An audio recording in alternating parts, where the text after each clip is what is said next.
Thunder rumbled and cracked as a bolt of lightning tore across the sky. A moment later, peals of thunder rolled in again, and a torrential downpour descended in an instant. On the ground, rainwater quickly gathered into small streams flowing toward the lower-lying parts of the land. Feifei, go close the windows.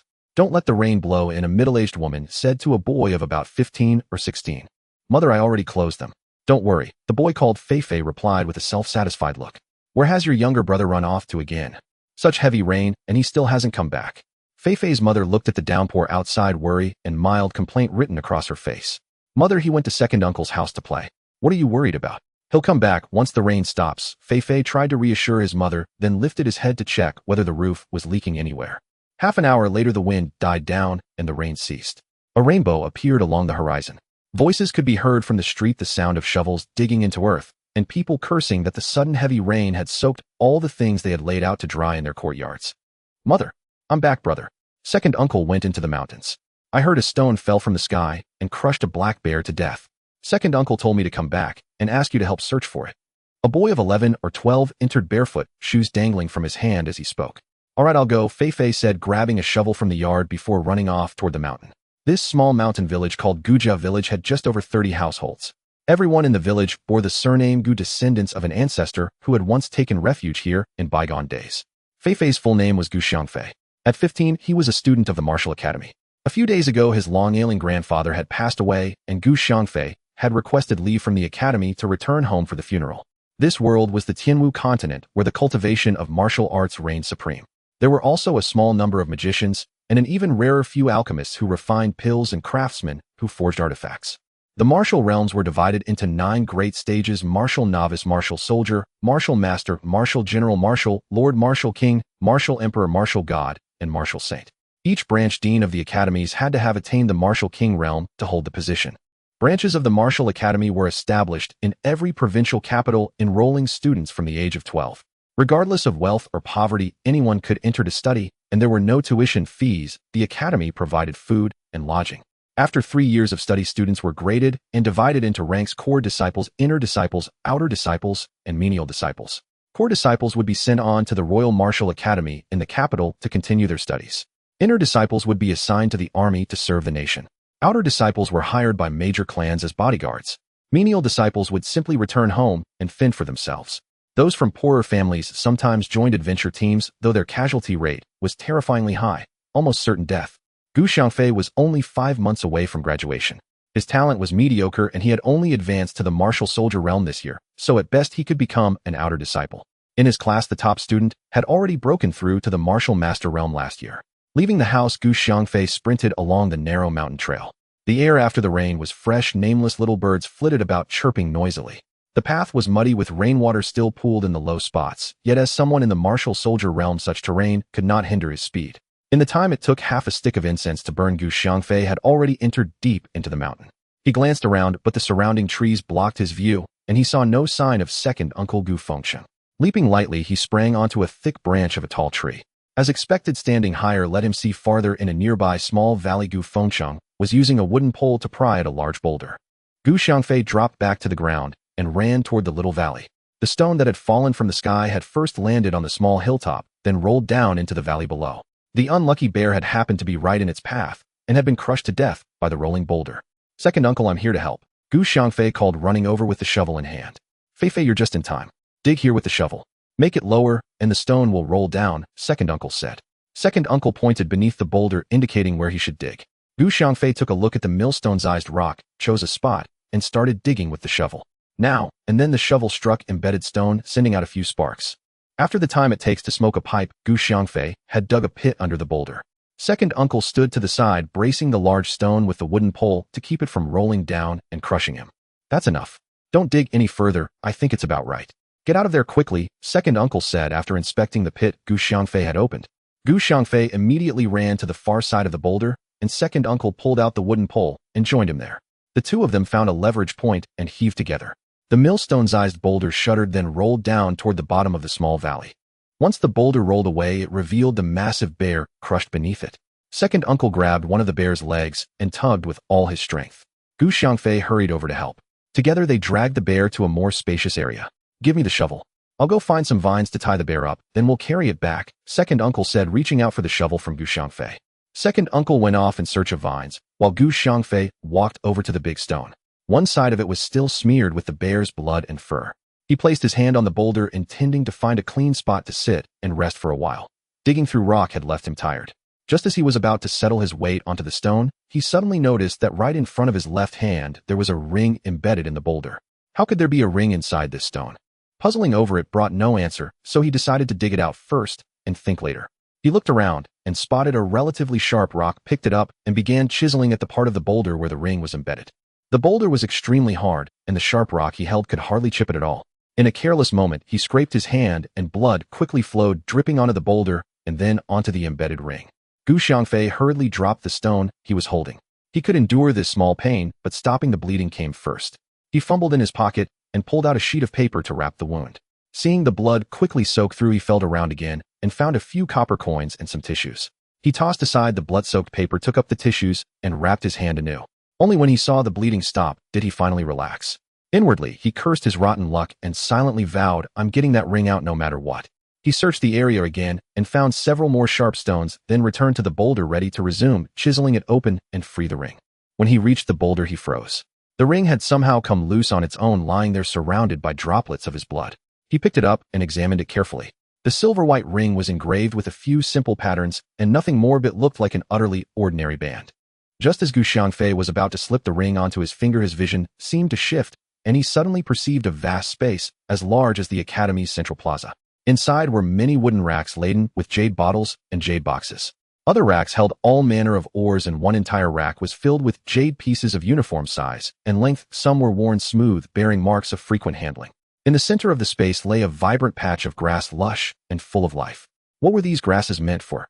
"Feifei, what are you doing? Come over and help," second uncle's voice called out. Hearing his uncle, Xiangfei casually slipped the ring onto the ring finger of his left hand and turned to walk over to the bear's carcass. Second uncle had woven a length of rope from a bundle of vines and tied up the bear. The two of them lifted it together and started down the mountain. This bear must weigh 500 or 600 jin.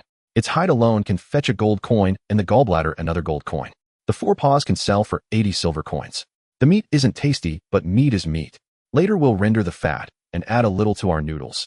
It tastes quite good, second uncle said as they walked, explaining all the ways the bear could be turned into profit.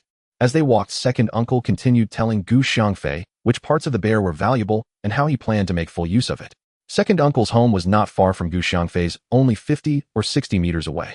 Carrying the bear back through the village, they kept encountering fellow villagers.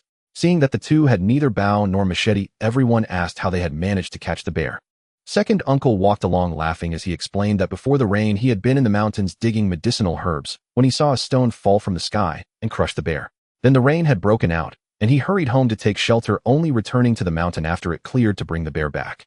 The villagers all said his luck was extraordinary.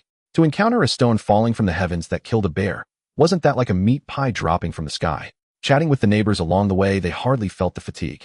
When they finally reached second uncle's house, both men dropped down onto a clean patch of ground, sitting heavily. Second aunt came out to greet them, carrying a basin and inviting them to wash their hands and drink some hot water. "Big brother, this bear is so huge and heavy." As Xiangfei washed his hands, 3 children ran out from the house. One of them tried to lift the bear and failed, then turned to ask in amazement. Looking at the 3 children, Xiangfei saw his own younger brother Xiangyu, his cousin Xianghai, second uncle's son, and his little cousin Jiaojiao. Each was 2 years younger than the last, and the youngest Jiaojiao was only 8. "This bear weighs 500 or 600 jin. You tell me, is that heavy?" Xiangfei said with a smile to his cousin Xianghai, who had just asked him. "Wow, it's that heavy. No wonder I couldn't budge it," Xianghai exclaimed in astonishment. "Brother is such a dummy. Big brother is the one with real strength," little Jiaojiao said, casting a disdainful look at her own brother before turning adoring eyes toward Xiangfei. Her small face full of disdain for her brother and shining with trust and admiration for Xiangfei, Jiaojiao spoke with childish seriousness. Xiangfei scooped up his delicately carved jade-like little cousin, pinching her soft cheeks. "Xiaohai is still little. Once he grows up, his strength will be great. By then he'll be able to lift a bear all by himself," he said. Hearing big brother speak of him that way, Xianghai's face immediately lit up with an expression that seemed to say, "When I grow up, I'll be very strong." Jiaojiao blinked her big watery eyes, looking at her brother and envisioning him grown strong. Suddenly she burst into laughter. When brother grows up and is strong like a bear, I'll call him bear brother, haha. Gu Jiaojiao said, laughing as she spoke. Then I'll just eat you first and smack you to death with one paw, you little runt. Gu Xiangfei huffed, glaring at his sister in mock fury. Jiaojiao, get down. Don't let your big brother keep holding you. He's already tired from carrying the bear all the way back, second aunt said with a smile, reaching out to take Jiaojiao from Gu Xiangfei's arms and setting her on the ground. Second aunt, still smiling, took hold of Jiaojiao and set her down on the ground, relieving Gu Xiangfei of her. The bear's head was struck squarely by the boulder, yet its gallbladder fortunately remained intact. Second uncle finished dealing with the carcass, hung the bearskin to dry, carefully stored the bear bile in a bottle, and packed the 4 bear paws into a sack, planning to take them to the city to sell the next day. Mother and second aunt first rendered the fat from the bear meat, producing more than 50 gene of bear oil. They filled 2 clay jars, one for each household. The refined bear oil could be stored for a very long time. In the village, everyone did this with their game. In Gujia village, people relied almost entirely on animal fat, for the land was scarce, and the crops barely fed them. No one could bear to waste precious plants to refine vegetable oil. Gu Xiangfei's father Gu Fengqi worked in the city as a bodyguard and had 4 holidays a year. Originally, he should have stayed home for a while after grandfather passed away, but an urgent matter suddenly arose within the family. He served, and worried they would be short-handed, they sent someone yesterday to call him back. Gu Xiangfei's grandmother had died early, and he had an aunt who was married off to the city. After attending grandfather's funeral, she also returned to her husband's home. The family's relationships were very harmonious. Mother and second aunt were both willing to suffer losses and yield, and they always helped each other with every matter, big or small.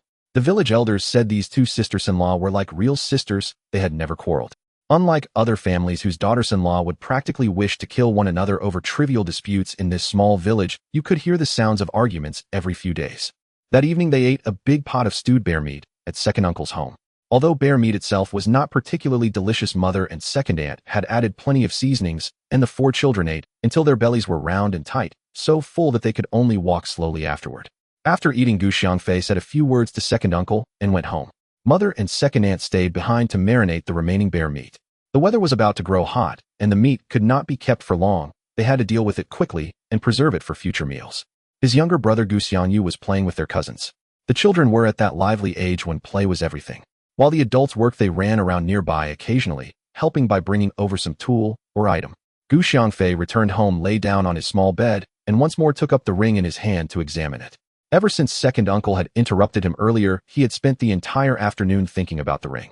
He had been distracted even while working, to the point that second uncle had scolded him several times. Focusing his mind, he once again saw into the interior of the ring. The items inside were still neatly arranged on the wooden shelves, and he let out a silent breath of relief. While working at second uncle's place, he had worried that as his hand turned the ring over and over, the things inside might tumble down. Now that he saw the contents of the ring had not fallen despite his constant flipping of his hand, he could not help but smile, amused at his own needless anxiety. Yet how was he supposed to take those things out of the ring? His hand could not reach in at all. What was he to do? It was like seeing the moon reflected in water, gazing helplessly at so many valuable items that he could not touch, everything turning into an empty illusion. Gu Xiangfei closed his eyes and pondered. He had only been able to see the items inside by concentrating his spirit, so why not try using that same focused spirit to draw them out?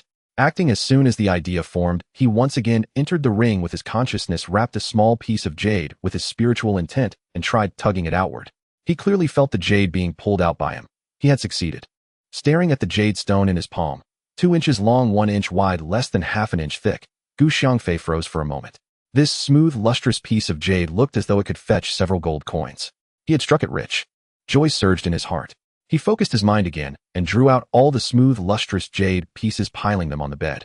Gazing at the 30 to 40 pieces of jade, his heart was overflowing with delight. This was worth a great deal of money. Suddenly, he heard a noise outside. He hurriedly clambered off the other side of the bed to see what was going on, worried that a wild beast might have entered the courtyard and trampled the vegetable plot. Not even bothering to put on his shoes properly, he grabbed them and rushed out. Not paying attention to his footwear, he tripped on his unfastened laces and fell forward with a thud back onto the bed, his forehead pressing directly against one of the jade pieces. Just as he was about to get up, he suddenly felt a stream of information piercing into his mind, the basics of alchemy. First, one must become familiar with the properties of various spirit herbs and how to combine them. Gu Xiangfei lifted his head, took the jade from his brow, and examined it carefully, finding nothing unusual. He tossed it back onto the bed, deciding to check the courtyard first before thinking further about it. He ran quickly out of the room. Under the moonlight, he saw that nothing unusual had happened in the vegetable plot. He walked to the gate and looked around on all sides, but discovered nothing. Turning back into the courtyard, he closed the gate behind him and returned to the house intent on investigating how those words could have appeared within the jade. Pressing the jade against his forehead, he slowly examined it. This one contained information on refining artifacts, that one held knowledge of formations, another introduced the cultivation world, yet another described cultivation techniques. After reading several of these jade pieces, Xiangfei finally understood that they were called jade slips, engraved with vast amounts of information. The ring itself was a storage ring within which time was in a state of stasis, and many items could be stored. Living animals and humans, however, could not be placed inside. Now that he was at the warrior realm, he naturally knew a little about martial cultivation techniques. Seeing the descriptions in the jade slips of how powerful cultivators were, he realized that in the eyes of true cultivators, martial artists were like children playing make-believe. Xiangfei decided to cultivate this new cultivation technique and see for himself whether it truly surpassed warriors 100-fold, 1,000-fold. The technique was called the rule technique, though he did not understand what rules truly meant. The teachers at the academy had never taught such things. He sat cross-legged on the bed and, following the description in the jade slip, began to seek the sensation of qi. The cultivation method he studied at the academy also required sitting and meditation, but this new technique differed from the academy's martial path. The martial way tempered muscles and bones first, only then producing inner strength. And that inner strength was entirely generated through this physical training and the use of certain pills. This cultivation technique, however, required first attaining qi sensation, and only then could one circulate the method to absorb spiritual energy and cultivate. Inner strength cultivated by warriors could not absorb spiritual energy at all. There was an immense difference between the two paths. After the time it takes for one stick of incense to burn, Xiangfei felt a faint, pleasantly warm thread of energy circulating within his dantian. He still lacked spiritual sense and could not see inside his body. He could only rely on his perception to feel this nascent breath of qi. "Feifei, are you asleep?" Mother's voice drifted in from outside. It seemed she had only just returned after finishing the marinating of the bear meat. Xiangfei ceased his exploration of qi sensation and walked out to the main room, where he saw Mother hanging the marinated bear meat in a cool, airy spot. He hurried over to help her. "Where's Xiaoyu? Why did you come back alone?" Xiangfei asked as he helped hang the meat. "He fell asleep at your second uncle's place. I called him several times, but he wouldn't wake up, so I came home and left him there for the night," Mother replied. Mother continued working as she spoke. Each household had received 1 to 200 jin of bear meat. She had carried back 50 to 60 jin in a back basket while the rest was hanging at second uncle's home. When they finished what was stored here, they would go there to fetch more. After they finished hanging the meat, Xiangfei and Mother washed their hands and soaked their feet in hot water. This was Mother's nightly habit, and her 2 sons had followed her example, becoming used to soaking their feet before going to sleep every evening. Returning to his bedroom, he found a mat woven from plant fibers, placed it on the floor, and sat cross-legged upon it, continuing to seek the sensation of qi. This time the qi sensation came quickly. Before long, Xiangfei felt that a strand of energy had formed in his dantian. As time passed, more and more qi gathered there, and soon his dantian felt entirely filled. Feeling his dantian swelling with qi, he knew he had truly attained qi sensation, and he began to circulate the technique to absorb spiritual energy. In the cultivation world, the realms were divided into the qi refining stage, foundation, establishment stage, golden core stage, nascent soul stage, divine transformation stage, void refinement stage, integration stage, great ascension stage, and tribulation transcendent stage. Each realm consisted of 9 levels, and after reaching the great perfection of the 9th level of tribulation transcendence, one would undergo heavenly lightning tribulation. Upon passing it, one would sense the power of reception and ascend to the immortal realm. One acupoint after another was being opened. When the 12th acupoint was pierced through, there came a faint cracking sound from within his body, and an aura several times stronger than that of a warrior surged out from inside him, causing the papers in the room to rustle and scatter onto the floor. Xiangfei opened his eyes to see the room in slight disarray. He quickly stood up to tidy things, but suddenly caught a sour, foul smell. Looking down, he saw his skin covered in black, greasy filth. The stench was emanating from his own body. He hurriedly stripped off his clothes, wearing only a pair of underpants, as he went out to the well in the courtyard. The weather was not very cold, and as someone at the warrior realm, he did not fear the chill. Drawing several buckets of water from the well, he finally washed all the grime from his body. Returning to the room, he examined his skin under the lamplight. His complexion was now snow white, and Xiangfei found it hard to accept the sudden transformation of his body. This cultivation technique was astonishing. It had completely remolded his body. He felt that he was now several times stronger than he had been at the warrior realm. Not only had his strength grown, his body had also shot up by several inches. He sat cross-legged again and continued circulating the technique. This time the 12 acupoints formed a continuous loop, absorbing the spiritual energy outside. After running several small cycles, he felt his realm stabilize. He then picked up the jade slips and started reading once more. After more than an hour, he had finished reading all the jade slips. Xiangfei now understood many things about the cultivation world. It turned out that the realm of cultivators was even more thrilling and perilous than the martial world, and the methods at a cultivator's disposal were dozens of times more varied than those of martial experts. For instance, even at the first level of chi refining, he could already use several minor spells: wind blade technique, fireball technique, rain transformation technique. These were abilities that neither the academy teachers nor the dean could wield. In the martial world, no such spells existed, and even magician's magic did not include these arts. Xiangfei was overjoyed and quietly resolved that he would devote himself to cultivating this technique. According to the jade slips, he must not reveal it to anyone lest disaster befall him. Before reading the jade slips, he had even considered handing the technique over to the academy teachers. Now he knew it was better to cultivate in secrecy on his own. After a whole night of cultivation, he did not feel the slightest urge to sleep. In the morning, his entire being felt revitalized as though he had rested deeply. When he put on his clothes, he discovered that they had become a bit too small for him. Mother saw that her son had grown taller in one night, but did not find it strange. After all, he was at the age of growth. She merely felt that his skin had become somewhat fair, and the scent on his body was surprisingly pleasant.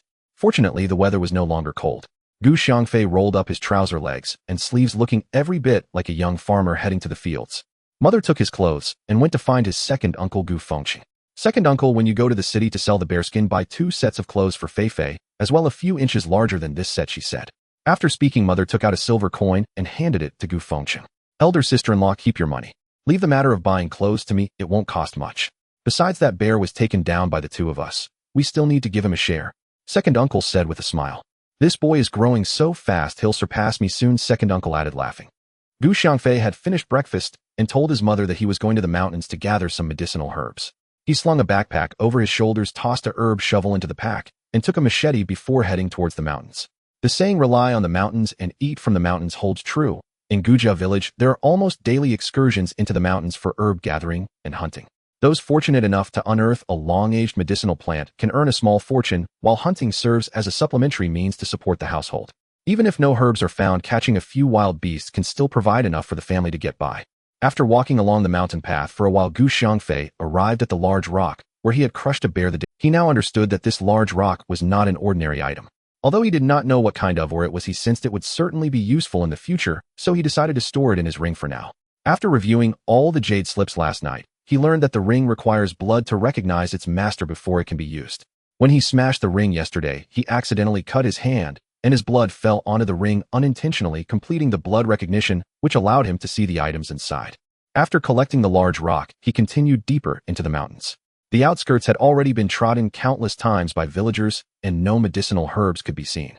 To find aged herbs, one must venture into the depths of the mountains. However, the deeper mountains bring both opportunities and dangers. Some villagers had been eaten by wild beasts while others suffered injuries. Typically, a few people go together into the deeper mountains, ensuring that they can face fierce beasts as a group. Occasionally, they might kill a beast, but more often they merely fend them off and return home safely, which is the best outcome. Xiangfei was at the warrior level and had never experienced life and death combat. His purpose for entering the deep mountains was to practice the few spells he had learned and test their effectiveness. Half an hour later, he arrived at a small valley where he unearthed a few aged medicinal herbs. He deduced that not many people came here and decided to cultivate his spells in this secluded spot. He extracted the incantation for the wind blade technique from his memory, reciting it silently a few times until he felt familiar with the words. He then circulated his internal spiritual energy and directed a wind blade at a small tree. The small tree only swayed its leaves in the gentle breeze, showing no other reaction. Why wasn't it responding? Had he practiced incorrectly? Xiangfei recalled the incantation again, performed a full cycle of internal energy circulation, felt ample spiritual energy within, and tried to unleash another wind blade. The tree still did not react. The leaves merely rustled in the breeze, as if mocking him. Frustrated, Xiangfei directed a wind blade at the small tree, saying, "What are you swaying for? If you keep it up," with a light crack, the small tree snapped in two, and the tree cap, over a meter in diameter, fell to the ground. Xiangfei was stunned for a moment and hurried over to the small tree. He saw that the cut on the tree's trunk was smooth and clean, as if it had been severed by a sharp blade, leaving no signs of tearing. Recalling the wind blade he had unleashed earlier, he realized it had been a reflexive action. He hadn't even had time to recite the incantation. It had been an instinctual release. With this realization, Xiangfei felt overjoyed. He adjusted his mindset and continued practicing the wind blade technique, coordinating the incantation with the circulation of his internal energy to successfully cast the spell. An hour later, Gu Xiangfei, his face pale, sat cross-legged. He had exhausted his internal energy through reckless usage. This was his first time practicing these spells, and he had not considered that his energy could run out. The spiritual energy in the mountains was several times stronger than that at home. After half an hour, Gu Xiangfei's internal energy had fully recovered. He did not continue practicing the wind blade technique, but instead circulated his cultivation method to absorb spiritual energy. Currently, he was at the first level of qi refinement, and his internal energy was too scant. He thought that if he could reach the second level of qi refinement, his internal energy would surely be twice as much, allowing him to practice spells for a longer duration. Suddenly, a rumble came from his stomach. He opened his eyes and saw that the sun had passed noon. His stomach was growling. Gu Xiangfei stood up, ready to catch a wild chicken or rabbit to fill his belly first. Children in the mountains generally accompany adults to gather herbs and hunt from a young age, and Gu Xiangfei was no exception. He had often gone into the mountains with his father and second uncle as a child, making it quite easy to catch a few wild chickens and rabbits. Now at the warrior level, in less than the time it takes to smoke a cigarette, Gu Xiangfei caught 1 wild chicken and 2 wild rabbits. He cleaned them by a small stream and gathered some firewood, which was abundant in the mountains, to prepare for roasting the chicken and rabbits. As he picked up the fire starter to ignite a fire, he suddenly thought of trying the fireball technique, instead using it to practice a bit as well. Following the method he had used to practice the wind blade technique, a small flame quickly ignited at the tip of his finger. With the urging of his spiritual energy, the flame grew larger and larger. Gu Xiangfei, feeling playful, enlarged the fireball to the size of a grinding disc. Once he felt his internal energy depleting, he slowly retracted the flame. After a hearty meal, Gu Xiangfei waited until his internal energy was sufficient before standing up. He looked at the sky and decided not to practice spells this time, but to search for medicinal herbs instead. Otherwise, how could he explain to his mother upon returning home?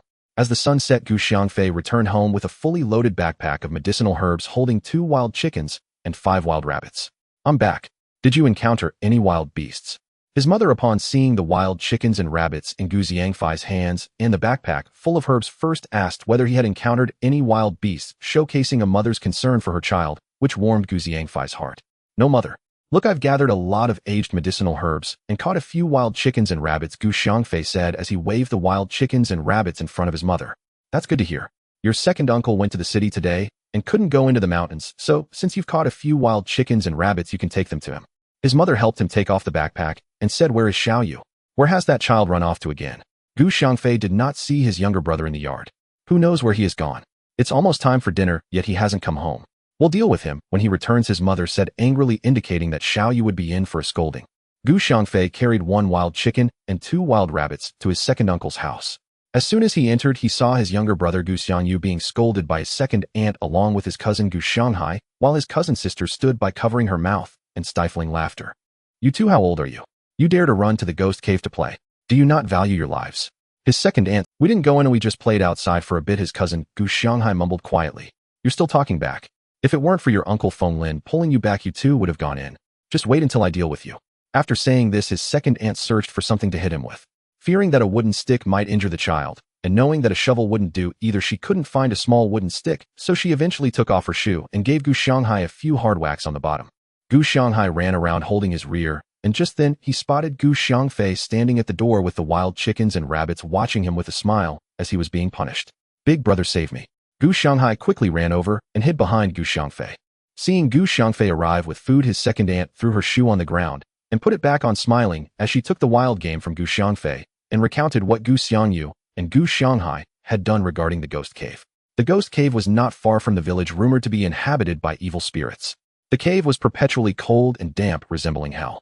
Some brave villagers had ventured inside, and upon their return, they claimed to have seen ghosts. A few days later, they died with a thin layer of ice covering their bodies, which could not be melted even with fire.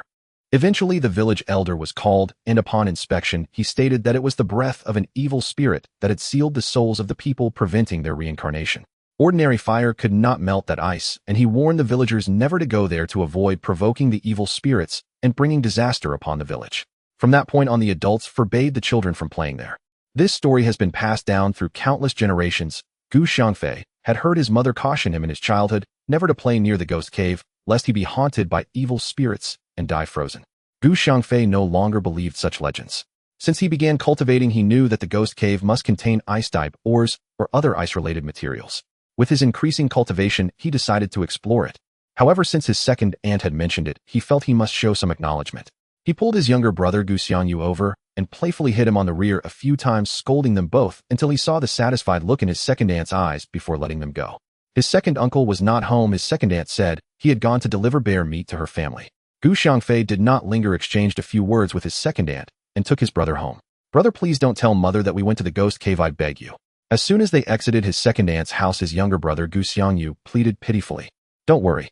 I won't say anything, but your second aunt will definitely tell mother tomorrow, so just be prepared to face the consequences, Gu Xiangfei said, with a mischievous grin at Gu Xiangyu. What should I do? She'll definitely tell. Gu Xiangyu said, looking worried. Just go home and be honest with mother. That way you might get fewer whacks. Otherwise, if your second aunt tells mother, it will surely be worse, Gu Xiangfei said gleefully. Then when mother hits me, remember to hold me back. Don't let her hit too hard. Gu Xiangyu reminded his brother in advance, hoping to lessen the punishment. Sure. Don't worry, I won't interfere, Gu Xiangfei said ambiguously, trying to comfort him. The two brothers chatted as they entered the courtyard where their mother was cooking. Upon seeing them return, she said, dinner will be ready soon. Xiaoyu, where have you been all day? Gu Xiangyu trembled at his mother's question and stammered, mother. I went to the ghost cave to what? Upon hearing this, their mother immediately stood up, grabbing a twig in her hand, and approached Gu Xiangyu menacingly. Repeat that. Where did you go to play? Does it still hurt? Gu Xiangfei asked the brother sprawled on the bed. Consider this a lesson. Remember it, or next time you might not survive. I see through you now. You promised to pull me back, yet you ran off to eat the chicken leg yourself. You only enjoy watching me get beaten. Gu Xiangyu complained without lifting his head.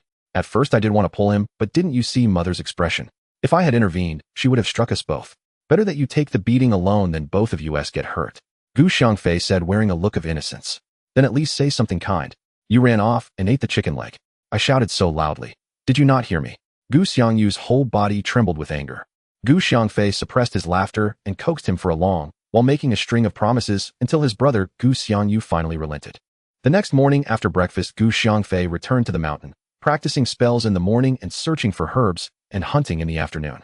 For 3 consecutive days he rose early and returned late. Several spells were now mastered to the point that their casting came naturally. He felt that a few more days of cultivation would see him ascend to the second tier of qi refinement. There was more wild game at home than they could eat, so his mother and second aunt prepared smoked chicken and smoked rabbit to preserve the meat longer and to take to town for sale. Each day his mother sorted the herbs he brought, placing them in the shade to dry. The money his second uncle earned selling bear pelts and bear gallstones was shared with her. Gu Xiangfei did not ask the exact sum.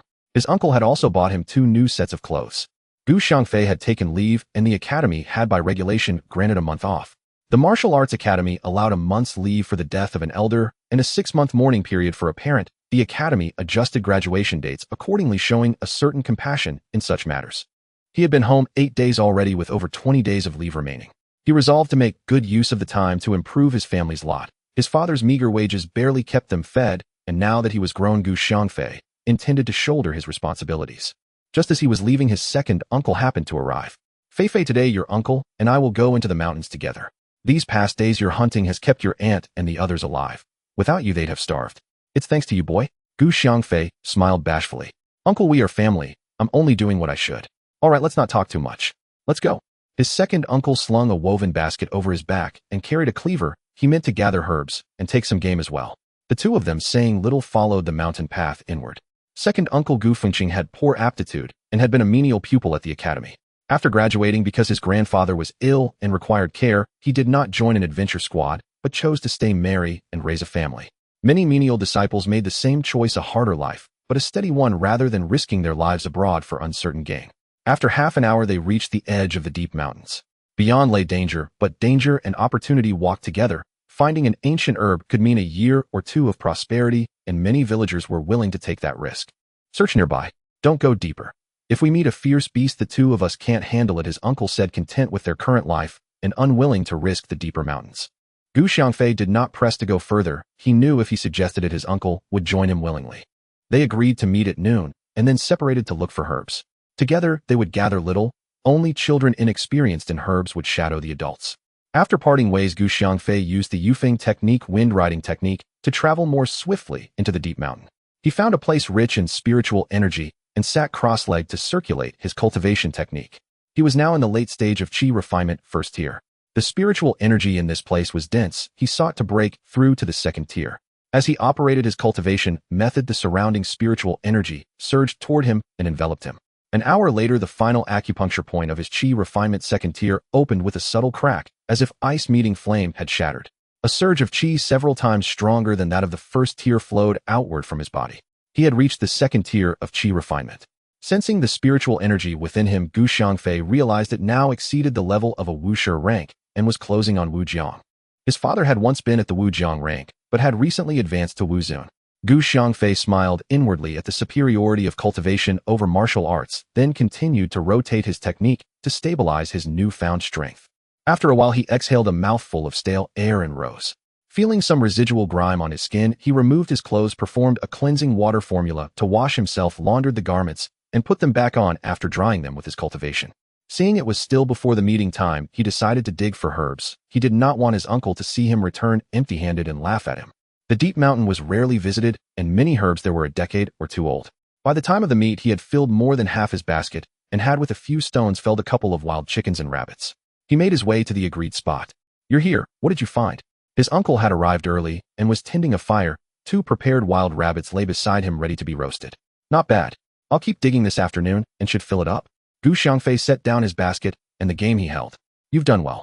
His uncle looked into the basket of aged herbs, and at the game, he'd caught envy plain on his face. "You've dug up so many old herbs, and bagged a number of wild chickens and rabbits. Just a bit of luck." "While digging, I came across these chickens and rabbits," Gu Xiangfei said, helping to roast the rabbits. "I'm done for.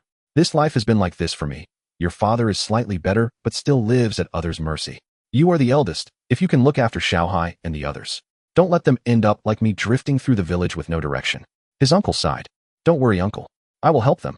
We are 4 siblings. I cannot abandon them." Gu Xiangfei spoke to, "Good. With you saying that, I can rest easy. I know you'll be stronger than us all one day, though I'll be happy to bask in your success." His uncle smiled. They finished the roasted rabbit, rested briefly, and then separated again. This time, Gu Xiangfei's use of the Yufeng technique was several times swifter, consuming far less spiritual energy. Delighted, he found a secluded spot to drill all his spells. Previously, using the wind blade technique would exhaust his spiritual energy in 6 casts. This time, he managed 15 before feeling any shortfall. This exceeded his expectations.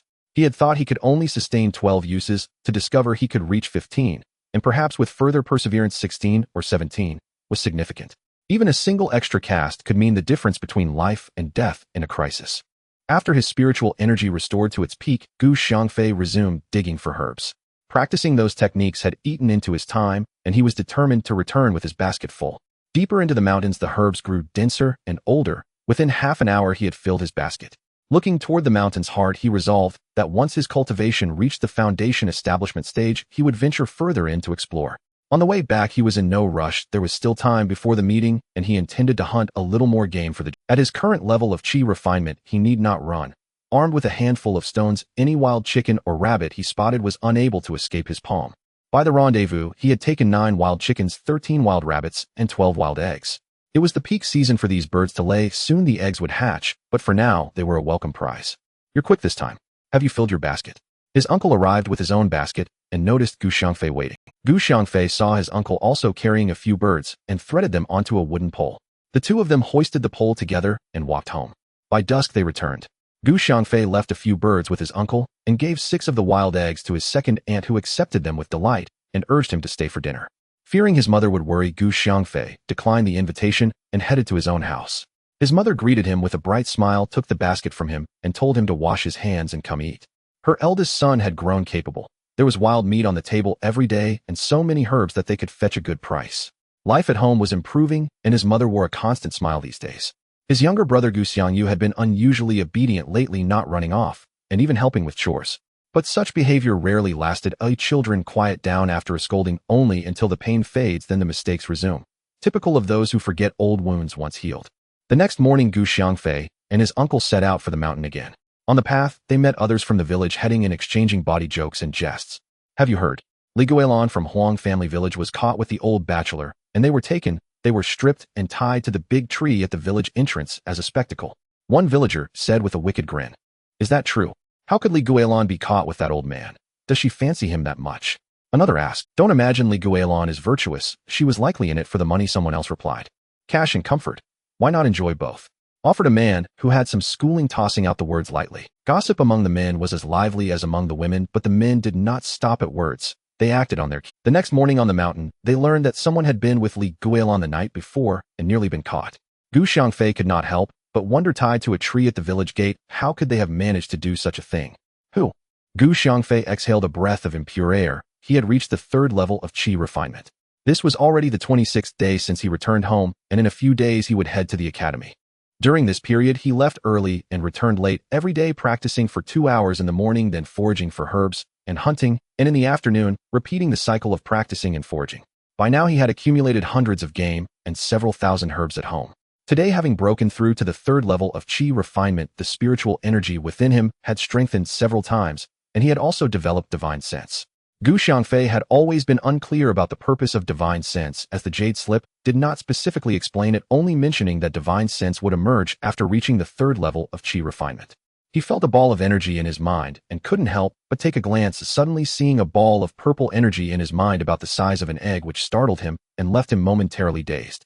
After some time, he recalled that this might be divine sense. Looking into his body, he could clearly see his internal organs, and he was astounded. This divine sense was incredibly powerful, capable of revealing the structure of his body. Xiangfei closed his eyes to feel the purple energy in his mind and tried to communicate with it using his consciousness. The purple energy obediently merged with his consciousness, and he felt his awareness suddenly increase several times. Consciousness is divine sense, which is essentially mental power. Do mages also possess divine sense? I've never heard them mention it. Thinking about whether mages have divine sense, he inadvertently noticed some rocks and decayed trees several meters underground. Could it be that divine sense can see through the ground? He opened his eyes and suddenly remembered that he had just seen underground with his eyes closed. Divine sense isn't about using one's eyes to see things, it's through consciousness or mental power, but cultivators refer to it as divine sense. Understanding this, Xiangfei felt immense joy and began to inspect with divine sense. He discovered that with his eyes closed, he could see 12 to 13 meters away, and everything was in clear detail, even the color of the insects that the birds were carrying. Indeed, cultivators are powerful. Xiangfei sighed, standing up to take his basket and continue foraging for herbs and hunting. With divine sense, many herbs around him appeared clearly in his sight. There was no need to search everywhere. He could simply walk over and collect them. Although he could only see about 10 meters away, it was quite convenient, and soon he had filled his basket with herbs. Xiangfei looked up and saw a wild boar approaching him. It weighed at least 500 to 600 pounds, its body covered in a thick layer of mud mixed with pine resin, forming a natural armor. Encountering a wild boar in the mountains is the hardest to escape from. If you climb a tree, it will crash into it with its iron head. Unless it's a very large tree, a normal one would break after a few hits. The wild boar had also spotted Xiangfei, glaring at him with fierce eyes, snorting ominously, seemingly preparing to charge. Xiangfei was startled when he saw the wild boar and thought about how to escape. Remembering what his father and second uncle taught him about encountering a wild boar, he quickly looked for a large tree to climb. Glancing around, he spotted a tree so large that several people would struggle to embrace it. Just as he was about to use wind riding technique to rush over, he suddenly realized he was a cultivator. Running away from a wild boar would be a loss of face for a cultivator. Seeing a person standing still, the wild boar thought it had scared him. Previously, those who encountered it either ran away or stood still, allowing it to eat them. The wild boar charged at Xiangfei with all its might. As the wild boar charged toward him despite its great speed and the rushing wind, Xiangfei found he could clearly see the wild boar's running trajectory, which appeared very slow in his eyes. When the wild boar was right in front of him, he simply dodged to the side, letting the wild boar rush past. Watching the little tail of the boar sway behind, he couldn't help but smile. The wild boar, realizing it had missed its target, skidded to a stop, leaving 4 deep grooves in the ground, turned around, and charged at him again. Xiangfei saw the wild boar coming again and calmly sidestepped, sending a wind blade toward the wild boar's neck. Puff! With a sound, the wild boar's head was severed, and it charged forward several meters before collapsing to the ground, leaving blood all over the ground. Xiangfei slung the basket over his back, carried the boar's head in one hand and its hoof in the other, and used wind riding technique to dash forward. He remembered there was a small stream ahead, just right for cleaning the wild boar. It didn't take long for him to find that stream. Pulling out the knife from the basket, he began to clean the wild boar, eviscerating it and tossing aside the unwanted parts. Then he started to skin it. The boar's hide was too thick and not of much use, but he had nothing to store the meat in, so he had to make do for now.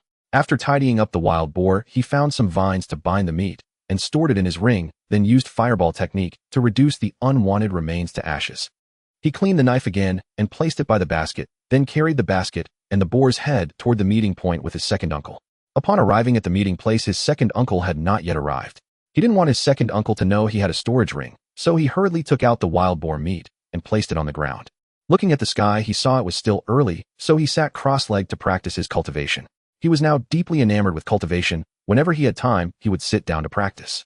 If others saw him, they would think he was quite diligent, as martial arts cultivation was practiced in a similar manner.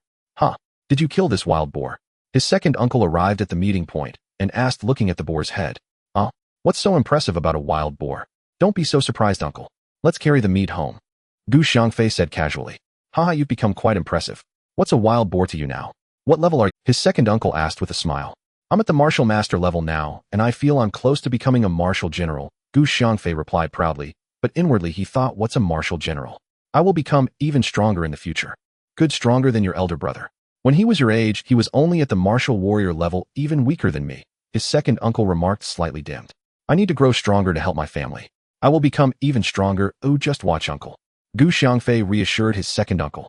Hearing his words, his second uncle's face lit up with joy, and the two of them carried the wild boar meat home. On the way, they encountered villagers returning home. Seeing them with such a large wild boar, everyone was envious. His second uncle was generous and gave out a few pounds of wild boar meat to each person who saw them. After cleaning, the wild boar weighed about 300 to 400 pounds. According to village customs, whoever hunted the prey would share it with those they met. By the time they reached home, there was still over 200 pounds of wild boar meat left. "Jeje, go call your aunt to come eat. Don't cook tonight," the second aunt instructed Jeje upon seeing so much wild boar meat brought back, asking her to call Xiangfei's mother. Jeje responded quickly and ran off. They would be having meat again today. Ever since her elder brother returned, they had been able to eat meat every day. The three children had all gained a few pounds, and their health had improved significantly. The wild boar meat had a strong, gamey smell, and Xiangfei's mother and second aunt had already prepared the seasonings, cutting the meat into small pieces and stewing it with the spices. Xiangyu and Shanghai had run off somewhere to play. After being obedient for a few days, they reverted to their wild ways and began to run around again. His second uncle cleaned the boar's head with pine resin, cutting off the ear's snout and tongue to prepare for a side dish, intending to make boarhead paste. After a flurry of activity, a large table of dishes was prepared. The two wild children returned, and upon seeing so much boar meat, they couldn't help but drool. His second uncle took out homemade fruit wine, filling each person's cup. They all raised their glasses to celebrate. The fruit wine was made from wild fruits picked in the nearby mountains, sweet and fragrant. The children could drink a little, but not too much, as fruit wine could also get one drunk. The whole family chatted while eating. His second uncle and aunt expressed their gratitude, saying that ever since Xiangfei returned, the family's living conditions had improved significantly. In their area, the land was scarce. The food produced by each household was barely enough to eat, forcing them to venture into the mountains for food, where dangers lurked at all times. Occasionally, villagers would be bitten or injured by wild beasts. Life was hard. Now that the weather was warm and they couldn't finish all the wild boar meat, even if they cured it, it wouldn't last long. They kept a few dozen pounds at home, and the rest his second uncle distributed to the orphans and widows. After eating and drinking their fill, Xiangfei and his mother bid farewell to his second uncle and aunt and headed home. Returning home, they followed their usual routine of washing hands and soaking their feet. This habit, regardless of spring, summer, autumn, or winter, was strictly adhered to by Xiangfei's mother. "Mother, I plan to go to the city in the next few days to sell the herbs, so I won't trouble my second uncle. He still needs to go to the mountains to gather herbs," Xiangfei said to his mother while soaking his feet. "All right, you can go sell them tomorrow. You'll be heading back to the academy in a few days, so it's perfect to take some pocket money with you." His mother readily agreed, even intending to give him some pocket money. The next morning after breakfast, Xiangfei set off to the city with over 100 pounds of dried herbs on his. Family village is over 40 miles from the city, and for an ordinary person, one would need to set off in the middle of the night to arrive by dawn. He had to return before noon, otherwise he would have to travel at night, which was very dangerous. Walking in the mountains with a torch, who knows what might happen. After all, he had already traveled at night on his way here. He couldn't take such risks continuously. Thus, many people would head back early to avoid traveling at night. Xiangfei was at the martial warrior level, and now, as a cultivator at the third level of qi refinement, he was much faster than an ordinary person. He walked slowly out of the village, stored the herbs in his ring, and used wind riding technique to speed up. In less than half an hour, he saw the outline of the city. After a little while longer, Xiangfei arrived at the city gate, looking up at the wall inscribed with the words Golden Glory City. He took out the academy badge and pinned it to his chest. With the badge, he could enter the city gate without paying, and no one would question him. This was the rule of his country. The soldiers guarding the city gate saw his badge, and without speaking directly allowed him to enter. The city was bustling with activity with shops on both sides of the street, engaged in various businesses. The shop signs hung up clearly indicated what each shop was selling. There were many pedestrians on the street dressed in various clothing. The poor wore coarse cloth while the rich donned silks and satins. He did not see any incidents of bullying the poor farmers. Gu Xiangfei strolled along the street glancing at the various small herbal shops. He did not enter any of them as these small shops would buy herbs at a low price and then resell them to larger shops for a profit, so he avoided them. After a short while he spotted a large herbal shop with a sign that read Baichao Pavilion in 3 gleaming golden characters. Taking advantage of the moment when no one was paying attention, he retrieved some herbs from his ring and stepped into Baichao Pavilion. Upon entering, a young attendant approached and asked, "Are you here to sell herbs? Please follow me." Gu Xiangfei nodded and followed the attendant into a hall filled with over a dozen people, likely there to sell herbs as well. In the center of the hall was a long table behind which sat 3 elderly men in their 50s examining the herbs of a client. Each of them had an attendant jotting down the names and prices of the various herbs. Gu Xiangfei was not in a hurry. He found a spot to sit and began to cultivate his skills. Some individuals noticed him meditating with his eyes closed, and upon seeing the badge on his chest, no one dared to disturb him. Even the sound of conversation quieted considerably, as these academy disciples were uncertain of what they might become in the future. If they disturbed him, and he held a grudge, they could be in for trouble once he graduated and became an official. While cultivating, Gu Xiangfei used his divine sense to scan the hall. According to the jade slip, he detected no aura of spiritual herbs. He had hoped that such a large herbal shop might have some, but he was left quite disappointed. The 3 elderly men quickly assessed the herbs, as they had been doing this for many years and could tell the value of herbs without even picking them up. As the attendant approached Gu Xiangfei ready to call him, Gu Xiangfei suddenly opened his eyes, startling the attendant, who took a step back and fell silent. Gu Xiangfei smiled at the attendant, picked up the large basket of herbs, and approached the long table. "Please place the herbs on the table." One of the elderly men replied with an expressionless face. Gu Xiangfei tipped the basket and poured the herbs onto the table. The 3 elderly men brightened at the sight of the herbs, which were all over 10 to 20 years old and had been well dried, bringing them comfort in their hearts. The 3 elderly men exchanged appreciative glances with Gu Xiangfei before beginning to inspect the herbs and announce their prices. The attendant beside them recorded the names and prices on paper. In a short while, all the herbs were checked, and the 3 attendants totaled the price to be 12 gold coins and 93 silver coins. One of the elderly men said, "Let's settle the payment at 15 gold coins. There are a few rare herbs among these, and we need them urgently, as we have just received a batch." Upon hearing this, the attendant immediately revised the list to reflect 15 gold coins and handed it to one of the elderly men, who took out a seal and stamped the bottom right corner of the list, then smiled and handed it to Gu Xiangfei. "Young man, your herbs are quite good, all with some age on them and well dried. We hope to see you again at Baichao Pavilion." "All right, I will come back tomorrow. I have more at home, but I can only bring this much at a time." Gu Xiangfei replied with a smile. "Good, we'll be waiting for you here tomorrow. You want to queue? Just come straight over." The elderly man offered him a privilege of skipping the queue upon hearing that he would return the next day. Gu Xiangfei nodded, took the list to the counter to collect his payment, and turned to leave Baichao Pavilion. The 3 elderly men exchanged glances and smiled, feeling quite pleased, as this young man would bring another batch of fine herbs tomorrow, which would solve several of the herbal shop shortages. Gu Xiangfei bought some sugar cubes and pastries in the city, as well as 2 bags of rice and some salt and seasonings. Altogether, he spent 13 silver coins, placing the other items into his basket, and carried 1 bag of rice in each hand as he walked towards the city gate. After exiting the city gate and reaching an uninhabited area, he tossed the rice and basket into his ring, walking ahead with empty hands, feeling content. Having a storage ring was truly convenient. While using his wind control technique to run midway, he spotted a goat grazing on a hillside.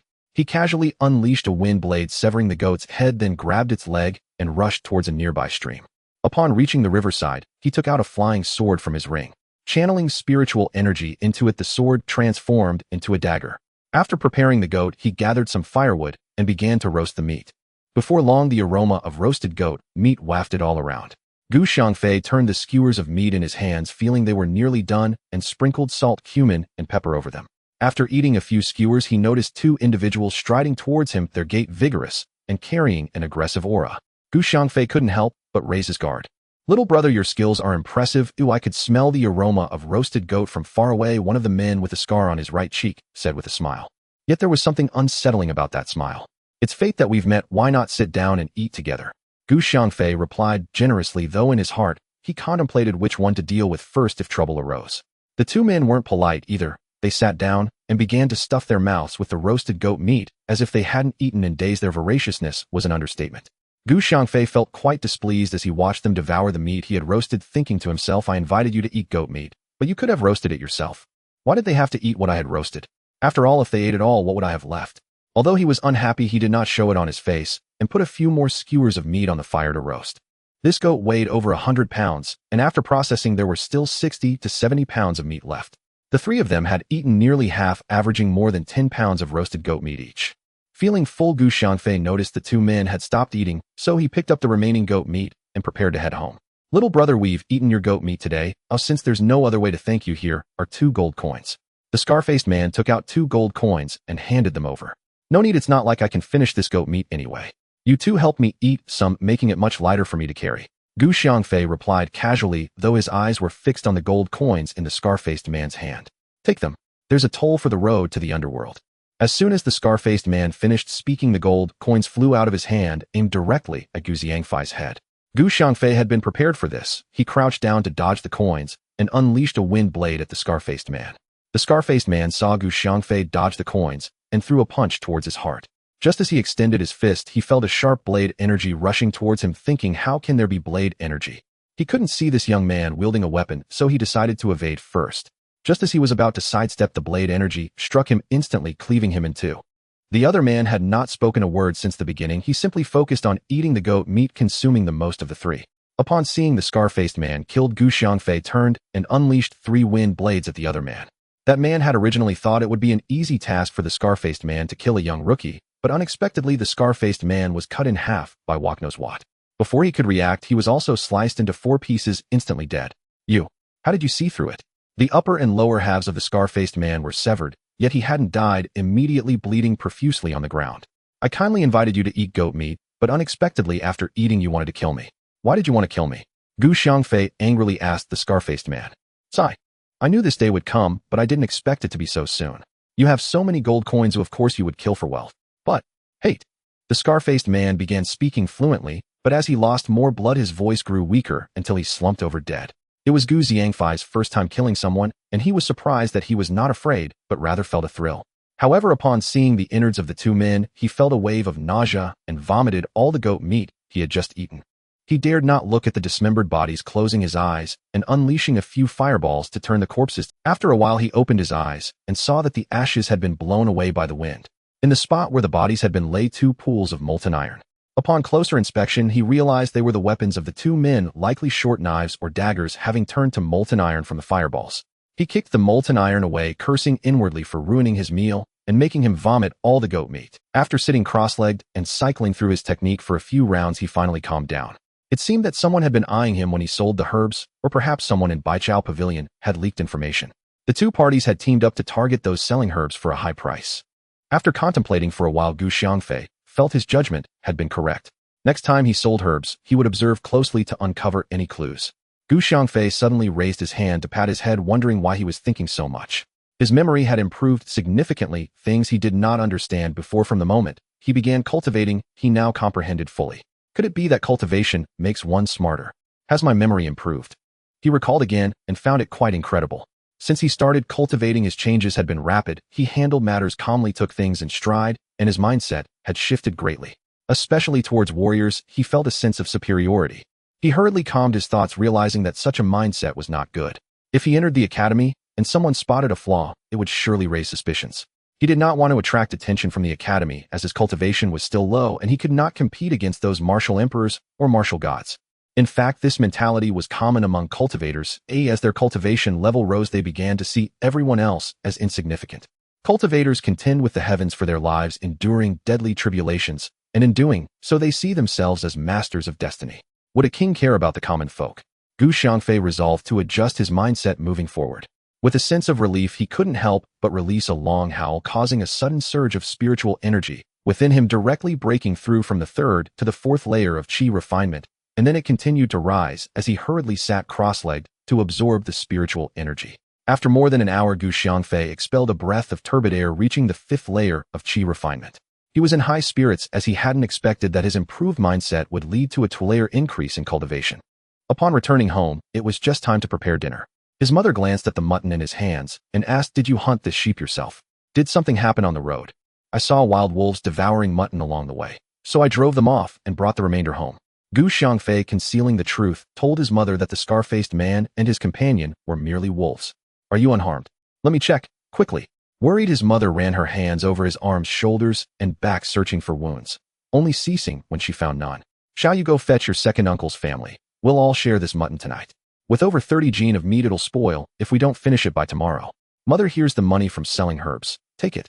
Gu Xiangfei placed the gold coins and remaining silver coins into his mother's palm. Good. I'll save it for your wedding dowry. These days bride prices keep rising. I've calculated you'll need 50 or 60 gold coins at minimum, and if you wish to be generous, 70 or 80. His mother murmured as she tucked the coins into her pocket. Mother, marriage is still far off.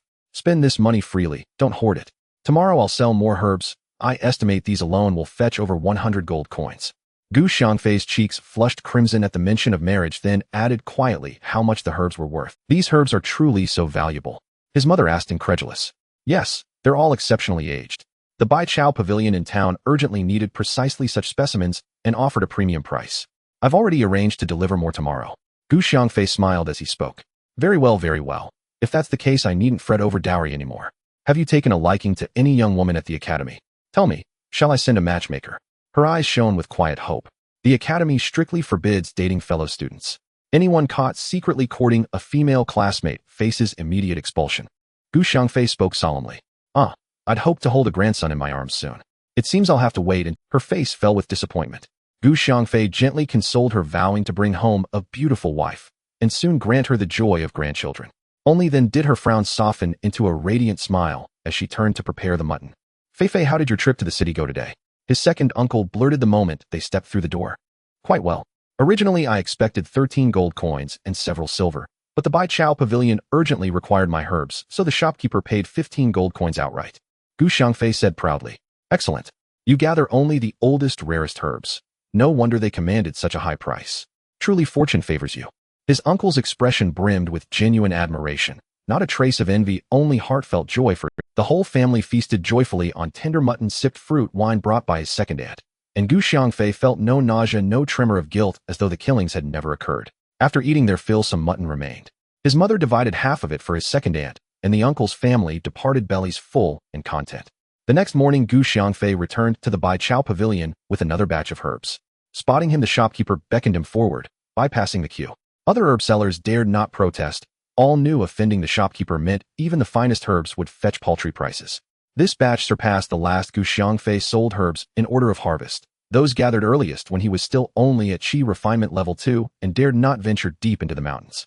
Later, as his cultivation advanced, he entered remote peaks, harvesting herbs of ever greater age. After inspection, the shopkeeper offered 20 gold coins without hesitation. As Gu Xiangfei accepted the coins and receipt, he swept the surroundings with his divine sense, detecting no anomaly among the Bai Chao pavilion staff. So it must have been someone else who'd followed him while he shopped. Suddenly, he recalled the items he'd purchased yesterday, still sealed inside his spatial ring. Between the killings on the road and his mother's talk of marriage, he'd completely forgotten to retrieve them.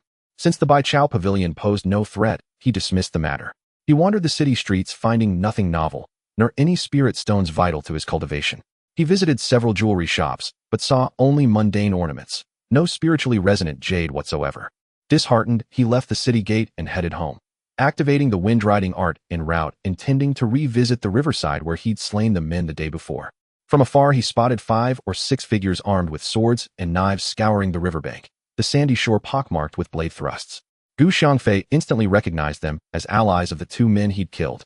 Having lost contact overnight, they'd traced his path, and now searched the riverside. Charred firewood remained, footprints lingered, evidence enough to arouse suspicion. No sooner had Gu Xiangfei approached than he was spotted. One man, recognizing him as the youth from yesterday, drew his blade and charged. Seeing murderous intent blaze in the man's eyes, Gu Xiangfei knew he'd kill again today, and struck first. A razor-sharp wind blade lanced forth. The swordsman had intended only to seize the youth and interrogate him about his missing comrades. In his eyes, this green boy posed no threat, certainly not one demanding preemptive slaughter. A vicious arc of cutting chi severed his head clean off. His eyes remained wide with shock. He could not believe death would claim him so swiftly, so utterly. With a dull thud, the headless corpse collapsed 5 or 6 meters before Gu Xiangfei. Blood gushed from the neck like a crimson fountain, spraying 2 or 3 meters across the sand, before vanishing into the thirsty grains. The remaining 5 cried out in fury, brandishing blades as they surged toward Gu Xiangfei. Gu Xiangfei recoiled at their ferocious advance, then unleashed over a dozen wind blades in rapid succession. A chorus of soft thwips echoed, followed by heavy thuds as all 5 crumpled to the ground. Only when the sounds ceased did he pause, then stared in grim silence. Each man bore multiple windblade wounds. The sand was littered with fragmented remains. This time no nausea rose within him. Swiftly he conjured several fireballs, reducing the corpses to ash.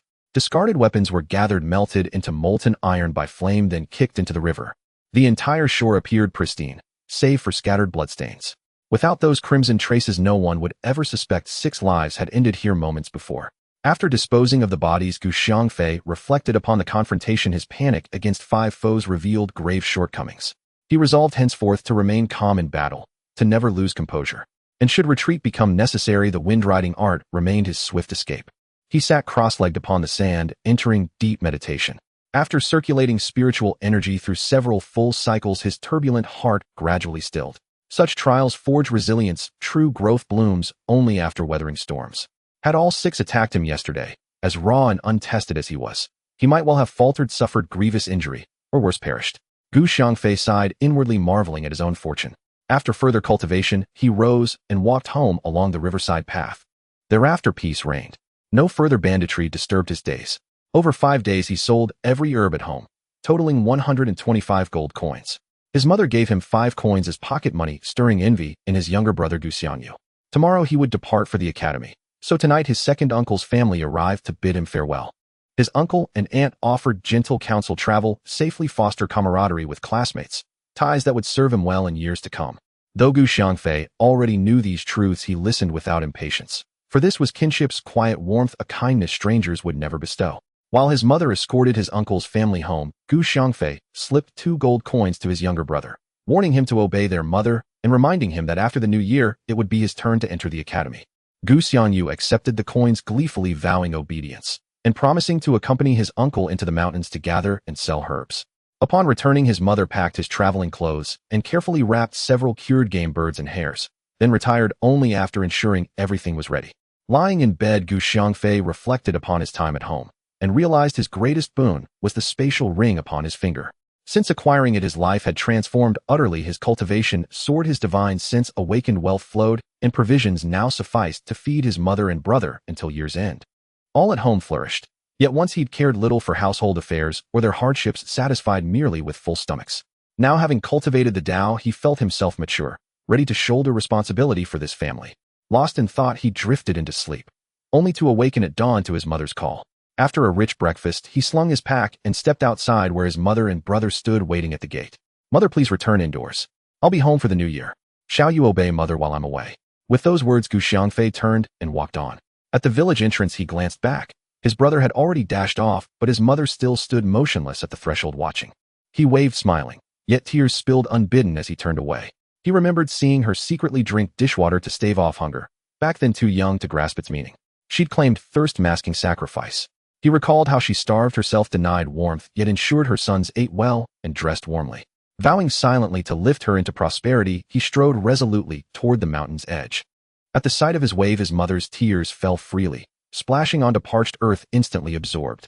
A mother's heart trembles for her child's, the Sanli journey.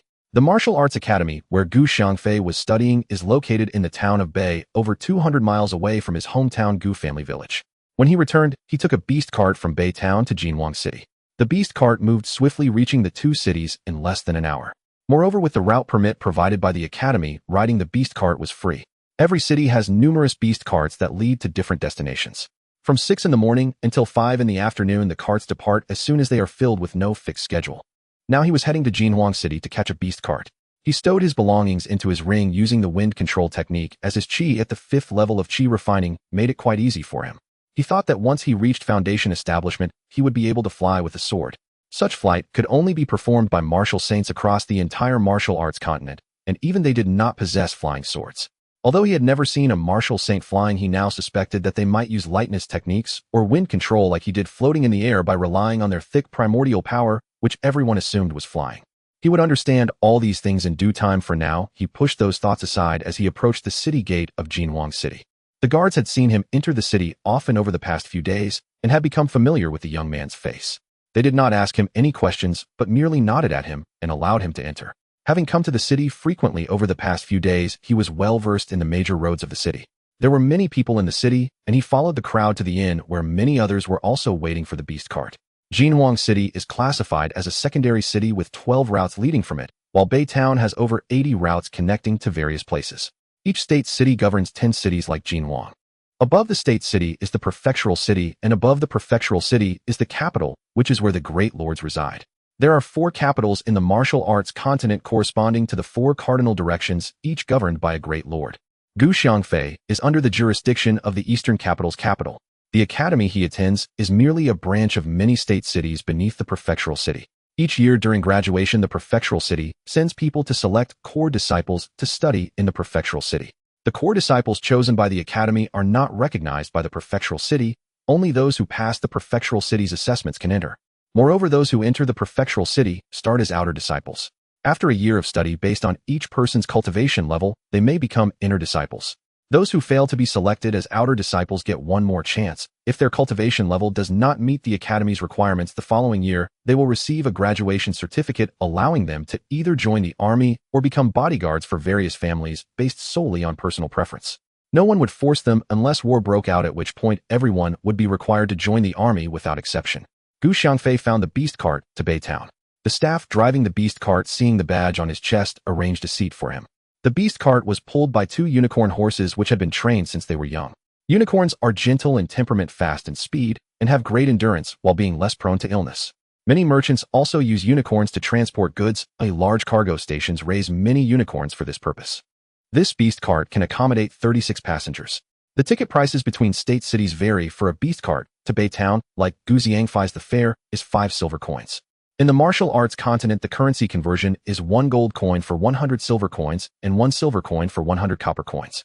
A family of 4 can live for a year on just 4 gold coins without doing anything, as a year here has only 300 days and 4 gold coins do not even cover clothing and other extras. We're full, oh everyone take your seats. We'll be departing soon. The beast cart driver reminded the passengers, taking out a smooth wooden stick to tap on the unicorn's back, prompting the 2 unicorns to start walking. Once they reached the official road, the 2 unicorns quickened their pace, running faster and faster. The beast cart was equipped with shock absorbers, making the ride relatively smooth unless there were large potholes. However, the unicorns were skilled at choosing their paths. When they encountered a big pit, they would slow down and navigate around it. In places where passage was impossible, they would stop and wait for their master's command. Xiangfei sat quietly in his seat, eyes closed in meditation. The other passengers were softly chatting. Most were traveling alone, while some began conversing with those next to them, asking about their reasons for going to Beitown. Some passengers, having woken up early and rushed to travel, chose to rest now that they felt tired. After a little over an hour, the outline of Beitown appeared before them, and the noise of conversation grew louder. Those who had been sleeping were awakened and about to express their annoyance, but upon seeing that they had arrived at Beitown, they fell silent, gathering their spirits to prepare to disembark. Xiangfei opened his eyes and sensed the spiritual energy within his body, realizing he was close to advancing to the 6th level of qi refining. He estimated that with another 5 or 6 days of cultivation, he would reach that level. In the time it took to smoke a cigarette, the beast cart reached the city gate of Beitown and began to enter in order. They quickly made their way through, as beast carts had to pay a fee to enter, so the queue was mostly filled with beast carts or those transporting goods. Some of the passengers on Xiangfei's cart could not wait any longer and chose to disembark and walk into the city, as the fee was the same no matter where they paid. Xiangfei's academy is located in the city center. The city gate is still some distance from the academy, and the inn is quite close, so he opted to remain on the cart and continue waiting to enter the city. Now half of the passengers had disembarked, and the remaining ones were conducting business on the other side of the city. Those who got off at the city gate had to cross the entire city to reach their destinations, which was much farther than if they had gotten off at the inn. Before long, the beast cart Xiangfei was on arrived at the city gate, where a guard holding a list began collecting fees. Each person entering the city was charged 1 copper coin, as mandated by the great lord of the eastern capital. Xiangfei had heard from his classmates that other capitals charged 2 copper coins, and the most expensive, the western capital, charges 5. Xiangfei took out the permit issued by the academy. The guard glanced at it and then ignored him, continuing to collect entry fees from others. The beast cart and its driver were exempt from fees as per state regulations. After collecting the fees, the guard waved at the gatekeeper, who pushed aside the wolf-tooth barricade and allowed the beast cart to enter the city. Xiangfei gazed at the familiar city. He had spent more than 2 years here, feeling a sense of affection for this place, as if it were his second hometown, filled with nostalgia. After disembarking from the beast cart, Gu Xiangfei walked towards the academy's entrance. The gatekeeper recognized him and did not pay him much attention, as everyone knew he was a disciple of the academy set to graduate this year. When Gu Xiangfei arrived, the students were in class. The academy's schedule consists of martial training in the morning and cultural classes in the afternoon, with no classes in the early morning or evening, allowing students to study independently. Diligent students train their bodies every morning and continue to work hard at night. Lazy students only get up hurriedly just before class starts, rushing to the classroom, and at night they behave like night owls, running around aimlessly. Gu Xiangfei was very diligent and eager to learn. However, due to his poor aptitude, he had only managed to advance to the warrior level after much effort. Upon reaching the dormitory door, he unlocked the room with his key, finding that the 3 classmates inside were not there, likely attending class. His relationship with these classmates could be described as neither good nor bad. They coexisted peacefully, without any unpleasant incidents. He took out his bag from the ring, retrieving his clothes to place in his locker. He had not taken out the wild chicken and hare his mother had asked him to bring, as they would remain fresh inside the ring, but would spoil if left outside for too long. Besides, he did not plan on sharing them with anyone. He took out his bedding from the locker, sniffed it for any odor, and after laying it out on the bed, felt uneasy. He performed a cleansing technique on the bedding before finally lying down, intending to rest for a while, and unknowingly fell asleep. In a daze, he heard someone speaking. Upon opening his eyes, he saw that it had already darkened outside, and several classmates had returned to the dormitory. Sitting up, he greeted his classmates, who were named Li Sheng, Shui Kaiki, and Lu Zihao. All of them were 15 years old, and they did not distinguish between seniority, calling each other by their names. Gu Xiangfei, have you finished your errands? How was your cultivation during your time at home? Li Sheng, who appeared slightly plump, was at the same warrior level as Gu Xiangfei, though he had advanced last year earlier by over 6 months. I finished the errands. I managed to cultivate a bit during my free time at home, but there were many chores in the countryside, so I didn't practice much. How about you? Gu Xiangfei replied with a smile. I'm still the same, just waiting to graduate and find a place that provides food and shelter. I haven't thought about anything else, Li Sheng said in a carefree manner, making others want to give him a few punches. Let's go. We need to grab dinner at the cafeteria. If we're late, there won't be anything good left. Are you going to wait for the leftovers picked by others? Said another classmate, Lu Zihao, as he picked up his bowl and walked out. The remaining 3 quickly grabbed their own bowls and hurried after him. By the time they reached the cafeteria, the line had nearly reached the door. Just as they got in line, a crowd of students from the lower class arrived behind them. There were over 5,000 students in Gu Xiangfei's class, which was relatively few. The teachers mentioned that previous classes had numbers exceeding 10,000. The next class has over 8,000 students, and the following one has over 9,000. The entire academy, including teachers and the dean and vice dean, has more than 20,000 people, and this is just the population of one state city. What about 10 state cities? And what about 10 prefectural cities? What an enormous number it is. To rise among these individuals and gain entry into the prefectural city, and then the capital, just imagining how difficult that must be.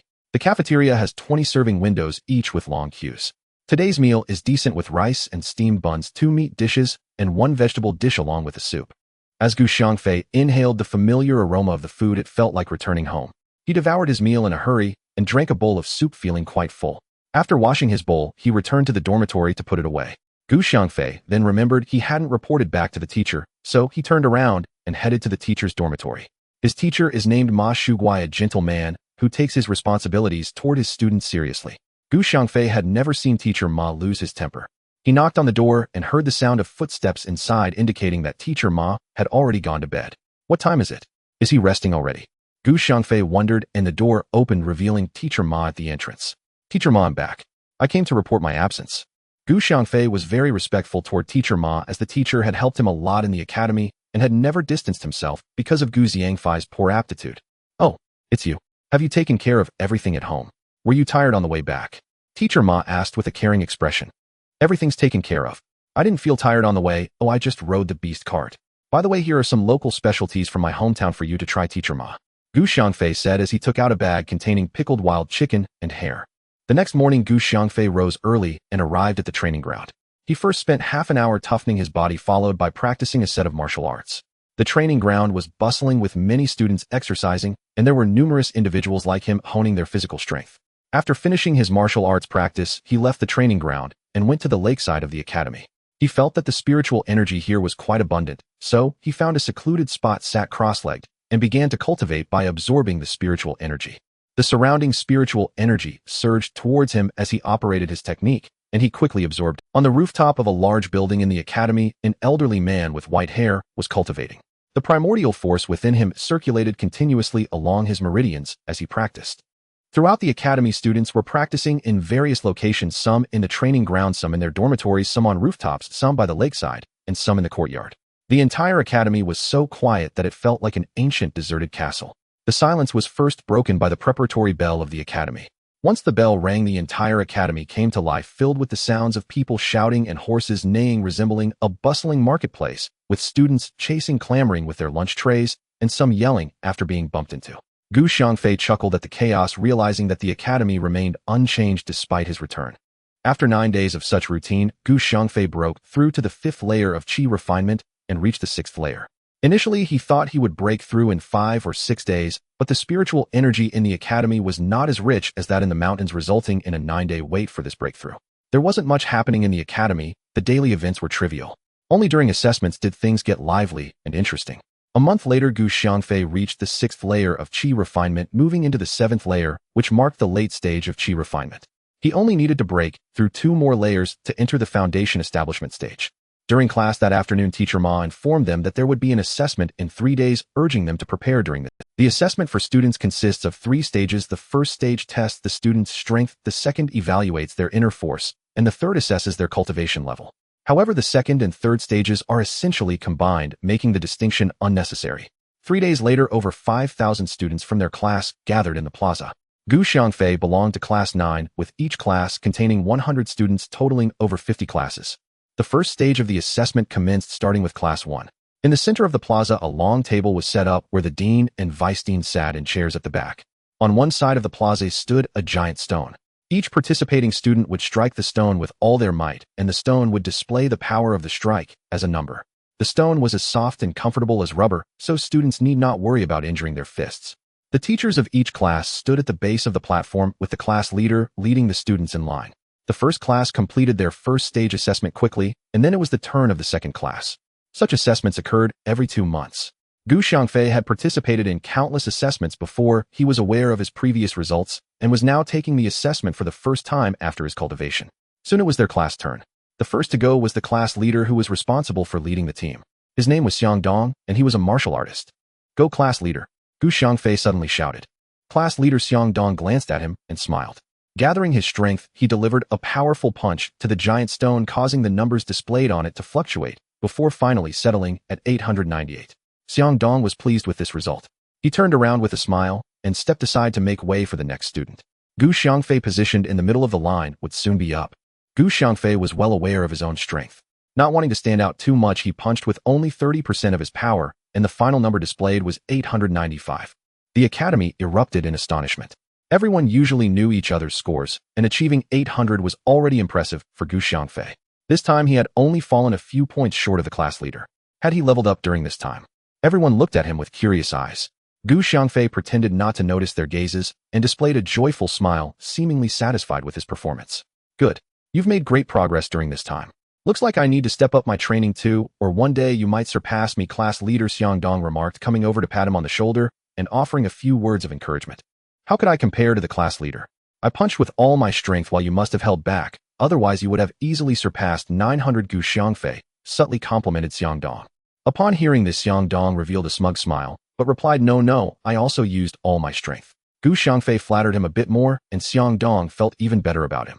Typically, Xiangfei was focused solely on training, but now it appeared that he was quite good with words, making every comment pleasant to hear. It would be nice to befriend him. Even if he didn't need anything, they could still be friends. With this thought, Xiangdong found Xiangfei increasingly likable.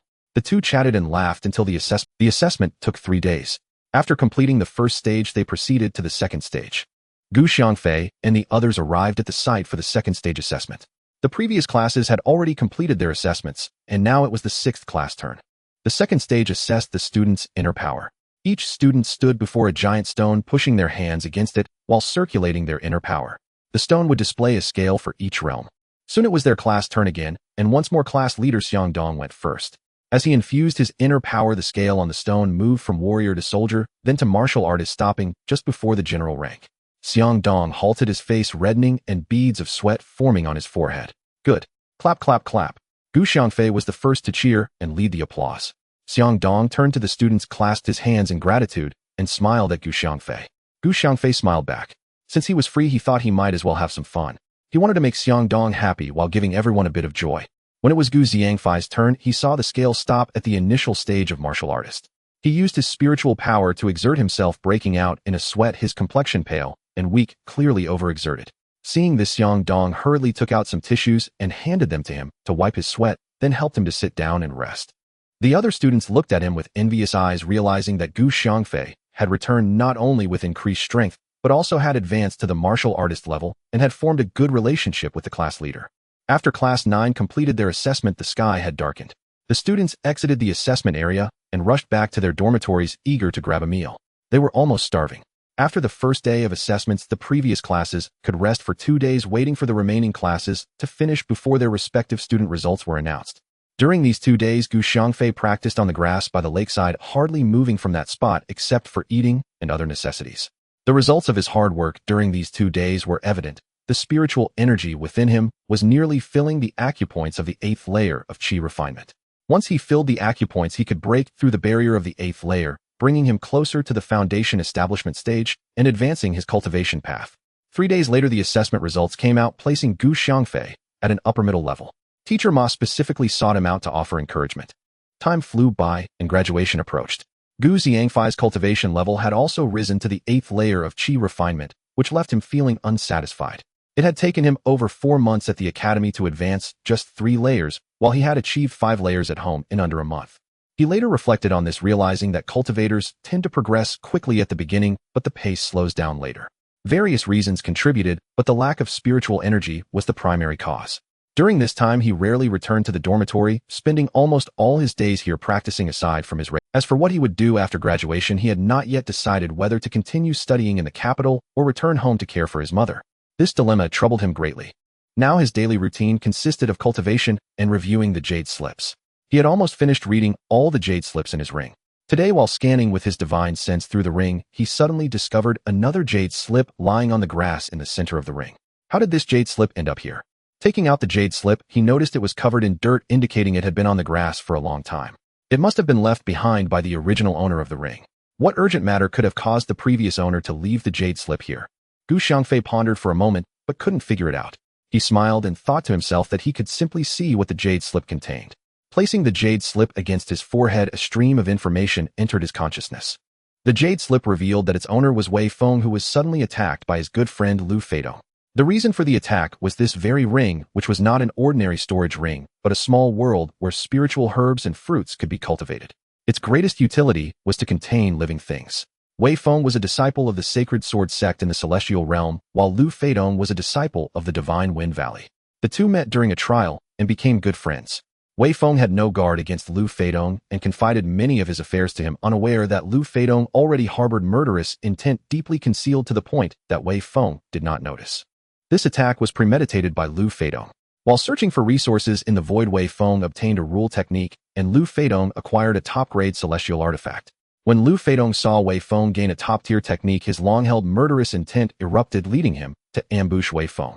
After being suddenly attacked, Wei Feng suffered serious injuries. Realizing what Lu Feidong wanted, he inscribed the events on the jade slip, discarded the ring into the void, and chose to self-destruct in a bid to take Lu Feidong down with him. After reading the jade slip, Gu Xiangfei gained further insight into the nature of cultivators, recognizing that they are often selfish and self-serving. As long as they can grow stronger, they will stop at nothing, disregarding familial and friendly bonds. All are rendered meaningless in the face of personal gain. Only 5 days remain until the graduation assessment. Originally, Gu Xiangfei needed another month of study to graduate, but teacher Ma, having reviewed his grades, encouraged him to participate in the assessment with his classmates. Gu Xiangfei did not wish to waste time here, primarily because the academy's spiritual energy was insufficient. If the energy were abundant, he would not have agreed to the assessment. In a letter to his father, he received a reply stating that if he could study in the capital city, he should do so. His mother hoped he would achieve great things and did not wish for him to return home to look after her.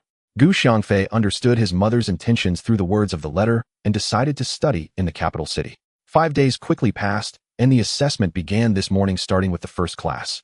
The instruments used for this assessment were brought from the capital city, and none of the academy's equipment was used, indicating the strict nature of this assessment.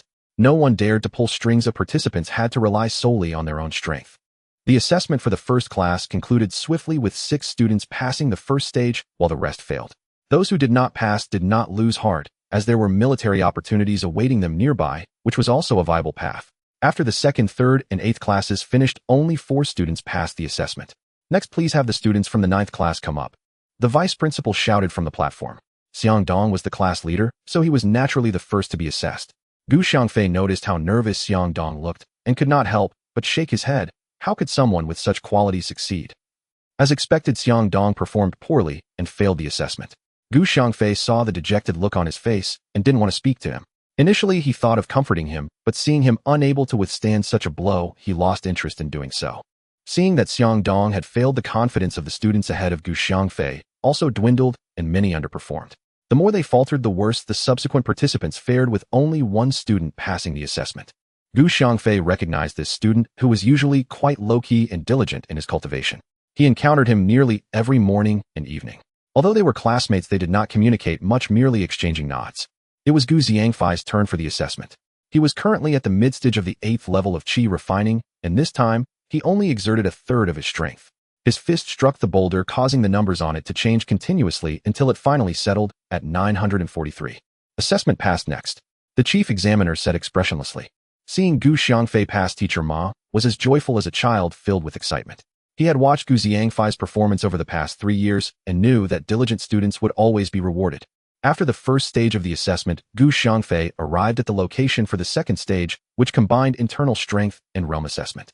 Unlike the Academy's previous 2nd and 3rd stages, this assessment from the capital was quick and efficient, leaving no time for anyone to pull strings. Fewer participants entered the 2nd stage assessment. When Xiangfei arrived, there was no one left to assess before him. He presented the list of those who had passed the first stage to the chief examiner. Upon seeing the list, the chief examiner instructed him to proceed with the assessment. Xiangfei easily passed the 2nd stage, as his internal strength and realm had already reached the level of a martial general. The chief examiner was pleased to see his high level of realm and personally placed the Capital Academy's badge on him. Generally, passing the assessment required reaching the mid-stage of a martial master, but this student had actually attained the realm of a martial general, marking him as a promising talent. After exiting the assessment venue, Teacher Ma was waiting for him at the entrance. Seeing the badge on Xiangfei's chest, he joyfully hugged him, repeatedly saying, "I knew you could do it. Thank you, Teacher Ma, for your guidance over the years. Without your teachings, I wouldn't have achieved today's results." Xiangfei sincerely expressed his gratitude to Teacher Ma. "It is my duty. Your success also brings me face. In the future, when I speak of you, I will have something to boast about. My disciple studying in the capital is quite an honor," Teacher Ma said excitedly. The assessment was completed in just 2 days. The chief examiner gathered the students who had passed, and Xiangfei noticed around 200 had succeeded. Out of over 5,000 participants, only about 200 passed. The odds were indeed quite slim. Students, congratulations on passing the assessment of the capital. But do not rejoice too soon. There will be even more rigorous assessments in a year. I hope everyone continues to work hard to aim for the capital city, as that is your ultimate goal," the chief examiner said expressionlessly. The students below fell into silence, some thinking they would consider the next year's assessment when the time came. Some thought they would need to study harder in the capital to pass the assessment there. Others were thinking about the beautiful girls in the capital. If they couldn't pass the assessment, they at least wanted to bring back a wife. All right, students, go back and bid farewell to your classmates. Gather in the square tomorrow morning to head to the capital. The chief examiner observed how his words had affected the students and couldn't help but chuckle inwardly. This group of boys, let's give you a wake-up call first. Let's see how cocky you can be. I don't believe I can't handle you. Returning to the dormitory, Xiangfei found that his 3 classmates were not there, likely embarrassed to see him. Their usual relationship was average, and sometimes they teased him about his rigorous training. Now that he had passed to the capital, the blow to them was significant, and they couldn't bear to face him. Xiangfei packed his belongings, discarding many clothes he could no longer wear, and cleaned out his cabinet, throwing away some unnecessary items. That night, none of the 3 returned to rest. Xiangfei didn't mind. They were never on the same level anyway. He regarded them as mere travelers on his life's journey, and when they met again, it would be like encountering strangers. The next morning, Xiangfei arrived at the assembly point with his luggage, seeing many students like him carrying their belongings. Each person had 1 item. The rest must be given to close friends or discarded. The journey from Xiangfei City to the capital by beast cart takes about 2 hours. The chief examiner led them onto the beast cart, where the academy's principal, vice principal, and teachers all came to see them off. Teacher Ma was also there, and this time 8 students from the 9th class passed the assessment. Teacher Ma wore a smile on his face. His class had the most successful students, which was a tremendous honor. Xiangfei waved goodbye to Teacher Ma with a smile, and Teacher Ma responded with a grin.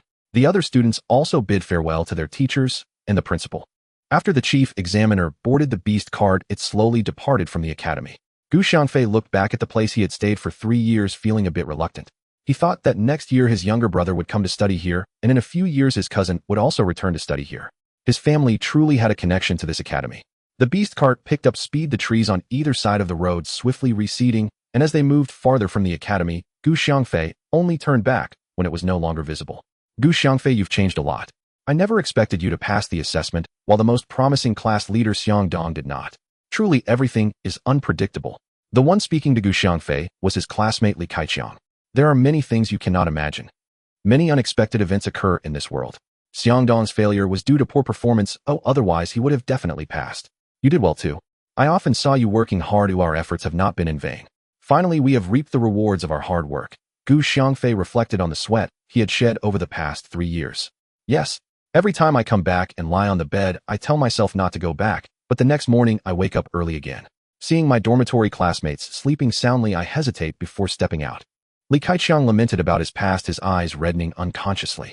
As the two talked, several nearby classmates empathized and joined the conversation, sharing their joys and sorrows. They grew closer and warmer with each exchange, eventually becoming like brothers. Gu Xiangfei did not express his emotions like they did, but rather closed his eyes to cultivate rationally. In a situation like this, if they encountered a crisis, everyone would scatter. Who would care about sweet words now? Only friendships forged through shared life and death experiences can withstand tests. The current friendships felt as insubstantial as bubbles. Once they disembarked from the beast cart, they would dissipate, proving to be entirely unreliable. After 2 hours, the beast cart arrived at the capital city, where the gate bore the 3 ancient characters Dingxi. The guards at the city gate, upon seeing the beast cart from the capital academy, quickly allowed it to pass. The cart did not pause and directly entered the city, which was even more bustling than the state city, with wider streets and lavishly decorated shops lining both sides. After passing through 2 main streets, the beast cart entered the gate of the capital academy, which was significantly larger than the state academy, with many more buildings, all appearing quite modern. Upon disembarking, the chief examiner led them to a large building where a dozen people were already waiting for them. Hello, students. You've had a hard journey. Now we will assign you to classes. After the class divisions, your teachers will arrange dormitories for you. Everyone will have 2 days to rest and familiarize yourselves with the academy. Classes will commence the day after tomorrow. An elderly person among the dozen smiled as he explained everything. Students whose names are called, please stand to my left. Li Dongxing by Liansen. Gu Xiangfei. Upon hearing his name, Gu Xiangfei stepped out from the crowd and stood beside the other classmates. After the teacher finished calling names, Gu Xiangfei observed that their class had 30 students, feeling that the realms of these classmates were quite high, with none below the mid-stage of a martial master, most at the late stage. My name is Xia Jidu, and I will be your teacher. We are class 1, follow me to see your dormitory. The teacher, named Xia Jidu, appeared to be around 50 years old, with kind features and notably large ears, the earlobes nearly touching his neck. One wonders if they would get squished while he sleeps. The 30 students followed Xia Jidu to a large building that seemed newly constructed, looking quite modern from the outside. One could only wonder how it was inside. The dormitories for our class are on the 3rd to 5th floors. You are the first to arrive with individual rooms. The keys are in the doors, feel free to choose. Xia Jidu said with a smile to the students. Thank you, Teacher Xia. You're so handsome. Following Teacher Xia means we will eat well. Upon hearing that each student would have a room, the 30 students were overjoyed. They first expressed their gratitude to Teacher Xia, then began to chatter with various remarks. Gu Xiangfei used his divine sense to check around and felt that the 5th floor would be the best. He entered directly to the 5th floor via the stairwell, and upon reaching the door of room 518, he saw the key still in the lock, took it out, and entered the room. Gu Xiangfei did not expect to be assigned a single room in the city for his studies. He could now cultivate here without the fear of being disturbed, and he could maintain some personal privacy without worry. This single room, though not spacious, was well-equipped, featuring a small living area of less than 20 square meters, furnished with 6 chairs and a tea table on which sat several teapots and teacups. The bedroom contained not only a bed but also a cabinet for clothes and miscellaneous items. Though small, it was cozy. Next to the bedroom were the restroom and shower room, and all facilities were perfect. Gu Xiangfei looked around the room, unpacked his luggage, laid out the bedding, and placed his clothes and some odds and ends into the cabinet. The room he chose was in a place rich in spiritual energy. The spiritual energy at the City Academy was slightly better than that of the State Academy, but still not as abundant as in the deep mountains of his home. Gu Xiangfei decided to study some formations and set up a simple gathering spirit array first. Surprisingly, he found that there were no spirit stones in the small world he had obtained. Not even a single celestial crystal was visible. This wayphone was a bit too poor, and he had even been schemed against, which showed that cultivators in the celestial realm were quite impoverished. In truth, Wei Feng was quite wealthy. However, while searching for resources in the void, he had just attended an auction where he purchased an exquisite long sword, using up all his celestial crystals and still needing to use other items to settle the sword's price. When he was ambushed by Lu Feidong and chose to self-destruct, the long sword also self-destructed into ashes with him, leaving not a single celestial crystal in his ring, and spirit stones were useless in the celestial realm, having long been exhausted by Wei Feng. After tidying up his belongings, Gu Xiangfei took his bowl to get food. It was just mealtime and the cafeteria was starting to serve food. He saw some classmates coming out with their meals through the window. The cafeteria at the City Academy was even larger than that of the State Academy, with more than 30 food-serving windows. The food was also more abundant than at the State Academy, with a variety of dishes that looked very appetizing. After finishing his meal, Gu Xiangfei washed his bowl, as usual, and did not return to the dormitory. Instead, he began wandering around the academy, observing where the spiritual energy was dense. He wanted to set up a gathering spirit array, but lacked spirit stones. He thought about looking for a place that sold jade stones, but since he had just arrived in the city, everything was unfamiliar. The immediate issue was to resolve his cultivation, and if he could find a place rich in spiritual energy, he could cultivate while familiarizing himself with the environment of the city and later go out to find jade stones. After wandering around the entire academy, he discovered 3 places rich in spiritual energy. One was in the bamboo forest to the east of the academy. Although the spiritual energy here was not as rich as in the deep mountains of his hometown, it was significantly stronger than that by the lakeside of the State Academy. The second place was in the southwestern corner of the academy near a dirt hill. The spiritual energy here was also quite dense, similar to that of the bamboo forest. The last place was an abandoned old building of the academy. For some unknown reason, this building had not been demolished. Some of its windows had fallen out, while others hung precariously, swaying in the wind, uncertain of when they might drop. Fortunately, there was no one around, otherwise someone could get hit by a falling window.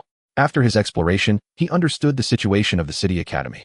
Overall, it was several times better than the State Academy, with an elegant environment that was peaceful and tranquil. If one had money, this place would be perfect for retirement. When Gu Xiangfei returned to the ground floor of his building, he saw a crowd gathered around a young man who was, "Do you know why we can stay in single rooms? Do you know why we are the first class? Do you know how kind Teacher Xia is to us?" The young man looked at the surrounding students who were waiting for him to answer his questions, a smug smile on his face. "Why? Hurry up and tell us. Don't make us guess. I can't stand people like you who play tricks. If you don't hurry up, I'll beat you up." A hot-tempered student threatened the young man. Wait, I'll tell you. Because we are the best," the young man said before turning to go upstairs. "What? That's it," the hot-tempered student cursed. The remaining students looked at each other and burst into laughter. What kind of nonsense was that? He was just teasing everyone. What was that kid's name? "Hey, I remember you, and he are both in class 35. A student asked. "Me? I'm not in class 35, I'm in class 34+1.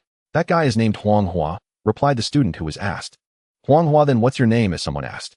"I'm called Lian Pian, and you? What do you go by?"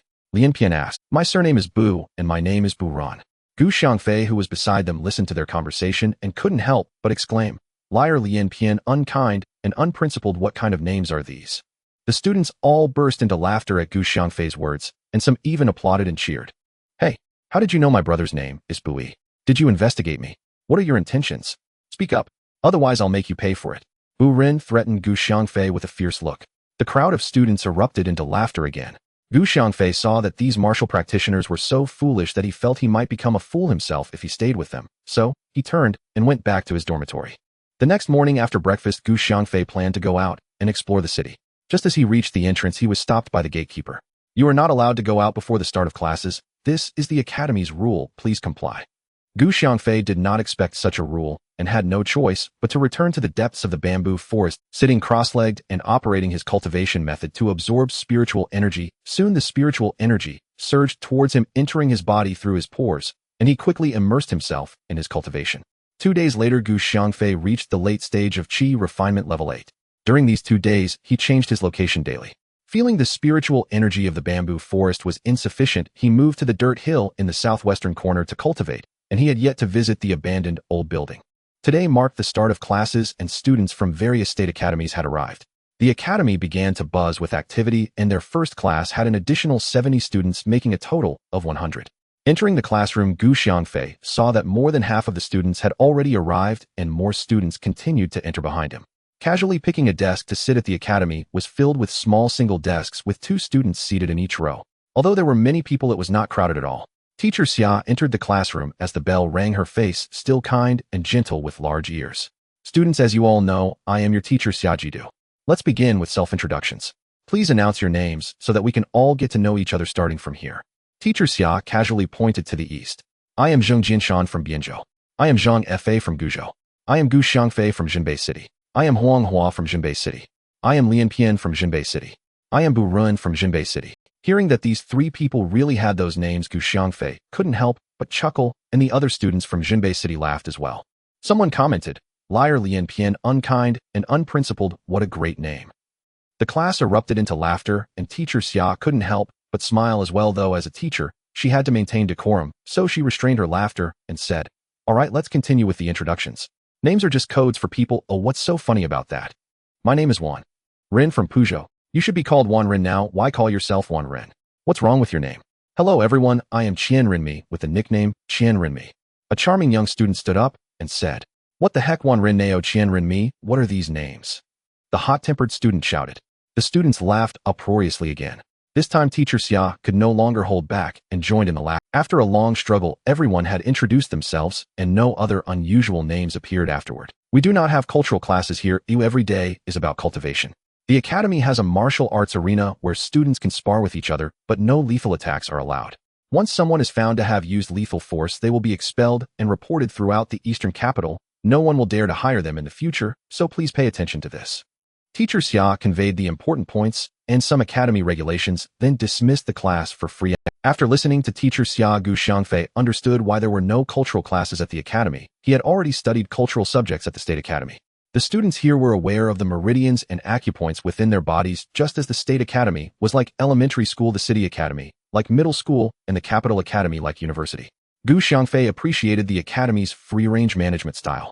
Everyone had to take responsibility for themselves, and those who just wanted to waste time were rare. After all, everyone had passed the assessment from the State Academy to enter the City Academy, and everyone aspired to enter the Capital Academy.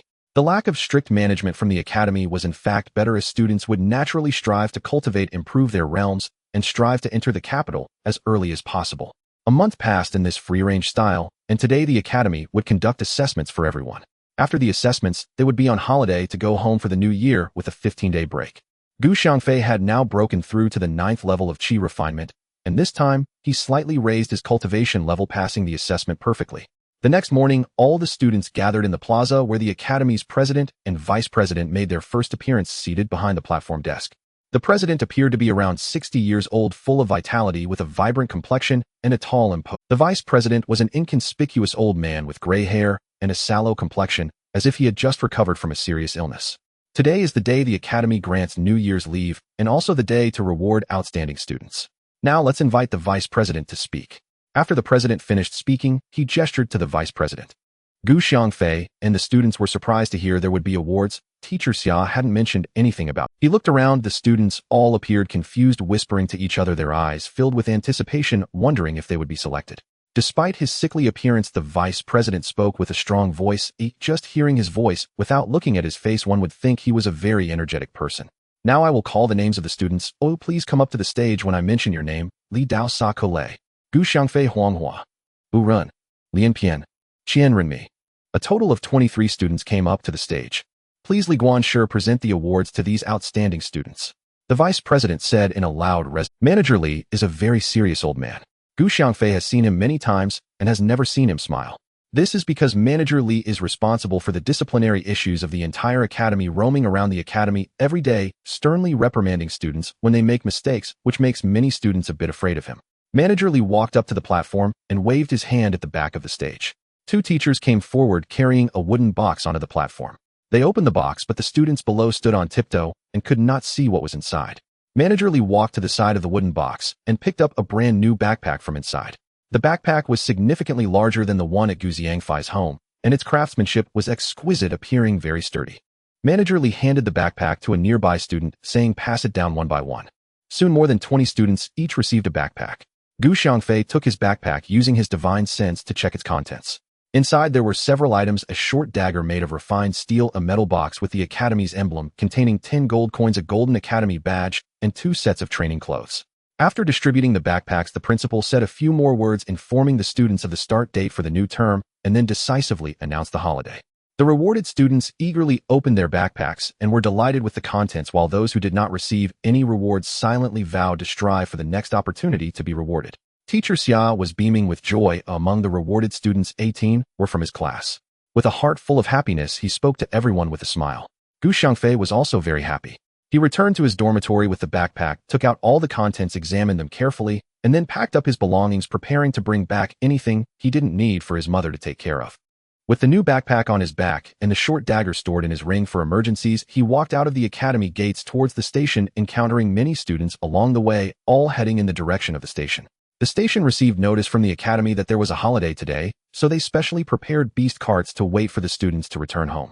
Xiangfei's new backpack attracted the envy of some students, but fortunately at that moment Huang Hua and Lian Pian also arrived, diverting some of the attention away from Xiangfei. Once on the beast cart, nearly all the students heading to the town of Beicheng were present except for two outsiders who appeared to be small-time merchants, each carrying 2 large packages and even voluntarily paying the package fee. Not long after leaving the city, it began to snow. First it was a light flurry, but soon it turned into heavy snowfall. The road was quickly covered with a layer of snow, and the beast cart dared not run fast, trotting forward instead. "Watch out!" Xiangfei suddenly sensed a whistling sound in the air. He shouted loudly and jumped to the side of the road just as a unicorn was shot in the neck by an arrow. As Xiangfei's feet touched the ground, he used a wind technique to glide a few meters forward, stopping the inertia brought on by the beast cart. At this moment, a group of over a dozen people appeared ahead, wielding long spears and sabers with bows and arrows on their backs. They looked like an adventurous team. The group quickly scattered surrounding the beast cart. Xiangfei drew his short dagger and used a wind technique to charge at the approaching attackers.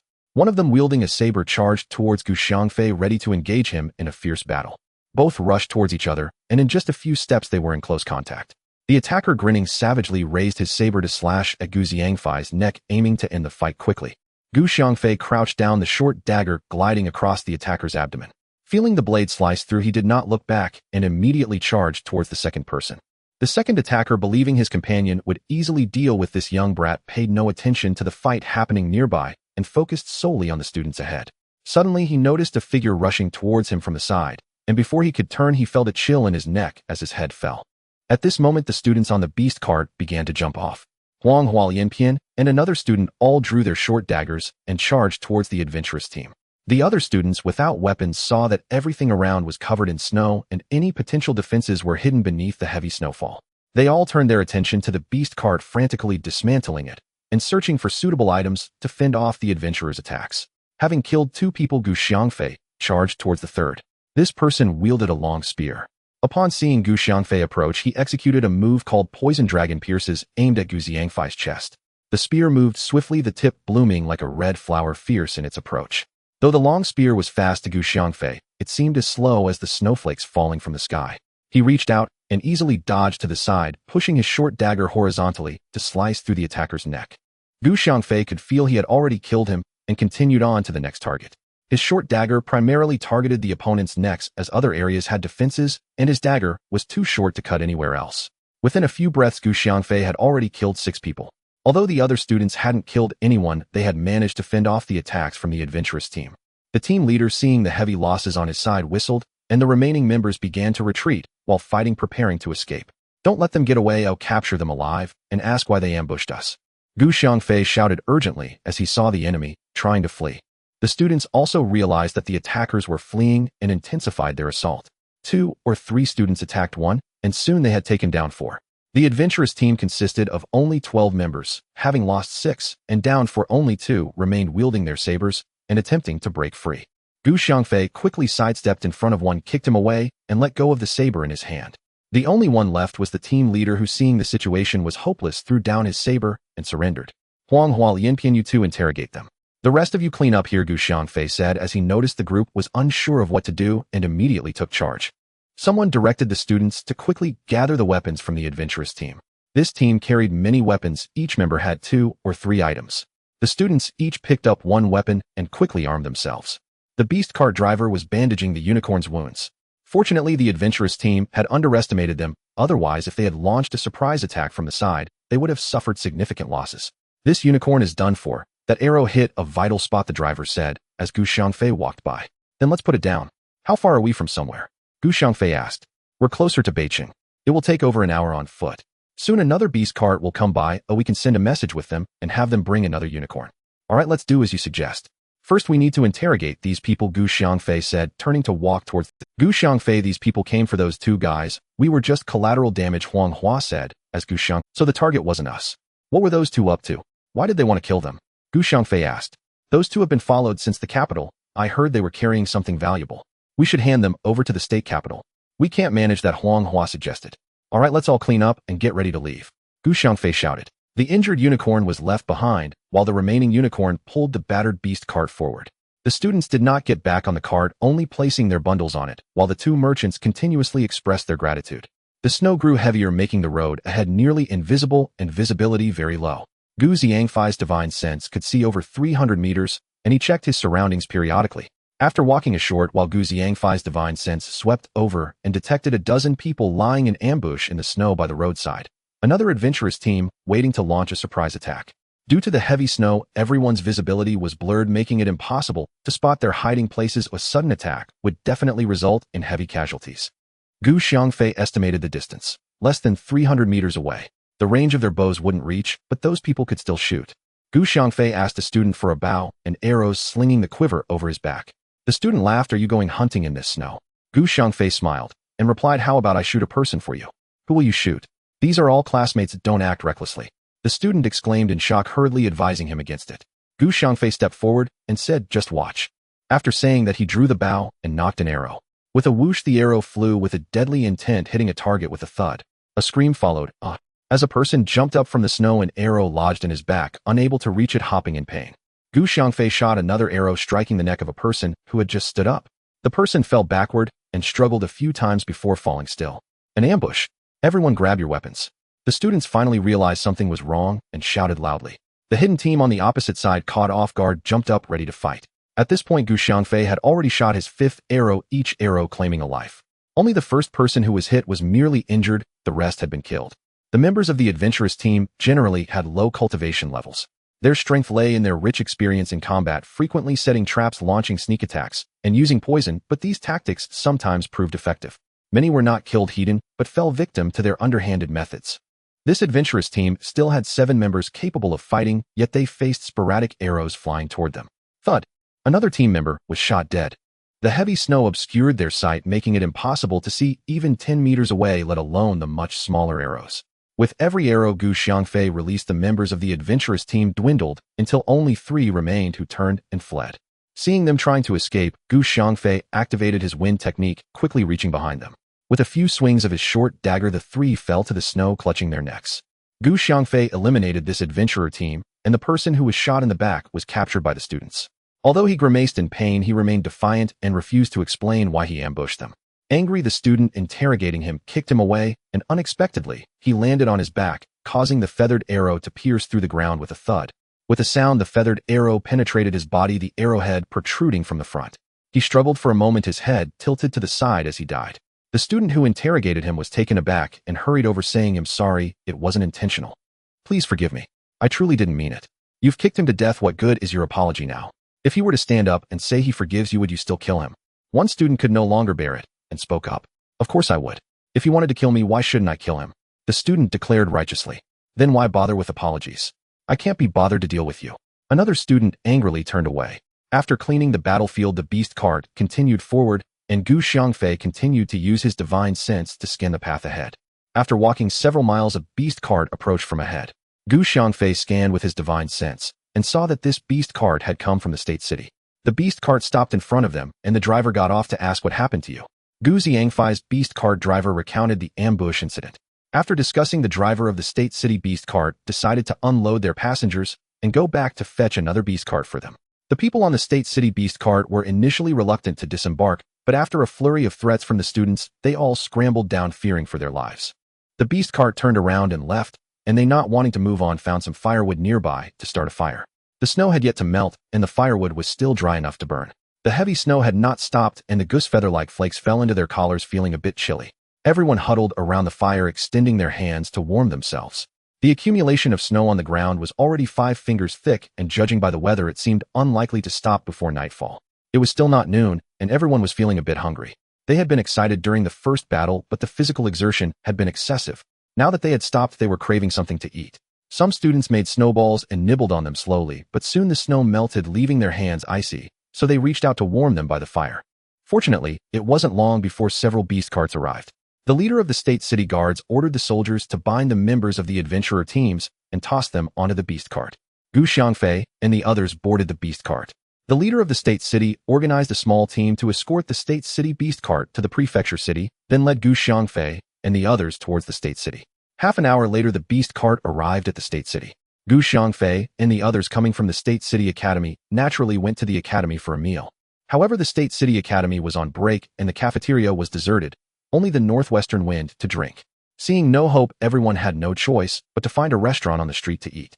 The two vendors had been taken away by the leader, leaving over 30 students sitting at 3 tables in the restaurant. They took out several gold coins found on the adventurers and tossed them to the shopkeeper, asking him to serve dishes according to the price of the coins. All of them were around 15 years old, and no one mentioned drinking alcohol. When the dishes arrived, everyone wolfed down the food voraciously. After satisfying their hunger and drinking enough soup, those living nearby took advantage of the early dusk to brave the snow back home, while those farther away found an inn to stay in, waiting for the snow to stop before leaving. Gu Xiangfei decided to return home. On his way back, he also needed to take the beast cart to Jinhuang City to greet his classmates before leaving the restaurant and heading to the inn.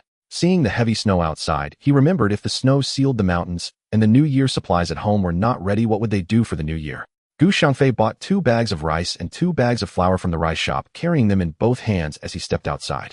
In the heavy snow, there were almost no people on the road, and he casually tossed the rice and flour into his ring.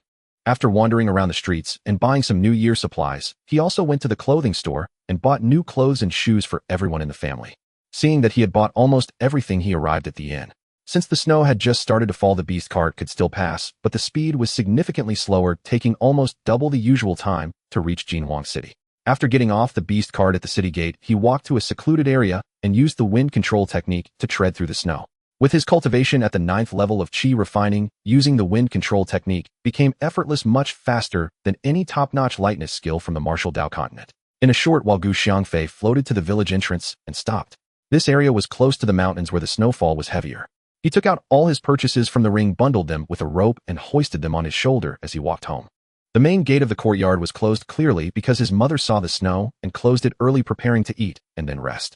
Gu Xiangfei understood his mother's character. She always made preparations in advance, being thrifty and organized.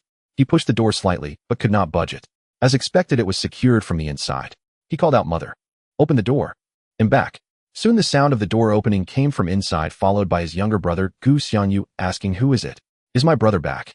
Gu Xiangfei found the question strange, knowing that he was back, yet still asking who it was. "No, I'm just a passerby. The snow is too heavy. Can I borrow a place to stay for one night?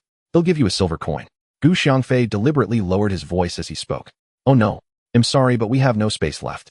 You should try other people's homes." Upon hearing that it was for a place to stay, Gu Xiangyu immediately rejected Gu Xiangfei at the door. "Have some pity on me.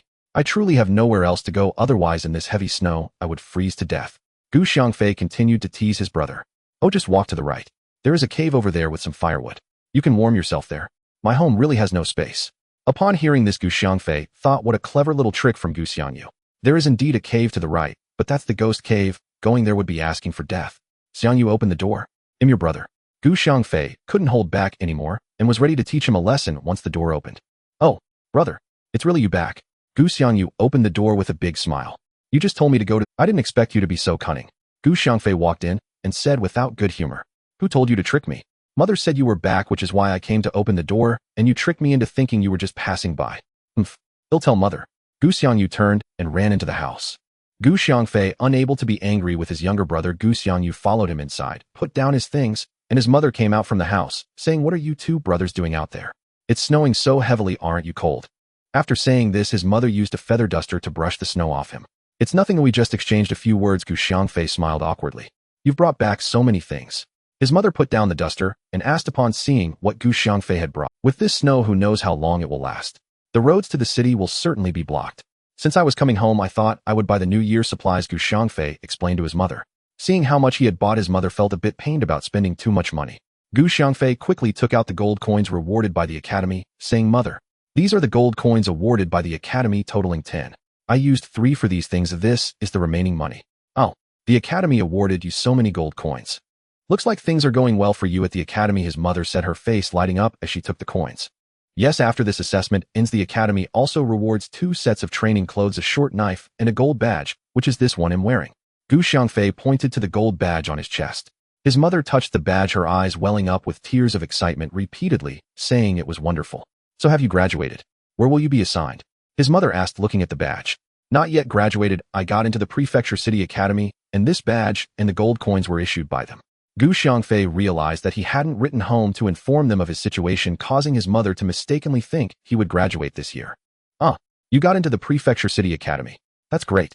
My son is capable, his mother said, showing no trace of resentment for his lack of communication, and instead, she was very happy that he got into the Prefecture City Academy. Yes, next year, I want to get into the Capital City Academy and bring you to live there, Xiangfei said with what's so good about living in the capital city? It's better here. People in the city are cunning and treacherous. I don't like going there, his mother firmly refused. Xiangfei suddenly felt something was off about his mother's words. After a moment of reflection, he understood that his mother was intentionally downplaying the pressure on him by saying she wouldn't go to the capital city, easing his burden. Truly, a parent's heart is filled with concern. He decided he must get into the Capital City Academy so that his mother could also see the world there. Now that it was just past afternoon, although it was snowing outside, it was still early before nightfall. He decided to head into the mountains to hunt some game as they had run out of meat at home. Mother, I'm stepping out for a bit. I'll be back soon, Xiangfei said to his mother before turning and leaving. Once outside, he found the streets empty, the heavy snow continuing to fall. He used the wind control technique to leap up the mountain. The snow did not affect his divine sense, and Xiangfei floated while using his divine sense to check for traces of game. After a few breaths, he entered the deep mountains where the game was plentiful. He soon spotted several large wild boars, but did not act immediately, continuing to search for other prey. There are wild cattle and wild sheep. This will make for a rich New Year feast. Xiangfei grinned as he took out his short knife, gliding into the herd of wild cattle and stabbing one in the heart, then quickly turned to stab another. When the other wild cattle saw 2 of their companions fall, they mooed and fled in all directions. By the time Xiangfei heard the mooing, he was already at the wild sheep, stabbing several times with the short knife into the group. After sheathing his knife, 4 wild sheep fell to the ground with a thud. The blood from the wild cattle had mostly drained, so he collected the wild cattle, then gathered the wild sheep before heading towards the wild boars. He had killed 4 out of 5 large wild boars, leaving one alone and letting it escape. On the way back, he also took down countless wild chickens and hares, feeling it was enough for his family, before using the wind control technique to hurry home. Arriving at his doorstep, he took out the wild cattle and other game, carrying them into the yard and throwing the catch down before heading to his uncle's house. His uncle's front door was not closed, so Xiangfei walked directly into the house. A wave of warmth hit him. His uncle was sitting on a chair drinking tea. The charcoal basin on the stool was glowing, and the room was quite warm. Xiangfei felt a bit hot upon entering. Fei is back. Have you graduated? His uncle asked upon seeing him enter. Not yet. I got into the Prefecture City Academy and can only graduate next year. That's great. Well done, kid. His uncle exclaimed excitedly at the news of Xiangfei getting into the Prefecture City Academy. Aunt Air heard him speaking and came out to fetch a teacup for him, but Xiangfei hurriedly stopped her. Uncle and Aunt, come to my house. I've hunted some game in the mountains, just in time for the new year to have meat to eat. Let's hurry and process it. Xiangfei said. I want to eat meat. Jiao rushed out of the house upon hearing Xiangfei mention meat, running over to say. Xiangfei picked her up and said, let's go eat meat. After saying that, he carried her out the door. Is this the game you hunted? Uncle Air and Aunt Air arrived at his home, staring in astonishment at the wild cattle, wild sheep, wild boars, and a pile of wild chickens and hares in the yard. When I returned, I saw there was no meat at home, and with such heavy snow, I definitely couldn't go to the city, so I conveniently bought some New Year goods in the city and hunted some game in the mountains. Xiangfei explained to Uncle Air and Aunt Air. His mother came out upon hearing the commotion and was also stunned by the sight of all the game in the yard. Her son had been gone less than half an hour and returned with so much game it seemed his cultivation level had definitely improved. What level are you at now, eh? Uncle Air asked. Peak of the Martial General. I estimate I will reach the Martial Sovereign Realm after the new year. Xiangfei said with a smile. Good, you're stronger than your father now. When your elder brother comes back and sees your high cultivation level, he will definitely jump for joy. Uncle Air said happily. The family started to get busy. Despite the cold weather, they weren't worried about the game going bad. They first skinned the cattle, then Aunt and Aunt Air handled the organs, while Uncle Air and Xiangfei cut the beef, and the 3 children Jiao, Xiaoyu, and Xiaohai carried the processed beef back to Uncle Air's house. With 1 cow per family, it was enough for the new year, and they also gave Uncle Air a bag of rice and a bag of flour for the 2 children to carry home. After processing the wild cattle, they started on the wild sheep and finally the wild boars, while Aunt and Aunt Air handled the wild chickens and hares. After they were done, the sky turned dark. Everyone enjoyed a sumptuous feast. Gu Xiangfei said to Uncle Air, "With so much food, we definitely can't eat it all. Let's sell some to anyone in the village who wants to buy, and those orphans and widows, let's just give them some." "Sure. We share the same ancestor, we should help them out when we can," Uncle Air agreed with Gu Xiangfei. After dinner, his mother also brought new clothes for Uncle Air's family, and Aunt Air's family happily went home. When Aunt Air returned home and saw that the new clothes were made of good materials, she couldn't help but ask Uncle Air, "Did you say Fei got into the Prefectural Academy, and the Academy rewarded him with 10 gold coins?" This is what Dao said. "Fei is capable. I always thought he would achieve something when he grew up. You see, now we are benefiting from his success." Uncle Air said with a smile. "Yes. Fei has done a lot for the family since he returned this year. He sold medicinal herbs for over 100 gold coins, and he spent quite a bit on New Year goods. Just the clothes and shoes for our family cost over a gold coin, not to mention these goods and meat, which would cost about a gold coin if bought." Aunt Air calculated the value of these things. "Now I don't need to go hunting in the mountains anymore. Having such a good nephew is really great," Uncle Air said proudly. "Yes, you have a good nephew, you should boast about it and enjoy some blessings. Otherwise, with such heavy snow, one can only catch a wild chicken or hare. If you want to hunt wild cattle or boars, you have to go deep into the mountains, which are quite dangerous. But Fei's cultivation has improved, and he has become bolder. He managed to catch so much game by himself and bring it back. He must be quite strong now." Aunt Air first teased Uncle Air, then praised Gu Xiangfei a few times. Of course, he is currently at the peak of the martial general realm, and once he reaches the martial sovereign realm next year, he can go anywhere in the mountains and easily deal with those ferocious beasts. Uncle Air said with certainty, "Is the martial sovereign that powerful? Then next year we can eat the meat of ferocious beasts, which is a great tonic. Eating it is good for our health. By the way, tomorrow you should take some of this meat to my parents. With so much we can't eat it all, and now that the heavy snow has sealed the mountains, they can't go out, so they won't have meat to eat for the new year." Aunt Air thought of her parents, her face filled with worry. "Sure, bring them more, and by the way, ask my old father-in-law for some charcoal. He has plenty of charcoal, and Dao's family doesn't have much, so I'll bring some back for her." Uncle Air shared his thoughts. "Sure. Since the heavy snow has sealed the mountains, my father's charcoal can't be sold either, so let's take some more for Dao. We'll go together tomorrow and bring back more." Aunt Air also shared her thoughts. After eating his fill, Gu Xiangfei returned to his bedroom. The cold weather was of no concern to him, but seeing his mother and younger brother stomping their feet from the cold made him want to set up an isolation array in the house to keep the cold air out, making the home much warmer. But what to do without jade stones or spirit stones? He rummaged through his ring to see if there was anything useful. Those jade slips were made of jade stones, and he couldn't use them as they were all useful. Suddenly, he noticed the meteorite that had fallen from the sky. This should be better than jade stones, right? At worst, it would be about the same as the jade stones. He took out the large stone, summoned his flying sword, and used his spiritual power to cut the stone. With a sharp sound, the flying sword easily pierced into the stone. After shaking it up and down a few times, he pulled out the flying sword and was about to pierce the stone again when it suddenly split apart. A bead fell out from the middle of the stone, seeming to have a spirit of its own as it attempted to roll towards the door. Gu Xiangfei quickly took a step forward and grabbed the bead. He felt it struggling in his hand. Although its strength was not great, he still held on tightly. Could this be a treasure? It was sealed inside the stone, and he broke the seal with his flying sword. Did the bead push the stone open by itself? Trying to escape. Good things need to be refined to become one's own. With that thought, Gu Xiangfei spat out a mouthful of essence blood towards the bead and began to refine it using his cultivation technique. After being covered in essence blood, the bead could no longer escape, but it still struggled, reluctant to be refined. The more it struggled, the faster Gu Xiangfei accelerated his cultivation technique to refine it. Gradually, the bead's struggles weakened, and finally, it obediently got refined by Gu Xiangfei. Over an hour later, the bead was refined, and a beam of white light flashed into Gu Xiangfei's sea of consciousness, nurtured by his spiritual sense. After refining the bead, Gu Xiangfei cut the large stone into 9 equally sized pieces, then used his divine sense to inscribe the array. This was his first time inscribing an array done entirely according to what was written on the jade slips, which he remembered perfectly. He was familiar with array's alchemy and weapon refining, but he had yet to practice them. As expected, the first attempt to inscribe the array failed, and the stone shattered. Gu Xiangfei realized that this wouldn't work and decided to find some other stones to practice on first. He went outside and cut a few stones, then returned to his bedroom to practice. The first piece failed, the second piece failed, and each time he failed, he would analyze the reasons for his failure and see where he went wrong in the inscription. On the 35th piece, he succeeded. He looked excitedly at the inscribed stone, ran through the process in his mind again, and took another stone to inscribe following the 35th stone. Just as he was about to finish, it shattered again. Gu Xiangfei was undeterred and continued to analyze the process, then resumed inscribing. His success rate increased and his mood improved. He inscribed 20 pieces in a row without a single failure. He took the stone cut from the meteorite and inscribed the array. Soon the 9 stones were fully inscribed. He stood up suddenly feeling dizzy and nearly falling to the ground. He quickly sat down cross-legged, operating his technique to absorb spiritual energy and cultivate. As his technique circulated, his divine sense gradually recovered.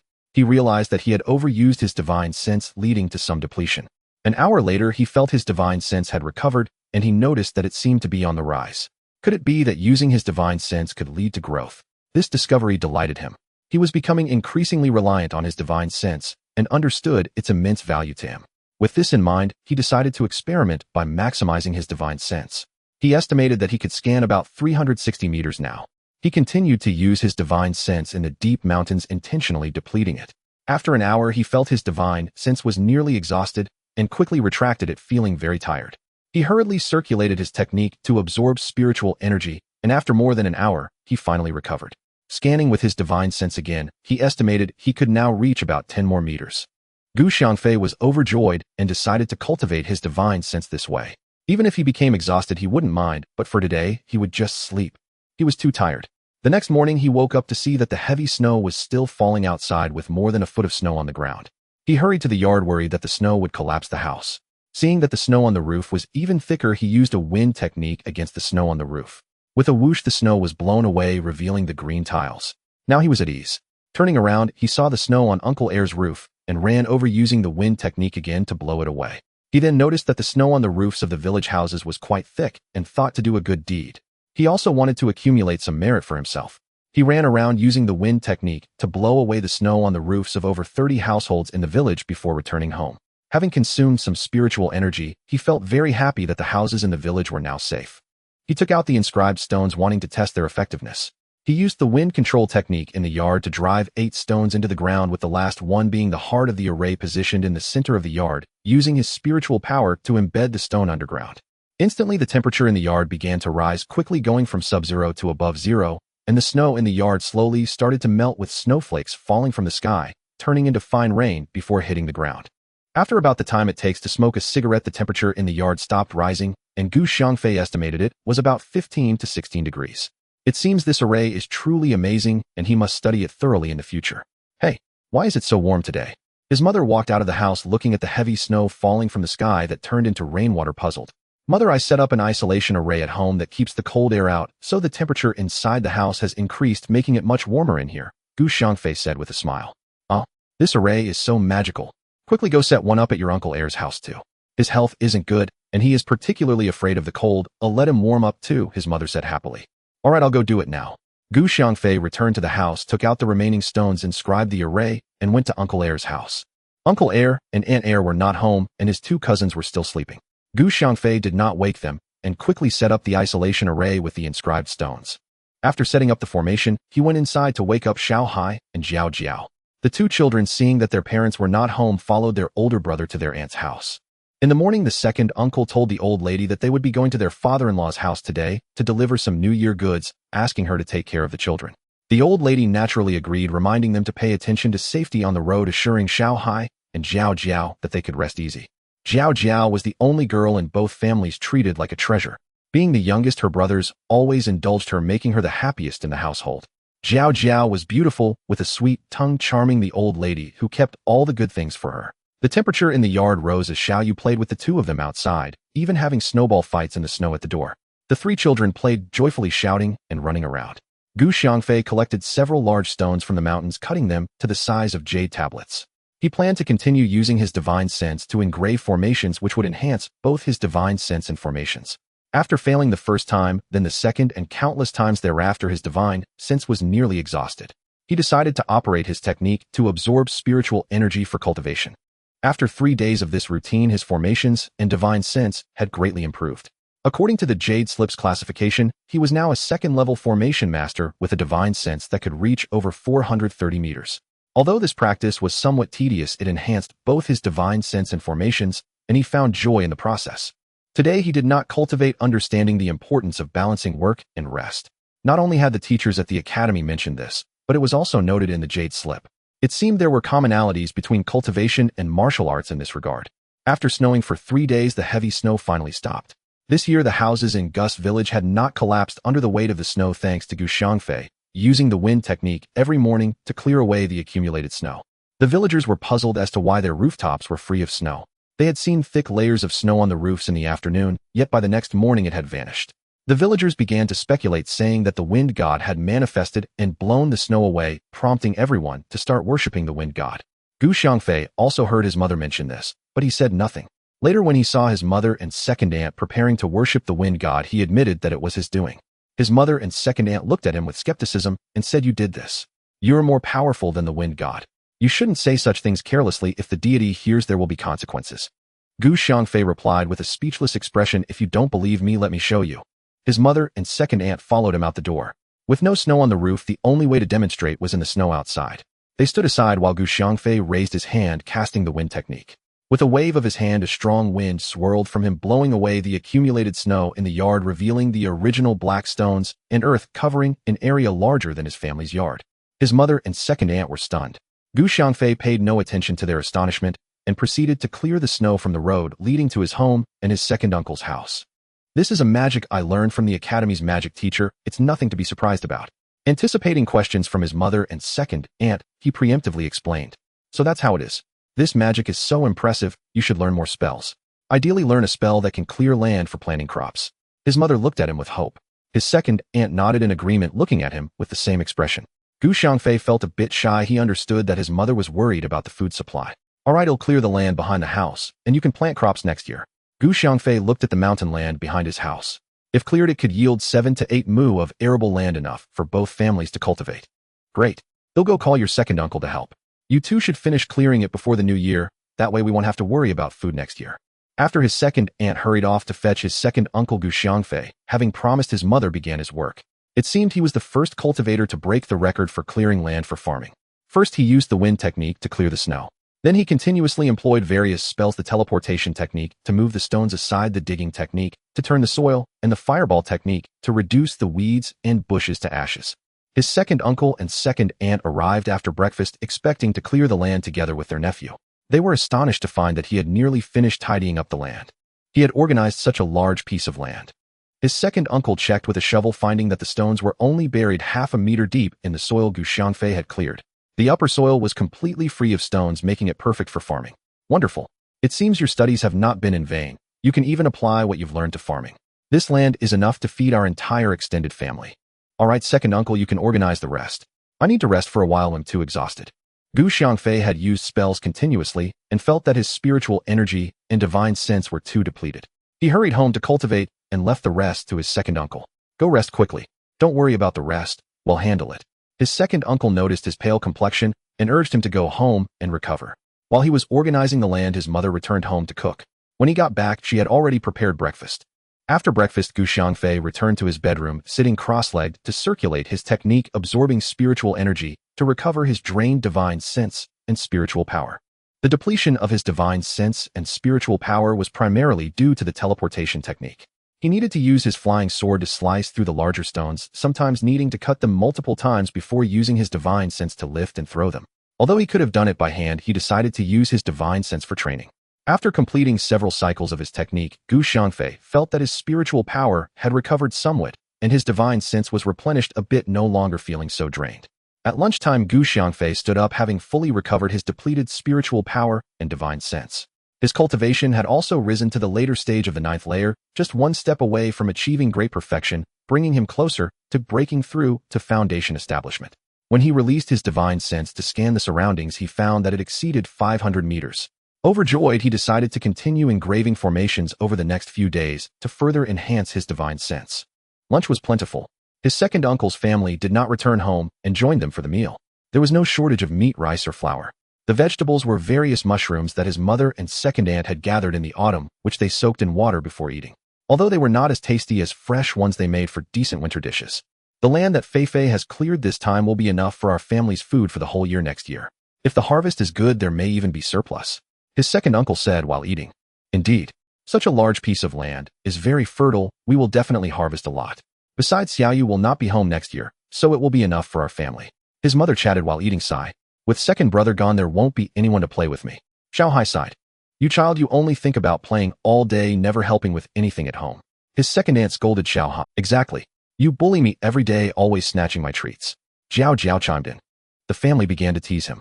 Xiaohai did not dare to speak up, burying himself in his food, hoping to finish quickly and leave this place of gossip. After the heavy snow blocked the mountains, the villagers found it impossible to go to the city. With the new year approaching and no preparations for New Year goods, some villagers took advantage of the snow as wild chickens and hares were out foraging, leaving tracks. It was easy to hunt some wild chickens and hares in the mountains at this time. The second uncle sold or traded some of their beef, mutton, and pork from Gu Xiangfei's family for various vegetables like mushrooms. Everyone was pleased, and he also sent some meat to the orphans, widows, the elderly, and the sick, earning the gratitude of many villagers. After all, they were all descendants of the same ancestor, and it was good to help each other. Gu Xiangfei had been deducing formations every day for the past few days. He initially wanted to learn alchemy and weapon forging, but unfortunately, he had no materials in his ring, so he had to give up. With only 3 days left until the new year and his father still not back, the family gathered for a meal and began discussing it's likely that the eldest brother is stuck because of the heavy snow and can't return. Even sending someone to relay a message is impossible. The second uncle expressed his thoughts to comfort the old lady's anxious mindset. Yes, this year the snow has been too heavy. Some villagers who wanted to go to the city to buy New Year goods couldn't make it out. After walking for a while, they had to turn back. Everywhere was a vast expanse of white, and the roads were invisible. The second aunt shared what she had learned. It's all right, even if he can't come back, we can still have a good New Year. We have everything we need at home, even better than when he was here in previous years. His mother smiled, but her eyes were filled with deep concern, fearing something might happen to his father, and worried that the roads would be difficult, preventing him from making it back for the new year. Gu Xiangfei wanted to go to the city to inquire about his father or to greet him on the road, but he didn't know if his father would return. Even if he went to the city, he wouldn't know whom to ask. His father worked for a prominent family in a city that was not the same as the one where Gu Xiangfei was located, but rather another city over 800 miles away from their home. In the east, there were 30 cities, each managing varying sizes of prefectures based on the terrain. For example, Dingxi City, being close to the border and mostly mountainous, had a much smaller jurisdiction, yet it still governed 12 prefectures. The family where Gu Fengqi resided had only just begun their holiday today, a tradition that occurred at this time every year. The guards had grown accustomed to it, and the family awarded each guard with a bonus of 5 gold coins. His monthly salary was 1 gold coin, and after deducting his own expenses, he could save around 80 silver coins. After the holiday commenced today, Gu Fengqi left the family estate with the other guards to take a beast cart home from. On his way home, he had to transfer carts twice. When he departed, it hadn't snowed here, only a light rain had fallen.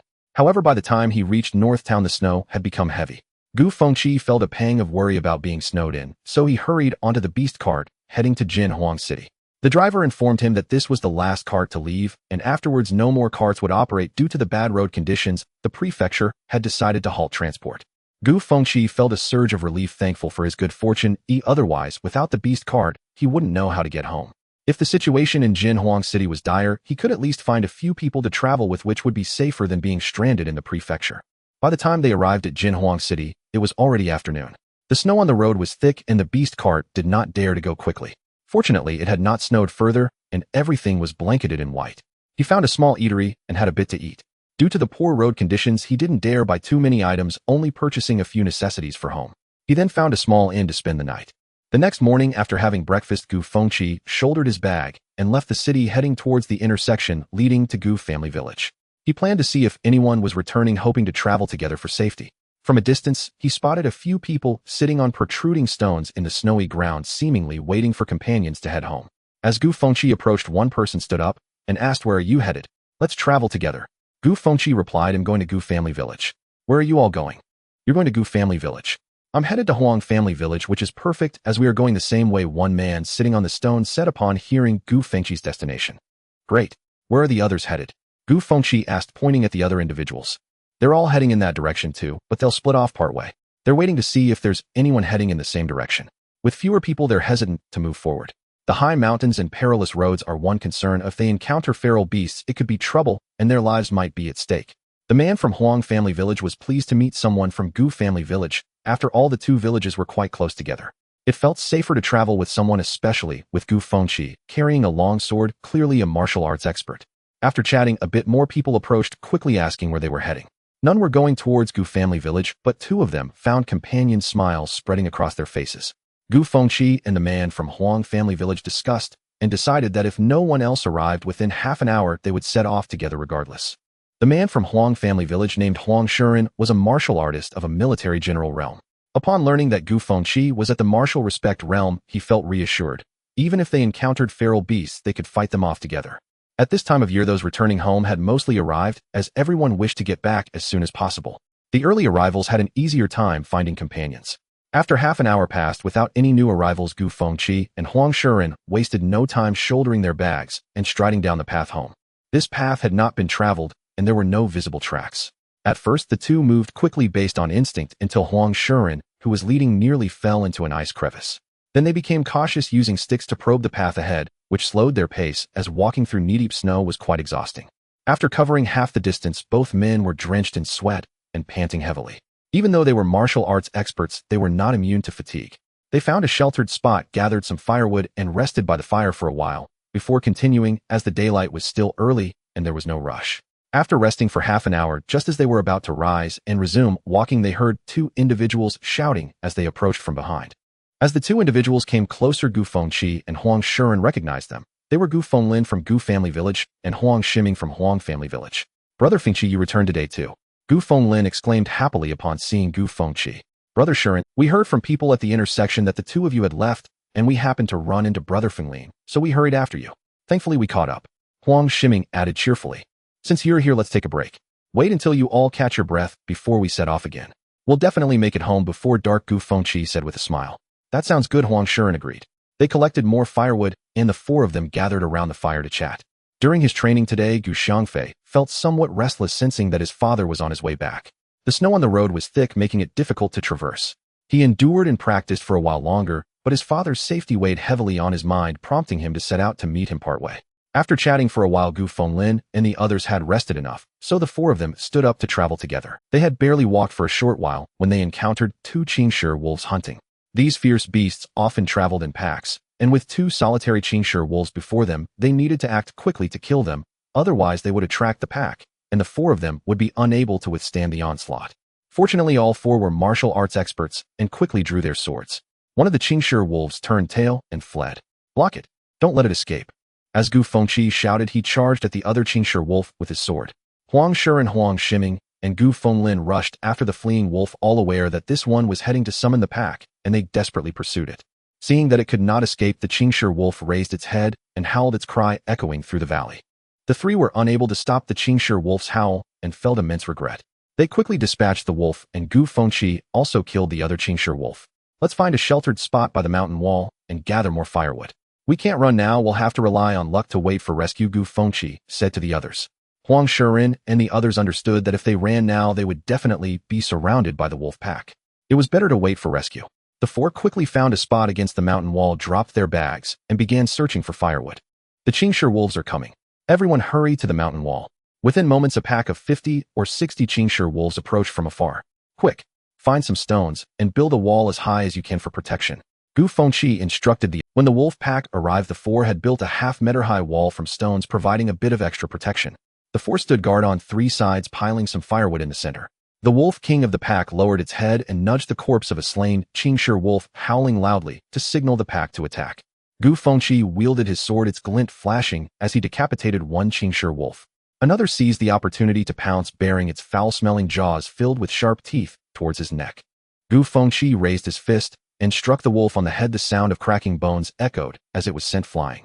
He swiftly followed up with another strike, slicing off half the head of another Qingshi wolf. The four fought fiercely, quickly killing 7 or 8 Qingshi wolves. The wolf king howled once more, and the attacking wolves withdrew. 2 of the 4 held their ground with their swords, while the other 2 hurriedly placed the slain Qingshi wolves' bodies atop the half-meter-high stone wall. The freshly killed corpses were still somewhat soft, but they froze and hardened quickly, providing an additional layer of protection. The Wolf King watched as they used the bodies of its kind as a barrier, bearing its bloody jaws filled with sharp teeth, wishing it could tear them to pieces. The second wave of attacks began shortly after this time, with over 50 wolves charging simultaneously, killing one after another, all the while baring their teeth. Although the wolves had arrived, their attack range was limited to 3 sides. One Qingshi wolf attempted to leap over the stone wall to attack them inside, but miscalculated its jump and slammed against the rock wall, dazed only to be kicked to death by Huang Shiren. The 4 fought desperately, quickly slaying over 20 wolves. The Wolf King howled again, and the pack retreated to gather around it, waiting for its next command to attack. All four bore varying degrees of injuries and neglected to bandage them, first stacking the slain Xiangfei wolf corpses atop the stone wall before starting a fire, taking turns to rest. There were still over 30 Xiangfei wolves left, and they felt confident they could defeat them. The Wolf King also realized that continuing the attack might lead to its own demise, but it was unwilling to leave empty-handed, resulting in a stalemate. Gu Fengqi and the others took out their provisions to replenish their food. The previous two attacks had drained their stamina, and after eating they rotated to catch their breath and recover their internal strength.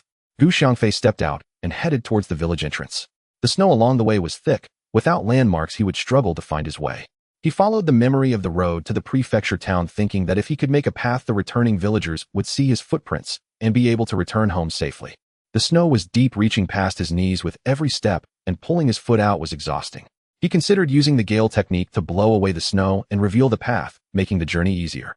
Gu Xiangfei decided to give it a try to see the results. He formed hand seals to unleash the gale technique, revealing a path over 20 meters long and 5 to 6 meters wide. The path is a bit wide, a meter's width should suffice, he muttered to himself. Upon using the gale technique a second time, the path extended over 30 meters long and was over 3 meters wide. It was still a bit too wide, so during the third attempt he controlled his spiritual energy to 1 meter wide with an unlimited length. This time the path was about 2 meters wide and over 50 meters long. He shook his head in dissatisfaction, realizing he still could not control his spiritual energy with precision, and resolved to continue practicing. He became immersed in the practice of his magical powers, forgetting entirely about his original purpose for leaving and even neglecting thoughts of his father. After the four of them fully recovered, Gu Fengqi and his companions discussed that they could not remain on the defensive, they needed to take the initiative. The best defense is indeed a good offense.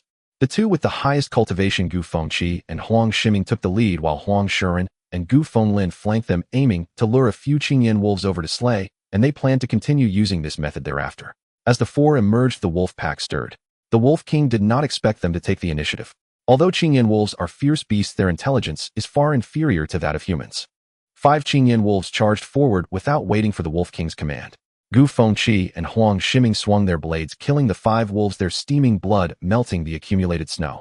The remaining Qingyan wolves, seeing their companions killed so swiftly, bared their teeth and roared at them, yet dared not charge forward. The four noticed the wolf pack was intimidated, and their morale surged as they shouted and charged towards the wolves. Seeing the four approach with such fierce momentum, the Wolf King turned and fled. The other Qingyan wolves, seeing the Wolf King run, followed suit. The four unleashed a flurry of strikes, killing another 7 or 8 wolves that had not managed to escape. The remaining dozen or so Qingyan wolves had already fled without a trace. The four exchanged glances and burst into hearty laughter.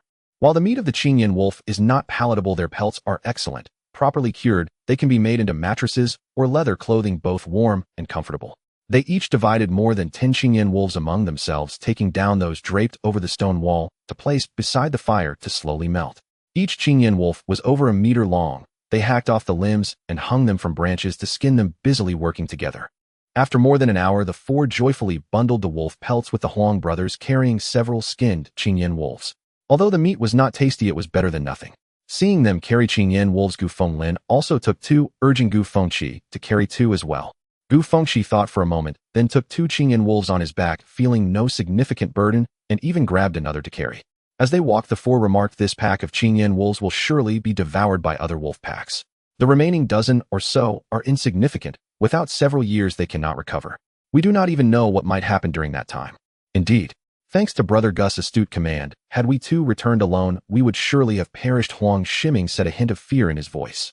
"I merely acted on instinct under pressure. Fortunately, everyone worked together to overcome this wolf pack." Gu Fengqi did not take pride in the victory for himself. He acknowledged everyone's contributions. Years of guarding had instilled in him the habit of not being the one to stand out. Everyone was delighted to hear him speak this way, and they promptly invited him to their homes to drink during the new year. Gu Fengqi agreed to visit them when he had the time, and invited them to his home as well. Gu Xiangfei became increasingly familiar with his training. He now controlled the output of his spiritual power almost entirely according to his own thoughts, effortlessly shaping the width and length of his path. While reaching a state of mastery, he suddenly thought of his father, hurriedly stopping and utilizing his wind control technique to float forward. Not long after setting off, he spotted 4 figures approaching from a distance, conversing. His divine sense swept across them, confirming that it was indeed his father, Gu Fengqi, returning. "Dad, you're back."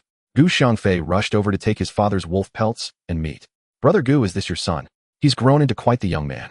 This is the eldest, the second is still small, but will be starting school next year. Gu Fengqi took pride in having 2 sons. Uncle Fenglin, you're back too. Gu Xiangfei greeted Gu Fenglin. Yes. We encountered a wolf pack on the way, these are our spoils. Gu Fenglin recounted their encounter with the wolf pack. Hearing this, Gu Xiangfei silently scolded himself for being so focused on training that he had forgotten about it. As they walked and talked, taking turns scouting ahead, they had initially planned to follow the path Gu Xiangfei had taken. However, upon seeing no footprints, they were taken aback. This kid has mastered his lightness skill to the extent of walking without leaving a trace in the snow, a pinnacle technique in this martial arts continent. They all understood that they could not treat him as a child. This kid might be stronger than them. Be careful. Gu Xiangfei called out to Huang Shuren, who was scouting ahead. Huang Shuren suddenly stopped. At that moment, a thunder leopard sprang out from the hillside, crackling with lightning as it pounced down. The 4 quickly discarded their burdens, drawing their swords and knives to engage the thunder leopard. Gu Xiangfei did not even drop the wolf pelts and meat on his back. He flashed in front of the thunder leopard and struck its head with a punch. With a crunch, the thunder leopard's skull shattered under the force of Gu Xiangfei's punch, imbued with spiritual power, and it flipped over, lying motionless. Gu Xiangfei approached, hefting the 300-plus-pound thunder leopard onto his shoulder, and turned back to say, "Let's go." The others were stunned to see how easily he had taken down a thunder leopard. This was a thunder leopard. This creature carried lightning attributes and could shoot thunderballs from its mouth. Ordinary swords and knives would be injured by its lightning attacks. Yet this kid had knocked it out with a single punch. That was simply absurd.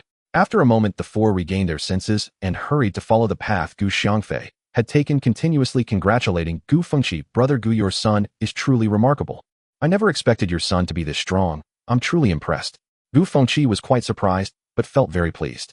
He would humbly praise his son, but he would not be modest about his son's achievements. With Gu Xiangfei leading the way, their journey became much easier. After half an hour, Huang Shuren and Gu Fengqi parted ways at a fork in the road as they needed to return to Huang's village, just 2 or 3 miles from home. After waving goodbye, Gu Fengqi and Gu Fenglin followed Gu Xiangfei for a while before seeing a small path ahead. The snow cleared to the sides. Once they reached the actual road, they felt much more at ease. Their pace quickened, and they soon arrived at the village entrance. After entering the village, Gu Fenglin and Gu Fengqi also parted ways. Gu Fengqi looked at his son walking ahead and felt a surge of joy in his heart. This kid had become so strong, far beyond his expectations. "Mom, Dad is back." Gu Xiangfei entered the courtyard, tossing down the thunder leopard and wolf pelts and meat. His mother and younger brother emerged from the house, followed by Xiaohai and Jiao Jiao. "Head of the household, you're back," his mother said happily upon seeing his father. "Dad, uncle. Xiao Yu and Xiao. Good, and my precious daughter too." Gu Fengqi replied, picking up Jiao Jiao. "Xiaohai, go call your parents over and tell them uncle is back. We'll all eat together." Mom issued the command to Xiaohai. Xiaohai responded and ran off. Mother took Jiao Jiao, asking his father to put down the backpack. Gu Fengqi unfastened the backpack and took out some candies, honey cakes, and other treats, handing them to Jiao Jiao, saying, "Eat this." "Thank you, Uncle," Jiao Jiao said with a beaming smile as she accepted the treats, then offered some to her mother, saying, "Aunt, you eat too." Seeing this clever and considerate niece, mother smiled and took a small bite, saying, "All right, Jiao Jiao, eat up. It's really sweet." Jiao Jiao sat on a small stool, happily munching on the cakes and candies. "Brother, you're back. That's great. Was the journey safe?" "I thought the heavy snow would block your return," the second uncle asked with concern as he entered. "We encountered a pack of Qingyan wolves, but we killed them all. Here are the pelts and meat we divided." Gu Fengqi recounted their encounter with the wolf pack, omitting the perilous details as he did not want to worry his. The women were unaware of the dangers, but the second uncle understood. Looking at the knife marks on the wolf pelts, he knew the situation must have been dire. Such a large thunder leopard. Its pelt is excellent, completely undamaged. How did you kill it? The second uncle inquired upon seeing the thunder leopard in the courtyard. "It was your nephew who killed it with a punch. This kid has become quite strong, much stronger than I was at his age," Gu Fengqi said with a smile. "You wouldn't know, but Feifei has already entered the city academy for studies and even received an award at the end of the year amounting to 10 gold coins. He mentioned he would be advancing to the martial sovereign realm next year." The second uncle shared everything about Gu Xiangfei's accomplishments with Gu Fengqi. Gu Fengqi was stunned upon hearing this. His son could use magic and formations. That was remarkable. He felt a surge of joy, believing his son's future achievements would surpass his own. They had the second uncle take the wolf pelts for curing, gave the wolf meat to the widows and orphans, and also let him cure the thunder leopard pelt. As for the meat, since no one had tasted it before, mother and second aunt decided to prepare it for everyone to try. Mother and second aunt had been preparing cured meats daily these past few days, making plenty of cured wild chickens, hares, beef, mutton, and wild boar. Their home had an isolation formation, keeping temperatures high. Gu Xiangfei had built a stone house beside the cleared land, storing plenty of meat inside, and the second uncle's meat was also placed there. Worried about intruders or wild beasts, Xiangfei set up a defensive formation around the area, refining 2 jade tokens, giving one to the second uncle. Only those with the token could enter. To his surprise, the thunder leopard meat was delicious, especially the tenderloin, which was simply exquisite. Father returned as well, and the family gathered joyfully to share a reunion meal. Father and the second uncle drank a fair amount of white wine, both becoming slightly tipsy. Through his diligent training over the past few days, Xiangfei's divine sense and formation skills had greatly improved, and his cultivation reached the peak of the 9th level. With just one opportunity, he could enter the foundation establishment stage. Succeeding in foundation establishment was crucial. Lacking foundation establishment pills, he could only use a crude method to compress the spiritual power in his body. He also needed to find a place rich in spiritual energy. Without the support of spiritual energy, the chances of failure were high. If he failed the first time, the second attempt would be even more challenging, so Xiangfei decided to compress his spiritual power for a few more days, while looking for a place rich in spiritual energy, striving for success in his foundation establishment on the first try. New Year is a festival beloved by children, a time to wear new clothes, savor delicacies dreamed of for a year, and receive a few coins tucked into the palm as blessing and luck. Although the mountains around Gujia village were sealed by heavy snow this year, Xiangfei's aid meant nearly every household still had meat. Orphans and widows received even more than in past years. Their houses had not been crushed by the snow, and the villagers were deeply grateful to the Gu family. Second uncle's family of 4 and Xiangfei's family of 4 sat down to a sumptuous New Year's Eve feast. Mother gave each of them a silver coin as New Year money. Now that the household was better off, she could afford to be more generous. In former years, a couple of copper coins had been enough as a token. Second uncle also handed each person a silver coin. He had earned some money this year working with Xiangfei. Selling meat alone brought in a gold coin, not to mention the cured meats. After the festival, they could take these goods into town to sell. In short, second uncle's family had not spent even a copper coin this new year, but had gained much. With the snow blocking the mountain passes, ants certainly could not come. Xiangfei felt that after she married into the prefectural city, she had grown a little disdainful toward their family and rarely visited on festivals. Xiangfei's maternal grandmother's family lived in a distant prefectural city. It was there that his father and mother had met. When his father later transferred jobs, his mother followed him back home. Because the journey was long, his maternal uncles never came to visit and his mother never returned. The two branches of the family had grown estranged and seldom kept in touch. After the new year, the weather began to warm and the accumulated snow slowly started to melt. Xiangfei had 7 days before school resumed. His younger brother Xiangyu would also attend, and their father would go back to work. That would leave mother alone at home, and Xiangfei felt her loneliness keenly. He wanted to persuade his father to stay, but did not know how to begin. He stepped out of the house lost in thought as he walked. Someone approached from the other direction, and Xiangfei instinctively drew to the side. "Hey, isn't that Xiangfei? Is your father at home?" the man called as he came nearer.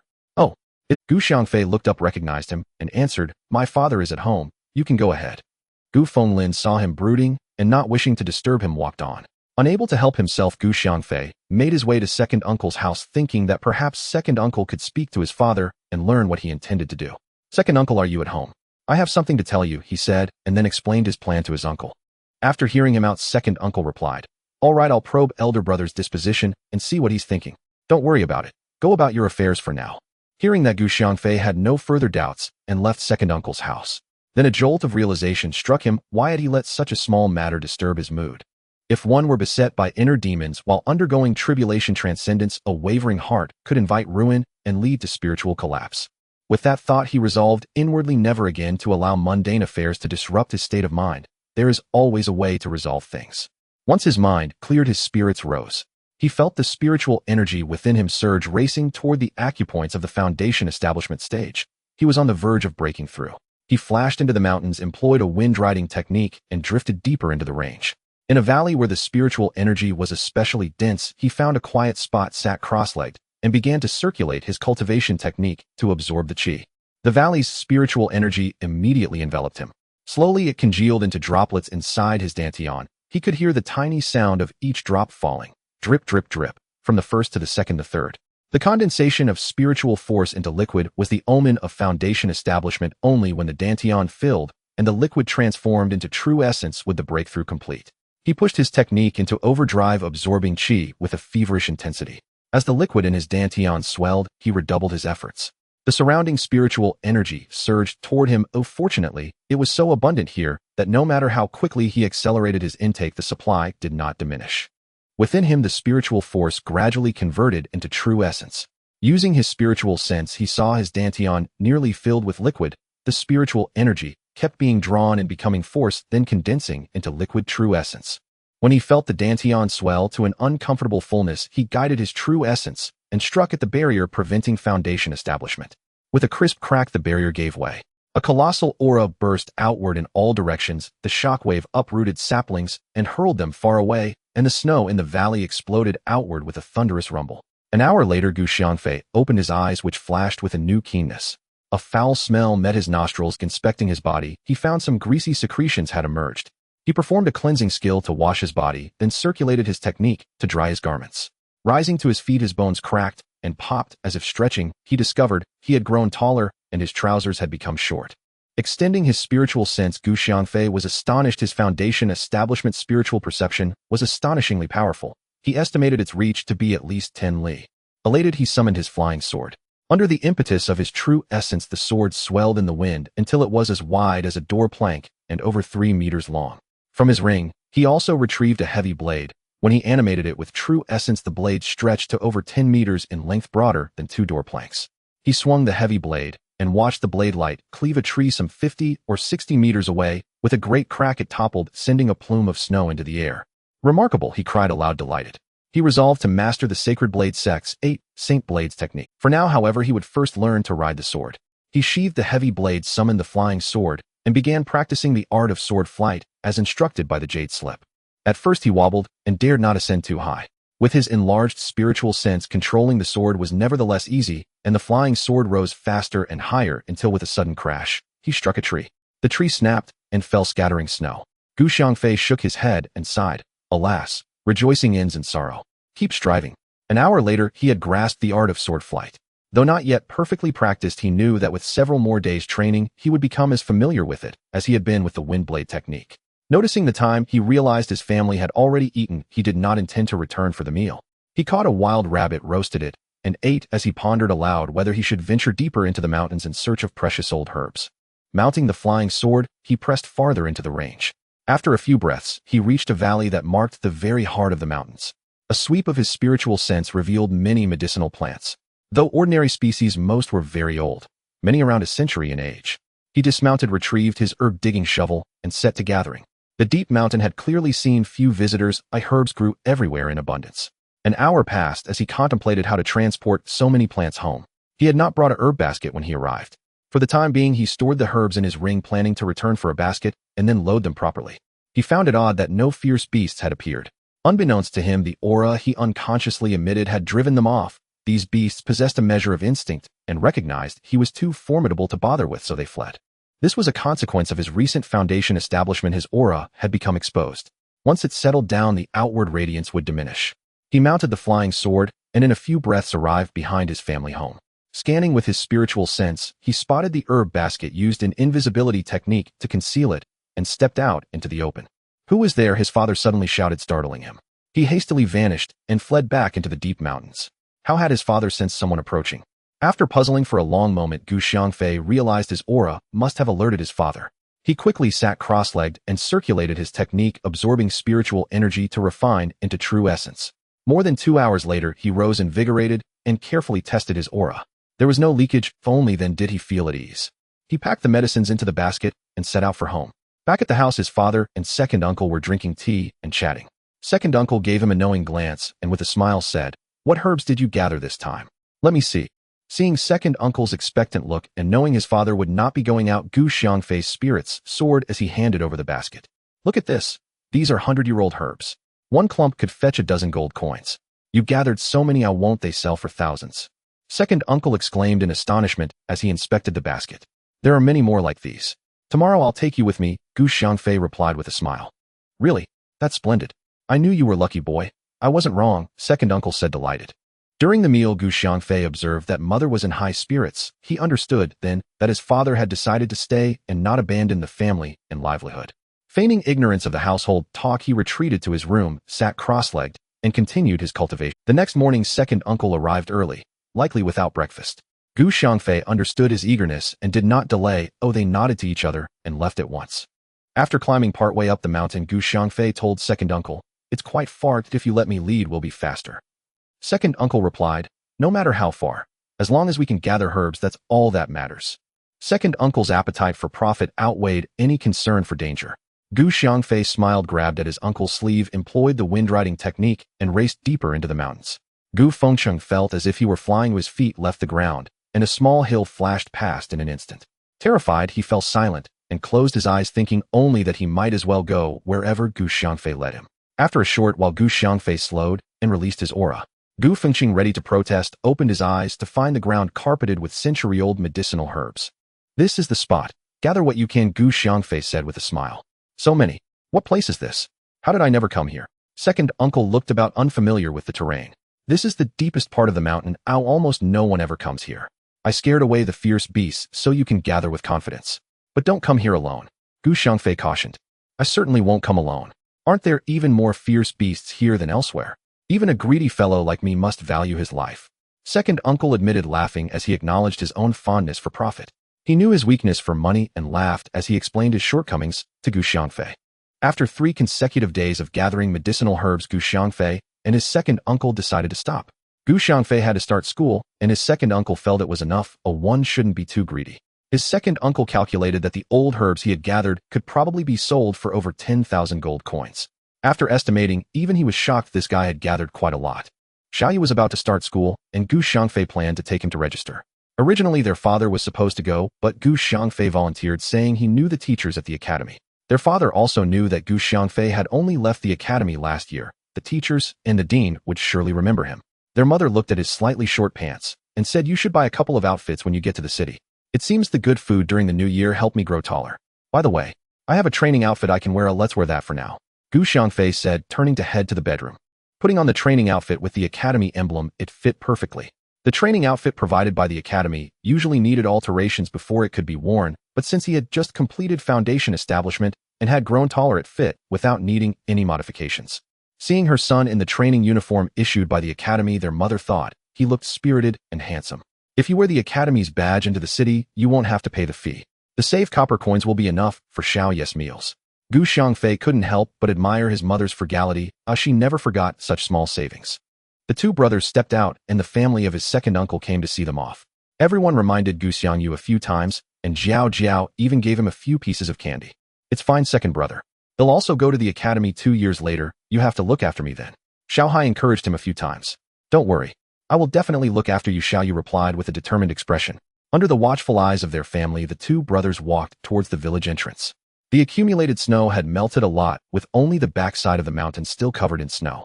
Gu Xiangfei grabbed Xiaoyu's clothes, unleashed the wind control technique, and quickly dashed away. Xiaoyu was suddenly lifted into the air, startled and crying out loudly. What are you shouting for? It's much faster this way than walking. Gu Xiangfei reprimanded him as he ran. Xiaoyu realized this was indeed fast, and he stopped shouting. He looked at the road ahead, avoiding the water, and flew past it with a whoosh. His brother was now so impressive, he thought he must also be like his brother in the future. Determined, Xiaoyu was unaware that Gu Xiangfei was not only using the wind control technique, but sometimes also used his true essence to fly a short distance. In less than the time it takes to smoke a cigarette, they arrived at the city gate of the state. Gu Xiangfei took out a copper coin to pay the fee to enter the city.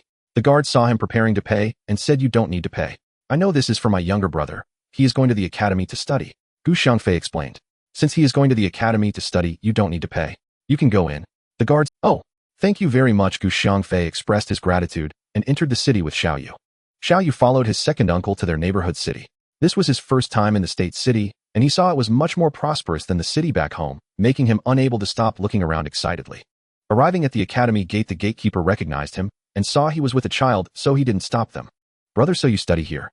This place is huge," Xiaoyu exclaimed, unable to contain his surprise at the sight. "I studied here for 3 years and have now moved to the Prefecture City Academy, which is even better than this place by several folds. You must study hard and strive to enter the Prefecture City Academy as well," Gu Xiangfei advised his younger brother. "Yes, I will definitely do that," Xiaoyu nodded earnestly. Arriving at the registration point, he registered Xiaoyu in the academy, issued him a badge along with some books and other items. "Hey, Gu Xiangfei, what brings you to the academy?" Teacher Ma's voice called out. "Teacher Ma, this is my younger brother Gu Xiangyu. I brought him to the academy to study. I just registered him and was going to find you when I ran into you here." Gu Xiangfei was delighted to see Teacher Ma and shared the news about his younger brother Gu Xiangyu attending school. "This is your brother. Great. Not bad. You all graduated, and I happen to need someone to guide the new students. Let him follow me." Teacher Ma said to Gu Xiangyu. Thank you, Teacher Ma. Having you around is the best, and I feel more at ease. Gu Xiangfei was overjoyed to hear Teacher Ma's words.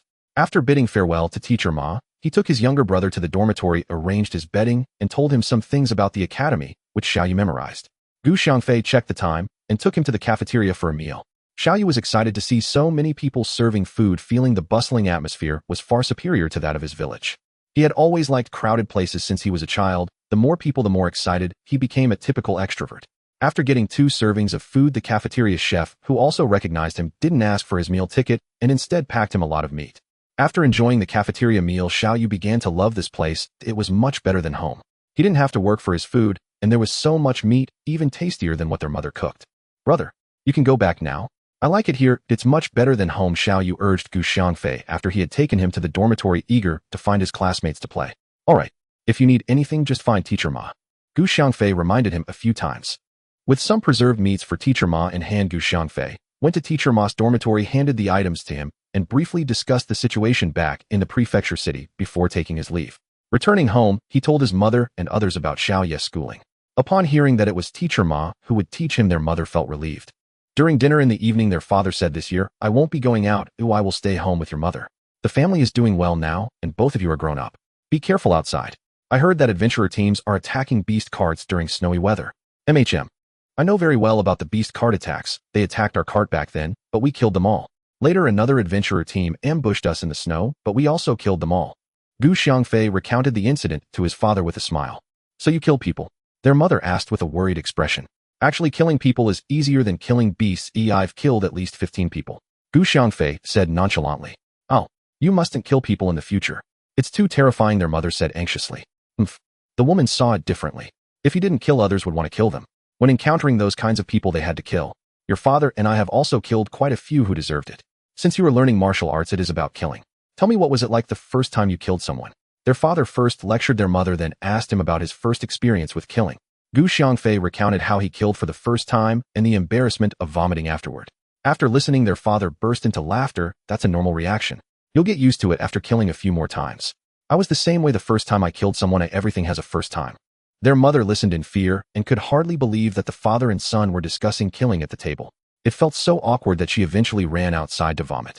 Father, mother, second uncle, and second aunt, you all should go back. I'll come back during the holidays, Gu Xiangfei waved and said. Today he was going back to the academy, and his family sent him to the door, reminding him several times. Once out of the village, Gu Xiangfei stepped onto his flying sword and arrived at Jinhuang City a few breaths later. He found a secluded spot to land and strode towards the city. Upon reaching the inn, he boarded a beast cart and arrived at the prefecture city academy. Hello, Teacher Xia, Gu Xiangfei greeted when he encountered Teacher Xia at the academy. Good. Classes start tomorrow. You arrived just in time today, Teacher Xia said with a broad smile, and his large ears trembled slightly. Gu Xiangfei returned to his dormitory, opened the window, and performed a cleansing technique to exchange the stale air in the room with fresh air from outside.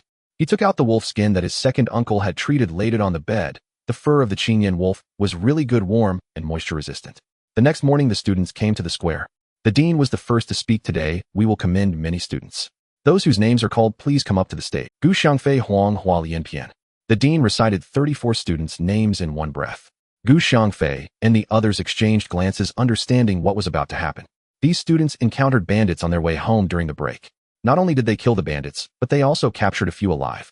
After interrogation, they uncovered a significant conspiracy. The academy has decided to reward them.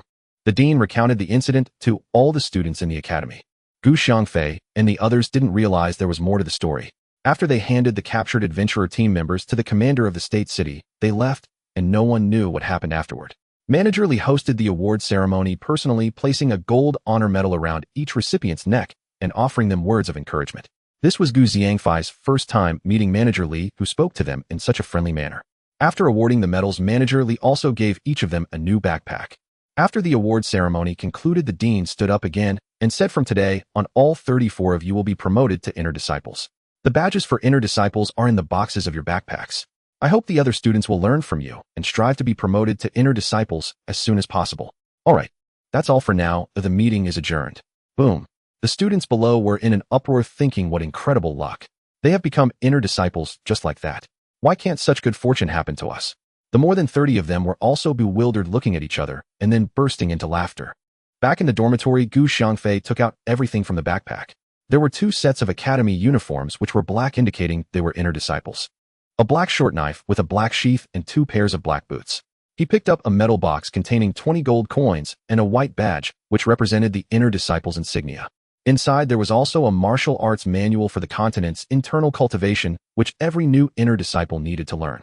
He glanced at the internal cultivation method casually and lost interest. No matter how good the technique was, it could not compare to his own cultivation method. As the name suggests, the 8 blades of the Holy Hand consists of only 8 blades, each with 108 variations. The first blade is called the Sky Curtain Blade, which, when executed, envelopes everything beneath it like a vast sky. Who could possibly escape from the shroud of the sky? During the day, he occasionally showed up at the academy, but aside from the 3 areas rich in spiritual energy, he rarely visited the training grounds. At night, he used the invisibility technique to venture outside the academy and took to his flying sword to practice his sword techniques in the deep mountains. The first time he executed the Sky Curtain Blade, the area covered was very small, merely a few square meters. As the blade's force was unleashed, he felt over half of his true essence instantly drained. Startled, he hurriedly urged his true essence to perform the first blade, but it had only a few variations. He observed that within the area covered by the Sky Curtain Blade, some stones and small grass remained completely unharmed. The 8 blades of the Holy Hand required far too much true essence. He did not have enough to use it twice. He sat cross-legged, operating his technique to absorb spiritual energy and refine it into true essence. Feeling his true essence restored, he continued practicing the first blade, the Sky Curtain Blade. After each use, he would sit down to restore his true essence. Over the course of the night, he practiced 5 times and restored his essence 5 times. After each recovery, he felt an increase in his true essence, albeit slight, yet better than having none at all. Days passed, and the weather grew hotter. The academy still maintained a free-range style of management, and Gu Xiangfei gradually faded from the students' attention. Occasionally some would mention him, but they would say that Gu Xiangfei was diligently cultivating. Not until the assessment at the end of the term would he appear before the students who had almost forgotten about him. Gu Xiangfei had now broken through to the second layer of foundation establishment, allowing him to use the Sky Curtain Blade twice.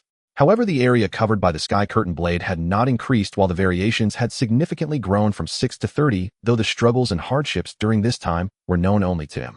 The second time he executed the Sky Curtain Blade was on the day he broke through to the second layer of foundation establishment. He felt that his true essence could now support the use of the Sky Curtain Blade twice. During the second execution, his true essence barely supported it. After unleashing the blade's force, he did not have time to observe the results and hurriedly sat cross-legged to operate his technique and absorb spiritual energy to refine it into true essence. With his true essence nearly depleted, he almost fainted. Once he recovered, he felt a rush of fear. If he had lost consciousness, a wild beast could have come and devoured him, which would have been disastrous. He thought to set up a defensive formation first before practicing, so that even if he fainted, he would be safe. He silently reprimanded himself for his actions, taking this as a lesson, reminding himself that in the future, he must always plan an escape route before undertaking any task, ensuring his safety before acting. As summer arrived, the academy distributed summer outfits to the students. Gu Xiangfei and the other inner disciples wore black clothing with white badges on their chests, looking remarkably gallant under the envious gazes of other students as they arrived at the academy square. The dean said a few words, and the vice dean also spoke briefly. Gu Xiangfei had not seen the vice dean at the academy. He hadn't even seen him at the opening ceremony, and began to wonder if he had fallen ill and passed away. The last time he saw him, he appeared gravely ill. Unexpectedly, he saw the vice dean again this year. The summer assessment had already passed, and the inner disciples were not required to participate, only awaiting the year-end assessment in the capital. This time, over 30 students achieved excellent results, nearly 10 more than during their assessment, indicating that everyone had worked hard. Each student received a reward, which was a backpack. This break lasted a month, and the next vacation would be at the end of the year. The assessment before the new year would be the moment that determined the students' fates. Gu Xiangfei looked forward to the assessment before the new year, believing he would certainly enter the capital. Returning home, he rode a beast cart, and this time nothing untoward happened as they safely arrived at North Town. This left the other students somewhat disappointed. Gu Xiangfei could tell from their expressions that they were still as eager for quick results as ever. He originally wanted to visit his younger brother Gu Xiangyu, but upon scanning with his divine sense, he found they were also on holiday. He hadn't seen teacher Ma. Perhaps she had also gone home. He switched to a beast cart heading towards Jinhuang City, then made his way to Gu family village. Upon entering the courtyard, he indeed saw his younger brother Gu Xiangyu chatting with his cousin Gu Xianghai about academy matters. It seemed they had been talking for quite some time, as Gu Xiangyu had foam at the corner of his mouth. "Elder brother, you're back. Little Hai spotted him first as he faced the courtyard gate. Brother, you're on holiday too. Gu Xiangfei was excited to see him. Yes, where are father and mother? Gu Xiangfei asked as he took off his backpack. They are working in the back field, uncle, and the others are there too, Little Yu replied. Little Yu pointed towards the newly cleared area behind the house. Gu Xiangfei entered the house to drop off his backpack and headed to the newly cleared field. The drought-resistant rice was nearing maturity with heavy ears hanging down. Although Gu Xiangfei had never farmed before, he could tell that this year's harvest would surely be good. When he was at home, he mostly just grew some vegetables, so this was the first time he had seen such a large expanse of rice. His mother and uncle's family were discussing how much grain they could harvest. Seeing Gu Xiangfei arrive, they all greeted him with the little girl Jiao hanging around his neck. How long until it's ready to harvest? Gu Xiangfei asked, looking at the rice. If the weather is good, it will be ready in 2 or 3 days, uncle said with a smile.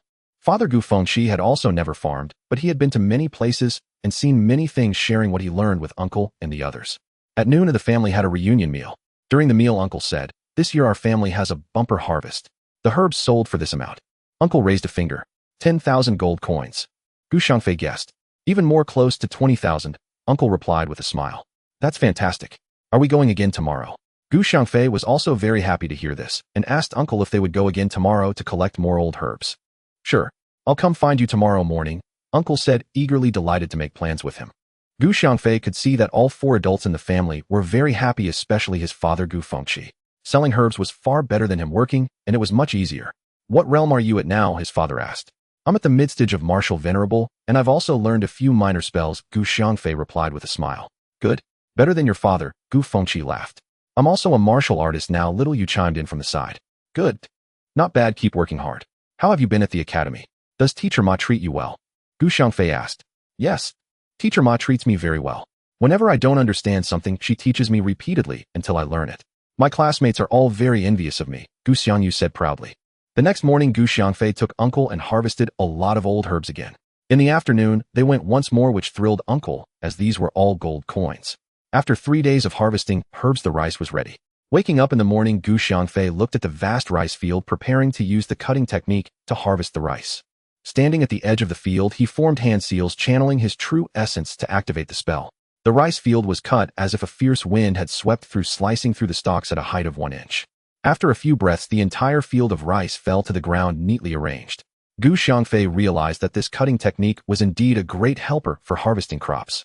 Uncle and aunt came out with sickles to prepare for the rice harvest. When they looked up, they were astonished to see that the entire rice field had been harvested, just waiting to thresh the ears and store them. Is this all you're doing?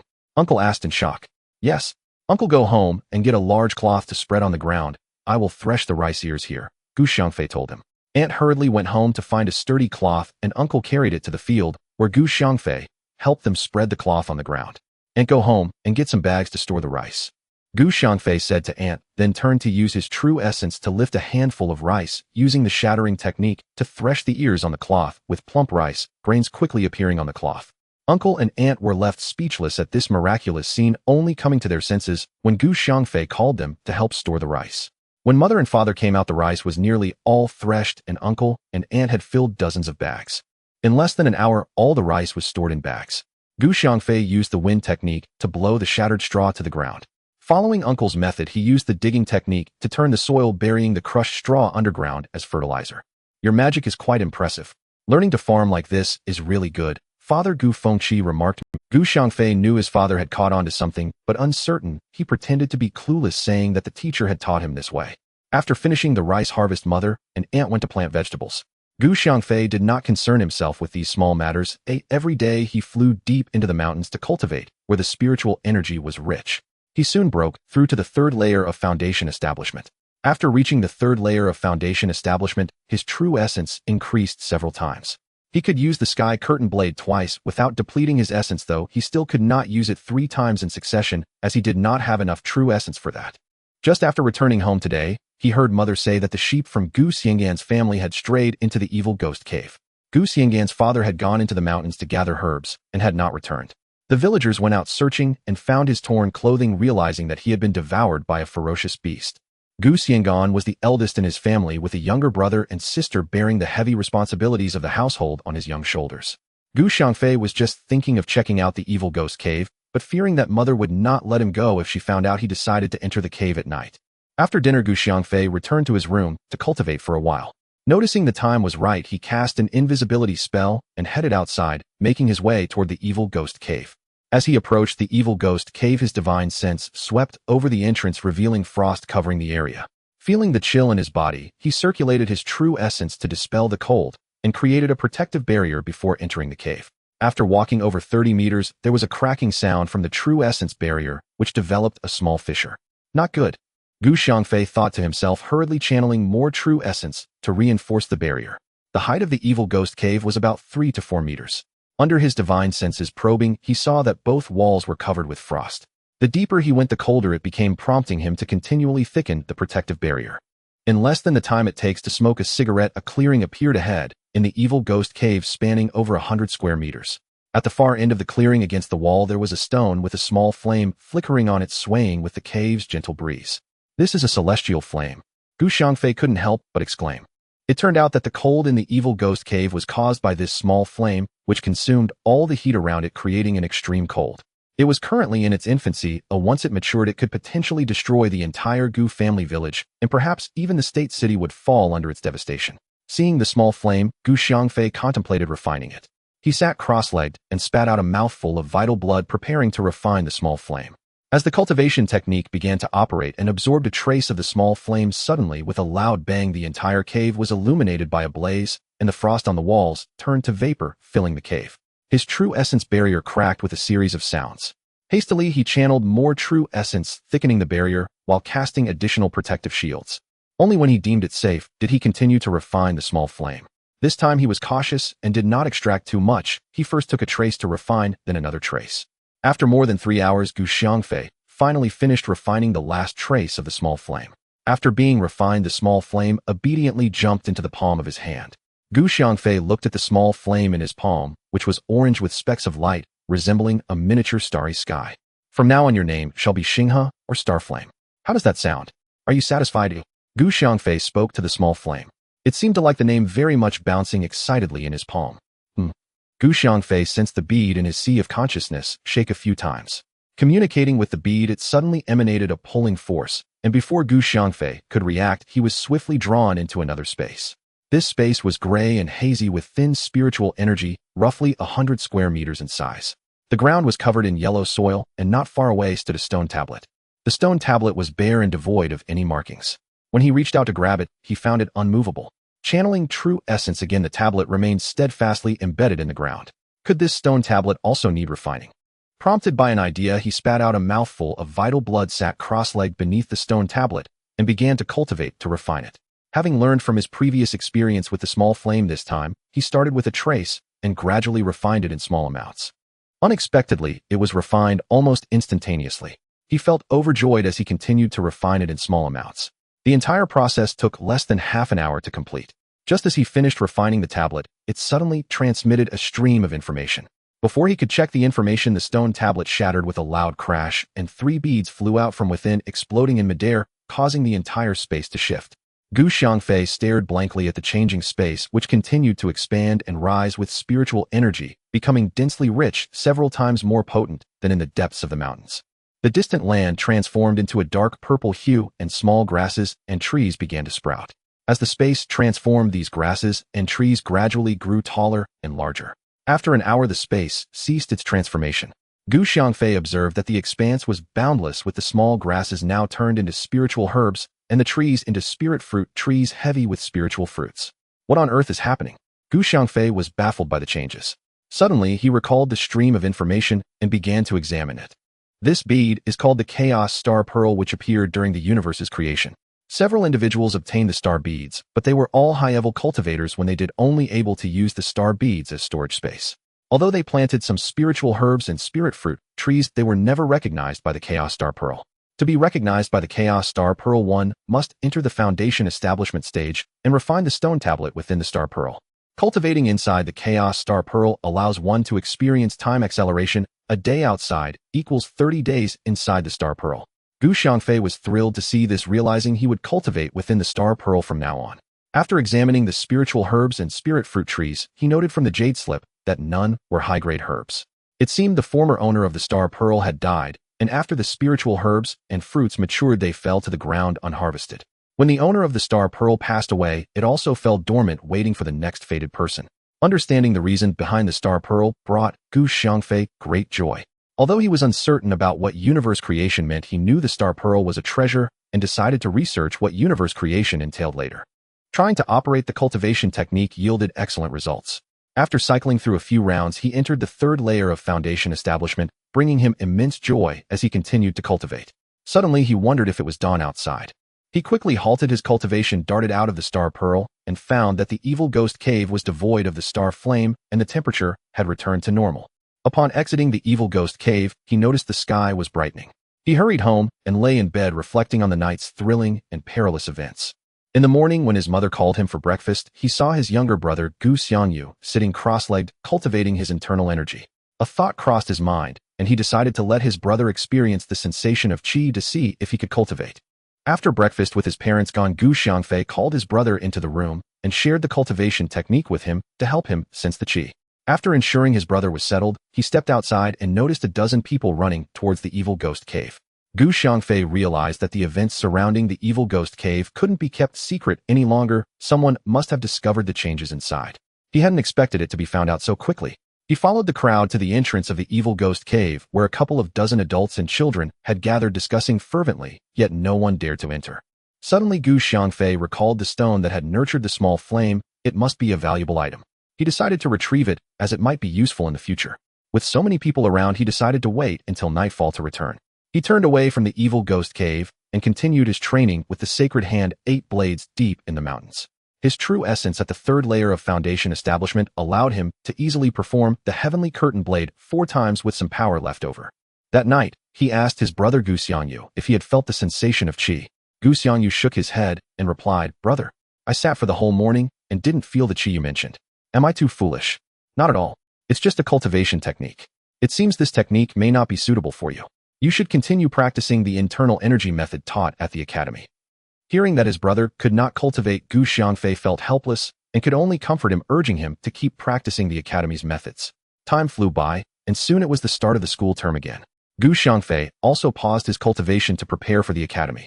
During this time, he had advanced to the 7th layer of foundation establishment. He could now execute 90 variations of the heavenly curtain blade out of 108, and its area of effect had expanded to 3 zhang. His true essence at the 7th layer allowed him to perform the heavenly curtain blade 11 times. Upon returning to the academy, he entered the star pearl to cultivate every night. A night's time equated to half a month outside, and here he was undisturbed.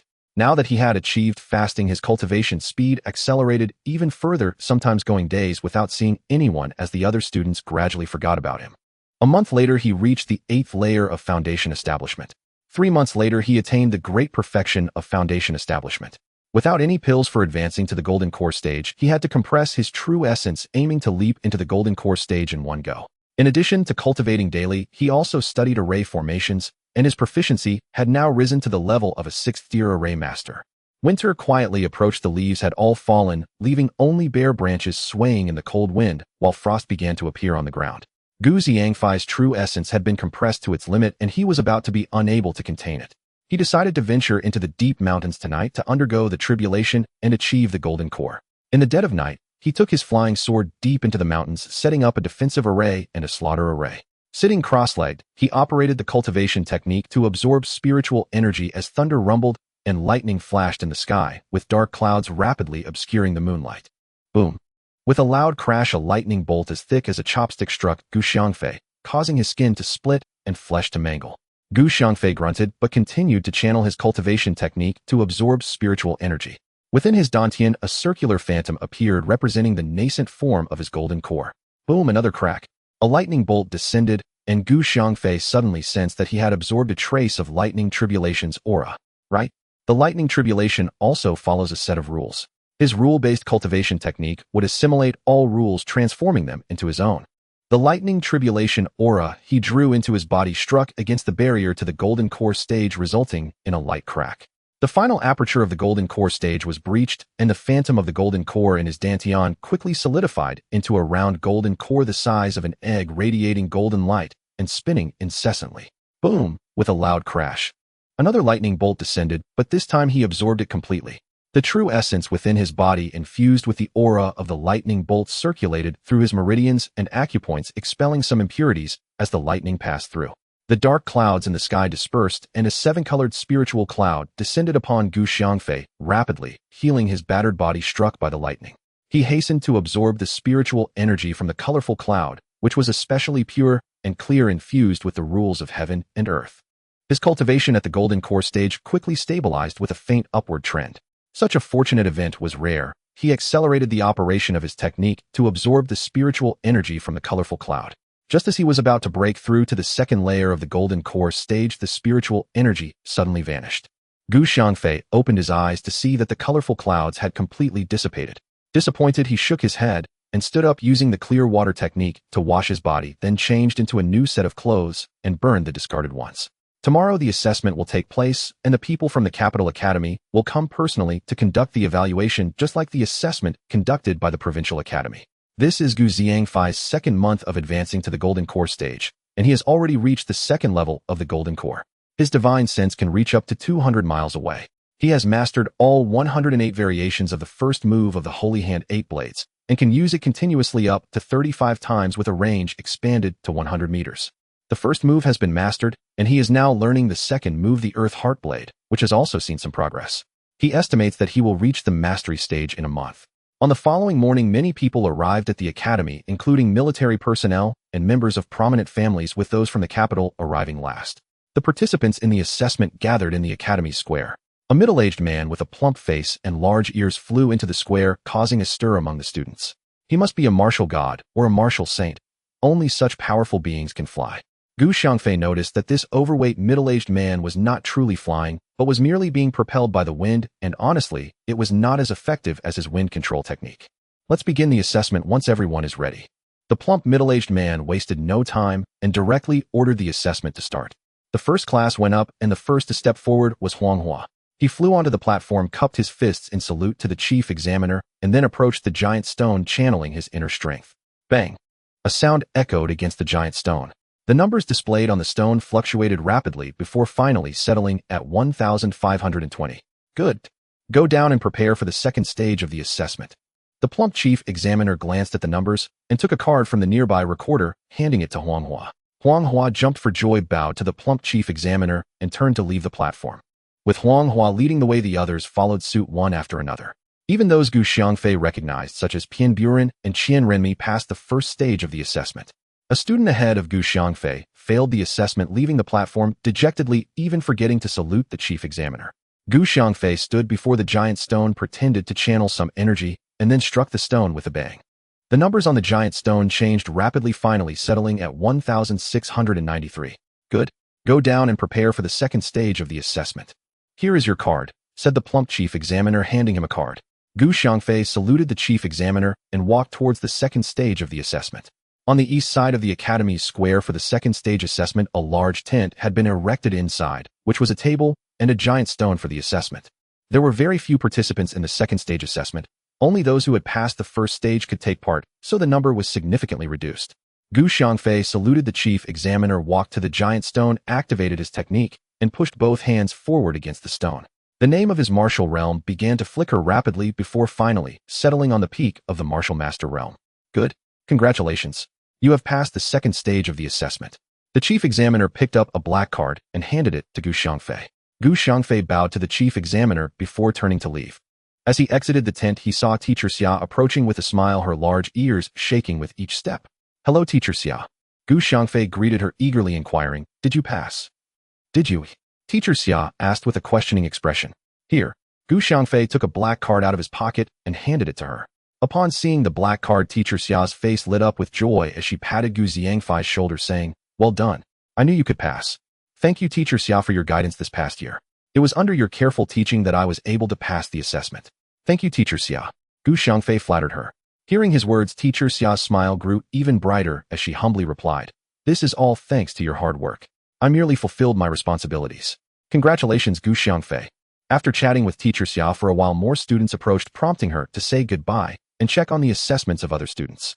In this assessment, 25 students from the first class passed, while those who did not either joined the military or stayed another year to participate in the next year's assessment, with some joining prominent families as bodyguards.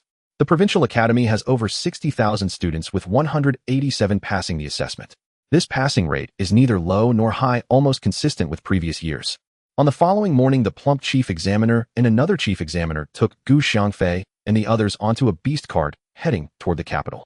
The distance from the provincial city to the capital is quite far. It takes a whole day to travel by beast cart, and they will stop for lunch along the way. This is Gu Xiangfei's first time traveling such a distance. Along the way, he passed through many states and saw numerous unseen sights. The weather grew warmer as they approached the capital, and by the afternoon, it was nearly as warm as spring. When the beast cart arrived at the capital, the sky had already darkened, and the tall and majestic city walls bore the inscription Eastern Capital at the entrance. Entering the city gate, the streets were bustling with people. The glow from the shops along the sides illuminated the streets in dazzling colors, and the movement of pedestrians added to the surreal atmosphere, as if stepping into a dreamlike world. The academy in the capital is indeed imposing, several times larger than the provincial academy. Gu Xiangfei noticed that the spiritual energy here was particularly rich, reminiscent of the deep mountains back home. After 7 beast carts came to a halt, Gu Xiangfei and the others disembarked and gathered at the base of a large building. Outside stood 7 or 8 elders, each radiating a vigorous aura. The plump chief examiner handed several lists to an elderly man in gray robes. The gray-robed elder glanced at the lists before passing them to an elderly man with white hair. The white-haired elder reviewed the lists and then distributed one to each of the other elders. "Those whose names I read, come stand behind me," one of the elders announced while holding the list. Lu Jun Li Tianyun Huang Hua Gu Xiangfei. After reading 30 names, he paused. He then handed the list to another elder. "Everyone follow me." The elder glanced back at the 30 students and started walking ahead. After navigating several small paths, they turned left and right, arriving in front of a building where 2 middle-aged men stood next to a large wooden box. "We are the 9th class, and I will be your teacher from now on. My name is Mei Dongxia, but you can call me Teacher Mei. Now each of you report your clothing sizes to them, so you can receive your clothes. After you get your clothes, go to the 5th floor. That's where your dormitories are, and there are keys at the door. Remember, each of you will have your own room. We will gather at the Academy Square the day after tomorrow." After finishing Teacher Mei, as soon as everyone saw Teacher Mei leave, they rushed forward, surrounding the 2 middle-aged men as they eagerly reported their sizes, creating a cacophony that left the 2 men unable to discern anything. "Everyone take turns. It's a mess. Whose words are we supposed to listen to?" Gu Xiangfei shouted. The scene fell silent immediately. Gu Xiangfei quickly reported his size, and one of the middle-aged men handed him a numbered backpack. Gu Xiangfei said thank you. Then he hurried upstairs. "Damn, Gu Xiangfei, you sly one, you grabbed yours and ran off," some fellow students who recognized him cursed. Gu Xiangfei reached the upper floor, found a location rich in spiritual energy, opened the door, and entered the room. The room was almost identical to those in the Provincial Academy, just slightly larger with fairly complete facilities. After making the bed, he noted that the weather here was hot enough that the wolf fur mattress was unnecessary. He arranged the bedding and lay on the bed, thinking about how he had finally arrived at the capital. When the new year comes, he would return to tell his mother, wanting to bring her some joy. Thinking of this made him smile, and he decided not to practice today, opting for a good sleep instead. He had hardly rested over the past few days, practicing diligently, especially during his time in the Star Pearl, which had felt like several years. The next morning, Gu Xiangfei opened his eyes, feeling refreshed after a good night's sleep. Today he felt his true essence had returned to its peak, and his divine sense had improved. It seemed that occasionally resting was beneficial for the body. He would need to pay attention to resting in the future, balancing work and rest. Upon exiting the building, he noticed that their dormitory building looked somewhat old, with peeling walls revealing the bricks beneath. The entrance bore a small sign reading Building 39. Scanning with his divine sense, he strolled around the academy and arrived at a place rich in spiritual energy where a few young men and women were using magic to attack one another. Suddenly, a fireball the size of a basin flew toward him. Gu Xiangfei was taken aback. This was intentional. He swiftly dodged the fireball and appeared beside the caster, delivering a powerful kick that sent the person flying. The nearby young men and women hurried over to help him up. The person spat out a mouthful of blood and said, "Kid, wait for it." Gu Xiangfei heard his words and kicked him again, saying, "I don't like waiting. Let's settle this now, how about that? A piece of trash dares to lay hands on me." The person stood up and took out a magic wand. With a flick of his hand, the wand emitted a cold light that struck toward Gu Xiangfei. Gu Xiangfei saw that a sphere on top of the wand was flashing, but he didn't sense any spiritual energy. He dodged the cold light and flew beside the magician. The magician had never expected Gu Xiangfei to be so fast and was just about to swing the wand to attack. Gu Xiangfei seized the magic wand, exerting his true essence, and the magician felt as if his bones were about to break, hurriedly letting go of the wand and jumping aside. Gu Xiangfei raised his hand and slapped him away. Looking at the magic wand in his hand, he tried to channel his true essence into it. Why is there no response? It turned out it didn't use true essence. How was this magic used? This was his first encounter with a magician, and he hadn't heard any explanations from teachers about how magicians attack. He decided to ask Teacher Mei. Turning away from the scene, he disregarded that person. If someone else had been attacked with a fireball for no reason, it would have caused chaos. Holding a magic wand, he played with it while glancing around the academy, and with a sweep of his divine sense, he spotted Teacher Mei just walking out of a large building. Gu Xiangfei walked toward Teacher Mei, noticing from afar that she was about to turn onto another path, and hurriedly shouted, "Teacher Mei, please wait a moment." Hearing someone call out, Teacher Mei stopped. Gu Xiangfei quickly ran a few steps to stand in front of her and asked, "How do you use this magic wand? Why can't I cast magic?" After saying this, he handed the magic wand to Teacher Mei. Where did you get this magic? Cultivation is different from our martial arts. Only those who are naturally gifted can become magicians.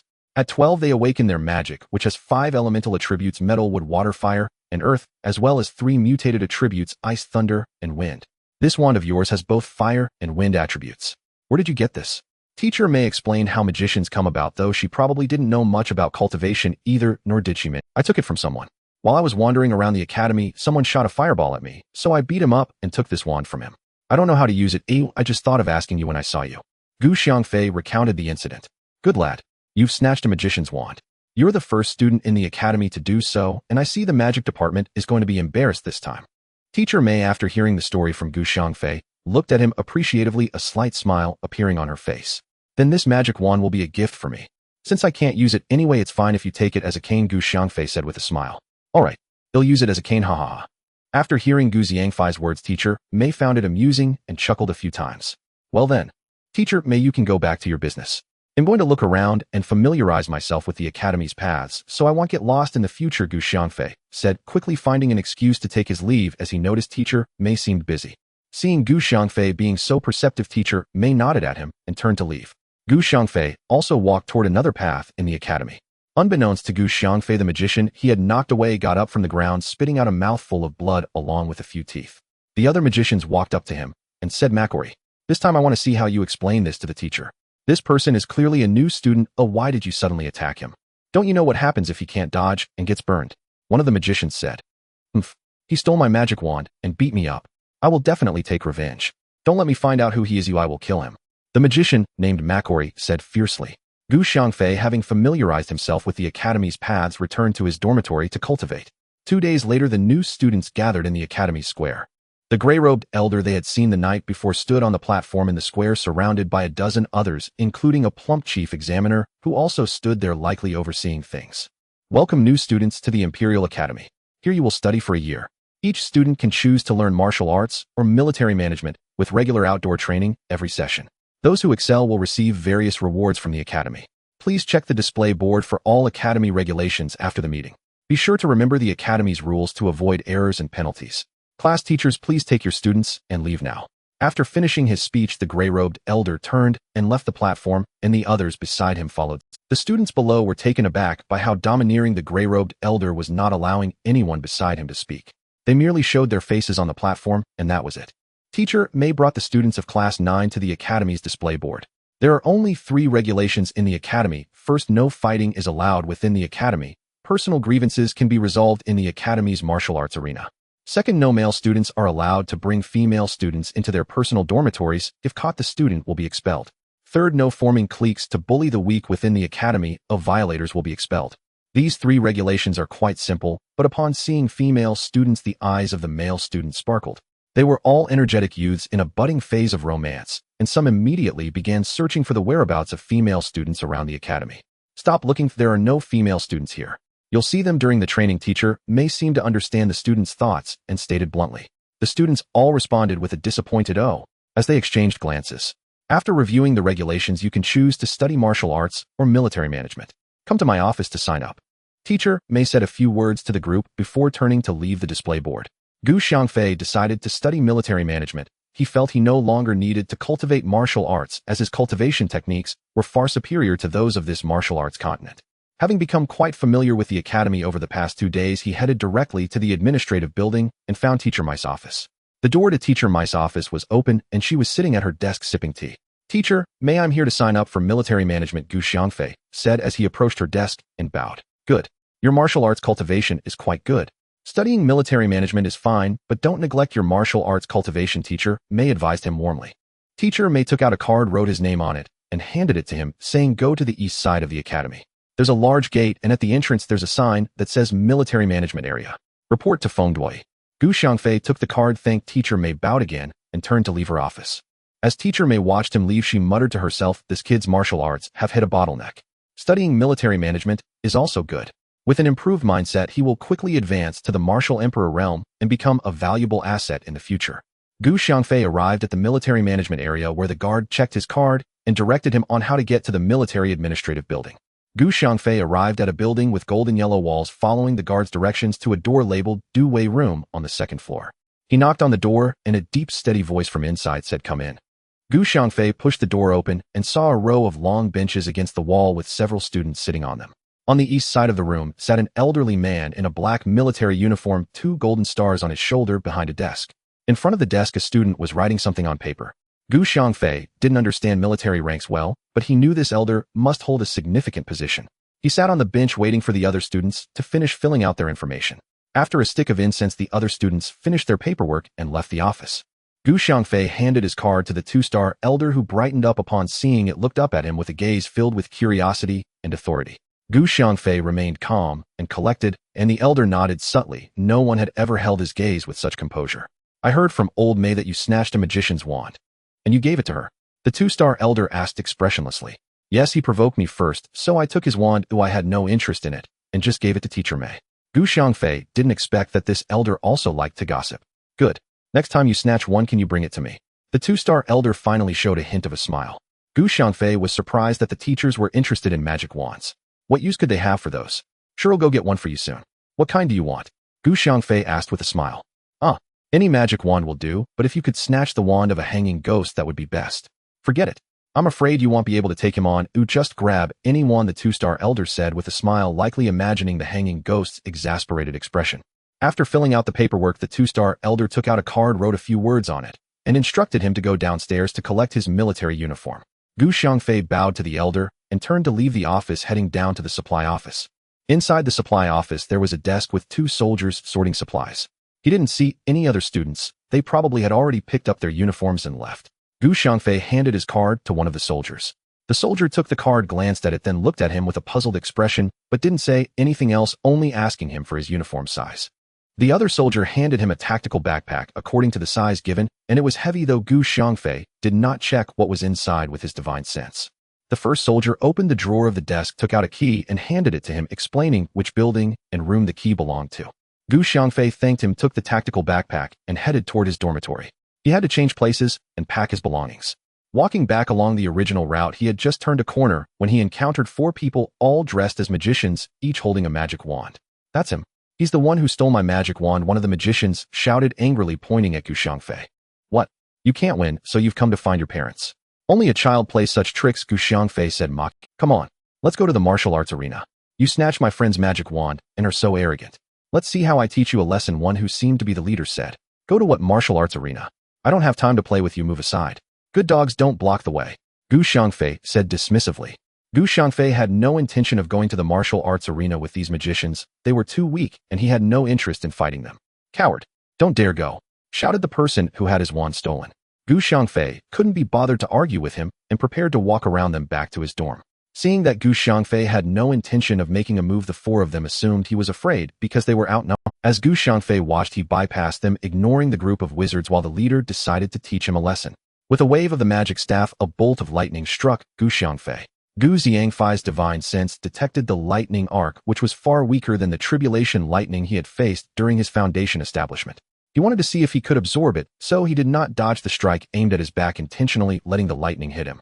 The wizards watched as the lightning struck his back, certain that he would tremble and collapse to the ground in the next moment. Gu Xiangfei absorbed the essence of the lightning arc, feeling a slight increase in his true essence, but the lightning was too weak. He wished it had a bit more power.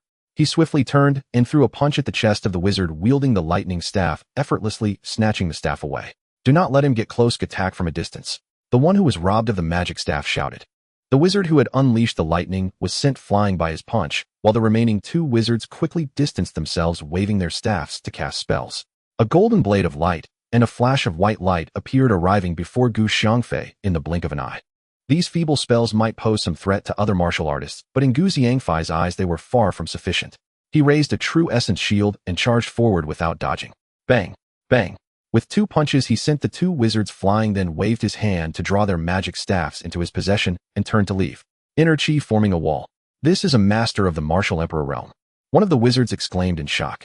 The remaining three wizards were left dumbfounded.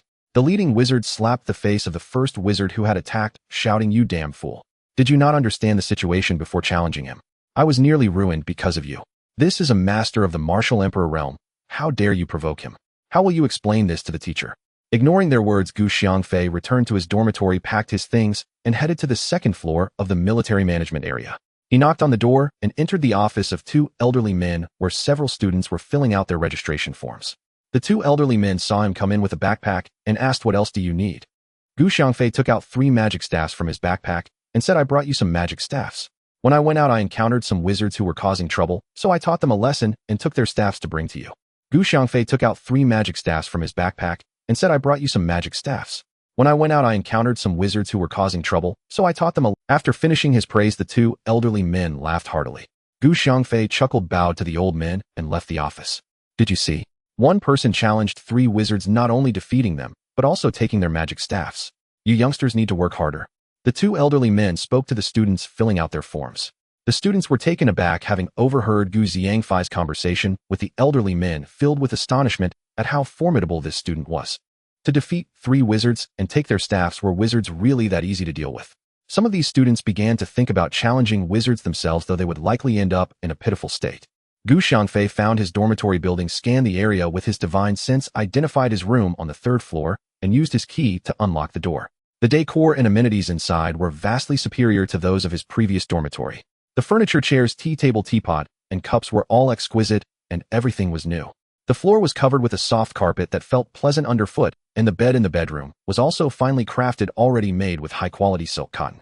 The bathroom was comfortably decorated with not only a shower, but also a large wooden tub for bathing with a hot water pipe conveniently positioned above it.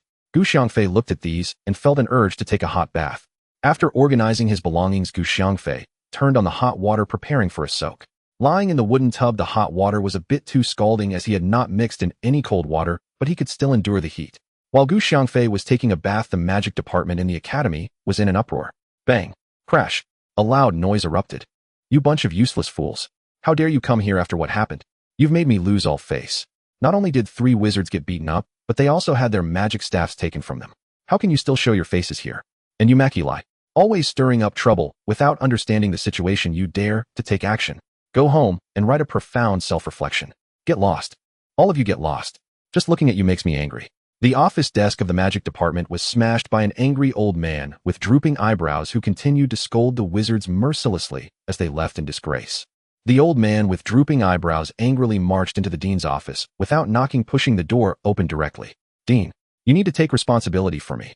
That old man May and old man Feng bullied our magic department wizards and even took their magic staffs." The old man with drooping eyebrows burst into complaint. "Old Jiao, I am aware of the situation you've described. You know better than I do what happened. I won't pursue the matter of right or wrong. Just manage your students well. If there are any more unprovoked attacks on students, expulsion for all." The old man in gray robes, who was the dean, said sternly. "Fine. I will ensure these little rascals are managed well, but my students' magic staffs are still in their hands. A wizard without a magic staff is like a warrior without a weapon. How can I cultivate magic? That's your problem. Go ask them for it back. Also, let me inform you of some news. A war is likely to break out next year. The northern border is continually reinforcing its troops and frequently making unreasonable demands. They are testing our patience, and war could erupt at any time. So focus on your training during this period," the dean said meaningfully. Understood. I know, and when the time comes, I must teach these barbarians a lesson. These stubborn fools need to be beaten down properly, so they dare not invade again, trembling at the thought of us." The old man with drooping eyebrows spoke with shining eyes, eager to try. Xiangfei spent his days attending classes to learn military knowledge and practiced in the Xingzhu, at night feeling quite fulfilled. After more than half a month, he broke through to the 3rd layer of the Golden Core, entering the 4th layer, and also advancing to the level of a 7th level formation master. A month later, he advanced to the 5th layer of the golden core, without the aid of pills, relying solely on spiritual energy. His cultivation was progressing too slowly, and he wanted to learn alchemy, but he was troubled by the lack of spiritual herbs. The spiritual herbs in the Xingzhu were not even enough for a simple gathering qi pill formula, let alone the herbs needed for the essence cultivation pill. Without spiritual herbs, he had to give up. He couldn't learn weapon refining without ores, but luckily, he still had a few high-quality spiritual weapons. He refined these idle spiritual weapons, and now he could only focus on studying formations. Without ore materials, he couldn't craft formation flags. With formation flags, he might have already reached the realm of a formation king. After another 12 days, the academy was about to have a winter break. He went to the academy square and overheard some students discussing that the northern capital was about to go to war with the eastern capital. After hearing this, he became anxious, wishing he could go home immediately, as the town of Beicheng was close to the border. If war broke out, the village of the Gu family would be the most dangerous. He did not pay attention to what was discussed at the meeting. He only thought about hurrying home after it ended, hoping that war had not yet broken out. He planned to move his family to the eastern capital as he had money in hand and could buy a manor here as well as some land so that his family could live a peaceful life. With this in mind, he decided to search the deep mountains for old medicinal herbs after the meeting, selling them to buy a manor. If he couldn't buy a manor, he could buy land to build one. It was definitely safer than his hometown. After the meeting finally concluded, he hurried to the street looking for the herbalist to inquire if there were any manors for sale. The people at the herbalist told him that there were 2 manors for sale. One belonged to a merchant who had gone bankrupt and wanted to sell the manor to pay off debts. The other manor was completed but haunted, and the owner did not dare to live there, wanting to sell it at a reduced price.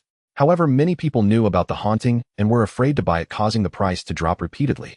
The people at the herbalist were telling him this out of fear that he would expose them if he found out, as they earned a commission for referrals and did not care about the price. After understanding the situation, Xiangfei went to the Baichao Pavilion's main store and directly asked them what medicinal herbs were urgently needed and which ones had the highest prices. The shopkeeper of Baichao Pavilion, seeing him in military uniform, assumed he was from the military supply office and did not dare to make things difficult for him, listing several urgently needed and high-priced medicinal herbs. After leaving Baichao Pavilion, he went to a secluded place, used an invisibility technique, and flashed outside the city, stepping onto a flying sword, heading straight for the deep mountains. After a few breaths, he arrived in the deep mountains, releasing his full aura. Some ferocious beasts, sensing his powerful aura, quickly fled and scattered. More than 200-year-old purple-back dragon ginseng. There are actually 3 here. Let's dig them up first. Xiangfei muttered to himself. There are also soul separation grass and iron heart blue fruit. Not bad, these herbs are enough to buy a manor. Xiangfei looked at these century-old herbs with delight. After digging up these herbs, he hurriedly dug up some other century-old herbs he came across. Eager to use the money to buy a manor, he paid no attention to anything else and flew back to Dongdu City on his sword, went to Baichao Pavilion, and laid the herbs he had dug up before the shopkeeper. Purple-back dragon ginseng, still 260 years old. Good medicine, good medicine. 170-year-old soul separation grass, not bad. 180-year-old iron heart blue fruit, very good. The shopkeeper of Baichao Pavilion's eyes shone with excitement as he praised the old herbs Xiangfei brought out. All right, how much do you think these are worth? I sold the herbs, but I have urgent matters. Shopkeeper, hurry it up. Xiangfei looked at the shopkeeper of Baichao Pavilion, who was leisurely discussing the herbs' ages, and urged him. Okay. I haven't seen these old herbs for so many years. I'm a bit excited and lost my composure. The shopkeeper of Baichao Pavilion smiled awkwardly after being urged. This is the place. The location is not bad, though it seems a bit desolate now. You can go in and take a look. He'll wait for you outside. The person from the tooth shop led Xiangfei to the haunted manor, but he dared not enter, agreeing to wait outside. Xiangfei pushed open the manor's large gate and saw the newly constructed buildings, rockeries, and lotus flowers in the fish pond. Although it was winter, the temperature here felt like spring. To the north, there were 8 houses in a row, 6 slightly shorter rooms to the east, and 4 large sheds to the west, seemingly intended for beast carts and unicorns. The manor was not large, but it was exquisitely built, featuring grape trellises with stone tables and stools underneath. The front yard had a large, empty space perfect for planting vegetables and fruit trees, separated by a moon gate from the backyard. With tall walls, sharp iron spikes were embedded on the top to protect the manor's owner. The furniture inside the northern rooms was complete, with a grand bed carved with dragons and phoenixes. The floor was made of solid wood coated with thick tung oil, and a soft carpet covered the bedroom floor. Xiangfei looked around the manor, feeling no presence of ghosts. He expanded his divine sense to survey the entire estate. So that's how it is. Xiangfei smiled and thought to himself, how much is this manor? He asked the person from the tooth shop as he exited the gate. Only 2,000 gold coins, and it includes the surrounding land. This is the lowest price in the capital, the person from the tooth shop hurriedly explained, eager to mention some additional features and the prices in the capital. How about this? They'll take it for 1,500 gold coins, but all these things must be included along with the land. You can discuss it with the owner. Gu Xiangfei proposed. Gu Xiangfei reasoned that while prices in the capital were certainly high, they shouldn't be exorbitantly inflated, especially for a haunted house, so his offer was quite reasonable. The manor's owner had initially planned to sell it for 1,500 gold coins, but the tooth shop's person quoted a higher price partly to allow for haggling and partly to take advantage of whoever was fooled. Thus the saying goes, in the business of carriages and shops, even innocent people may suffer. Upon hearing Gu Xiangfei's offer, the tooth shop's person realized he couldn't deceive this gentleman and hurried off to contact the manor's owner. After paying, Gu Xiangfei received the land deed and went to the official office to change the name of the manor. Thankfully, he was in military attire, which prevented any harassment from the officials, and he quickly obtained the new deed. The manor now belonged to Gu Xiangfei. Back at the manor, Gu Xiangfei dug up a jar near the southern wall, discovering a child's corpse inside with all 4 limbs severed, leaving only the torso and head. The manor's owner must have had enmities with others, otherwise why resort to such cruel methods? Fortunately, Gu Xiangfei had not moved anew, otherwise within a month he would have faced ruin. He cast a fireball spell, turning the jar and the child's body to ashes, enveloping the flying ashes with his true essence and discarding them into the distant mountains. After everything was dealt with, he summoned his flying sword and headed back to his hometown of Gu family village. Initially, he had planned to take a beast cart home to enjoy the scenery along the way, but given the urgency of the situation, he decided against it and hurriedly flew back on his sword. In the time it takes to burn an incense stick, he arrived at Gu family village, sheathed his sword at the village entrance, and walked home. "Mom and Dad, I'm back," he called out as he entered the courtyard. "Ah, Fei is back. That's wonderful. Everyone has been waiting for your return from vacation. Come inside." His mother opened the door and welcomed him. Upon entering, he saw his second uncle's family, his father Gu Fengqi, and another villager Gu Fenglin, all sitting inside. Their expressions were grim, clearly reflecting the panic caused by the looming war. "Where can we escape to? There are over 100 people left in the village, and most have already fled, leaving behind only widows and orphans with nowhere to go." Gu Fenglin spoke with concern. "Has the war started?" Gu Xiangfei asked, feeling relieved to see his parents and family safe. "It's probably imminent. When I returned the day before yesterday, the troops were already gathering. I encountered several units on the road, all heading towards the northern town." Gu Fenglin replied anxiously. "It seems war is unavoidable. Let's go to the capital. I bought a manor there, and Uncle Fenglin should come with us." Gu Xiangfei declared. "You bought a manor in the capital? Did you get into the capital's academy?" His father Gu Fengqi asked in astonishment. "Yes, I am studying military management at the academy in the capital. Let's hurry and pack our things. We need to leave now." Gu Xiangfei urged his family to move quickly. "Everything is packed, just some clothes and food are ready, and the rest of the grains are hidden away," his mother quickly replied. "Then I'll go home and get the kids. Let's meet at the village entrance." Gu Fenglin hurriedly stood up to return home, preparing to gather the children. Since receiving the news, his father had prepared for the worst-case scenario, arranging an escape route in advance. Now the whole family was mobilizing, each carrying a backpack, with Gu Xiangfei and his father carrying the most. As they exited the courtyard, his mother locked the door. His second uncle and aunt brought along their cousins as well. Upon arriving at the village entrance, they saw dozens of people waiting there, each carrying a basket and luggage. "Everyone from the village is here. They are all trying to escape. They gathered here by the time I arrived," Gu Fenglin informed Gu Fengqi and the others. Gu Xiangfei looked at the elderly and infirm villagers, with the elderly and children being the most numerous. The old people wore worried expressions, while the children, still unaware of the danger, were excited to see so many people leaving. Gu Xiangfei felt a deep, indescribable sorrow. It was all due to that damned war. "How about this? They'll go to the city to see if there are any beast carts available. With so many people walking, we won't reach the city before dark, and it's winter. What will we do at night? Fortunately, it hasn't snowed this year, otherwise we would have nowhere to escape," Gu Xiangfei said to his father. "All right, you go ahead. We'll take our time walking and hurry back if you find something," his father reminded him. Gu Xiangfei wasted no time and quickly vanished from sight, using his wind control technique. "Fei's cultivation is now even higher than mine. I feel more at ease with him around," Gu Fengqi remarked with a smile. Indeed, among the Gu family village, he is the only one with prospects now studying in the capital's academy. "He is destined to become a high official in the future," Gu Fenglin said enviously. Gu Xiangfei looked around, ensuring no one was watching, then summoned his flying sword and took to the skies. He planned to buy 2 beast carts elsewhere. Surely there were no beast carts left in the northern town, as they would all be requisitioned by the army during wartime. After half an incense stick's time, he spotted a large city in the distance with the words Donglin City inscribed. He sheathed his sword and walked toward the city gate. The guards, noticing his black attire and the badge of the capital's academy on his chest immediately opened the wolf-tooth barricade to let him in. Using his divine sense, he located the tooth shop, intending to buy beast carts through them to save time and avoid unnecessary inquiries. I want to buy 2 beast carts. Are there any available now? Gu Xiangfei inquired as he entered.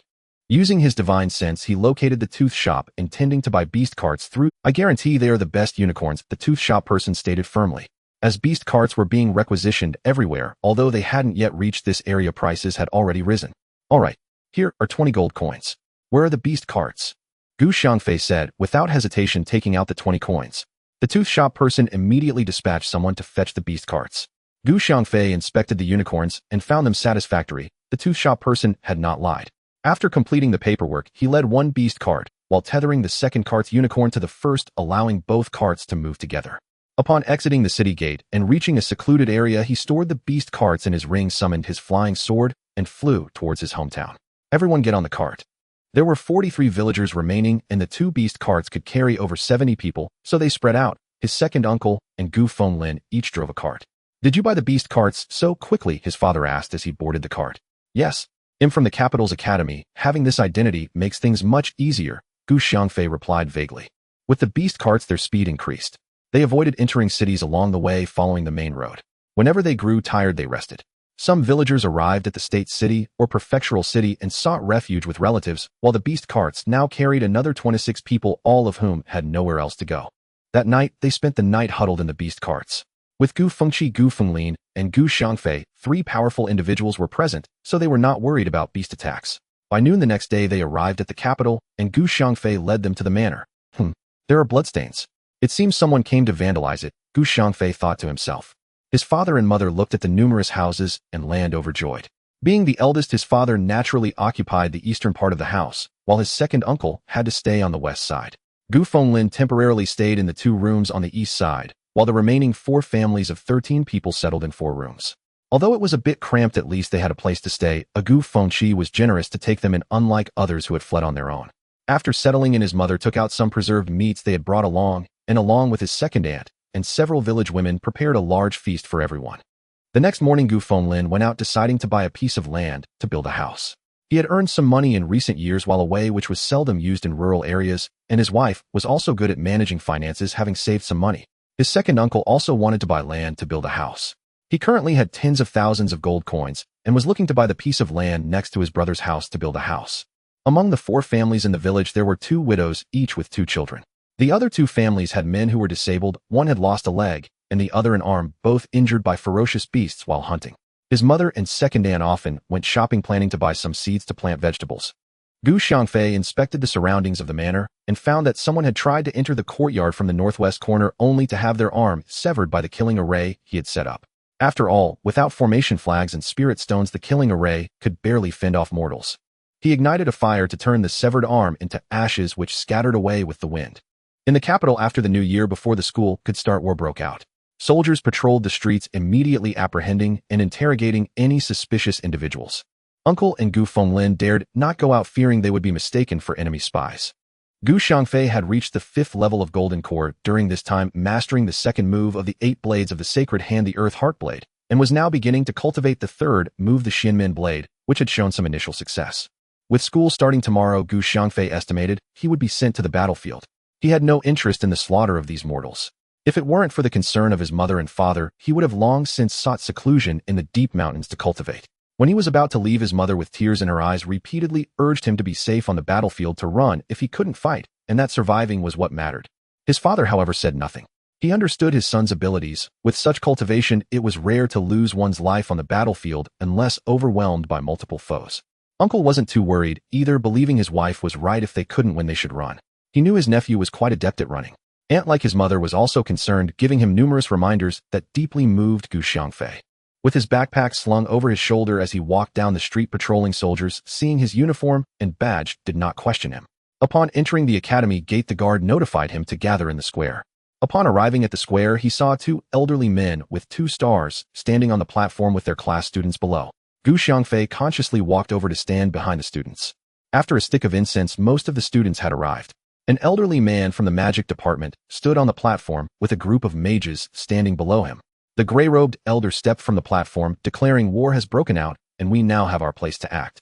Now heed my command. Those at the martial sovereign realm turn around and march target. Classroom. Gu Xiangfei did not move, still standing in place with only 6 people left in their group, looking rather empty. Good. Now those at the martial sovereign realm return to study, the rest follow Teacher Feng to the battlefield. Are you afraid? The gray-robed elder shouted. Not afraid. We swear to defend our homeland. The students shouted loudly. Teacher Feng, the 2-star elder, stepped to the center of the platform and said, among you some study military tactics, some martial arts, and some magic. I hope you can set aside personal grudges on the battlefield and work together to repel the enemy. You have half a stick of incense to gather your belongings and then assemble here. Dismissed. With over 300 people remaining, everyone dispersed in a hurry. Gu Xiangfei had little to pack. His belongings were all in his ring. However, since everyone else was leaving, he couldn't act special. Back in the dormitory, he sat for a moment and then returned to the square where he noticed several large wooden boxes. Gu Xiangfei, come here. Teacher Feng called him over upon seeing him taking a tactical backpack from the box and handing it to him. Gu Xiangfei glanced at the size of the tactical backpack. It was exactly the model he needed. He opened his own backpack and packed this one inside. You are part of the military management area. Only by achieving merit on the battlefield will you gain a rank. As of now, you are still a student. If you can defeat an enemy mage and seize their magic wand, I will certainly commend you. That's easy. If I grab a magic wand, he'll return it to you. As long as they are enemy mages, I will kill one whenever I see one and bring their wands back to you. Good. I await your words, but whether you can fulfill them depends on your effort, Teacher Feng replied with a smile. The nearby elderly man with drooping eyebrows snorted, glancing at Gu Xiangfei, his eyes revealing no hatred, but rather a hint of admiration. The students gradually approached. Teacher Feng distributed a tactical backpack to each, while the elderly man with drooping eyebrows opened the wooden box and handed out a magic backpack to the mages. After all were distributed, Teacher Feng led the group onto the waiting beast carts. Over 200 people shared 10 carts, with 2 of them carrying supplies. Along the way, they saw many fleeing civilians dragging their children along in a pitiful state. The further north they went, the colder it became. The northern students fared better, having endured the winter's chill, while the southern students suffered greatly. How would they survive in such cold weather? Not daring to extend their hands and feet, the weapons felt icy cold. There are gloves in the backpack, put them on. Gu Xiangfei reminded the southern students, noticing their fear of the cold. 2 days later, they arrived at Jinbei City, entering through the south gate. Gu Xiangfei was very familiar with this place, having spent 3 years there. There was not a single spot he didn't know. The streets were sparsely populated, and those who were there hurried past. Only groups of soldiers patrolled the street. As the beast carts entered the State Academy, both the principal and vice principal came out to greet them along with Teacher Ma. Gu Xiangfei stepped down from the cart and quickly approached Teacher Ma, saying, Teacher Ma, didn't you go home for the new year? Oh, Gu Xiangfei, you made it to the capital. Good lad. I knew you could do it. My home is gone and I can't return. Fortunately, my family managed to escape in advance. Teacher Ma was initially very happy to see him, but then sighed. Yes, I entered the capital after the assessment last year. Don't worry, Teacher Ma, I'm here to ensure your safety. With me around, you won't be harmed unless I die, and even then you'll have to step over my corpse. Good. That sounds encouraging. Oh, aren't you the student who captured the adventurer team 2 years ago? Gu Xiangfei was surprised to learn that this person recognized him. It turned out to be the commander of the state city. Commander, I am indeed the one who captured the adventurer team. Good. I knew back then that you would surely succeed. You have indeed made it to the academy in the capital now, the commander said happily. Gu Xiangfei exchanged greetings with the principal and vice principal, who were also pleased to see him. Their student had made it to the capital. After settling in, night fell quickly in the winter, and they hastily had a meal at the academy. Everyone returned to their dorms to rest. That night, the northern city did not attack, and Gu Xiangfei could not understand why they chose to go to war in winter. If it snowed in this weather, even with tents in the wild, they would freeze to death. Yet this winter had no snow. After the new year, temperatures began to rise, which would benefit the northern city, leading to an imminent great battle. The next morning, Gu Xiangfei did not go to the cafeteria for breakfast. He had already begun fasting and could only eat spiritual rice or meat from spirit beasts. Unfortunately, there was none of that here. He climbed to the northern city and saw a vast expanse of tents in the distance, various flags fluttering in the wind, with a large flag in the center, depicting a wolf's image, the totem symbol of the northern city. At this moment, a few people emerged from the distant military camp, riding unicorns down to the city. Gu Xiangfei looked at the 5 middle-aged men wearing leather hats and sheepskin coats, their eyes fierce. The southern barbarians have come out to fight us to the death. Cowards, if you have the guts, come out. You turtle hiding in your mother's embrace. One of the 5 men shouted angrily at the foot of the city, while the other 4 remained on guard. The soldiers defending the city also shouted back angrily, and some could not help but shoot arrows down. One of the 5 drew a magic wand and conjured a shield, deflecting the arrows that hit it. A mage. Gu Xiangfei was delighted. The The soldiers on the city wall, seeing there was a mage below, dared not shoot arrows, fearing the mage's magical attacks. Xiangfei slowly walked to the middle of the city wall, facing the 5 men directly. He took out a bow and arrow from his backpack, swiftly shooting 5 arrows in succession, so fast that the mages did not have time to react. Thud! Thud! The 5 men, along with the mage, were struck in the neck by the arrows and fell off their unicorns. Good. Well done. The soldiers cheered as they witnessed 5 enemies, including 1 mage, being killed in less than a breath. From the distant military camp, a loud roar echoed, and a figure flew out from the camp, instantly reaching the foot of the city. He jumped up to the city wall, and the soldiers were awestruck, having never seen anyone like him before. Xiangfei drew a short knife and flashed to the man's front, swiftly snatching the magic wand from his hand before he could cast any spell. A blood arrow burst from his neck, and he fell with a thud. A gift of a magic wand, not bad. Xiangfei looked at the wand in his hand, feeling it was better than those of the students at the academy, finely crafted, especially the round sphere on top, which kept spinning. From the enemy camp, 3 more figures charged out, not riding horses, but moving very quickly, approaching the city. Xiangfei leaped down from the city wall, brandishing his short knife at the 3 rushing towards him. As the 3 reached the foot of the city, they fell with a thud, blood gushing from their necks. Xiangfei first put away the magic wand of the mage he shot earlier, then rummaged through the other corpses, collecting valuable items and weapons. Finally, he approached the 3 men, searched them thoroughly, and then kicked their bodies aside. At this moment, from the enemy camp, a voice shouted "Moss," and a squad of soldiers charged out. Xiangfei noticed a 1,000-strong troop emerging and took out a top-grade spirit weapon great knife from his ring, letting out a shout as he charged towards the 1,000-strong troop. The soldiers on the city wall were taken aback. Wow, this is too fierce. Jumping down from the city wall, killing 3 experts from the northern city, searching their corpses, and then charging headlong into a 1,000-strong troop. This person must be either insane or not quite right in the head. Xiangfei saw the 1,000-strong troop and thought it was a perfect opportunity to test his knife skills. He charged to within 20 meters, activating the first move of the 8 blades of the sacred hand, the sky curtain blade. With his true energy, the blade light extended to 300 meters, executing 108 variations, cutting through the soldiers in half. This place quickly became a scene of carnage, with severed limbs, blood everywhere, and screams echoing. The captain of the 1,000-strong troop was swept away by the first blade light, his body severed in 2. After using up all 108 variations, not a single person remained alive in this 1,000-strong troop, not even the unicorns, which were also cleaved into pieces. The sky blade is somewhat excessive for killing these mortals. Forget it, I shall return. Xiangfei glanced at the corpses strewn across the ground and turned to leave. Upon reaching the foot of the city, he leaped and sprang up the city wall, effortlessly navigating to the top. The soldiers stood dumbfounded, speechless, as in less than the time it takes to brew a cup of tea, a 1,000-man squad had been wiped out, and this fellow bore not a single drop of blood. Who is this person? With such a fierce individual in Jinbei City, how could the northern capital dare to attack? Xiangfei smiled and nodded at the soldiers descending from the wall and returning to the academy. News of Xiangfei annihilating the 1,000-man squad had yet to reach here. Looking at everything familiar, a sense of nostalgia surged in his heart. He secretly vowed to protect this city well, ensuring that the enemy would never occupy it, and that the common people would not suffer the ravages of war. Xiangfei, what are you doing? You seem lost in thought. Teacher Feng's voice rang out, startling Xiangfei. He turned to Teacher Feng and said, I was just reminiscing about my school days here, which caused me to drift off. By the way, Teacher Feng, here are these. Xiangfei finished speaking and presented 2 magic wands to Teacher Feng. These are magic wands used by the mages of the northern capital, and this one belongs to a grand mage. How did you acquire them? Teacher Feng inquired, looking at the magic wands. I just went to the city wall to take a look, and some people from the northern capital were cursing below. Xiangfei recounted the incident of killing the 2 mages, omitting the part about annihilating the 1,000-man squad. Good? Not bad. Haha. Teacher Feng laughed heartily, holding the magic wands. The last 3 wands had been taken away by a troublesome spirit, but this time, they were spoils of war, rightfully his, along with a grand mage's wand. The troublesome spirit would surely be envious upon learning this. After bidding farewell to Teacher Feng, Xiangfei returned to his dormitory. There were still 4 of them in the room, but the other 3 had gone out. Sitting cross-legged on his bed, he recalled the scene of using the sky blade earlier, feeling that it was not yet perfect. There were still some shortcomings. He began to practice the sword technique here, while outside the city was becoming lively. What? 1 person killed an entire 1,000-man squad. Are you joking? Really?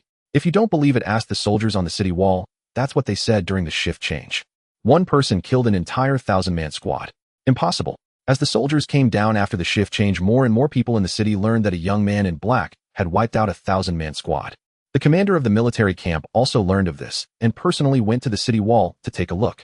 Indeed, a field of corpses lay in the distance, not only human corpses, but also the bodies of unicorns. Do you know who that person is? The commander asked. I don't know, just that he is dressed entirely in black and bears a badge of the Capital Academy on his chest. Anyone from the capital is formidable, the soldier said with admiration.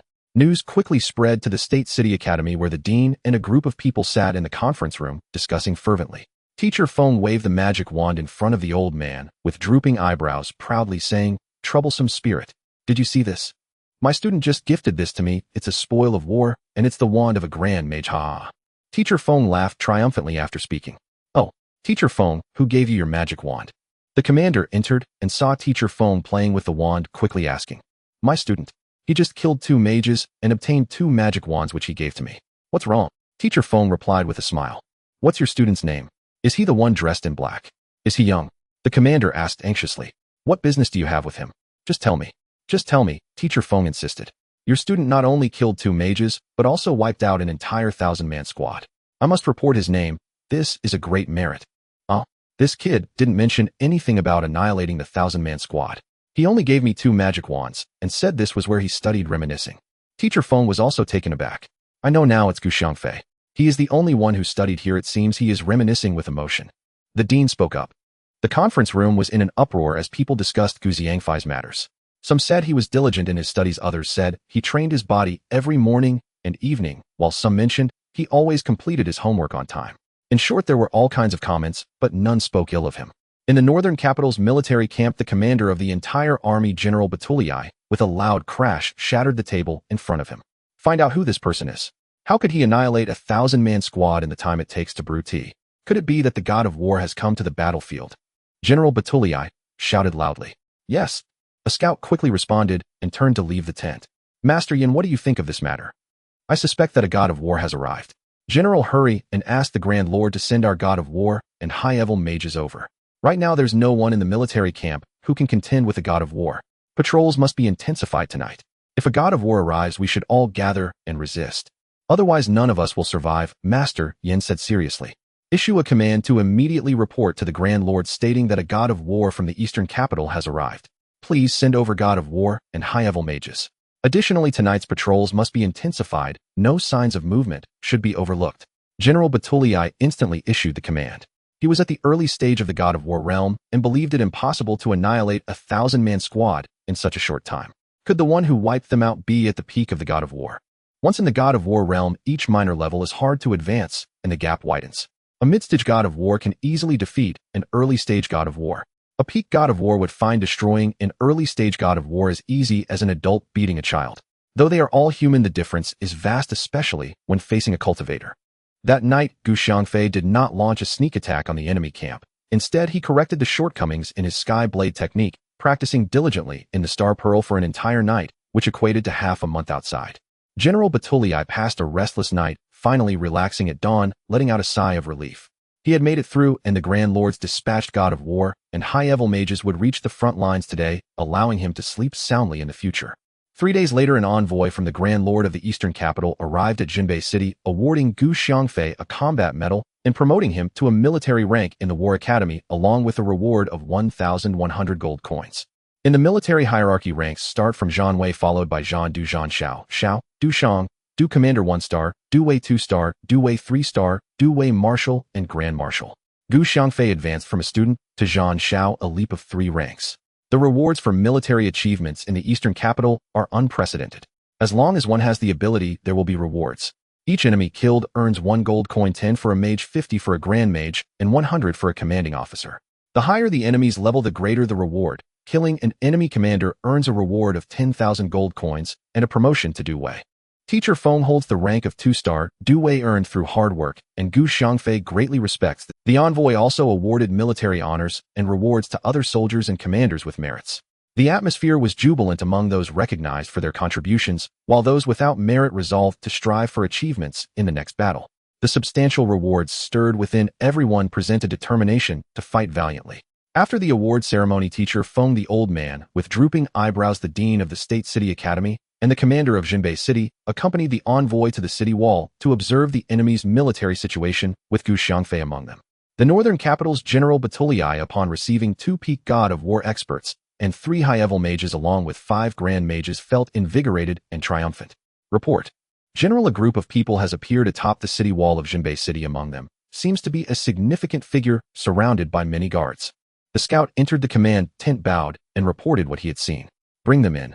Batuli commanded. This was an opportunity. If they could eliminate this significant figure, Xiangfei City would surely fall into chaos, perhaps allowing them to seize this stronghold and open the path to advancing into the eastern capital.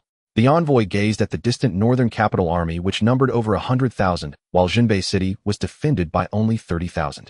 As the temperature rose, a great battle was imminent. He hurried back to inform the Grand Lord to immediately reinforce the troops, as these few thousand could not withstand the northern capital's assault. Not good. Enemies are approaching. Please, envoy, leave the city wall immediately. The commander saw 3 people rushing from the northern capital army towards Xiangfei City and urgently warned the envoy. There's no time. Prepare for battle. The envoy, a martial sovereign, showed no signs of panic in the face of the enemy, instead remaining poised and eager, clearly a combative individual. The 3 individuals swiftly reached the city wall, leaping up. One of them, an old man in a green robe wielding a magic wand, unleashed a massive fireball that hurtled towards the people atop the wall. Everyone was shocked. This magic was cast by a high-level mage. The old man with drooping eyebrows quickly conjured a yellowish protective shield to shield everyone. The fireball collided with the shield, resulting in a loud bang. With a whoosh, the flames dispersed. Cries of agony erupted from the surrounding soldiers. The protective shield's range was limited, and the scattered fireballs struck the soldiers instantly, turning them to charcoal. Xiangfei was also within the shield. Observing the spell cast by this high-level mage, he thought it was merely average. His fireball technique could reduce a person to ashes in an instant, while this mage's flames only charred people. The gap was quite significant. Someone like this could actually be a high-level mage. 2 more individuals followed, closely soaring towards the envoy, each throwing a punch. The wind from their punches whooshed loudly, tearing the surrounding air apart. Even from several meters away, one could feel the force of their strikes. Not good. The internal energy is externally released. These are god of war experts. Teacher Feng shouted. Xiangfei gripped his dagger, raising a shield to face the oncoming wind of punches. The punches struck the shield, producing a series of booms as the shield rippled with energy. The 2 god of war experts, witnessing a young man blocking the force of their punches, felt some admiration for him. Such loyalty in a guard willing to risk his life to protect his master. They could envision the scene of this young man being crushed, his body reduced to fragments. No one could withstand the full power of 2 god of war experts. Just as the 2 were pondering, they discovered that the young man was not only unscathed by the force of the punch, but also smiled at them. Although the smile held a hint of mockery, it was indeed a smile. Xiangfei saw that his protective shield had not been broken by the punch's wind, giving him more confidence. He swiftly moved to the side of the 2 martial gods and slashed their throats with a short knife. The elderly man with drooping eyebrows and the mage from Baidu were engaged in a fierce magical duel. Both were high-level mages, and fireballs collided with earthen walls occasionally, sending stones flying towards the mage from Baidu. One wielded fire magic, while the other used earth magic, unleashing magical attacks at each other. There was no one around them. The soldiers knew to keep their distance from the mage's battle to avoid being caught in the magical crossfire. Having killed the 2 martial gods, Xiangfei rummaged through their possessions and found 2 steel curved knives and some gold coins. One of the martial gods had a wooden box which, when opened, contained a fist-sized red stone. At that moment, the starry river in his sea of consciousness stirred, yearning to leap out and consume the stone. Xiangfei hurriedly tossed the wooden box into his ring. He could not let the starry river emerge now, lest it expose his secret. After rummaging through, he saw there was nothing else, and he raised his leg to kick the 2 martial gods off the city. Hey, what the hell? Why did you kick them off? We could have used their corpses to trade for money and valuable items. Teacher Feng and the others were stunned by Xiangfei's actions. How could he have killed 2 martial gods in an instant? However, they had all witnessed it firsthand, so it could not be fake. They only regained their senses when Xiangfei kicked the corpses off, complaining that he should not have done that. The corpses can be traded for money. Why didn't you say so earlier? Hearing that the corpses could yield wealth, Xiangfei leaped off the city wall, jumped down, and grabbed the 2 martial gods' bodies to throw them back up onto the city. The mage from Baidu, seeing that both of his martial gods had been killed, was greatly alarmed. He unleashed several fireballs at the elderly man with drooping eyebrows before turning to run towards the military camp. Just as Xiangfei was throwing the corpses, he noticed the mage attempting to flee and hurriedly chased after him. Xiangfei, do not pursue a retreating enemy. Hurry back. Teacher Feng saw Xiangfei trying to chase the fleeing mage, and fearing he might get into trouble, shouted loudly. The speed of high-level mages was still quite fast, especially when they were fleeing for their lives using magic to hasten their escape. Seeing the speed at which the mage was running away, Xiangfei urged his true essence, leaping several times to position himself in front of the mage. The mage was speeding away, and just as he was about to reach the military camp, a figure suddenly emerged in front of him, a short knife held horizontally at his throat, as if inviting him to impale himself on the blade. That was truly vicious and despicable. The thoughts racing through his mind were no match for his speed. With a soft thud, the mage felt a chill at his neck as a wave of cold rushed in, realizing his throat was cut. Before he could process any further thought, darkness enveloped him, and he perished. Xiangfei quickly snatched the mage's magic staff, and holding the mage's corpse, leaped several times down to the city. Using his true essence, he tossed the mage's body onto the city tower, then soared up, bouncing off the wall twice to jump onto the city. At that moment, only a few people emerged from the Baidu military camp, watching in disbelief as the enemy killed a high-level mage and took his body away. They had no time to chase after him. Even if they did catch up, what could they do? Who knows, maybe it would just be a futile effort. Turning back, they decided to consult with Marshal Batulii. Good. Well done. You lad are bold and meticulous. How did you train your lightness skill? You were incredibly fast. Teacher Feng praised Xiangfei as he returned, showering him with compliments and beginning to inquire about his lightness skill. I developed it while living in the mountains since I was young. In the early stages, I tied sandbags to my legs, and in the later stages, I tied iron sand, constantly increasing the weight day after day, year after year, until it was perfected. Xiangfei's words were full of nonsense, yet those around him believed him. It required immense willpower and perseverance. Behind every individual's success lies their own sweat and tears. Effort will always yield rewards, and now it was time to reap the benefits. The envoy was even more delighted. Without Xiangfei's intervention, the two martial gods from Baidu would have surely slaughtered them all. Xiangfei not only saved his life, but also the lives of everyone present on the city wall today. Having witnessed how Xiangfei killed the enemy, he felt even more deeply that this honor was hard-earned. It was no wonder he had accomplished such great merit. Here, take this magic staff, Teacher Feng. Xiangfei handed the magic staff to Teacher Feng. Good. Teacher Feng received the magic staff with great joy. This was a high-level mage's staff worth tens of thousands of gold coins, and it was not easy to acquire a high-level mage's staff. Xiangfei, right. In the future, if you kill any more mages, could you sell the magic staffs to me? Low-level magic staffs are worth 100 gold coins, intermediate-level staffs, 1,000 gold coins, great magic staffs, 10,000 gold coins, and high-level magic staffs, 50,000 gold coins. I want as many as you can get me. The elderly man with drooping eyebrows presented a price list to Xiangfei. All right, no problem. I'll go to the military camp tonight to get a few for you. Xiangfei was surprised at how valuable the magic staffs were and regretted giving a few to Teacher Feng. What are you looking at? Do you want your magic staff back? Not a chance. Since you gave it to me, it cannot be taken back. One must be a good person. Teacher Feng saw Xiangfei gazing at the staff in his hand and hurriedly hugged it to himself, admonishing him. I had no intention of taking it back. Rest assured, since I have given it to you, I won't take it back. I am not a fickle person.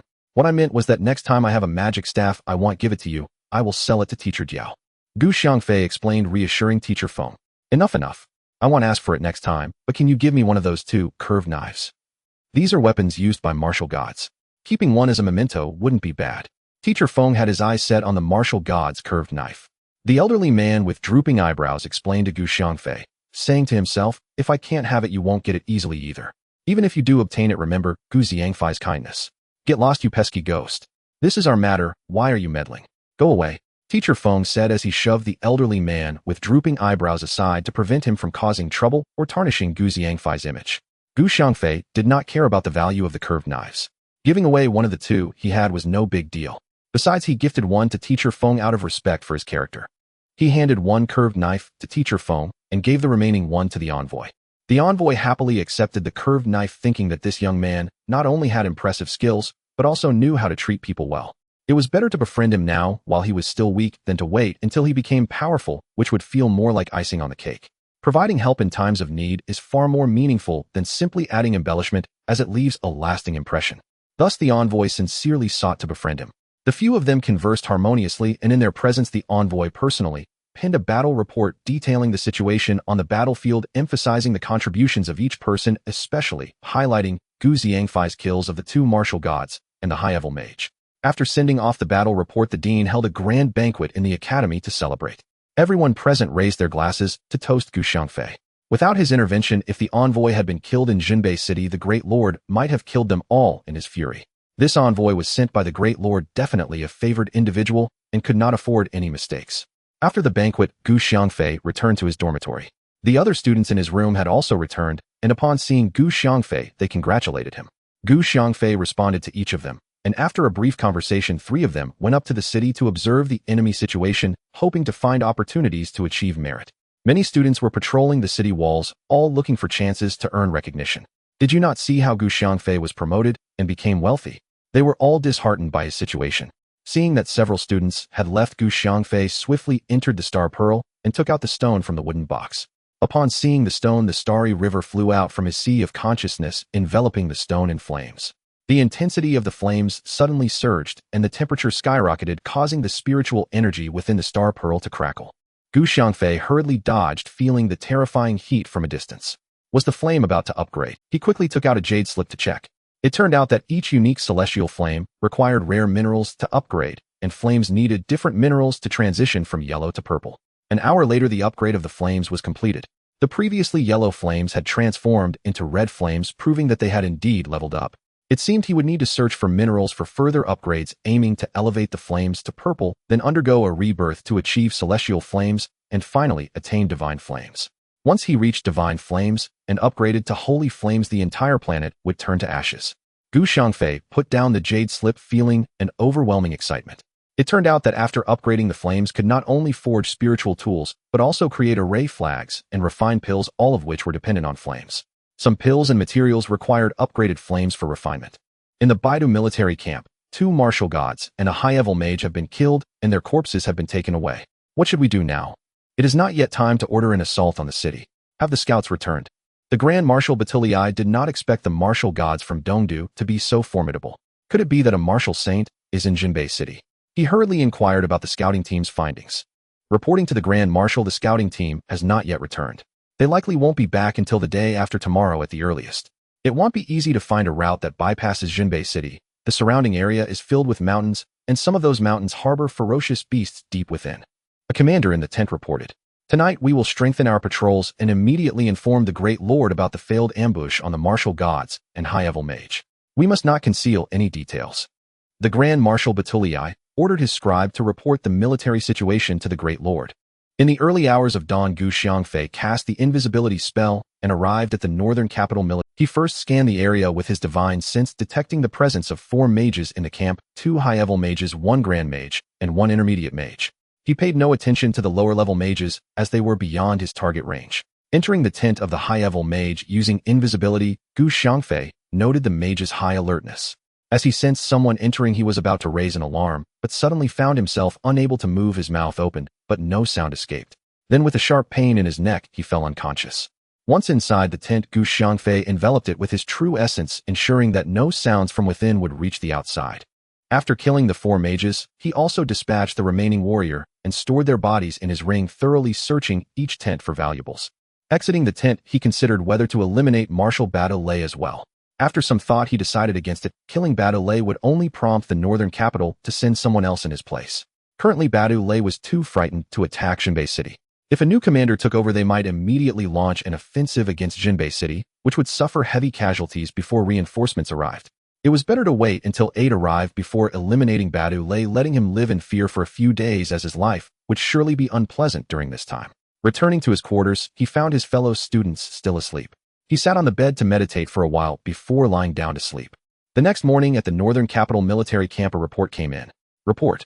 Marshal, the warrior and high-level mages sent by the Lord are missing, along with 2 grand mages and 1 intermediate mage.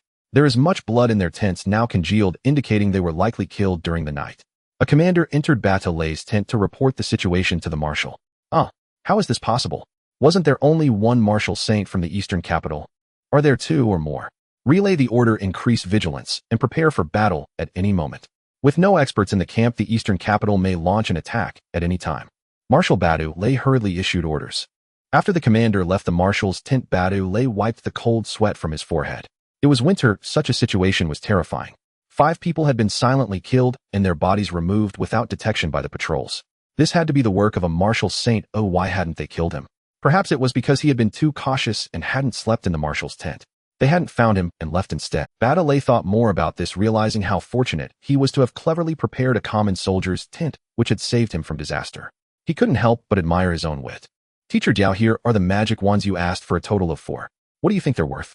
Gu Xiangfei entered the old man's room, placing 4 wands on the table. 1 high-level wand, 2 grand mage wands, and 1 intermediate mage wand. Did you bring these back last? The old man raised his eyebrows upon seeing the 4 wands. Yes, I got them last night. How about, are they usable? Gu Xiangfei thought to himself, just give me the money. Why so many questions? Yes, they're usable. The total price for these 4 wands is 71,000 gold coins as I mentioned. The old man finished speaking and took out a stack of gold notes, counting them and handing them to Gu Xiangfei. Seeing that the old man truly gave him such a large sum of money, Gu Xiangfei excitedly said, "Thank you, Teacher Dao. You can keep this 1,000 gold coins. Consider this intermediate wand a gift from me."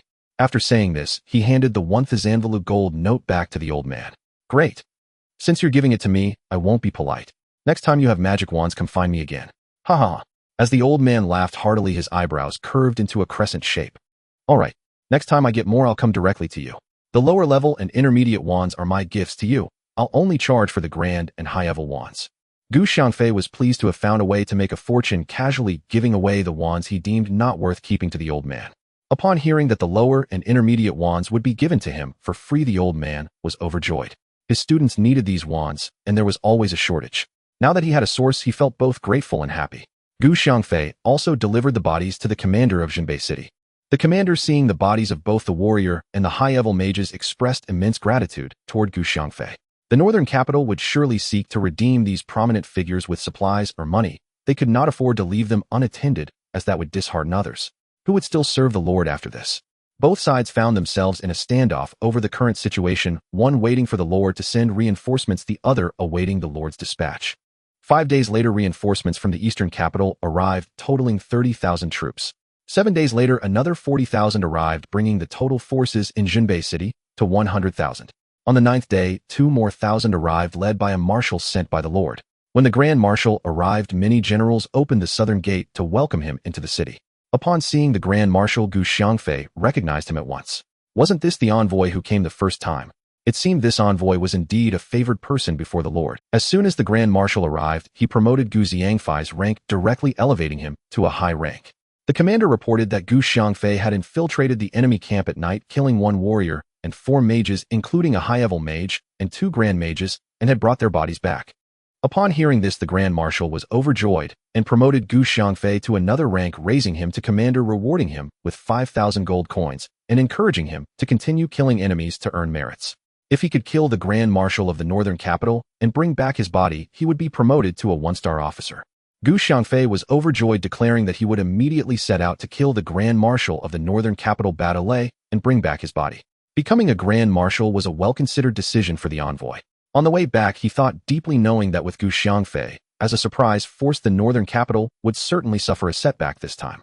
If he didn't seize this opportunity, he would be a fool, so he decided to return and fight for the position of Grand Marshal from the Lord. Through his relentless efforts, he finally obtained the rank of Grand Marshal. Thus, upon arriving in Xiangfei City, he elevated Gu Xiangfei's rank, wanting him to serve for his own merits, of course, while also providing some benefits. The emperor was not short on hungry soldiers. He believed Gu Xiangfei would surely go to kill the Grand Marshal of the northern capital. Indeed, as soon as he finished speaking, Gu Xiangfei prepared to kill Grand Marshal Badolay during the day. What boldness! Gu Xiangfei left the temporary residence of the Grand Marshal, using the invisibility spell to arrive at the northern capital military camp. Scanning with his divine sense, he saw Grand Marshal Badu lay discussing military matters with several others in the main tent. A few more warriors and high-level mages have arrived. I do love high-level mages, they are all like shining gold coins. If I go in and kill them and bring back their bodies, I can earn merits and a promotion, plus I can also collect money from the old man Dao. Why not? Gu Xiangfei smiled at this thought. Our scout team has returned. They discovered a small path that can bypass Xiangfei City, but the route is quite difficult. To climb over that mountain will take at least 5 days. We are here to discuss what to do next. Should we climb over the mountain or attack directly? Grand Marshal Badolay explained the terrain discovered by the scouts to those around him. No need to go. Everyone is just here, which saves me the trouble of looking for you one by one. If you obediently come with me, you'll live. Otherwise, I'll be taking your bodies with me. Gu Xiangfei swaggered into the Grand Marshal's main tent. Enemies. A commander barely managed to shout a word before his head was severed by a wind blade, blood spraying high from his neck, splattering the tent top. 2 warriors and 2 high-level mages leapt up simultaneously, just about to cast magic and martial arts techniques, but suddenly found themselves unable to move. Gu Xiangfei swiftly approached, striking each of them with a palm to seal their internal energy and magic, casually collecting their weapons and wands. Grand Marshal, do I still need to act?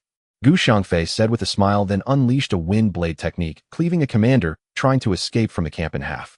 Grand Marshal, do I still need to act? Gu Xiangfei said with a smile, then unleashed a wind blade technique, cleaving a commander trying to. Since no one is escaping, you are all my captives. Now come with me. Gu Xiangfei said, leading the way out of the tent. The two warriors and two high-level mages found themselves following him out involuntarily. Although Grand Marshal Badu Lei's internal energy was not sealed, he dared not move, obediently exiting the tent. Upon seeing Badu Lei come out, Gu Xiangfei didn't care whether anyone was left behind and summoned the Star River, throwing it towards the tent. With a whoosh, the Grand Marshal's tent turned to ashes. The commanders and clerks inside didn't even have time to scream before being reduced to dust, with a gentle breeze carrying away every trace. Grand Marshal Badu Lei was taken aback. What kind of magic was this? It was terrifying. People turned to ash and were blown away by the wind. He raised his hand to summon the Star River back to him, which danced incessantly on his fingertips. The soldiers in the camp saw the Grand Marshal's tent turn to ash and hurriedly surrounded him with weapons drawn. Everyone clear out. Run now. Grand Marshal Badu Lei shouted urgently to the soldiers. Gu Xiangfei with the Star River whoosh. It jumped out, instantly expanding into a flame covering a radius of 100 meters. The flames advanced outward as Gu Xiangfei moved, reducing everything it encountered, be it people, horses, weapons, tents, or grain, into fine ash. Badu Lei felt both sorrow and fear upon witnessing this, wanting nothing more than to escape the camp quickly, otherwise the entire camp would be destroyed, and these brave soldiers would turn to ash, drifting away in the wind. The soldiers in the camp cried out and fled backward. Those who ran slowly were instantly turned to ash, while those who ran fast resorted to slashing their comrades who blocked their paths, knowing that if they did not kill the hindrance, they would be burned to death by the raging fire. The camp fell into chaos, with cries of alarm ringing out. Such panic typically occurred at night during enemy attacks, yet it was broad daylight now. Many soldiers, confused about the situation, were killed. Meanwhile, unicorns went wild, some with flames on their backs, running faster the more pain they felt, trampling or injuring soldiers in their path. In an instant, chaos erupted among the 100,000 troops. Gu Xiangfei had not anticipated such a result. This time the northern capital suffered heavy losses. Although not many soldiers died, many would surely be injured, especially those trampled or knocked aside by the unicorns. Gu Xiangfei brought 5 people to the town of Beijing, where the soldiers atop the city walls had already spotted the northern capital army in the distance, shouting for Baitu Lei. However, it was too far away to know what was happening, and since there was no siege, no report was made to the commander. Upon seeing Gu Xiangfei leading 5 captives, they hurriedly sent word to the commander. The commander noticed that one of the 5 captives brought by Gu Xiangfei looked somewhat familiar. Commander Gu, who are these people? Now that Gu Xiangfei had also become a commander, the commander of Beijing addressed him as Commander Gu. Slap. Answer his question. Gu Xiangfei slapped Baitu Lei. I am Baitu Lei, the Grand Marshal of the northern capital, and these 4 are war gods and high-level mages. We have been captured by him. Baitu Lei not only introduced himself, but also introduced the 4 beside him, making it clear that he was not the only captive, they were as well. If he was going to be humiliated, it was better to share the shame with others, typical of 50 steps laughing at 100.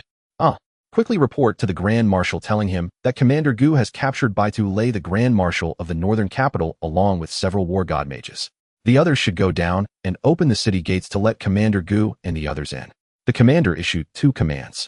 As Gu Xiangfei entered the city, he saw the Grand Marshal running over with several people. Upon seeing that Baitu Lei had indeed been captured alive, everyone was overjoyed. Gu Xiangfei gave Baitu Lei a pat on the shoulder and said, "Show respect to our Grand Marshal." With that slap, he sealed Baitu Lei's internal meridians, and Baitu Lei felt his internal energy instantly drain away, realizing that this young man had indeed tampered with him. Baitu Lei greets the Grand Marshal. Under the eaves, one must bow their head. Baitu Lei obediently bent and bowed to the Grand Marshal. The Grand Marshal laughed heartily. The enemy's Grand Marshal bowing to him was quite a sight. The more he looked at Gu Xiangfei, the happier he felt. He had indeed made the right bet. Gu Xiangfei was his lucky star. The Grand Marshal ordered that they be taken back to the jail and closely guarded. After the northern capital army settled down, the highest official left was a commander who had narrowly escaped disaster by being out on patrol. The commander reorganized the troops and discovered that over 1,000 soldiers had died, with more than 10,000 injured. Many soldiers wore expressions of panic, keeping their distance from one another out of fear of a sudden attack. The commander ordered a retreat of 50 miles, holding the troops in place, while reporting what had happened here to the Grand Lord, awaiting further orders from the Grand Lord to send a marshal to take command of the army. The eastern capital also reported the military situation to the Grand Lord, awaiting his decision on whether to attack the northern capital or negotiate peace.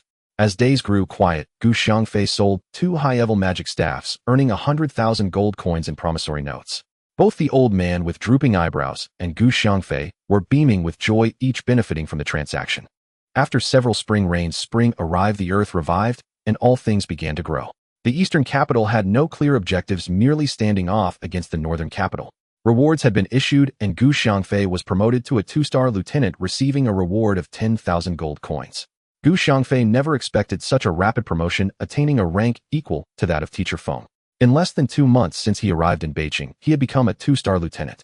It felt surreal, but considering his achievements, he felt justified. Capturing the Grand Marshal of the northern capital was unprecedented in the history of warfare.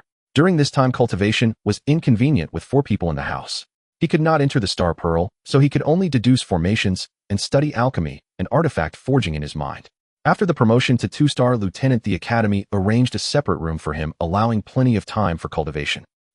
Gu Xiangfei exhaled a breath of stale air, feeling the true essence in his body at the 7th layer of the golden core, which was the late stage of golden core. Now he struggled with the lack of spiritual herbs, and was unsure of where to find them.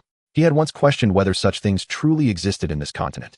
However, after obtaining a stone that upgraded flames, he believed that ores must exist on this continent. As for spiritual herbs, he had yet to discover any. It seemed he needed to venture out more often. Perhaps he would encounter some spiritual herbs and ores. When will this damned war finally end?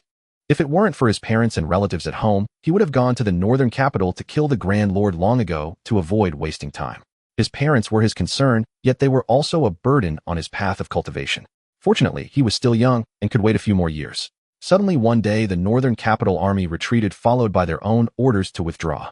Thus the war between the two nations came to a quiet end. However, the commander of Beijing made a fortune from the corpses of several war gods and high-level mages, exchanging them for many good things. He initially intended to share half with Gu Xiangfei, but Gu Xiangfei declined as he was not in need of money. He decided to give those things to Beijing to enhance their strength, which could protect the city for a few more days. As the troops began to withdraw, Gu Xiangfei secretly placed a gold note into Teacher Ma's pocket while bidding farewell. The dean and teachers of the State City Academy came to see them off. With the war over, everyone felt relieved, smiling and happily sending them away from Beijing. Upon boarding the beast cart, the journey was uneventful, and 3 days later they arrived at the capital city. Teacher Feng gave him a half-month holiday, allowing him to rest at home before returning to the academy. Walking down the street with a backpack, the capital city showed no signs of war's impact, bustling with pedestrians, a scene of prosperity. Many passers-by noticed him in military uniform, the 2 gold stars on his shoulders shining dazzlingly in the sunlight, and some even suspected that his rank was fake, that he was impersonating a military officer. It was no wonder others found it hard to believe. How could someone so young hold such a high position? Thus, some meddlesome people reported him to the authorities, and the constables quickly arrived, surrounding him. Please show us your identification. We suspect you are impersonating a military officer and attempting to engage in illegal activities, the head constable said. Gu Xiangfei smiled helplessly. It was no fault of the constable's given his youth. He took some identification from his backpack and handed it to the constables for inspection. After reviewing all the identification, the head constable saluted him and quickly apologized for the misunderstanding. Gu Xiangfei chuckled, said nothing more, and turned to head home with his backpack. The head constable watched him walk away, wiping the cold sweat from his forehead. This young lieutenant was a bit intimidating. Luckily, he did not hold it against them, otherwise he would probably have to spend a few days in jail. Returning to the entrance of the estate, he scanned with his divine sense and saw nothing suspicious. Those who had come back after being dismembered by the formation had not returned since, perhaps having learned that the master had changed. Upon seeing that the new master was indeed a formation master, they had given up. Entering the courtyard, his mother and second aunt were busy in the vegetable garden. Seeing him return, they hurried over. Are you hurt? You've been gone for almost 3 months with no news. The family was worried about you. His mother, seeing his cheerful face, touched him, and finding nothing missing, felt relieved. Mother, I even got promoted. Look at the gold stars. Gu Xiangfei took his mother's hand and let her feel the gold stars on his shoulders. Good, good, good. His mother exclaimed. They are made of gold, very nice. What rank is this? This is a lieutenant of very high rank. I earn 20 gold coins in salary every month. Gu Xiangfei said with a smile. What? 20 gold coins? His mother and second aunt were dumbfounded. This guy had been gone for less than 3 months and had risen to such a high position. Are you trying to make us happy with some lies? What 20 gold coins? Oh, Fei is back. The second uncle, returning home, heard them talking and saw his nephew at home coming back from Beijing. It's Fei who said he earns 20 gold coins a month for this position, the second aunt added. Ah, 2-star lieutenant. Is this your current rank? The second uncle asked, astonished at the 2 gold stars on his shoulders. Yes. I got promoted. This is my current position, Gu Xiangfei replied proudly. Great. Our Gu family is going to produce a dragon. Where is your elder brother? Quickly tell him this good news so he can be happy too. The second uncle eagerly inquired about where the elder brother was. Your elder brother is under the grape trellis having tea and reading. Let's go back together. Don't just stand here. His mother and second aunt picked up the vegetables they had gathered and returned to the inner courtyard. Father Gu Fengqi and Gu Fenglin were chatting over tea, and upon seeing Gu Xiangfei return they both smiled and greeted him. His father's face clearly wore a bit more smile, perhaps relieved to see him back. Elder brother, look at Feifei's military rank. What do you think? Impressive, right? The second uncle said, oh, 2-star lieutenant. Is this really? Father asked upon seeing his son's rank, visibly excited. Gu Xiangfei took some identification and honors from his backpack and placed them on the stone table. Father and Gu Fenglin picked them up and began to examine them one by one. Good. Not bad. Really impressive. Father praised wholeheartedly. Good boy. Now you hold such a high rank, you are bound to achieve great things in the future, Gu Fenglin said enviously. He said he earns 20 gold coins a month. Is that true? His mother asked a bit greedily. It's more than 20 gold coins. With various allowances, it will definitely be more, Father assured her. Upon hearing this, his mother laughed so much her eyebrows curved, her eyes squinting with delight. I will go cook a let's celebrate properly today. The second aunt said happily. Let's go. We'll go together. His mother and the second aunt walked away joyfully. The household still consisted of those people, while the villagers had all gone out to find work. Staying here without working was not an option. After returning home, Gu Xiangfei reunited with his family for a few days. His younger brother Gu Xiangyu went to the branch school in the capital to study. Due to the outbreak of war, the provincial academy also ceased classes and the students fled with their families. Gu Xiangfei's family was far from home and did not wish to return. His father contacted the branch school in the capital to explain the situation, and they allowed Gu Xiangyu to come in and study. Every day Xiao Hai studied martial arts at home with his uncle, while Jiao Jiao learned needlework with her mother and second aunt. Everything at home was peaceful, much like it was in Gu family village. Gu Xiangfei gave all his gold notes to his mother. The tens of thousands of gold notes shocked her. As a rural woman, she had never seen so many gold coins. Not knowing where to put the gold notes, she was nervous for several days before finally calming down. When Gu Xiangfei had nothing to do, he went into the deep mountains to hunt a few wild goats and some other games, satisfying his family's appetite. Days passed quietly until his vacation was over. Upon returning to the academy, Gu Xiangfei went to Teacher Feng's office. Teacher Feng was very pleased to see him, and they exchanged some words. Gu Xiangfei wanted to inquire about where he could find some ores. He wanted to refine array flags and needed some precious ores. Teacher Feng thought for a moment and said, you can go to the area where the western and southern cities meet. There's a place called Santai Town, which is a lawless area. Many adventurer teams frequent there, often finding ores and old herbs. Many merchants also go there to trade. Can I request a leave of absence? Gu Xiangfei asked. Go ahead. Just return before the year-end assessment. It doesn't matter whether you take the exam or not, or what you've done has already passed the assessment.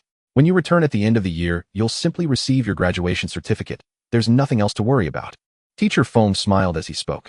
The magical staffs that Gu Xiangfei had gifted him had made him stand out among his colleagues, and seeing the envious gazes from his peers filled him with joy. After tidying up his things in the dormitory, Gu Xiangfei changed into ordinary clothes, as wearing military attire was too conspicuous. He stepped out of the city gate, mounted his flying sword, and flew towards the border. Although the martial world was vast, it was nothing compared to the realm of immortals mentioned in the Jade Slip. Traveling by ship from the Heavenly Harmony to the Supreme Clarity realm took over 10 years. One can only imagine the vastness of the immortal realm. An hour later, Gu Xiangfei landed his flying sword. Not far ahead was Santai Town. This truly was a lawless area where people openly robbed on the streets, and after stealing they didn't flee, instead swaggering around, as if looking for their next target. Gu Xiangfei was indifferent to such matters. As long as he wasn't robbed, he couldn't be bothered to intervene. Entering the town, he saw dilapidated houses everywhere, some on the verge of collapse, yet people still lived inside, unafraid of the roofs caving in and crushing them.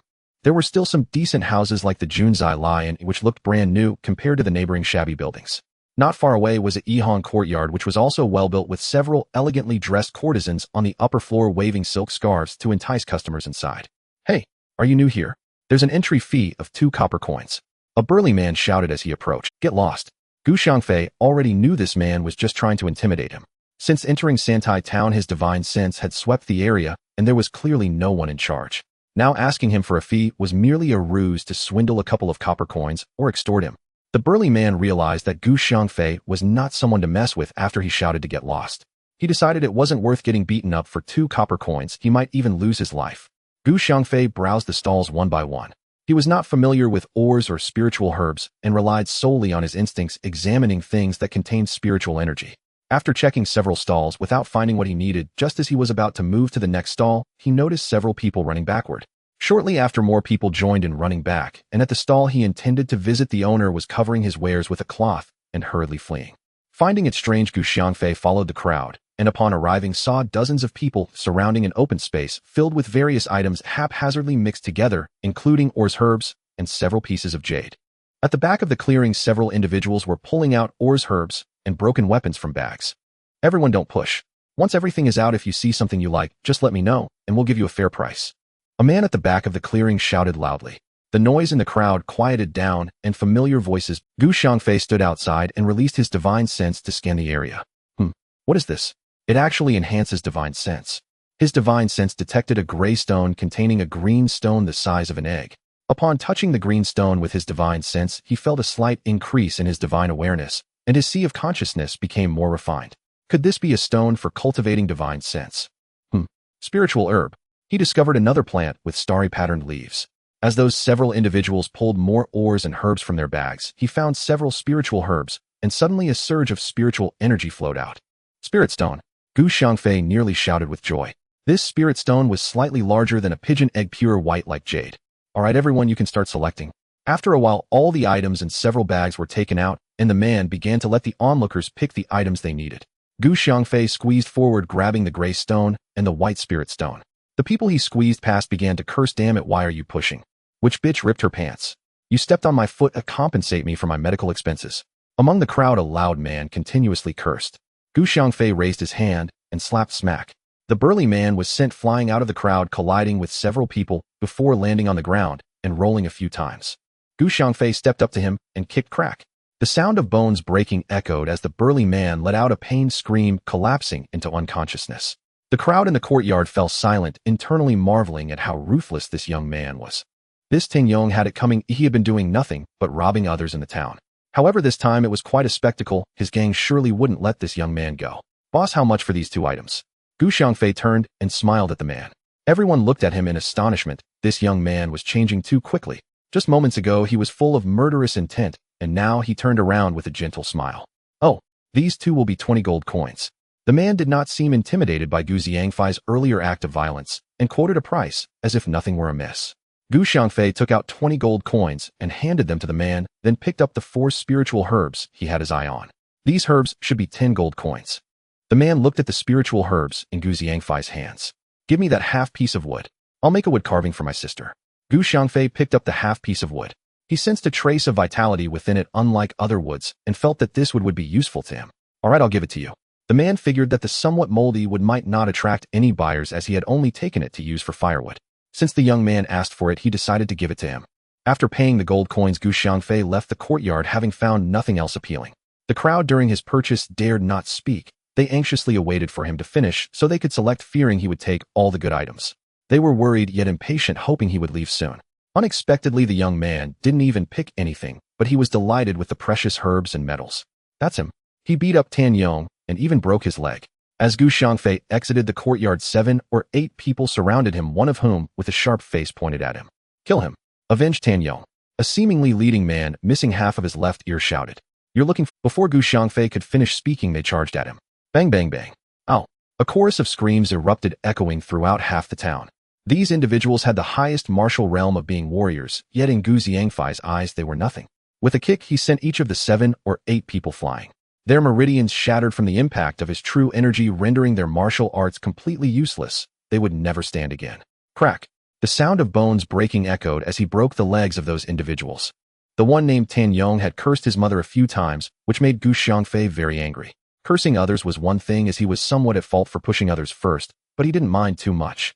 However, cursing his mother was a forbidden line. Tan Yong had gotten used to such behavior, but he had unfortunately encountered Xiangfei, which was indeed a case of disaster striking from one's mouth, and he deserved his misfortune. Robbery. Hand over all your money, or I'll break your arms. Hurry.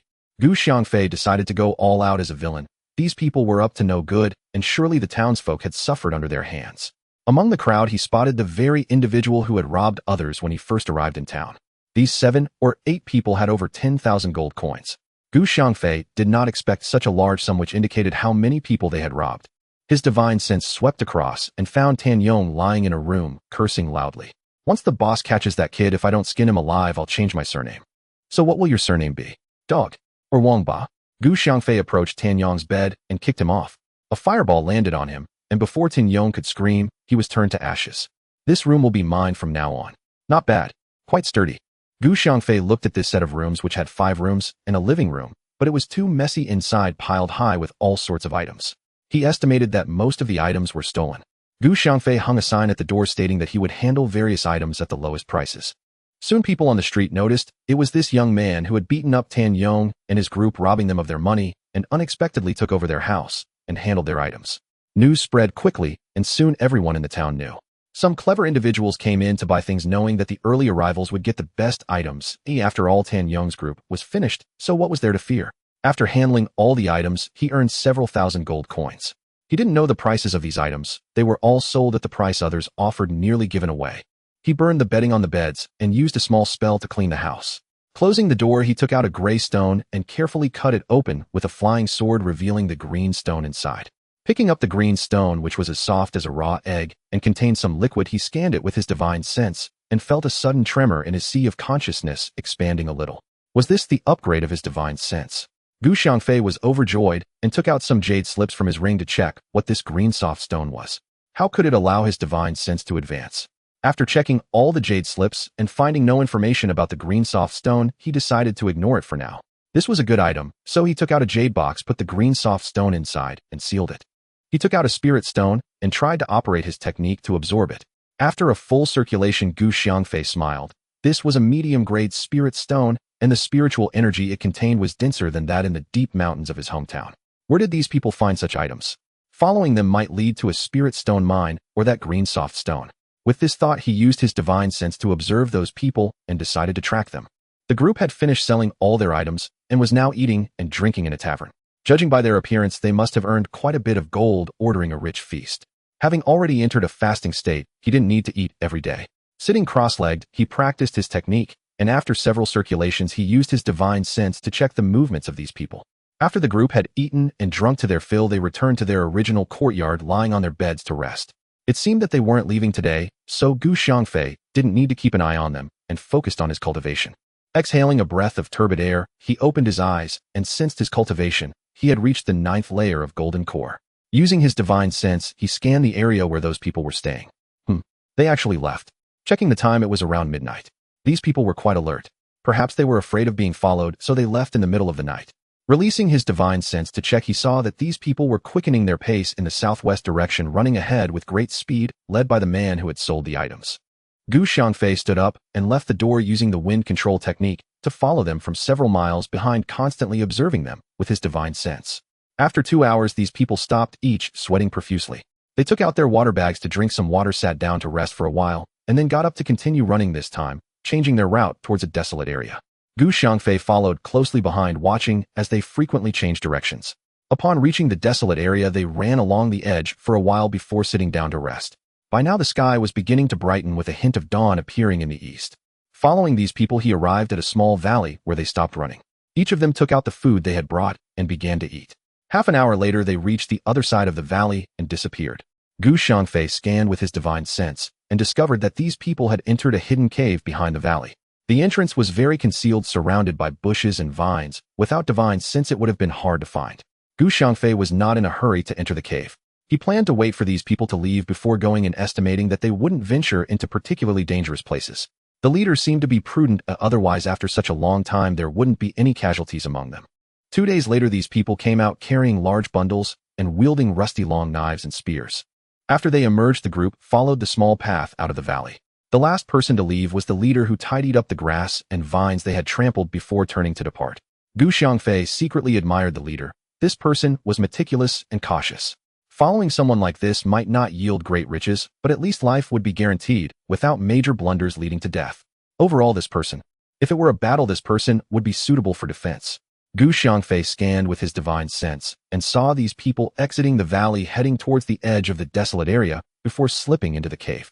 Inside the cave, there were still torches burning, indicating that these people were well prepared. However, with his divine sense, he didn't need a torch. The cave was over 100 meters deep and the terrain descended further ahead. Some light appeared in front indicating he was not far from the exit.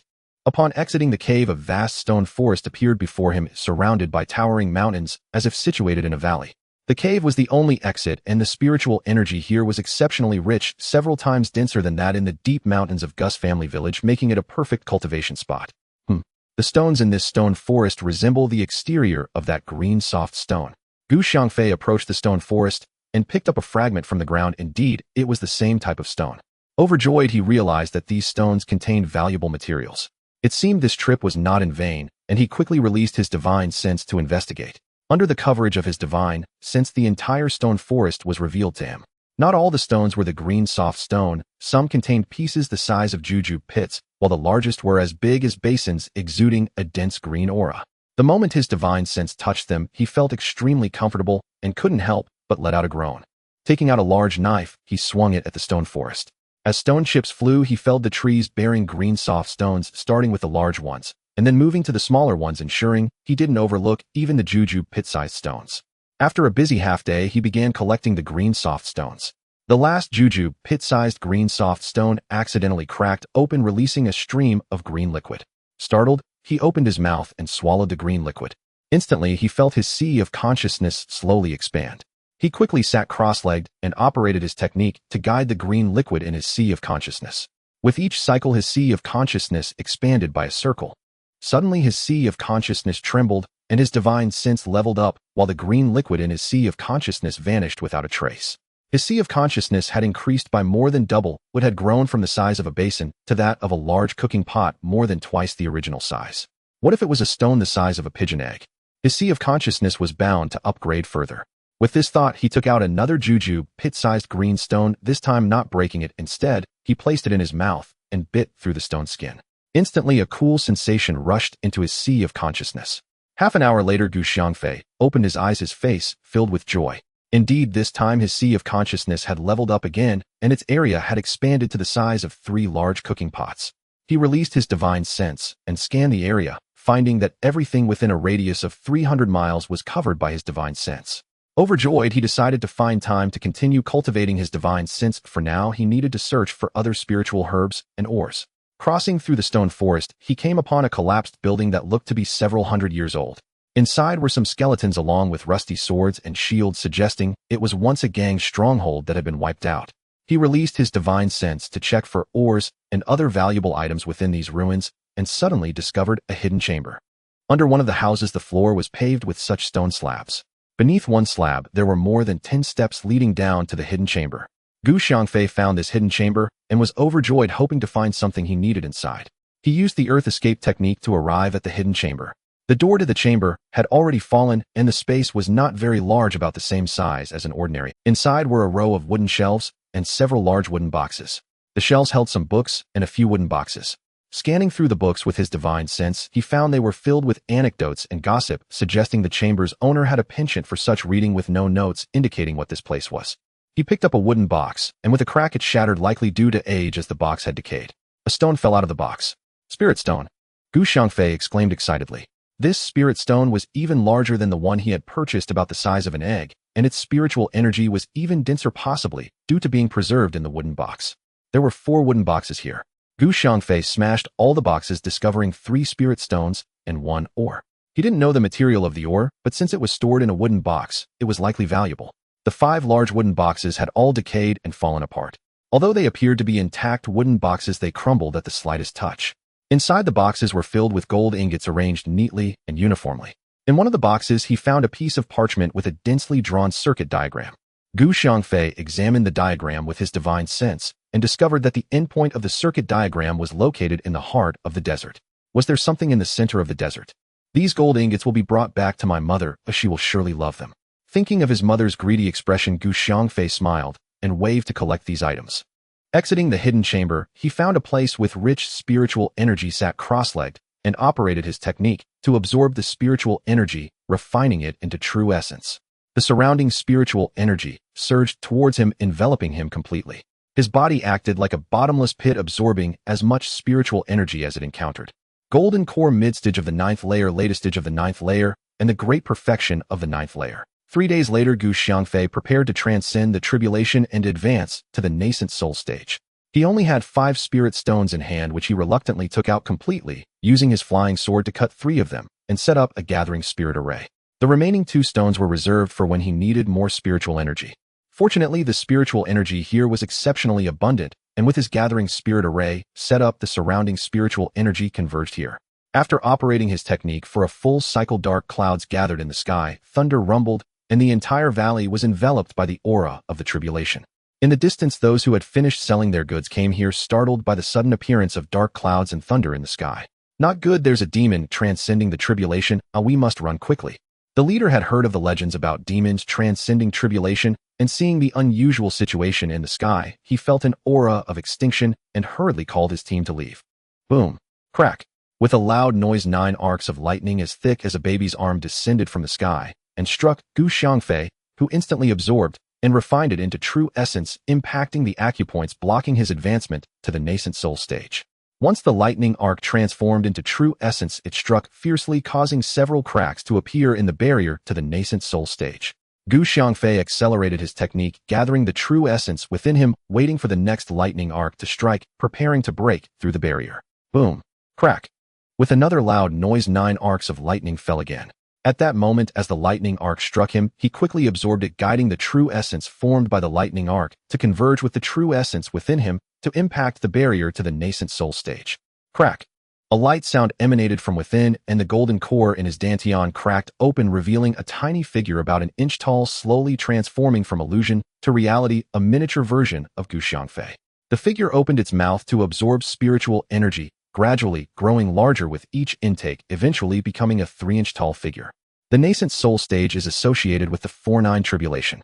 By the time the second arc of lightning descended, Gu Xiangfei had already advanced to the nascent soul stage, and the subsequent 2 arcs of lightning were absorbed and refined to solidify his realm. As the dark clouds dispersed, a 7-colored spiritual cloud fell from the sky. Gu Xiangfei was eagerly awaiting the 7-colored spiritual cloud, and as it descended, he fervently operated his technique to absorb it, rapidly stabilizing his nascent soul stage cultivation.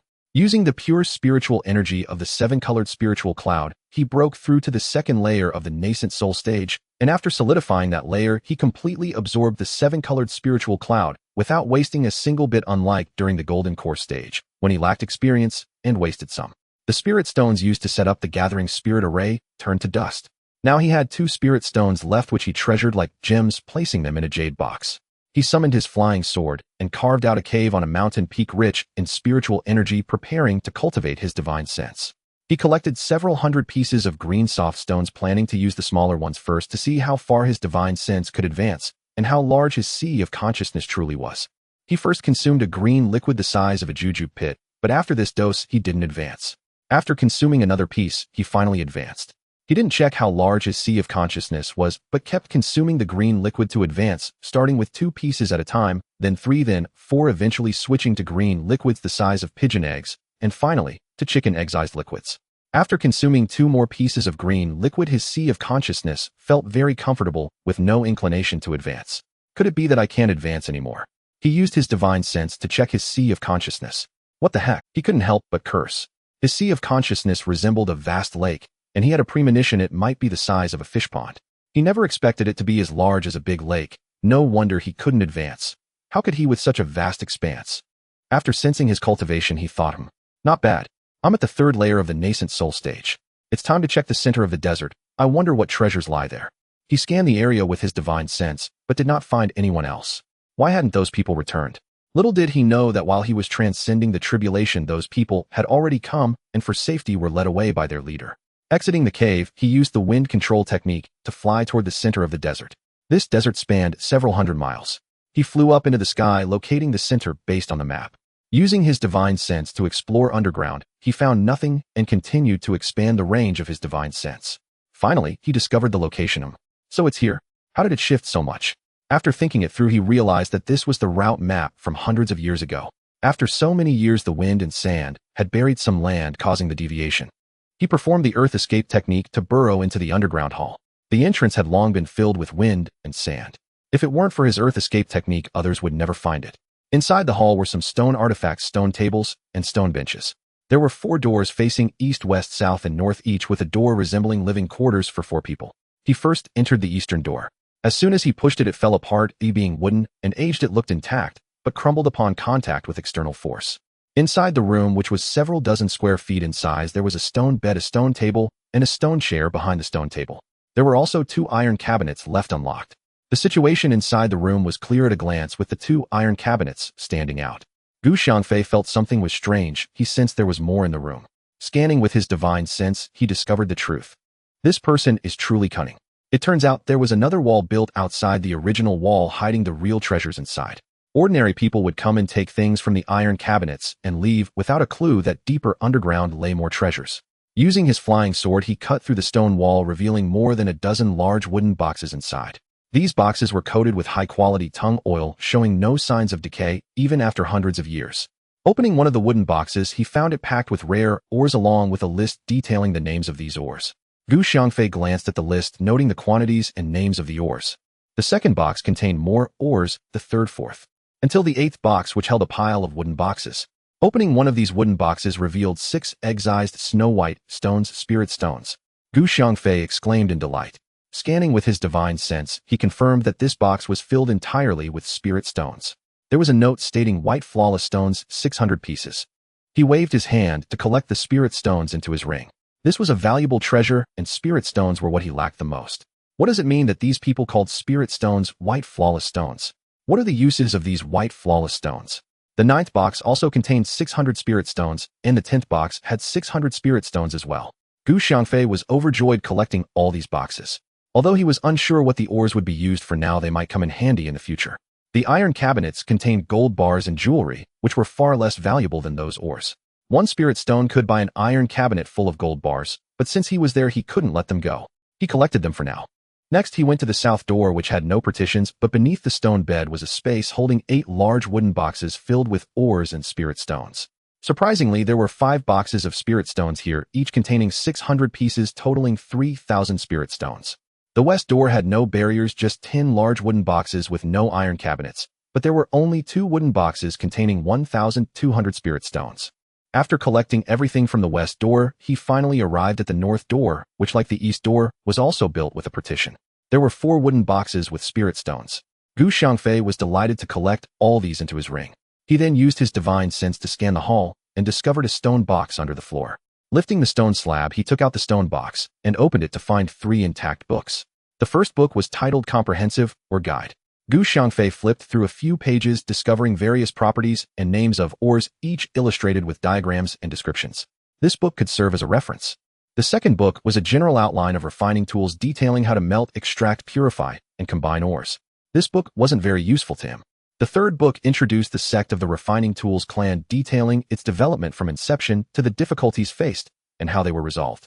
It was essentially an introduction to the Refining Tools clan. This book was of no use to him. It turned out the house belonged to the Refining Tools clan. He couldn't find any trace of how it was destroyed, but such matters were unimportant to him. Hundreds or even thousands of years had passed. Where could he investigate? Even if he found out what happened, it wasn't related to his ancestors, so he couldn't be bothered with it. Using the earth escape technique, he returned to the surface.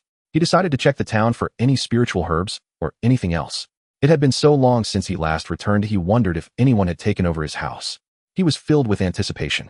Upon returning to the town, he saw his house standing intact. No one had occupied it. He was unaware that after he left, the group, led by Tan Yong, had their cultivation crippled and were killed by their former enemies one night. Now the townspeople knew that this young man, who was fierce and spoke little, lived here, and even in his absence, no one dared to take over his house. Had they not seen what happened to Tan Yong and the others? He opened the door, used a cleansing technique to tidy up the house, and put up a sign at the entrance stating he was buying various precious ores, herbs, and valuable items, advising those with worthless items not to come. As soon as the sign was hung, someone came knocking at the door. It was a down-and-out middle-aged man wearing patched clothes and carrying a cloth bag. As soon as the middle-aged man entered, the stars in Xiangfei's purple mansion began to stir as if something was drawing them in. Place the items on the table. I will buy what suits me, if not, then forget it. Xiangfei sensed that the cloth bag of the middle-aged man contained items that the stars needed. Not only did the red stone make the stars stir, but one of the other ores, a water blue stone, even caused the star pearl to vibrate. How many gold coins do you want for these ores? Xiangfei asked nonchalantly. 10 gold coins for 1 stone, I won't sell for less, the middle-aged man replied firmly. Here are 7 ores, I'll give you 100 gold coins. Seeing that you're in a tough spot, consider it a help. Thank you, boss, the middle-aged man exclaimed. You're truly a good person. You've rid the town of a menace. I shouldn't have taken your money, but for the sake of living and preventing my children from starving, I had to swallow my pride and ask for it. No worries. You sell items and I buy items, it's only natural. How can I take your things for free? Gu Xiangfei smiled and explained to the middle-aged man. After the middle-aged man left, Gu Xiangfei locked the door and headed outside the town, stepping onto his flying sword as he flew towards the stone forest. A few breaths later, he arrived at the stone forest, entered the cave, and passed through the stone forest to reach a clearing. Gu Xiangfei knew that Xinghe was about to advance, so he quickly stepped back a little. The flames of Xinghe surged powerfully, bursting forth in a roar reaching dozens of feet high, melting some of the stones on the ground, leaving the yellow earth charred black. After half an hour, Xinghe transformed into a small flame, flying onto Gu Xiangfei's hand, its color deepening to crimson with a hint of sky blue. Had it advanced by more than 1 level, he estimated that with 1 more such stone, it would turn into blue flames. After gathering Xinghe, he communicated with the star pearl using his divine sense. The information provided indicated that among those ores there was a water element pearl. The star pearl was lacking both water and fire element pearls, and it was not yet complete. He took out the blue ore from his ring and tossed it into the star pearl, observing the changes within with his As soon as the blue ore entered the star pearl, the outer stone skin fell away, revealing a blue pearl that appeared in the air of the star pearl, suddenly exploding and scattering its fragments into various corners of the star pearl. The spiritual herbs and spirit fruit trees within the star pearl suddenly thrived. The half-piece of wood Gu Xiangfei had collected earlier also sprouted tender buds, growing vigorously to over 1 meter tall, with vibrant green leaves full of life. The ores sold by the middle-aged man were quite valuable. This time he had gained a lot in this town, and he planned to continue collecting when he returned looking for more good items. 2 days later, Gu Xiangfei returned to his house in the town and opened the door to continue his business. Since the middle-aged man sold, or once he had not encountered anything good. Occasionally some people came with very ordinary ores which he easily dismissed with a few words. As a result, fewer and fewer people came to him, and he spent his days leisurely reading the refining guidelines in the house and practicing in the star pearl at night. Today an old man came in, his white hair disheveled, walking unsteadily, as if he might fall at any moment. Gu Xiangfei scanned the old man with his divine sense and found it interesting. Gu Xiangfei discreetly became cautious of the old man, who clearly had a martial god's realm, but pretended to be a frail old man. The old man took out a small pouch and emptied its contents onto the table. Jade slips, flying swords, ores, rings, and 5 or 6 seeds of spiritual herbs. Old man, how much do you want for these? Gu Xiangfei asked nonchalantly. 10 gold coins. The old man feigned breathlessness as he spoke hesitantly. All right. Gu Xiangfei took out 10 gold coins and placed them on the table. The old man did not collect the gold coins, but instead started counting the items in his pouch. 1, 2, 9, even counting each seed. A total of 12 items, 120 gold coins. The old man pointed at the items as he said haltingly, never mind, I can't afford it. Pack up your things and leave. I initially planned to give you a little something for your old age, but it seems you are not satisfied. Keep it for yourself. Gu Xiangfei quickly understood what the old man meant and pretended to be angry, trying to chase the old man away. Upon hearing his words, the old man's face showed disappointment as he silently packed up his items and turned to leave unsteadily. Gu Xiangfei chuckled to himself. This old man was fishing for a bite. If he had purchased those items at the old man's price, the old man would definitely come looking for him tonight, asking him what those items were for. How to use those items. Although he wasn't afraid of the old man, it wasn't wise to clash with him in town. He would wait until the old man left the town before addressing it. He followed the old man with his divine sense, observing him asking at one stall after another. Indeed, the stall owners all chased him away, some even scolding him for being crazy enough to think he could sell trash at a high price. By the afternoon, the old man had not sold anything at any stall and left the town looking disappointed. Once the old man left the town, he trembled as he walked for a while, and upon seeing that no one was around, he straightened up, a glimmer of light in his eyes, and began to walk briskly. He ran to a small hill, struck 2 wild rabbits with stones, and roasted them over the fire. Soon the oil from the rabbits dripped onto the fire, igniting a flame. Damn it! This thing is not recognized by anyone, making me run in vain. Where should I go next? The old man cursed a few times. The best place to go next is hell. Gu Xiangfei walked up to the old man. Who are you? Oh, it's you. You followed me here, you really don't want to live. Just in time, I was looking for someone to vent my anger on. The old man recognized Gu Xiangfei as the young man who had pitied him and given him a little something for his old age. First tell me where you got these items from. Gu Xiangfei asked. Why do you care where I got them? If you want to rob me, then leave your life behind. After the old man finished speaking, his aura surged, revealing his martial god realm, and he punched towards Gu Xiangfei's chest.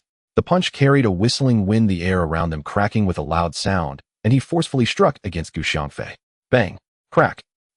Thud! The old man was sent flying. Gu Xiangfei swiftly appeared before the old man, grabbing his neck and lifting him up. If you don't speak your neck, you can kill me, but I won't say anything. The old man spat out a mouthful of blood, his tone resolute. He never expected that this young man could send him flying with a single punch. What realm was this young man? Martial Saint. All right. Since you won't speak, don't blame me. Gu Xiangfei said, extending his hand to conjure a flame at his fingertip, flicking it onto the old man's arm, which instantly turned to ash. The flame danced back to his fingertip. Just kill me. The old man cried out in pain. Still not saying. Next time I'll burn your legs and finally your belly. When the fire reaches your heart, then you'll die. Gu Xiangfei grinned maliciously, moving his fingers. I will tell you, but you must swear not to kill me. The old man was terrified by the flames, and fearing that if he spoke, Gu Xiangfei would kill him, made a request. Whoosh. In an instant, the old man's left leg turned to ash. Oh, don't burn me, I will tell you. The old man shouted urgently to stop. I really dislike being threatened. I like straightforward people. I kill anyone who is not straightforward. Don't say you're just a martial god. Ooh, I've killed several martial gods and advanced magicians. Gu Xiangfei said indifferently. I went to the western capital's snow mountain to gather herbs. While resting at night, I found a cave and discovered a corpse inside. All of these items were found near the corpse. I had no idea what they were, so I wanted to ask someone and pretended to be an old man. The old man's later words confirmed what Gu Xiangfei had guessed. Since you don't know, I will tell you to make things clear. These are items belonging to cultivators. Do you know what a cultivator is? I bet you don't know either. Cultivators can fly and transcend the earth, and when they reach the pinnacle of their practice, they can attain immortality. There are no cultivators in our martial arts continent, so it's normal for you not to know. Your expression tells me you want to know how I know. Because I am a cultivator. Do you see this ring? This is a storage ring that can hold many items and can be accessed through divine sense when needed. Gu Xiangfei finished speaking and took out some items from the ring, instantly putting them back into the ring. The old man stared at him blankly, finally understanding what these items were, but unfortunately, he didn't know how to. A fireball reduced the old man to ashes, and Gu Xiangfei began eating the wild rabbit he had roasted. After finishing the rabbit meat, he quickly returned to his house in the town and took out the jade slip to examine it against his forehead. The jade slip stated that the person from the cultivation world was named Xiangfei, a 7th grade pill king. He helped cultivators refine pills during the beast siege. When his divine sense was exhausted, and he was preparing to recover, the city was breached by beasts, and he was led out by other cultivators. In the chaos, he encountered a spatial rift, was severely injured, and while his cultivators were torn apart by the spatial rift, he was fortunate enough not to die, landing on the western capital's snow mountain in the martial arts continent. He found a cave to recover his divine sense, but unexpectedly, he could not open his ring due to his exhausted divine sense. His body was destroyed by the spatial rift, and he only had a jade slip and a flying sword left in his pocket. He barely managed to record this jade slip with a thread of divine sense before he perished. Gu Xiangfei felt a bit sorry for this pill king named Xiangfei. He foolishly helped others refine pills, exhausting himself completely and losing his divine sense, unable to open his own ring. His luck was still better than that of the cultivators who were torn apart. Gu Xiangfei picked up the ring. Now that he was a 9th level array king, he quickly broke the restrictions on the ring. As his divine sense scanned inside, suddenly a shadow darted into his sea of consciousness. Gu Xiangfei saw the primordial spirit being burned into a mass of gas by the starry river, scattering in the sea of consciousness to become his nourishment, allowing him to finally breathe a sigh of relief. He communicated with the star orb flashing into it, and saw a ball of blue flame squatting obediently in a corner in the distance. This star orb belonged to him. He could do as he pleased within it. Once other things entered the star orb, they would be trapped inside. He flashed to the blue flame and spat out a mouthful of essence blood, beginning to refine this blue flame. Unexpectedly, as soon as he activated the technique to refine it, the blue flame cooperated exceedingly well, and within the time it took to burn an incense stick, it was completely refined. Looking at the blue flame dancing on his fingertip, Gu Xiangfei was overjoyed. He hadn't expected that primordial spirit to be so cunning, tricking him with an introduction jade slip, making him truly believe what was written on it. The people in the cultivation world were truly insidious and treacherous. This incident of possession revealed the true face of the cultivation world to him. For their own interests, they would stop at nothing. Perhaps the cultivator who helped him escape had also been harmed by him, or perhaps they fabricated this reason to convince others. From now on, I'll call you Launching. How about that? Gu Xiangfei said to the blue flame that was dancing in his hand. The blue flame flickered a few times, appearing quite satisfied with the name. Exiting the star orb, he shattered the introduction jade slip into powder and tossed it aside. He picked up a ring to examine it. The ring was as large as this town, containing a row of wooden racks filled with numerous jade boxes, jade vials, jade slips, and mountains of spirit stones and ores. In the center of the ring, there was also a vein of spiritual energy. Xiangfei was overjoyed he had struck it rich. This pill king was unexpectedly so wealthy, which he had not anticipated. First, he would check the jade slips. These slips introduced various spiritual herbs. This one was a pill formula, this one too, and this one as well. This one was for learning alchemy, which he set aside. This slip was about formations, which he also set aside. This was another pill formula. And this one introduced the crafting of formation flags, which he also set aside. He spent half a day organizing these jade slips, putting aside the pill formulas for now, and focusing on the slips, introducing spiritual herbs as he needed to familiarize himself with them to learn alchemy. With these jade slips, Xiangfei's days became busy. He reviewed the slips daily, familiarizing himself with the shapes and properties of various spiritual herbs. In his spare time, he also looked at slips regarding weapon refining. The Pill King Xiangfei had a plethora of jade slips covering various aspects, and all the slips Xiangfei had not had time to examine were studied by Xiangfei. As time passed, half a year later, Xiangfei felt this was the most fulfilling period of his life. By day, he collected materials while reviewing the jade slips, and by night, he entered the Star Orb to study alchemy and weapon refining. He had already memorized the applications of various spiritual herbs and ores thoroughly. Although he currently had few spiritual herbs to refine pills, he believed that as long as he had the herbs, he could certainly refine pills. Didn't he see that his ring was filled with formation flags for various formations? In this half-year time, he had effectively experienced over a decade within the Star Orb, and his level in formations had reached its peak. The ores he obtained from the center of the desert had all been selected for refining formation flags and various spiritual tools. Now his weapon refining level had reached the point where he could refine superior quality spiritual tools. Although he could not refine top-grade spiritual tools, it was not due to a lack of skill, but rather a shortage of materials needed for refining them. That night, as he just entered the Star Orb, he saw his door being opened and two masked individuals entered, one of whom was supporting another masked person who seemed to be injured internally, as there were no visible bloodstains. After entering, the two masked individuals quickly hid under the bed. Xiangfei emerged from the Star Orb, but did not expose the two masked individuals. Instead, he waited for others to come and see what was going on. He sat cross-legged, circulating his cultivation technique. Before long, he saw the door being pushed open and three individuals entered wielding swords and blades. One of them waved a hand and a spark ignited in his palm, lighting up the room. "Who are you? Get out." Xiangfei stood up, looking at the three individuals, exuding an imposing aura with a strong scent of blood indicating they had killed many. "Excuse me, have you noticed anyone coming in?" one of them asked. "Haven't you just come in? Now get out, and after 3 breaths the consequences are on you." Xiangfei said calmly. "Kid, don't be rude. Our master is talking to you with respect. Don't think this is your home. We won't hesitate to kill you." One of the subordinates among the three spoke defiantly. Bang, bang, bang. The 3 figures were sent flying out of the door. Immediately outside, many voices erupted, followed by numerous torch-bearing individuals approaching the 3 who had been thrown out. "After 3 breaths, get out of this town, or we will kill you all." Xiangfei slowly stepped out of the room. "Go, everyone leave, and then send a message to surround this." Among the 3 who were thrown out, the leader commanded. This leader knew he had encountered a formidable opponent. He was at the peak of the martial god realm and hadn't even seen how the opponent made his move, let alone duel with him. Even if there were many people outside, they couldn't withstand this expert and would only lose their lives in vain. As these individuals withdrew from the town, it fell into silence. Xiangfei closed the door and addressed the person hiding under the bed. "Come out." Hearing Xiangfei's conversation with their pursuers, the person under the bed realized that the owner of this room was a powerful figure, otherwise their pursuers would not have left obediently. 2 masked individuals crawled out from under the bed, still covered in dust from beneath. "Thank you for saving our lives. We will leave now and apologize for the intrusion. If we manage to escape, we will certainly repay your kindness. Please leave your name." The masked person on the left spoke in a somewhat high-pitched voice resembling that of a woman. "Pleased." Xiangfei turned and opened the door. "Sir, benefactor, cough, cough, please help us. I am injured. Please shelter us for a few days." The other masked individual fainted before finishing their words. Jinshu, wake up." The other masked person hurriedly supported him while calling out, their voice bright and anxious, completely different from the previous high-pitched tone. It was a woman. "All right, help him to the bed." Seeing that the person had fainted, Xiangfei did not rush them away.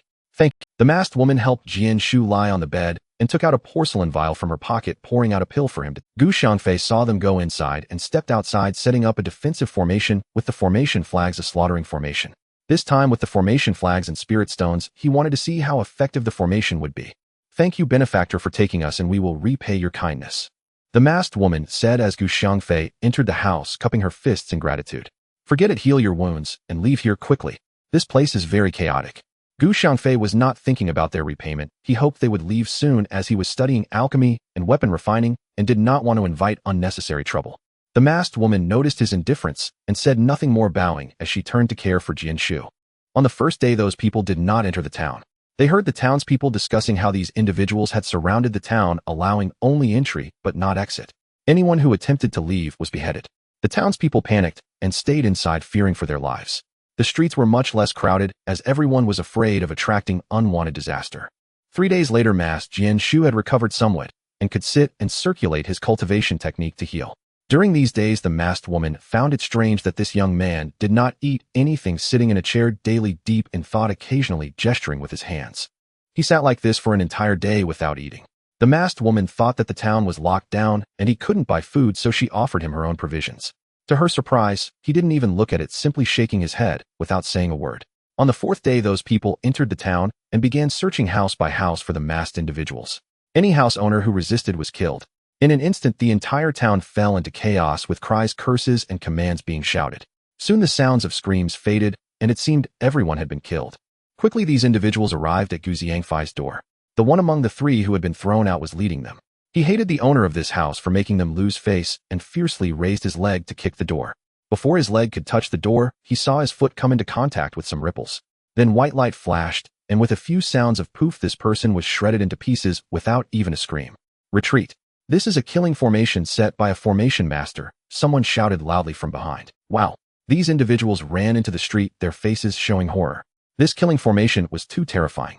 Looking at the shredded remains of their commanding officer, who would dare to advance. Soon a few figures flew over, and someone stepped forward to report, pointing at the remains of the commander who had been shredded by the formation. Send the order. Surround this house and immediately send for our formation master, commanded an elder at the forefront. Yes. Someone replied and left after bowing. Liaoji, what do you think? The elder at the front asked a middle-aged man beside him. Liaoji was the leader who had been thrown out by Xiangfei that night. This person is very formidable. I estimate he is at the peak of the martial god realm. I didn't expect he was also a formation master. We must act with caution this time. Liaoji shared his thoughts with the elder, reminding him not to underestimate the opponent. When the killing formation was activated, Xiangfei had already sensed it. Seeing that the formation set with formation flags was indeed effective, he was overjoyed, retracted the formation, and opened the door to step outside. In front of my door, a pack of dogs barking indiscriminately. It's quite annoying to me. After Xiangfei finished speaking, he swiftly moved, wielding a short blade, darting through the crowd, producing sounds of poof. After 2 breaths, he returned to his door and stepped inside. Thud. The dozens of people gathered in front of his door, including Liaoji and several elders, fell to the ground, each with a spray of blood from their necks, the blood forming a small river that flowed towards the lowlying areas of the street. A shout erupted from the back, and everyone fled towards the town's outskirts. The second elder, a master of the martial saint level, had been killed along with several leading figures. The remaining individuals felt a surge of anxiety. They could hardly believe that this killing god could stand at their doorstep. The second elder, a person of great prestige, had often disregarded even the first elder's authority, yet now lay there like a dead dog. Everyone's hearts pounded with fear, as the highest authority left here was merely the young lord, and all eyes turned towards him. This young lord was not much better than the others. He merely held the highest rank at that moment. Reluctantly, he stepped forward, ordering everyone to wait outside the town for further instructions. The townsfolk could come and go freely, and they no longer dared to stop anyone from entering the town. All right, you can leave now, if there's no one outside who can stop you. Xiangfei returned to the room and spoke to the 2 masked figures. Thank you, benefactor, for your refuge. We shall leave now, but please tell us your name, so we can repay you later, the person referred to as Uncle Jian said as he removed his mask. Since they were to repay the favor, it wouldn't do to remain masked. That would be too insincere. Uncle Jian revealed his thin, pale face, which indicated that he had not fully recovered from his internal injuries. The woman kept her mask on, which displeased Xiangfei. I've saved you several times, yet you won't even show your face. What does that mean? He remarked. Does this young lady dare not show herself? Hiding like a coward. After saying this, he reached out and grabbed her face to pull off the mask. No, alas, it's a matter of fate. Uncle Jian hurriedly shouted, but the mask had already been ripped off by Xiangfei. Xiangfei gazed at her exquisite face, delicate brows, almond-shaped eyes, a cherry-like mouth, and a finely sculpted nose with tender skin. He was momentarily taken aback, Although he had known she was a woman, he hadn't expected her to be so beautiful. Ah!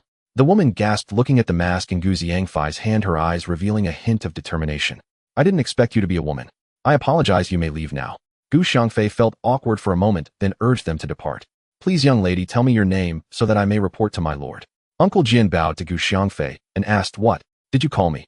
Gu Xiangfei was momentarily stunned. On the day my young lady took her apprenticeship, her master once told her that the first person to remove her mask would be her husband, regardless of who that person is.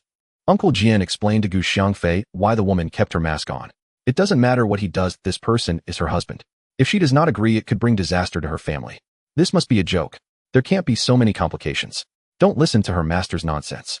If there's nothing else, you should hurry and leave. Gu Xiangfei did not believe these ethereal words.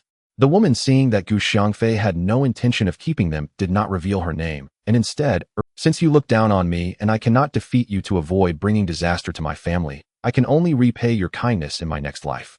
After saying this, the woman moved her dagger toward her neck. Miss No. Uncle Jian knew her character well. She spoke little, but was stubborn and never broke her word. Gu Xiangfei watched the woman's performance with indifference, not believing that such a person existed in this world. He waited to see if she truly dared to cut her own neck. The blade of the dagger sliced through the woman's tender neck, without hesitation piercing into her throat. All right, I agree. Gu Xiangfei reached out and grasped the dagger, gently pulling her hand away. He hadn't expected her to truly attempt suicide. It seemed her master's words were indeed serious, but such a master was dangerous. The woman stared at him blankly, the blood beading on her neck, creating a strangely beautiful sight, a melancholic beauty that Gu Xiangfei had never seen before and could hardly find words to describe. Miss, you should bandage that quickly. Alas! Uncle Jin sighed, taking out a porcelain bottle from his possession, pouring out some powder, and preparing to hand it to the woman to wrap her wound. Although he was a man and quite old, it would not be appropriate for him to help the young lady with her bandaging. No need, Gu Xiangfei said, raising his hand to stroke the woman's neck briefly. Instantly the wound healed, leaving no scar, as if she had never been injured. What is this? Uncle Jin stared in disbelief, wondering what kind of magic this was. A healing spell? Could this young man be a magician? But where was his magic wand? My name is Gu Xiangfei, 18 years old, unmarried, from a rural area in the eastern capital with parents and a younger brother. I am Yan Yishua, 17 years old, the little princess of the southern capital, and this is our chief steward Shi. The introduction from Yan Yishua shocked Gu Xiangfei. She was actually the little princess of the southern capital. He had thought she was just a young lady from a prominent family. That was a lot to take in.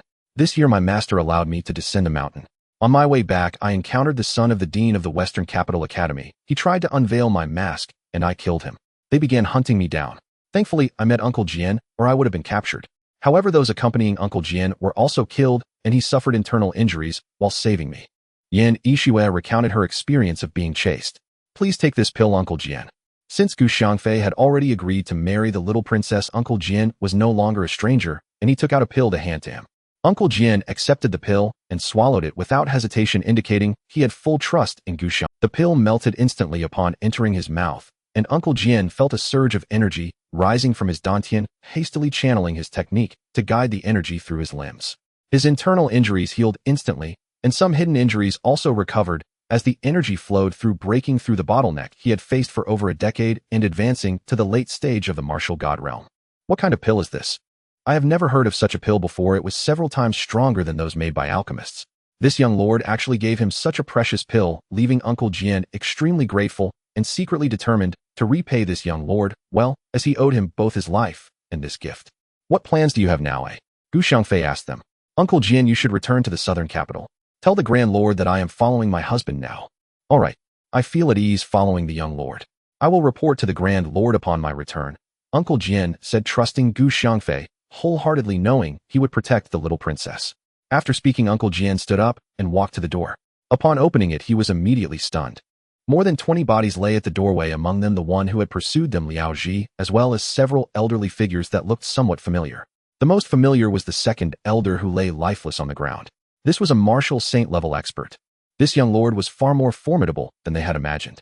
Inside the room, they had only heard the sounds of people collapsing and the frantic escape of their pursuers. The second elder and the others had died, without even a scream, showcasing the young lord's exceptional prowess. You can take any weapons you need from these bodies, Gu Xiangfei said, noticing Uncle Jian staring at the corpses, thinking he wanted to take their weapons. Thank you, young lord, Uncle Jian replied, delightedly clasping his fists in gratitude as he began to collect the weapons. These were weapons from martial gods and martial saints, an opportunity he could hardly come by. Gu Xiangfei turned to look at Yan Yixue, who felt shy under his gaze. She lowered her head slightly, exposing her fair neck. Don't you think this is a bit hasty? After all, you don't know me well, and I don't know you well either. Have you considered this? Gu Xiangfei felt a twinge of regret for agreeing to her. Now that he thought about it, it seemed somewhat like a forced marriage. He had been threatened by a woman. This is the fate-reading technique used by my master. I believe my master would not deceive me. I also made an oath before the divine path that regardless of how you treat me, I will accept you. Your kindness or unkindness is my fate. All right. If that's the case, let's get to know each other for a while. If you feel it's unsuitable or wish to leave, you can do so at any time. Gu Xiangfei felt somewhat helpless, cursing himself for being careless. If only time could rewind, he would never have acted this way. He longed for the path of immortality, and these fleeting romances were nothing but a few decades. He was currently a nascent soul cultivator. According to the Jade Slip's description, he could live for 1,200 years, and after breaking through to the transformation stage, he would have 2,000 years of lifespan. Each subsequent realm would grant him an additional 1,000 years. He was confident he would ascend to the immortal realm and enjoy eternal life. Yan Yixue remained silent, but Gu Xiangfei noticed the determination in her eyes, indicating she wouldn't leave him. This made him somewhat admire the little princess of the southern capital. He cast several fireballs to turn the bodies to ashes and used a wind technique to clean the ground. They could not stay here any longer, the troubles would only increase. It was just as well that he needed to return to the academy to collect his graduation certificate. He had been away for 8 months and the year-end was approaching. He wished to reunite with his family for the new year. He packed up the formation flags. There was nothing left in the room. He told Yan Yixue he was going back to the eastern capital for the new year, and she said she wanted to change into another outfit and go with him. Gu Xiangfei stepped outside, finding not a single person on the street. Many were peeking through door cracks or windows. Let's go. Gu Xiangfei turned back to see Yan Yixue dressed in a purple gown, her hair tied back, the mask now removed, revealing her stunning beauty. She stood behind him with a travel bag. Gu Xiangfei took her bag in his hand and walked towards the town's outskirts with Yan Yixue closely following him, never leaving his side. Upon leaving the town, he surprisingly did not see any of the people from Shidu. Gu Xiangfei did not pay them any mind. If they dared to follow him, he wouldn't hesitate to eliminate them all. However, he regretted bringing Yan Yixue along. If he were alone, he could have simply taken off on his flying sword. Now with Yan Yixue accompanying him, he couldn't let her know about his cultivation and had no choice but to walk to the city to buy a unicorn or a beast cart. This small town is located at the junction of Shidu and Nandu. To reach Dongdu, one must pass through several state cities and prefecture cities in Nandu. When he came, he had flown over on his sword and had never considered how to navigate these roads. Now burdened with Yan Yixue, he had no choice but to ask passersby for directions. Although Yan Yixue was the little princess of Nandu, she had been taken to the Great Snow Mountain to train since childhood and was completely unfamiliar with the state and prefecture under Nandu's jurisdiction. She had no idea how to navigate this route. By noon, after hearing from passersby that the nearest state city was still over 100 miles away, Gu Xiangfei looked around and saw no houses nearby. The area was a hilly terrain and there was no place to hunt for wild game. He didn't need to eat, but Yan Yixue did. Looking into his ring, he found he hadn't brought any food. Glancing into the star pearl, he noticed some spiritual fruits were already ripe. He could only let her eat the spiritual fruit, wary of letting her have too much. He plucked one and pretended to take it out of his backpack, handing it to Yan Yixue. Have a fruit. There isn't much to eat here, and there are no wild rabbits or chickens. Let's make do for now. Yan Yixue extended her delicate white hand to take the fruit, smiling at Gu Xiangfei. Her smile was like a blooming flower, captivating and enchanting, leaving Gu Xiangfei momentarily spellbound. Looking at the fruit in her hand, a refreshing fragrance wafted into her nose. It smells so good. What kind of fruit is this? I've never seen it before. This was given to me by an adventurer team. I don't know what kind of fruit it is. Gu Xiangfei made an excuse. Husband, why aren't you eating? You haven't eaten anything for several days, aren't you hungry? Yan Yixue finally asked the question that had been on her mind. The cultivation technique I practice allows me to eat just once every 10 days. You don't need to worry about me, just eat. Also, you can call me by my name from now on. I'm not used to being called like this, Gu Xiangfei said, glancing at Yan Yixue's cherry-like lips, wondering how long it would take for such a small mouth to be satisfied. Seeing Gu Xiangfei staring at her mouth made Yan Yixue feel even more embarrassed and reluctant to eat. Finding an excuse, she whispered, "From the moment you saw me, I became yours. I cannot call you by your name. But we haven't had our wedding yet. We haven't even entered the bridal chamber," Gu Xiangfei replied, looking at her. "If husband wants to. That. Tonight. It's also possible." Yan Yixue's face flushed deeper as she spoke, her voice becoming as soft as a buzzing mosquito. Fortunately, Gu Xiangfei had extraordinary hearing. Anyone else would have missed what she said. This woman is so compliant. What should I do now? Gu Xiangfei was momentarily at a loss for words. He reached out and held Yin Yixu's delicate little hand. Her chubby hand reminded him of the spicy chicken feet his mother used to make. Yin Yixu, held by him, felt her face flush red, but did not pull back her hand, allowing him to hold her small hand as they walked forward. Perhaps feeling a bit hungry, or perhaps attracted by the fragrant fruit, she opened her mouth and discreetly bit into the skin, savoring the pulp inside. How can this fruit flesh contain such great energy? After just a small bite of the fruit flesh, Yin Yixu felt a powerful energy surge through her meridians. Her internal strength flowed through her Buddhist channels, breaking through to the martial god realm, which would have taken several more months of hard training. Husband, I've advanced to the martial god realm. This fruit must be a rare treasure. Yin Yixu exclaimed excitedly, shaking Gu Xiangfei's hand. That's great. Let's celebrate. Gu Xiangfei was ignited by her playful demeanor, reaching out to wrap his arms around her slender waist and leaning in to kiss her cherry-like lips. A wave of youthful fragrance rushed into Gu Xiangfei's mouth, permeating his body, compelling him to pull Yin Yixu's slender waist tighter. Yin Yixu did not expect Gu Xiangfei to suddenly kiss her lips. Having grown up, she had never experienced such things and did not understand the feelings between men and women. She thought that entering the bridal chamber simply meant hugging and sleeping together to have children. She hadn't spent much time in the secular world, otherwise she would know everything in the Great Lord's palace. The scent of masculinity entered her body, making her feel weak all over. She pressed herself tightly against Gu Xiangfei, wrapping her arms around his neck, as if wanting to merge into his body. After a long kiss, the two finally parted. Yin Yixu's face was flushed, resembling a red cloth draped over her face, her eyes filled with springtime warmth. Gu Xiangfei looked at the bashful and delicate Yin Yixu. Her rosy cheeks sparked a thought in him. Marrying this girl seems quite good. My mother is also eager for a grandchild. Oh, let's fulfill her wish. After their intimate encounter, the two became more familiar with each other. They walked hand in hand, neither of them wanting to part. In the afternoon, they arrived at a place called Tingyu State City. Gu Xiangfei found a local trading firm and bought a beast cart. He also purchased some food at a tavern and drove the beast cart towards Dongdu. This beast cart was not the kind used for passengers, but a private modified one. The interior was cozy, with animal skins laid on the bottom and several layers of thick soft blankets added on top. Gu Xiangfei also bought a few silk quilts so Yin Yixu could lie down and rest when tired. They didn't need to stay at an inn for the night. He simply untied the unicorn and fed it, tying it to a tree. They lay in the beast cart to rest. The journey from Tingyu City to Dongdu is over 5,000 miles long, requiring nearly 10 days of travel. This was going to be a long journey. On the first night, they stopped the beast cart by the roadside. Gu Xiangfei opened the cart's support, secured it, untied the unicorn from the yoke, tied it to a tree, and took out some premium feed and water for it to eat. Yin Yixu ate the roasted chicken and steamed buns they had bought, drank some water, and walked around outside for a bit to stretch. After sitting in the cart all afternoon, her legs felt numb. It was already winter, and the night temperature dropped, becoming quite cold.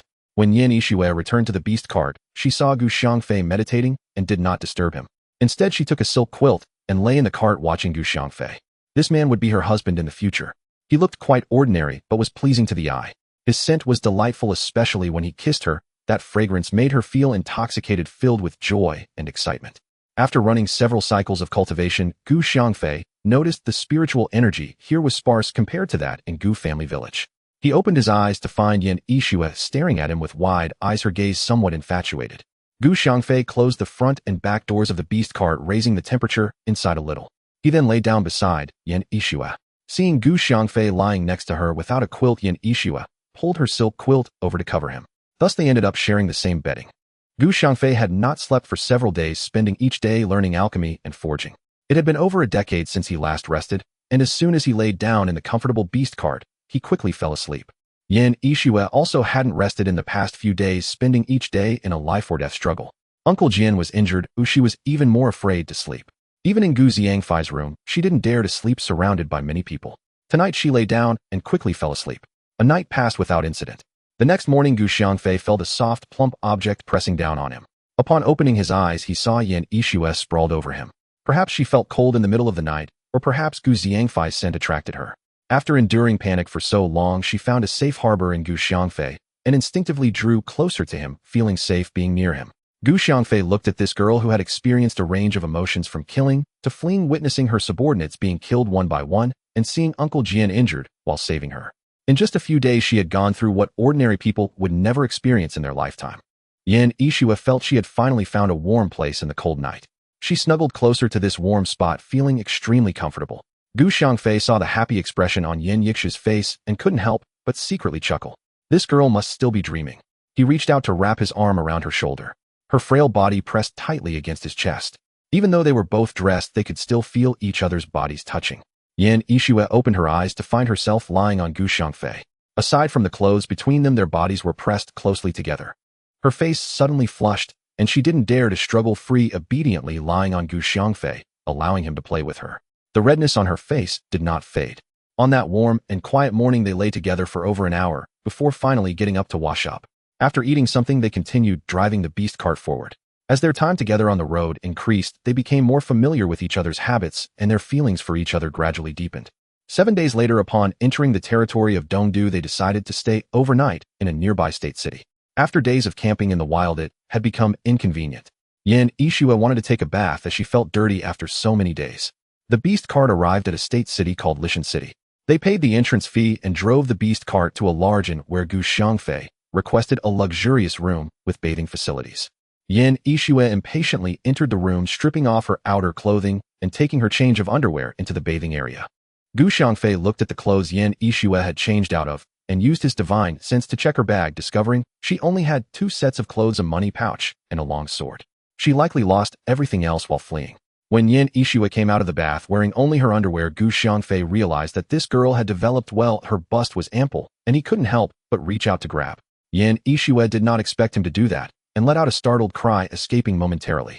Then she felt she shouldn't have pulled away and slowly walked back, looking at the awkward Gu Xiangfei, taking his hand and placing it on her chest. "Husband, it's all my fault. If you want to touch, then touch. Let's put on some clothes and go out for a meal. We can also buy a few more sets of clothes," Gu Xiangfei said, suppressing his desires by reciting the calming mantra in his heart.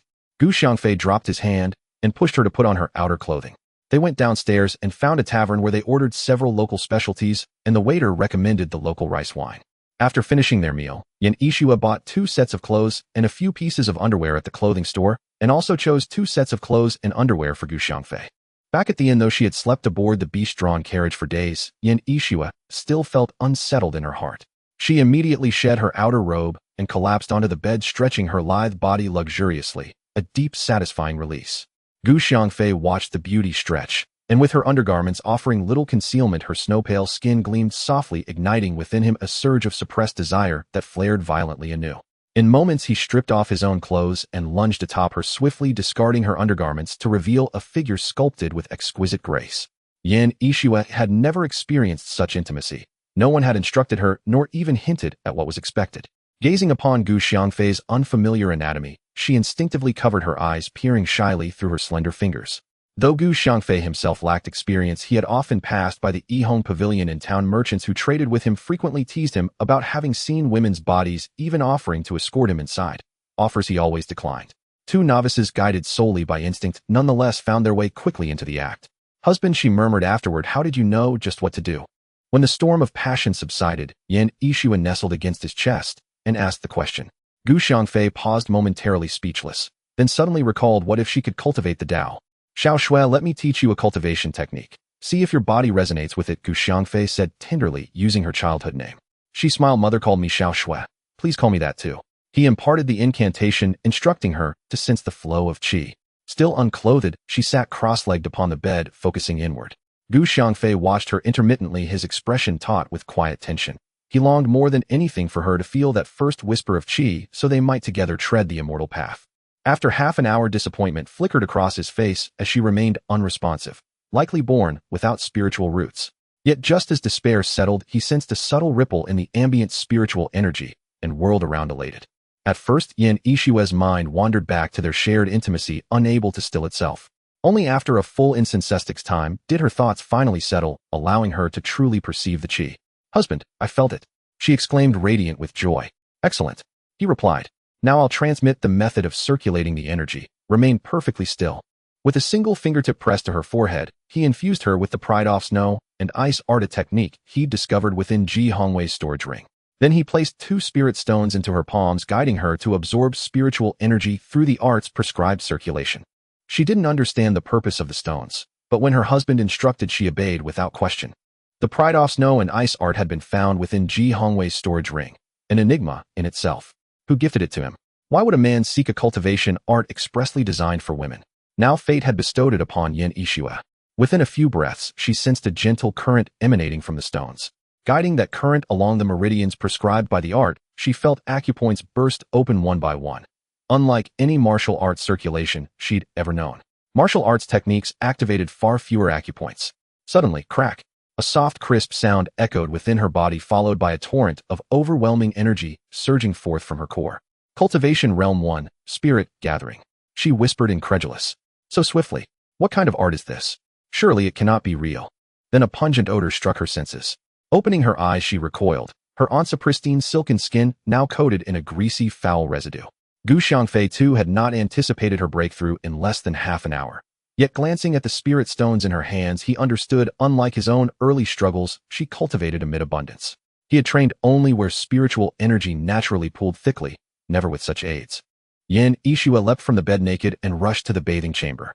Only after half an hour of thorough cleansing did the grime vanish, revealing skin even more luminous and flawless. Her complexion purified, her features transformed into breathtaking otherworldly beauty.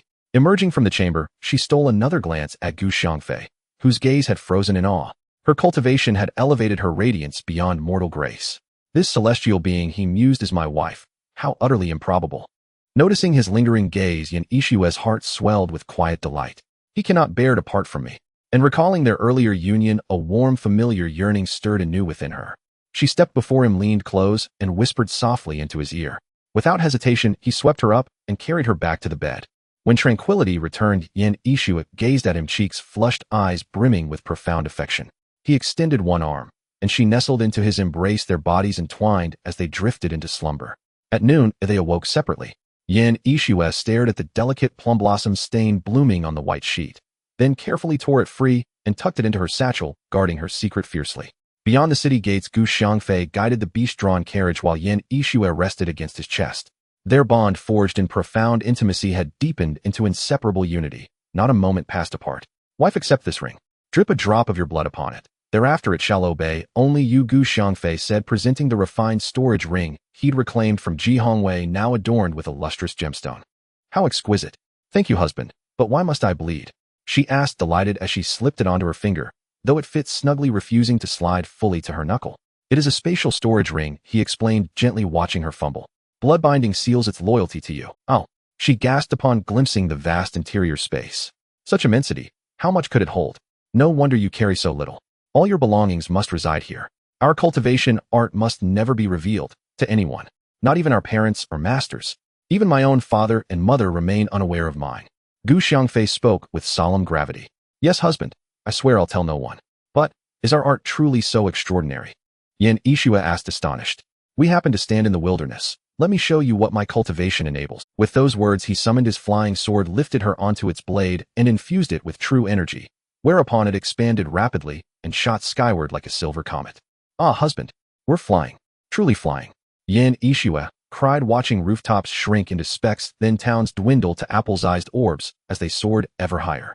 This is the power of our Dao cultivation, Xiangfei said later, holding her close aboard the carriage. Once you reach foundation establishment, you too shall soar freely across the heavens. I understand now, husband. We do not follow the martial path, but the true Dao, a cultivation that commands flight and transcendence. Such power must remain hidden from all. Her voice softened with dawning reverence. She grasped at last the priceless sanctity of their art.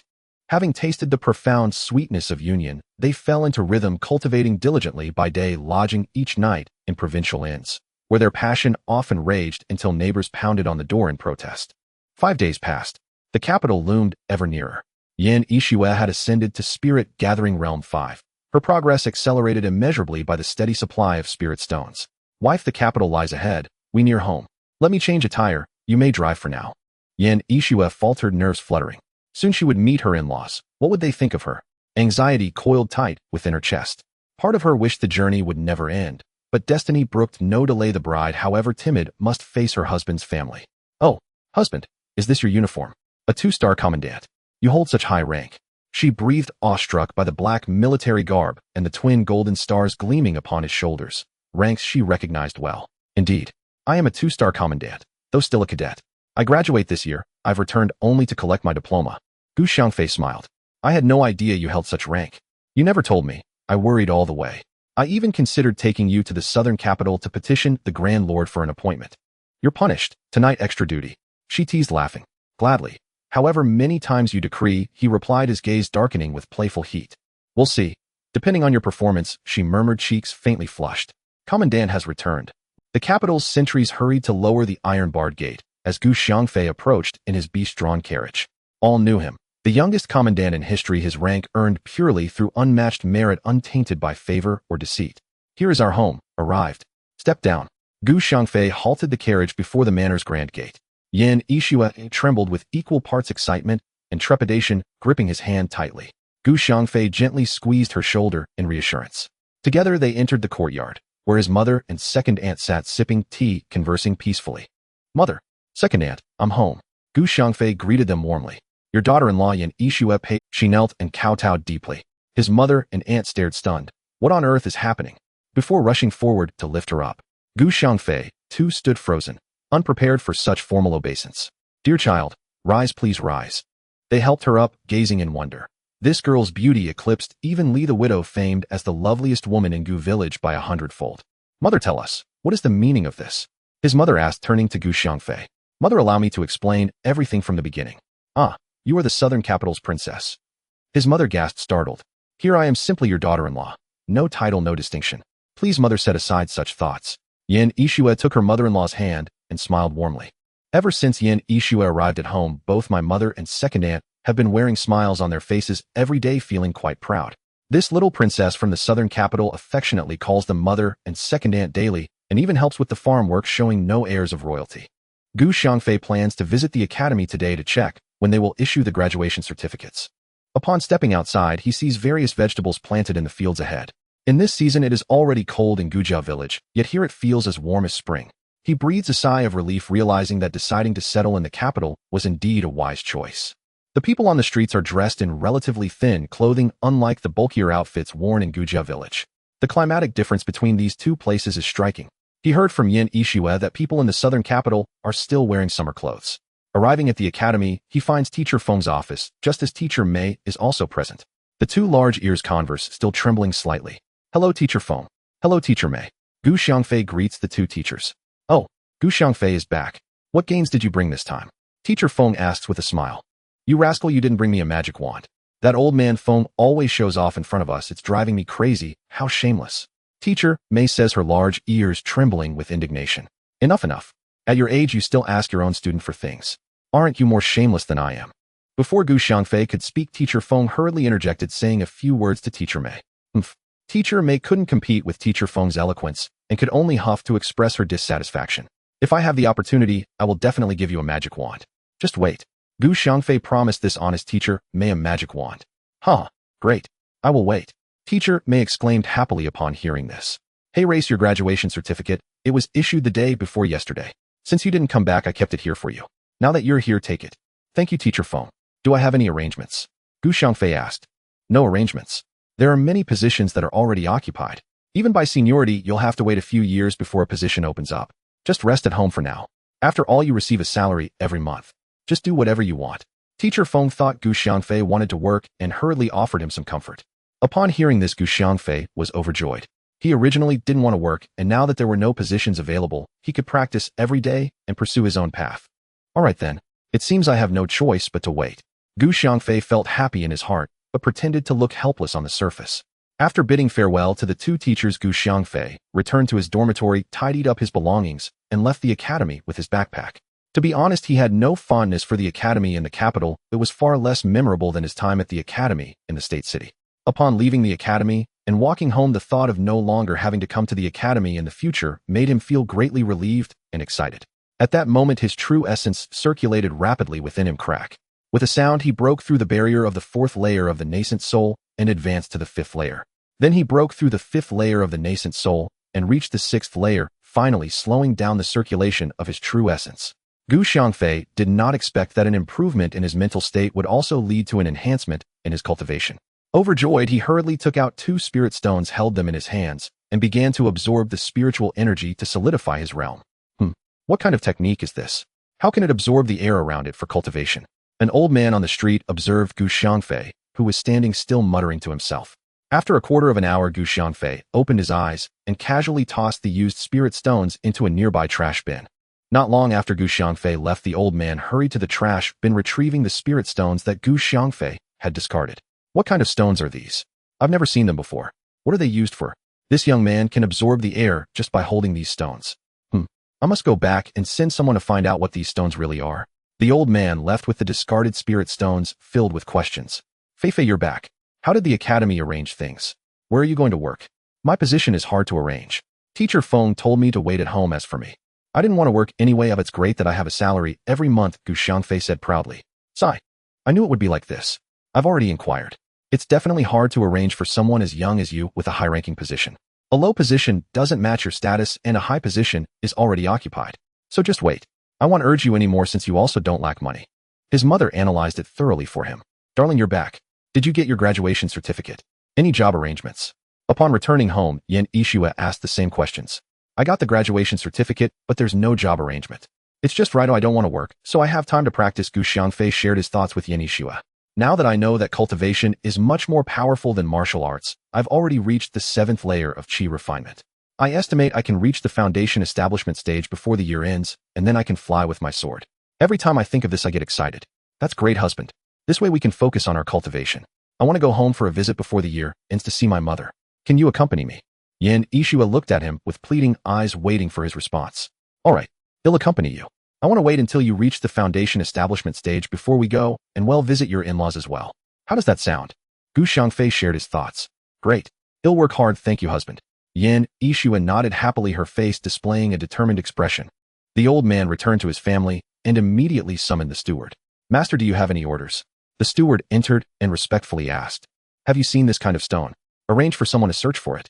Whoever finds it will be heavily rewarded. Take the stone and go. The old man ordered sternly. Yes, master, I'll arrange for someone to search immediately. The steward took the stone, bowed, and turned to leave. The old man saw the discarded spirit stone in his hand. With a slight force, it crumbled into dust, flowing through his fingers onto the floor. The old man was shocked and deeply regretted it. He never expected the stone to be so fragile. Looking at the dust in his hand, he felt frustrated and discarded it. During these nights, Yan Yixue did not rest at all. Whenever she had time during the day, she practiced. At night, aside from engaging in some intimate activities with Gu Xiangfei, she would sit cross-legged on the soft rug in her room, holding spirit stones and practicing. 5 days later, she broke through to the 8th layer of qi refinement and advanced to the 9th layer. After 10 days, she reached the peak of qi refinement, following Gu Xiangfei's advice to compress the spiritual energy within her body daily. After another 5 days, she was ready to establish her foundation. That night, the two of them spent half the night entwined, and in the early hours, Gu Xiangfei took her to a deep mountain. Gu Xiangfei set up a gathering array with spirit stones, and Yan Yixue sat cross-legged, operating her technique to absorb the spiritual energy and refine it into true essence. As the technique operated, the spiritual energy within Yan Yixue began to transform into true essence. 1 drop, 2 drops, 5 drops, 9 drops. After 1 hour, her dantian was filled with true essence, feeling it swell as she realized it could no longer contain so much true essence. She mobilized the true essence to break through the barrier to the foundation establishment stage. Crack.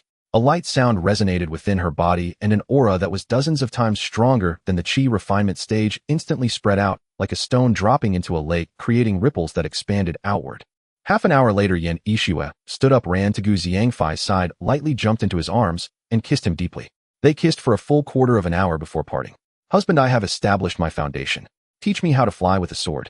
Yan Yixue exclaimed excitedly. All right, take this flying sword, drop some blood on it to recognize its master, then refine it, and you can use it. Gu Xiangfei handed a 3-inch long sword to Yan Yixue.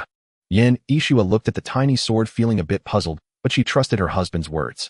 Without a second thought, she pricked her finger to drop blood and recognize it as her own, then sat cross-legged and operated her technique to refine the flying sword.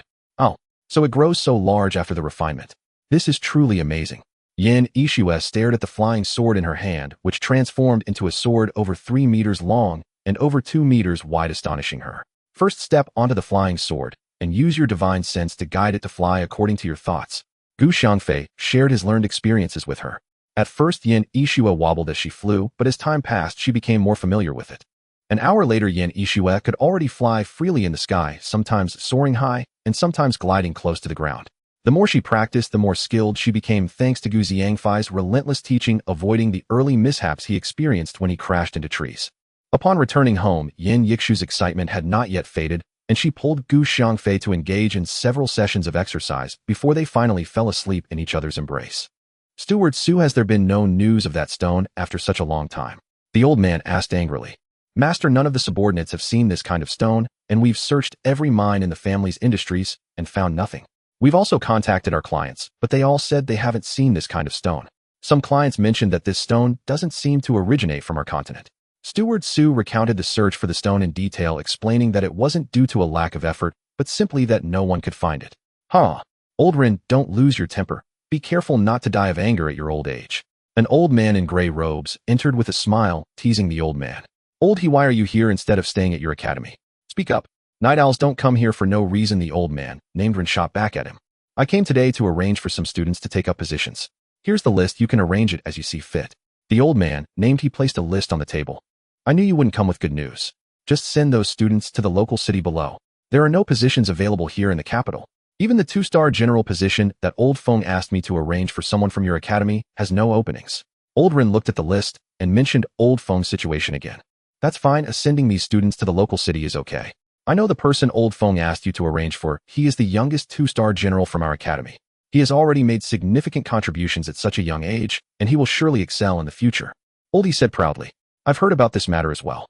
This young man should be nurtured well. He will undoubtedly become a pillar of the state in the future. Old Rin nodded in agreement with Old He's words. Mother, father, second, uncle, second, aunt, we are leaving. We will come back for the new year. Gu Xiangfei and Yin Yixue stood at their home's entrance bidding farewell to their family. Be careful on the road. Fei, remember to take good care of Xiaoxue, otherwise I will deal with you when you return. The old mother reminded them over and over. Mother, don't worry. He will take good care of me. You all take care of yourselves, we are leaving now. Yin Yixue gently reassured her mother-in-law. Husband, are we taking the beast cart or flying? After leaving the capital, Yin Yixue asked. Silly. Of course we are flying. We will arrive in less than half an hour. Do you still want to take a beast cart for a honeymoon trip? Gu Xiangfei joked, teasing her as he spoke. Taking a beast cart would take longer, and I am afraid we won't make it back before the new year. Actually, I really want to travel by beast cart. Yin Yixue said with a flushed face. Let's go. We can make it in time for lunch at your home. After Gu Xiangfei finished speaking, he summoned the flying ship, lifting Yin Yixue into the air, flying toward the southern capital. This is the southern capital. It's indeed very hot. How can one bear such weather? I am fine, but the people in my village would not be able to handle it here. Gu Xiangfei observed the crowd on the street, where people were dressed in short sleeves and shorts. Some women were even holding parasols, perhaps to avoid getting tanned by the sun. Actually, one gets used to the climate in any place over time. I grew up here and didn't find it that hot. Yin Yixue said playfully. You are right.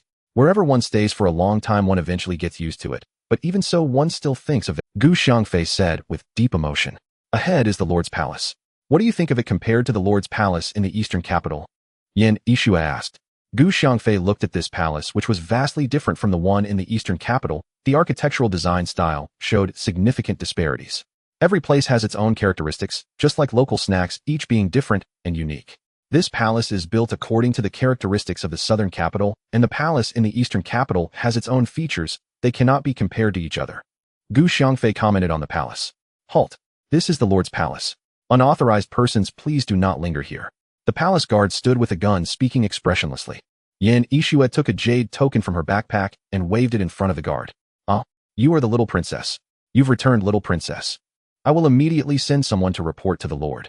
The guard, seeing the jade token, immediately lowered his head respectfully. No need, you have worked hard. I can enter by myself. After Yin Yixue finished speaking, she led Gu Xiangfei through the palace gates. The guard was astonished to see such a beautiful little princess holding the hand of a young man entering the palace together. Could this young man be the prince consort? Entering the palace, Yin Yixue led Gu Xiangfei down a path to the left, which led directly to the group of palaces ahead. Every few dozen meters along the road, 2 guards stood on either side. As Yin Yixue and Gu Xiangfei walked, the guards on both sides looked at them with puzzled expressions, unsure, since the guards at the entrance had allowed them and they must have passed the inspection. Though these guards were puzzled, they did not stop. Just as they entered the palace complex, an old man hurriedly approached and bowed. Little princess and prince consort have returned. The Lord has been waiting for your return. Please follow me. Gu Xiangfei recognized the old man as a familiar face, Shi Jian, the steward of the southern capital, also known as Uncle Jian. Hello, Uncle Jian. Long time no see. You look well. I presume your skills have improved. I dare not. It's all thanks to the prince consort. Uncle Jian expressed gratitude with a respectful bow to Gu Xiangfei, acknowledging his gift of pills. Following Uncle Jian into a grand hall, he announced, reporting to the Lord, the little princess and prince consort have returned. Xiaoxue has returned. A figure suddenly appeared in front of Gu Xiangfei and the others. Gu Xiangfei noticed that his movement and aura revealed he was at the midstage of the martial saint realm. Lord, Yan Yixue immediately threw herself into this person's arms, excitedly embracing him. Gu Xiangfei then observed the man's appearance, a handsome face, phoenix eyes filled with deep concern, a straight nose, and a slightly thick mouth. Yan Yixue resembled him in some ways.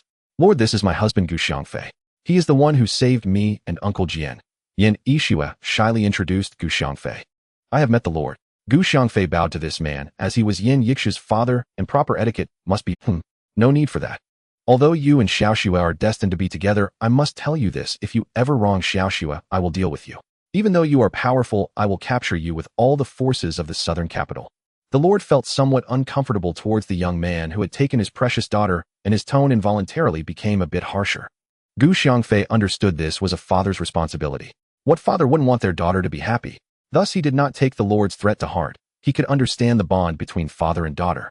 Lord, has Xiaoxue returned? A middle-aged, beautiful woman entered the grand hall and asked. Mother, Yan Yixue turned around and threw herself into the arms of this middle-aged woman, tears flowing uncontrollably, soaking the woman's chest.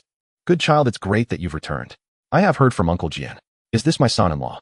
The middle-aged woman comforted Yan Yixue by patting her back and then turned to look at Gu Xiangfei. Gu Xiangfei has met my esteemed mother-in-law.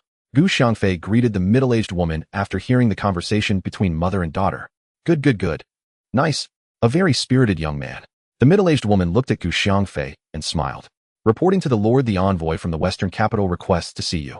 If the Lord does not meet him soon, he says he will take responsibility for the consequences. A guard reported, bowing at the entrance of the hall. A mere envoy dares to threaten me, the Lord of the southern capital. I will go and deal with him. Uncle Jian angrily turned to leave. Wait. Let's meet him. Xiaoxue has returned to some matters need to be settled. After the Lord spoke, he nodded to the guard. What's going on? Why has the envoy from the western capital come? Yan Yixue asked her mother with a puzzled expression. Sigh. It's because you killed the son of that principal. Now they have come demanding that we cede 2 cities, or they will go to war. The middle-aged woman sighed and revealed the envoy's intentions from the western capital. A haughty person entered the grand hall without bowing and stood there saying, Lord, how about our proposal? Have you thought it over? If you don't give me a reply today, I will leave immediately, and you can await the approaching army from the western capital. Get lost. The Lord spat out a word, not even glancing at the envoy. Ugh. The envoy was stunned. He did not expect the Lord of the southern capital to respond so simply. He initially thought he could intimidate him and was prepared to bargain. He did not expect the Lord to give him a single word, get lost. Fine. Then don't blame us from the western capital. When the time comes, if you seek mercy, it won't just be about 2 cities. After the envoy finished speaking, he turned to leave. Did I let you go? Gu Xiangfei stepped in front of the envoy, grabbing his neck and lifting him while slamming him onto the floor. With a crack, the envoy's legs were shattered. Up.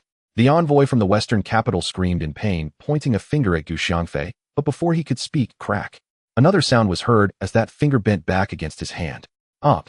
The envoy from the western capital screamed again, no longer daring to point at Gu Xiangfei. Those who point at me I kill. Seeing that you are an envoy, I spared you. Go back and tell your lord to prepare 4 cities, otherwise you from the western capital should be ready to change your lord. Gu Xiangfei commanded the envoy with an imposing tone. The guards carried the envoy away, and Gu Xiangfei turned to the Lord and said, Lord, let's have the western capital give 4 cities as my betrothal gift. I don't know if this betrothal gift is enough. If it's not, feel free to ask. As long as it's within the martial Dao continent, I will guarantee to meet your requirements. The Lord did not expect his son-in-law to act so domineeringly, and there was not a trace of excitement on his face, as if the 4 cities were already in hand. This was much better than other sons-in-law. Xiox's master was indeed right. He couldn't help but develop a slight fondness for Gu Xiangfei in his heart. Let's discuss those annoying matters later. Now that my daughter is back, let's celebrate properly. The esteemed mother-in-law saw the atmosphere in the grand hall was somewhat heavy and hurriedly shifted the topic away from her daughter. All right, send the order down to hold a grand banquet to celebrate the return of the little princess. The Lord waved his hand, giving orders to the steward Shi Zhijian. Gu Xiangfei had his first taste of the cuisine from the southern capital, which was vastly different from that of the eastern capital. The dishes here had a lighter flavor with a hint of sweetness, and some dishes were spicy, suiting his taste. During the banquet, the esteemed mother-in-law kept serving Gu Xiangfei food and inquiring about his family situation. Gu Xiangfei answered one by one, but did not mention his work. After the feast, Uncle Jian instructed a servant girl to take Gu Xiangfei to rest. The The servant girl brought him to a small building, and Gu Xiangfei used his divine sense to scan and found that this was Yin Yixu's boudoir. After sending the servant girl away, he went upstairs. This small building was cleaned every day, and it was neat and tidy with bright windows. Gu Xiangfei lay down on a carved phoenix bed. He had drunk quite a bit during the banquet with his father-in-law the Lord, and didn't cultivate to refine the alcohol, so he fell asleep on the bed. Yin Yixue and her mother arrived in the living room. After the servant girl brewed tea and served it, she stepped outside the grand hall to wait for a summons. Xiaoxue, what do you think of Gu Xiangfei? Mother is always worried about my matters. I have been learning outside since I was young, and have had little contact with worldly affairs. I am still young, and she fears I might be hurt. He is great. What's wrong? Yin Yixue replied, her face revealing a happy smile upon hearing her mother ask about Gu Xiangfei. It's nothing, I just don't want to worry. If he treats you well, I will be at ease. Also, are you two together now? As a mother who has been through it, she could tell at a glance that her daughter was no longer a girl. Mother, why ask such things? It's terribly embarrassing. Yin Yixue blushed deeply and fidgeted as she spoke. How did you two manage it the first time without any prior experience? Her mother murmured, regretting her failure to prepare her daughter earlier for the intimacies of married life, leaving the young woman to suffer needlessly. Mother and daughter conversed for a long while. Throughout, Yin Yixue remained flushed with embarrassment. Yet she felt relieved it was her mother asking, for she would never have dared answer such questions before anyone else. Noticing her mother growing weary, Yin Yixue prepared to take her leave so the elder woman could rest. Before departing, her mother handed her a scroll, instructing her to deliver it to Gu Xiangfei. Yin Yixue did not unroll it, simply carrying the scroll back to her own pavilion. Upon ascending the stairs, she found Gu Xiangfei already asleep upon her bed. She gently drew a silken quilt over him, then slipped off her own garments and lay down beside him. Spotting the scroll her mother had given Gu Xiangfei, she picked it up idly and unfurled it, only to flush crimson upon seeing its illustrations. A quiet reproach stirred in her heart. How could mother give us such a thing? Page by page, she turned the scroll, her pulse quickening with each illustration. Not only were the figures rendered with astonishing realism, but explanatory annotations beneath each image detailed various postures with meticulous care. Yin Yixue instinctively reached out with delicate fingers toward Gu Xiangfei. Already slightly intoxicated and emboldened, he responded at once to her touch. Their passions surged like storm-tossed clouds. Amid their fervent embrace, Gu Xiangfei caught sight of the scroll, swept it with his divine sense, and broke into a delighted grin. Such a treasure. Following its guidance, they engaged in a fierce thousand-round duel of ardor, until both collapsed spent and entwined in mutual surrender. After several days in Nandu, Gu Xiangfei calculated that the Shidu envoy must have already returned home, and it was time to secure the betrothal gifts. That morning, Yin Yixue awoke feeling thoroughly cherished by his tender attentions. My dear wife, I'll go today to arrange the betrothal rites. You rest well here. I'll return swiftly. Gu Xiangfei reassured her, mindful of her concern. Yin Yixue knew precisely where he was going, and though she trusted he would face no real danger, she still urged him to prioritize safety above all. If circumstances turned dire, he should withdraw immediately. The Grand Lord would not fault him for bold words. After all, he confronted an entire nation. Even failure would be forgiven. The Grand Lord had never truly believed the young man capable, dismissing his vow as youthful bravado. His sole expectation was that Gu Xiangfei treat his daughter with unwavering kindness, and nothing more. Gu Xiangfei mounted his flying sword, and within the span of an incense stick's burning arrived at Shidu's capital. Its architecture exuded rugged grandeur, bold, unrefined lines imbued with a fierce, untamed vitality, yet possessing a stark, elemental beauty all its own. He descended invisibly beside the imperial palace, then scattered formation flags around its perimeter. Within half a watch, he had erected a lethal, constricting slaughter formation. Emerging from concealment, he strode toward the palace gates. Halt! This is the Grand Lord's palace. Stand aside, stranger. A guard barked, leveling his spear with sharp authority. Tell your Grand Lord I demand 4 cities, or today shall be his last. With those words, Gu Xiangfei raised his hand and sent one guard hurtling backward with a single thunderous slap. Intruder! The remaining guards cried out, drawing spears and broadswords as they charged to seize him. Thud! Thud! Thud! A flurry of kicks sent them sprawling across the stone. Go summon your master, or I'll kill you where you stand. Now scram! Gu Xiangfei roared. The guards scrambled upright. Their squad leader nodded sharply to one comrade who bolted toward the palace doors.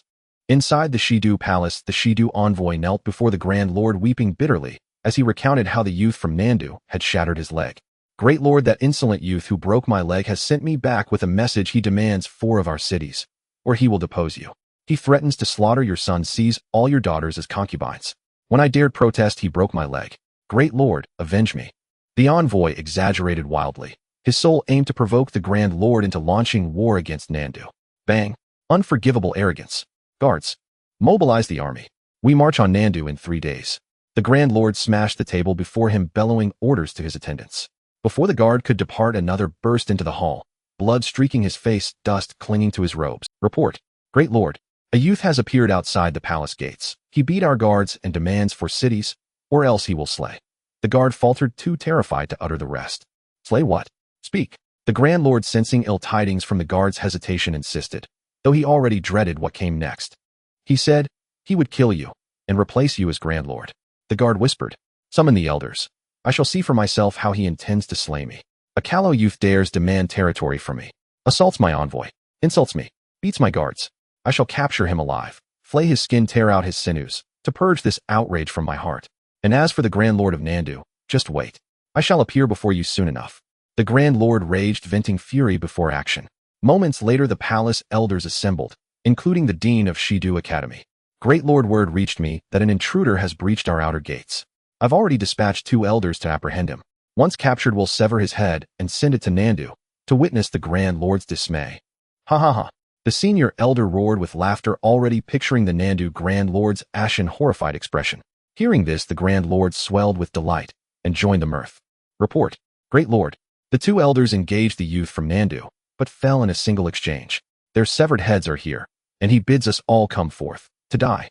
A guard stood at the hall's threshold, holding aloft 2 dripping, blood-soaked heads. God! The senior elders and Grand Lord's laughter died mid-breath. They stared at each other, disbelief frozen upon their faces. To the gates. Let us confront him now, and end this disgrace. The Grand Lord bellowed, consumed by the procession emerged into the courtyard, already thronged with onlookers. Several corpses lay nearby, brave souls who tried to subdue the youth and paid with their lives. The crowd held back, paralyzed, awaiting the Grand Lord's arrival. Deploy the Imperial Guard. Seize this youth at once. The chief eunuch, gazing upon the slain bodies, issued the command without delay. Xiangfei watched the chief eunuch issue orders, unmoved. Today demanded bloodshed. His constricting slaughter formation was designed precisely for mass annihilation. Only when terror gripped their hearts would his demands be met. In moments, 500 Imperial Guards surged forward. Their captain gave the signal, blades and spears gleaming as they charged. Xiangfei drew a massive cleaver. Infusing it with true energy, he magnified it instantly to the size of a door panel and swung it in a sweeping arc toward the advancing ranks. Thwack! Thwack! Arc! Heads flew, screams pierced the air. Within mere breaths, the entire cohort lay slaughtered. Blood flooded the stones, severed limbs littered the ground. Their captain fell first, cleaved cleanly in 2, life extinguished instantly. Whooshed! The crowd erupted in panic, fleeing in every direction. None had ever witnessed such slaughter. The guard's weapons shattered against his dorsized blade, even as their own bodies were bisected. It was monstrous. It was merciless. Some retched violently, a vomit splattered the streets, mingling with coppery blood, its stench spreading across half the capital of Shidu. The chief eunuch stood transfixed amidst the carnage, then turned to flee inward. Xiangfei flicked his wrist, a lightning spear pierced the eunuch's skull. The body staggered forward several paces before collapsing with a hollow thud. The chief eunuch is dead. Archers draw and loose. The captain of the inner guard, witnessing the eunuch's demise, shouted desperately, hoping arrows might bring down the youth. FWSH. FWSH. Arrows flew from all directions, razor-sharp, lethal, humming with murderous intent. The captain imagined the youth falling, riddled with shafts, screaming as he crumpled. Xiangfei raised a hand, snatched every arrow from the air, then hurled them back in a single thwack, thwack, arc. More screams tore through the air. The arrows returned at double their original speed, each embedding deep into an archer's forehead, some pierced clean through. The captain recoiled in horror, spun to flee, only to be struck mid-turn by a lightning spear that obliterated his skull. Daring indeed. The senior elder and Grand Lord arrived just then, witnessing the act.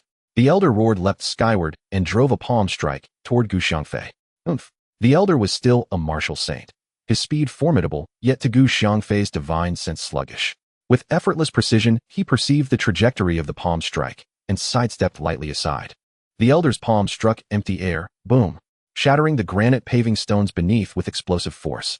Xiangfei retaliated instantly. 2 lightning spears lanced forth, one aimed at the elder's chest, the other at his brow. Startled by his miss, the elder withdrew his palm, preparing a second assault, when the twin lightning spears flashed forth like vengeful thunderbolts, crackling with tribulation energy. 2 sickening impacts echoed, The elder failed to evade even a single spear. His body convulsed, then collapsed lifeless. All of you attack together. Mages, unleash your spells from the rear. Everyone, give your utmost. For if we fail today, it is our extinction. Seeing the senior elder slain, the Grand Lord knew reconciliation was impossible. The dozen others who had followed understood implicitly this was no longer negotiation. It was survival. Fight or perish. In an instant, blades, spells, and sorcerous energies converged upon Xiangfei. He hastily erected several true energy barriers, then tossed down a formation flag. The constricting slaughter formation ignited with a deafening hum. The Shidu elders and mages suddenly felt space itself warp around the palace. Gusts of wind materialized from nowhere, slicing through flesh and bone with brutal precision. Within mere breaths, every assailant lay in pieces, none whole, none intact. The Grand Lord and the Academy Dean perished amid the chaos, their remains indistinguishable fused with the shredded flesh and gore of their fallen companions.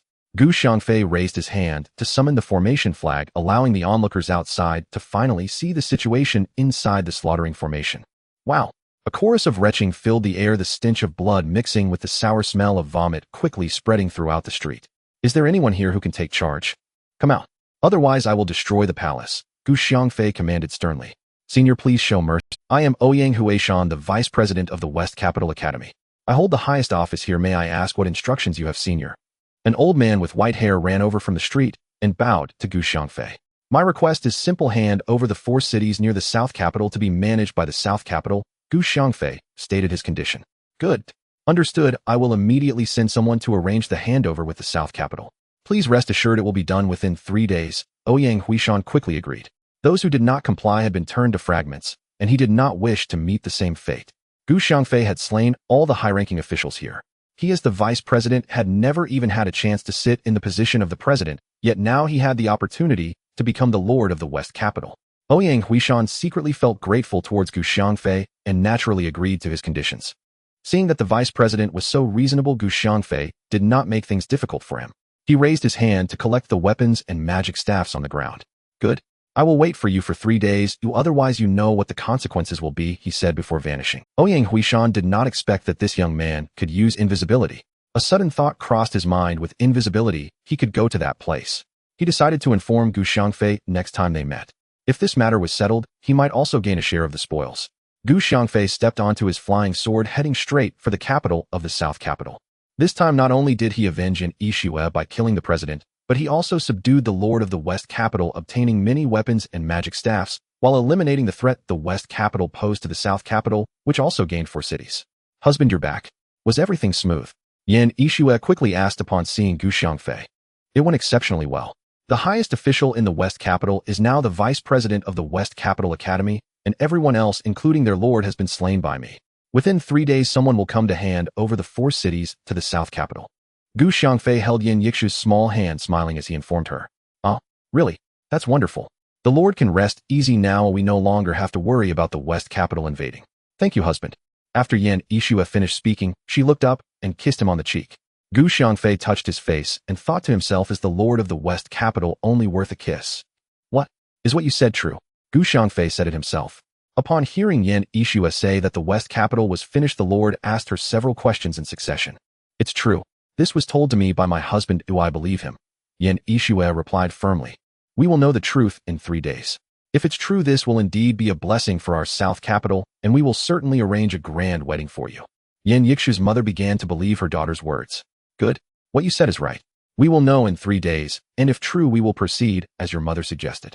The Lord also hoped it was true, if so he could finally tend to other matters, as Xiangfei had alleviated a significant worry for him. 3 days quickly passed.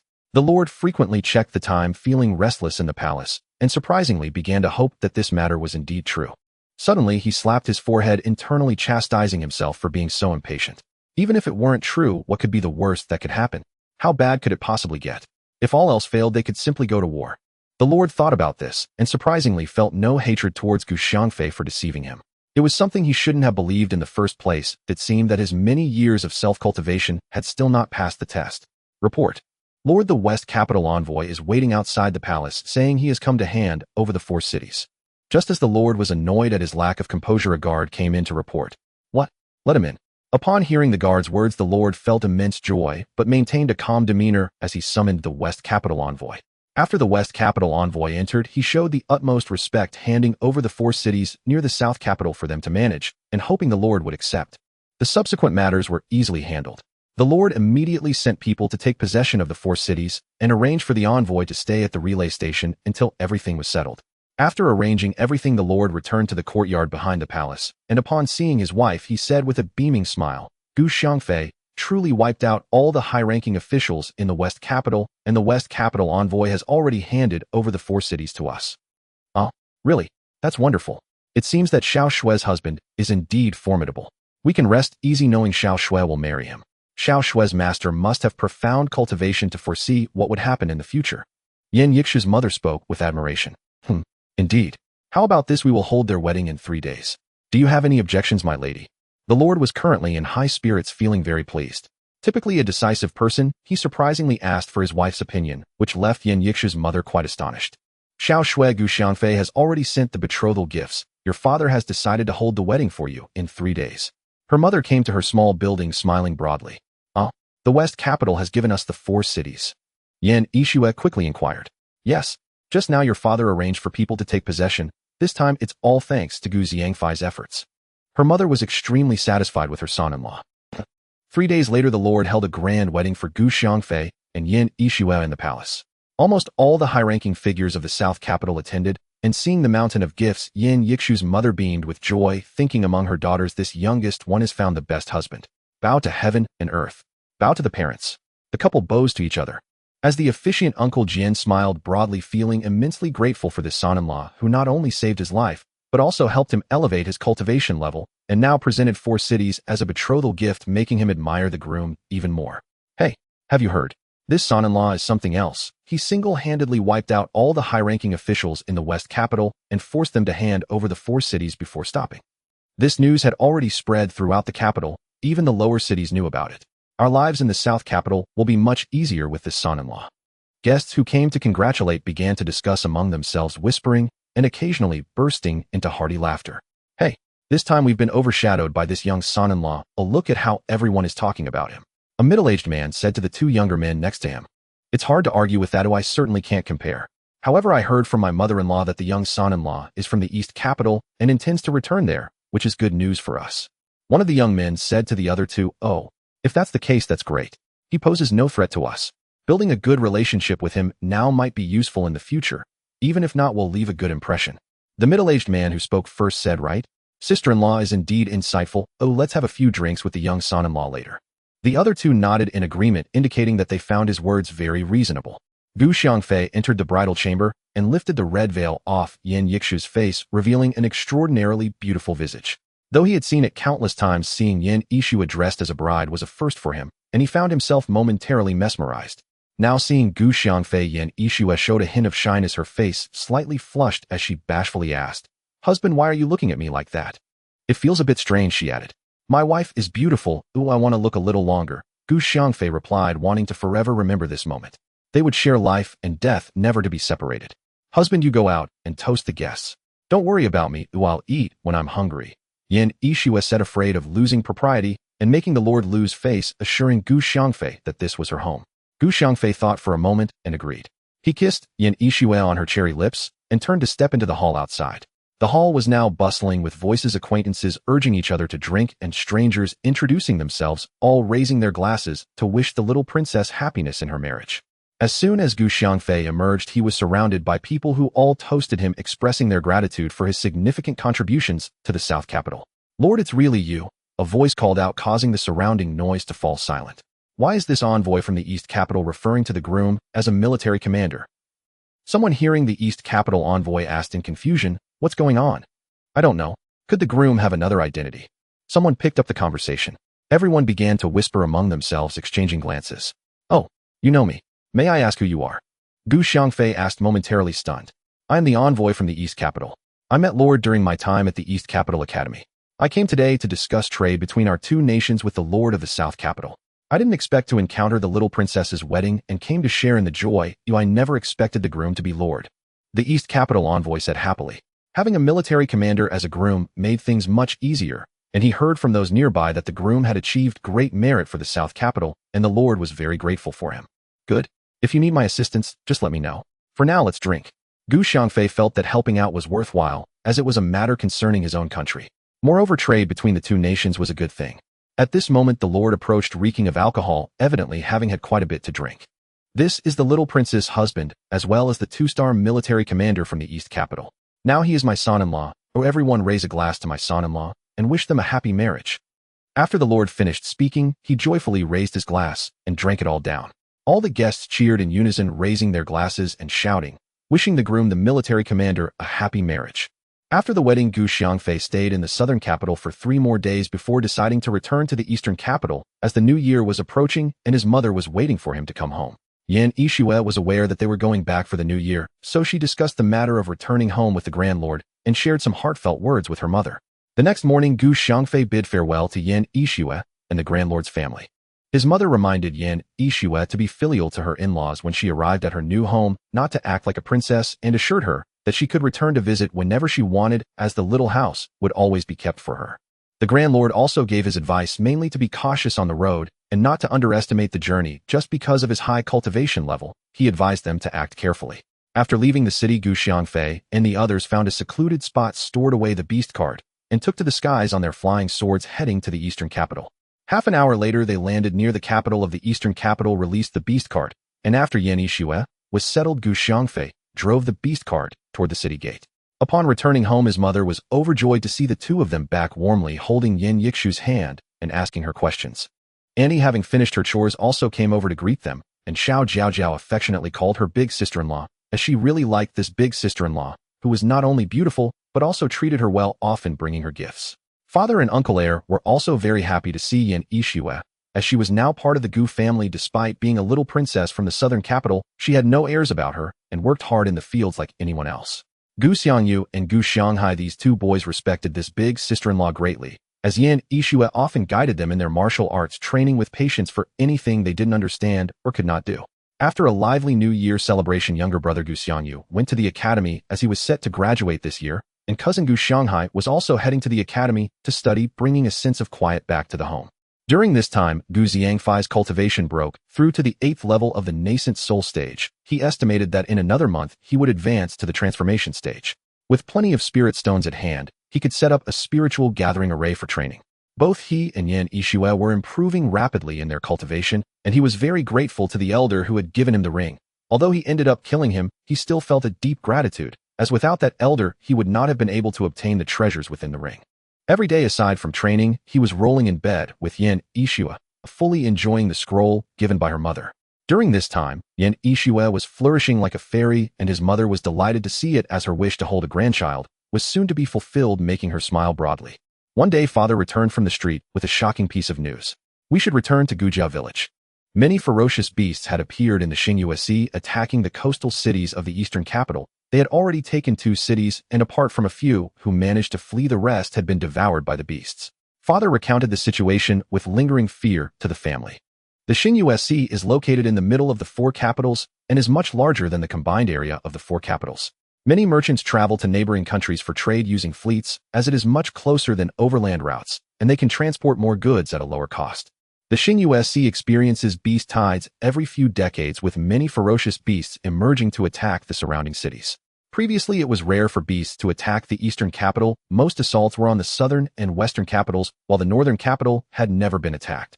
The Grand Lord speculated that the cold climate and sparse population of the northern capital might deter the beasts from attacking it. This time, for some unknown reason, they are attacking the eastern capital, which is very close to the Xingyue Sea, less than 200 miles away. The beasts will reach the capital soon. After hearing father's words, the family's expressions changed dramatically. Uncle Heir and Auntie Heir were even more panicked, looking pale. Alas, just when we had a few days of peace, we are about to flee again, mother sighed helplessly. Quickly pack your things. Stop sighing. If we don't leave now, it will be too late. Father Gu Fengqi decided to take immediate action. We are back. The academy is on break, and the ferocious beasts are about to reach the capital. Younger brother Gu Xiangyu and cousin Gu Xianghai entered and explained the situation clearly. Uncle Heir and Auntie Heir became even more flustered, their hands and feet not cooperating as they packed. Father was so angry that he slapped him and said, "Why are you panicking? With me here, how can the beasts eat you? Hurry up and pack your things." Brother Fengqi, are you done packing? Let's leave quickly. Gu Fenglin shouted anxiously in the courtyard, carrying large bags with his wife and children. 3 families from the same village who had come together also came out, and Gu Fengqi couldn't leave them behind, he had to take them along. Soon the large family boarded the beast cart, and Gu Fenglin drove it toward the city gates. After leaving the city, Gu Xiangfei said to his parents, "You two go first. I need to go kill the ferocious beasts and can't go with you." "Don't worry. I can handle the beasts," he assured. After saying this, Gu Xiangfei jumped off the beast cart, and Yin Yixue followed suit. "Wife, you should go back with your mother. Being with me will hinder my performance. You know I can run if I can't defeat them. Don't worry about me. Go back to Gujia village and train well." Gu Xiangfei understood that Yin Yixue was worried about him, but now was the time to confront the ferocious beasts. Yin Yixue couldn't help much, and he needed to take care of her. It was better for her to return to Gujia village to continue her training. Father knew that as a 2-star captain, his son wouldn't flee in the face of danger. Seeing Gu Xiangfei jump off the beast cart, admiration shone in his eyes. This was his son, not a coward. However, when he saw Yin Yixue also get off the beast cart, Gu Fengqi felt a bit worried. She was his daughter-in-law, the one who would carry on the Gu family line, and he couldn't let anything happen to her. Hearing Gu Xiangfei's words, Yin Yixue could only nod. She knew that with Gu Xiangfei's cultivation, even if he couldn't defeat the beasts, he could still escape. After urging Gu Xiangfei a few times, she returned to the beast cart. Mother's eyes were filled with tears, unable to speak, worried about her son's safety. These ferocious beasts were not something ordinary soldiers could handle. Some beasts were even beyond the capabilities of Grand Lords. "All right, let's go. Fei, take care of yourself, and don't make the family worry about you." Gu Fengqi knew this was not the time for idle talk. Escaping the capital was the most important thing. "Brother, be careful. Big brother, stay safe.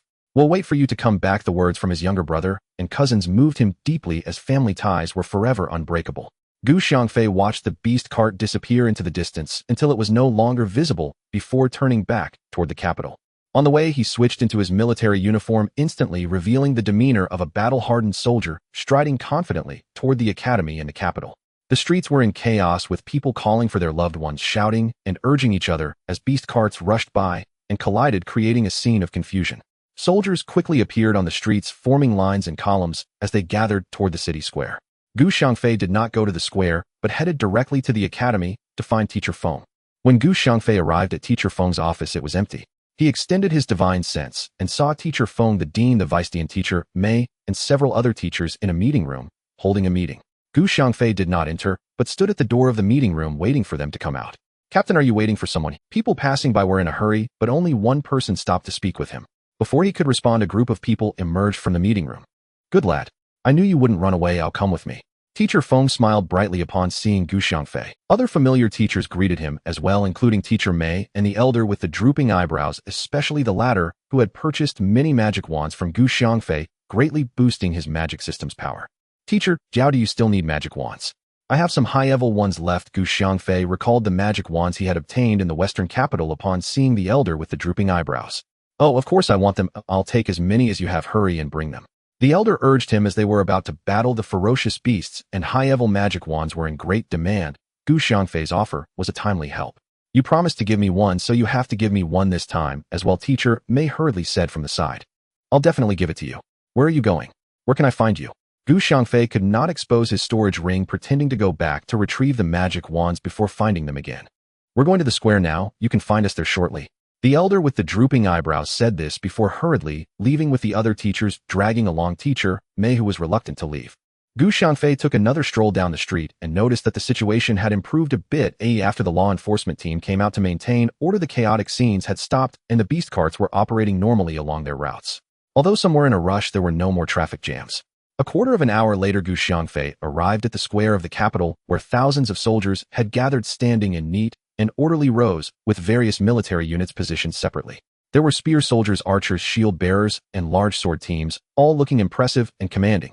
The academy students stood beside the soldiers, numbering over 10,000 each, at a cultivation level above martial emperor, with some even at the martial god level. The students from the magic system formed only one row, about 1,000 of them, as mages were quite rare on the martial continent. With so many mages in the eastern capital, it was the most among the 4 capitals. In other capitals, having a few hundred mages was already quite a lot. These students had at least intermediate mage levels, with 600 to 700 being great mages and high-level mages. The Grand Lord stood in the center of the square, surrounded by dozens of elders, almost all of whom were latest-stage martial gods, including the academy's deans and teachers.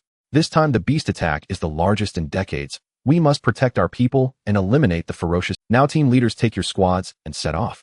With a wave of his hand, the Grand Lord commanded the team leaders to spring into action. After the army departed, only the students of the Capital Academy remained in the square. The Academy's headmaster exchanged a few words with the Grand Lord, then stepped to the front of the square and spoke loudly to the students. Now the fierce beasts are less than 100 miles from our capital. We study martial arts and magic for the safety of our nation. It is time for you young men to put your skills to use. I hope you will strive to kill the enemies and contribute to our country. Teachers of each class, please lead your teams out now. The teachers of each class descended from the square, leading their students out in an orderly fashion. Teacher Feng saw Xiangfei following the students and stopped him, saying, "Old man with the drooping eyebrows," hurriedly ran over, looking at him eagerly. Teacher Mei had instructed the other teachers to lead their students and followed along as well. Xiangfei first handed a high-level magic staff to Teacher Mei, sending him on his way. Teacher Mei, holding the staff, joyfully hurried to catch up with the group. There are also 8 high-level magic staffs and 15 large magic staffs here. Take them all. They are of no use to me. After saying this, Xiangfei took out the magic staffs from his backpack and handed them all to the old man with the drooping eyebrows. The old man with the drooping eyebrows, seeing Xiangfei giving him so many magic staffs without asking how he acquired them, hurriedly accepted them and packed them into his backpack. He then took out a stack of gold notes from the side pocket of his backpack, counted them briefly, and handed them to Xiangfei. "These are a gift for Teacher Jiao. No need for gold coins. Take these magic staffs and slay more fierce beasts." Xiangfei did not accept the old man's gold notes. He was not in need of money now and had lost his previous fondness for gold coins. If they were spirit stones, he would have taken them long ago. Now, during this time of war, he intended to support the magic students. The old man with the drooping eyebrows did not expect Xiangfei to say this, and he could not help but look at him with a higher regard. He had always thought of Xiangfei as greedy for money, though he paid in gold coins every time he bought magic staffs. Their relationship had been purely business with no personal connection. The old man's view of Xiangfei had changed compared to before. This young man still understood the greater good of the nation, not merely a greedy individual, and he felt secretly grateful. "You greedy old man. Are you not satisfied even after I don't want your money? What else do you want?" Teacher Feng was very pleased with Xiangfei's actions, and seeing the old man with the drooping eyebrows stunned with the gold notes, could not help but tease him. "Thank you, Xiangfei. You are right. We will definitely use these magic staffs to slay more fierce beasts. I must go now, and I'll see you on the battlefield." After finishing his words, the old man with the drooping eyebrows turned and hurried back to his team. "Good lad. You did well this time. The greedy old man will surely thank you later. Let's go." Teacher Feng praised Xiangfei with a beaming smile. Xiangfei smiled back and followed Teacher Feng out of the southern city gate. This time, the range and number of fierce beasts attacking the city were unprecedented, one of the largest and most ferocious occurrences in years. Along the way, they continuously encountered fleeing citizens. Wealthy individuals had already fled in beast carts, leaving behind only the impoverished, dragging children and supporting their elderly and sick relatives, their eyes filled with despair. Upon seeing the army, they all cheered in unison, with some elderly kneeling by the roadside, praying for the army to eliminate the fierce beasts so they could return home soon. Seeing all this, Xiangfei recalled how his parents fled from Gu family village, and the scene was the same. Anger surged within him. He decided to find an opportunity to take down the fierce beast leaders, striving to deal a heavy blow to these beasts so that they would never dare to attack again. Teacher Feng also felt heavy-hearted upon witnessing these events. He lost the mood to joke with Xiangfei, and his face turned solemn as his fists clenched tightly, clearly indicating his anger had reached its peak. The two quickened their pace, occasionally overtaking several class groups. As they approached, the fleeing citizens became fewer and fewer until they could no longer be seen. Those who could run had already escaped, those who remained either lacked the capability to flee or had been eaten by the fierce beasts. Around noon, the two entered the frontline city, Heavenly City, along with the army. Heavenly City was the capital city and the largest city nearest to the Xingyue Sea. It had many warehouses, almost all established by prominent families for storing goods. Now these warehouses had all been put under military control. The goods inside had been completely moved away, possibly sold off, and were now used by the army as barracks. Xiangfei followed Teacher Feng to the Capital Academy in Heavenly City. The headmaster of the Capital Academy, along with the teachers, stood at the entrance of the academy, welcoming the arrival of the teachers and students from the Capital Academy. Magicians could use flying magic, so they arrived the fastest. The old man with the drooping eyebrows greeted Teacher Feng and Xiangfei upon their arrival, without letting the headmaster and teachers of the Capital Academy receive them. In this critical period, there was no room for many formalities. The old man with the drooping eyebrows took the initiative to lead them to a large building and arranged their rooms. The rooms were no different from those of the other capital academies. They were single rooms equipped with basic amenities. Upon seeing the room, Xiangfei realized that most of the Capital Academy's rooms were likely constructed to a uniform national standard.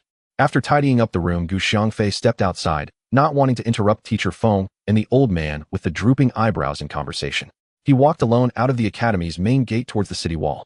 Along the way, he saw soldiers lining both sides of the street, leaving a path in the middle for the beast carts to pass. Upon reaching the city wall, the soldiers saluted him as they saw him. The position of the two-star lieutenant was rarely seen, and although he looked quite young, no one dared to underestimate him. After all, they were at the front lines. The incompetent high-ranking officials had long fled. Who would come here to die at this time? In the distance, the fierce beasts were gathering. These fierce beasts from the depths of the sea quickly adapted to life on land after coming ashore. Almost all the fierce beasts had developed legs, and as time passed, their speed increased. Some powerful fierce beasts could even fly short distances. Are there any formation masters here? Xiangfei asked the soldiers on the city wall. There are a few formation masters resting in the room below, a soldier immediately reported. Send someone to call them up, just say I need them for something. Xiangfei planned to set up a killing formation here and needed the formation master's assistance. He was afraid he wouldn't have enough time alone as the fierce beasts might attack soon. This is the lieutenant looking for you. The soldier led 5 formation masters to the city wall. May I ask what the lieutenant needs us for? One formation master asked with a hint of impatience. They had expected some high-ranking officer, but instead found a young boy. Perhaps he was just a descendant of some high official here to gain military credit. The lieutenant's uniform might not even belong to him, but something his family gave him to wear as a talisman. Formation masters were already rare in the martial arts continent, and now during a time of need, everyone respected them greatly. Even the headmaster of the academy treated them with utmost respect. No wonder they felt proud. Take these formation flags and place them 3 feet deep in the ground at the positions I indicate. Neither more nor less. Here is the blueprint. Hurry. The fierce beasts may be attacking soon. Xiangfei handed the blueprint to the formation master who had spoken earlier, along with dozens of formation flags.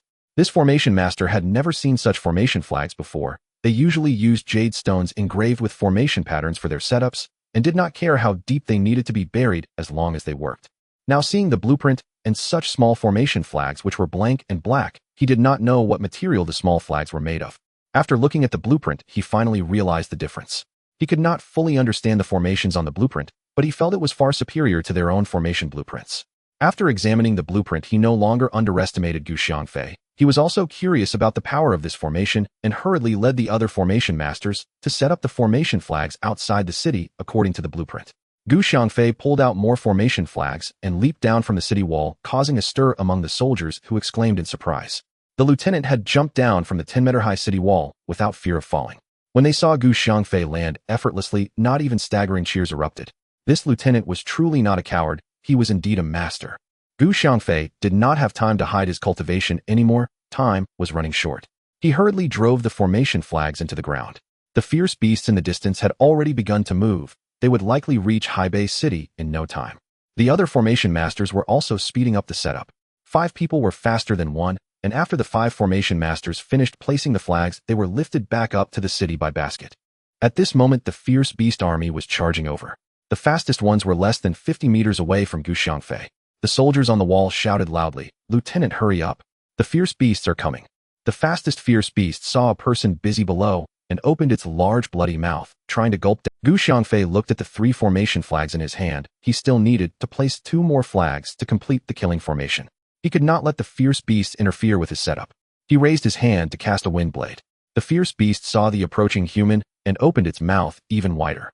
Suddenly a flash of white light appeared, and the wind blade struck into the fierce beast's mouth. Poof! A soft sound echoed.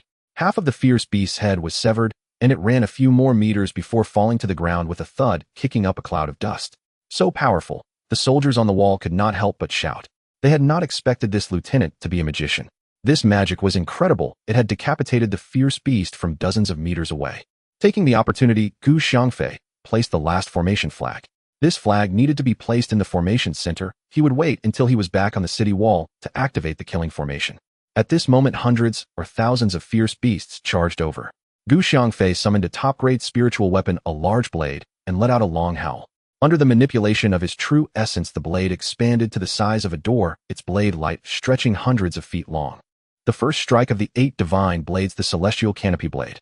Now in his nascent soul stage, the coverage of the celestial canopy blade expanded to hundreds of feet. Poof! A few breaths later, all the fierce beasts within the coverage of the celestial canopy blade were slaughtered. Thousands of fierce beasts were turned into pieces, and a strong smell of blood wafted up from beneath Heibei City, where the blood of the fierce beasts pooled into a small river, slowly flowing towards the lowlying areas. Xiangfei sheathed his spiritual weapon, a long sword, in his hand, and leaped into the air, kicking the city wall several times before using the momentum to land on top of the wall. The soldiers on the wall erupted in thunderous cheers. Almost half of the people in Bay City could hear their jubilant voices. The captain is truly impressive. With the captain here, Bay City will surely not fall. Indeed, the captain's sword is formidable. Well, look how those ferocious beasts dare not attack. The soldiers admired the generals who displayed great valor on the battlefield the most. To earn their respect, one must show a powerful self. Xiangfei aimed to establish his authority this time to ensure his commands would not be ignored in the future. Having achieved his goal and earned the respect of the soldiers, Xiangfei felt a sense of unexpected pride as he noticed the adoring gazes from them. The ferocious beasts below seemed frightened by Xiangfei's relentless slaughter, standing still and daring not to move an inch, even when urged forward by others behind them, resulting in a stalemate. The soldiers on the wall were even more excited at this scene, their blood boiling. One person had managed to intimidate the beast's attack. It seemed these beasts were also afraid of dying. Everyone's morale soared, and they were no longer as fearful in the face of the beasts. After a moment of confusion, the beasts quieted down, waiting for their leader's command. Taking advantage of this brief moment, Xiangfei used his divine sense to check the formation flags set up by the formation masters. Seeing that all the flags were arranged according to his instructions, he felt relieved, now just waiting for the beasts to charge. The leader of the beasts roared several times, its voice an unfamiliar beast language. The other beasts began to howl loudly as if to rally themselves. Their explosive energy quickly ignited, and they charged toward Bay City. Archers, prepare. The commander on the wall immediately ordered. All the archers knocked their arrows, the bowstrings creaking as they were drawn into a half circle, ready to unleash their shots. The beasts moved quickly, reaching the archers' shooting range in just a few breaths. The commander calculated the arrow's landing zone and shouted, "Fire!" Whoosh whoosh. As the archers heard the order, they released their bows, and a downpour of arrows filled the sky, blocking out the sunlight, and the ground suddenly dimmed. Puff! Ack! The sound of beasts being struck by arrows was followed by their anguished cries. Archers, fire! With the commander's order, another wave of arrows rained down upon the beasts, eliciting another chorus of screams. After several waves, the archers were exhausted, some even too fatigued to continue. Roar! The leader of the beasts, seeing no more arrows falling, gave the command to attack. The beasts collectively roared their deafening cries, making the soldiers on the wall feel somewhat deafened. Pikemen, prepare, the commander shouted. The pikemen quickly held their pikes horizontally, facing the charging beasts below. As the beasts reached the base of the wall, they began to claw their way up, their sharp claws easily scaling the wall. Puff! The pikes of the pikemen continuously pierced the bodies of the beasts, causing those hit to fall from the wall. Some beast corpses even landed on others climbing the wall. Axe and sword fighters, prepare. The commander saw the beasts climbing the wall quickly, with some pikemen unable to withdraw their pikes in time, being swallowed whole by the beasts, resulting in casualties among the soldiers on the wall. Hearing the command, the axe and sword fighters immediately brandished their large blades and axes, positioning themselves beside the pikemen, relentlessly hacking at the incoming beasts. After an hour of fierce battle, the beasts left behind a trail of corpses and retreated. The soldiers on the wall seized the opportunity to change shifts, allowing those exhausted to drink water and rest. The soldiers on the wall tossed the beasts' corpses into the city. The fire brigade came forward to retrieve the corpses to cook, as beast meat was a valuable resource. Consuming it not only increased strength, but also provided martial artists with the medicinal power to enhance their inner strength. Xiangfei did not participate in this slaughter, as this was merely the vanguard of the beasts. He was waiting for the main force of the beasts to enter the slaughter formation's range to activate it and eliminate the beast's main force. In a fit of rage, the leader of the beasts would surely charge in, and that would be his moment to strike. Before long, the beasts launched their second attack, still the same low-level beasts, essentially cannon fodder aimed at depleting human resources while continuously attacking. During the third and fourth attacks, by nightfall the beasts had launched 7 attacks in total, each more ferocious than the last. The soldiers in the city took turns to change shifts. Although casualties were light, it still affected morale. Now that it's dark, all team leaders should return to rest, and the law enforcement team will patrol. If there's any situation, immediately sound the alarm, said the 2-star captain sent by the Lord, an elderly man with white hair. Upon receiving the order, the teams left the city tower under the leadership of their commanders, and the law enforcement team took over the patrolling duties. Back in his quarters, Xiangfei immediately entered the life pearl to cultivate, feeling on the verge of breaking through to the 9th layer of the nascent soul. After several cycles of the celestial rotation, a crack echoed within him. With a sound, he entered the 9th layer of the nascent soul. Without hesitation, Gu Xiangfei continued to operate his technique to absorb spiritual energy and stabilize his cultivation. The spiritual energy from the gathering formation surged into his body, being refined into true essence to enhance his cultivation. A night quickly passed. The next morning, Gu Xiangfei and teacher Feng arrived on the city wall, where the distant beasts were gathering, constantly roaring, likely issuing commands to their subordinates. After a short while, the beasts charged forward again, and the archers began to shoot from a distance. After several waves of arrows, the archers retreated, while the pikemen stood on the wall ready to execute the same tactics as yesterday. However, today the mages joined the fray. Under the guidance of the elder with slanted eyebrows, the students unleashed a barrage of magic, burning many of the beasts, which instantly lowered their morale. The soldiers on the wall cheered in unison. In the distance, the leader of the beasts roared several times, and the small leaders responded, as if discussing. After a long wait, the beasts did not launch an attack.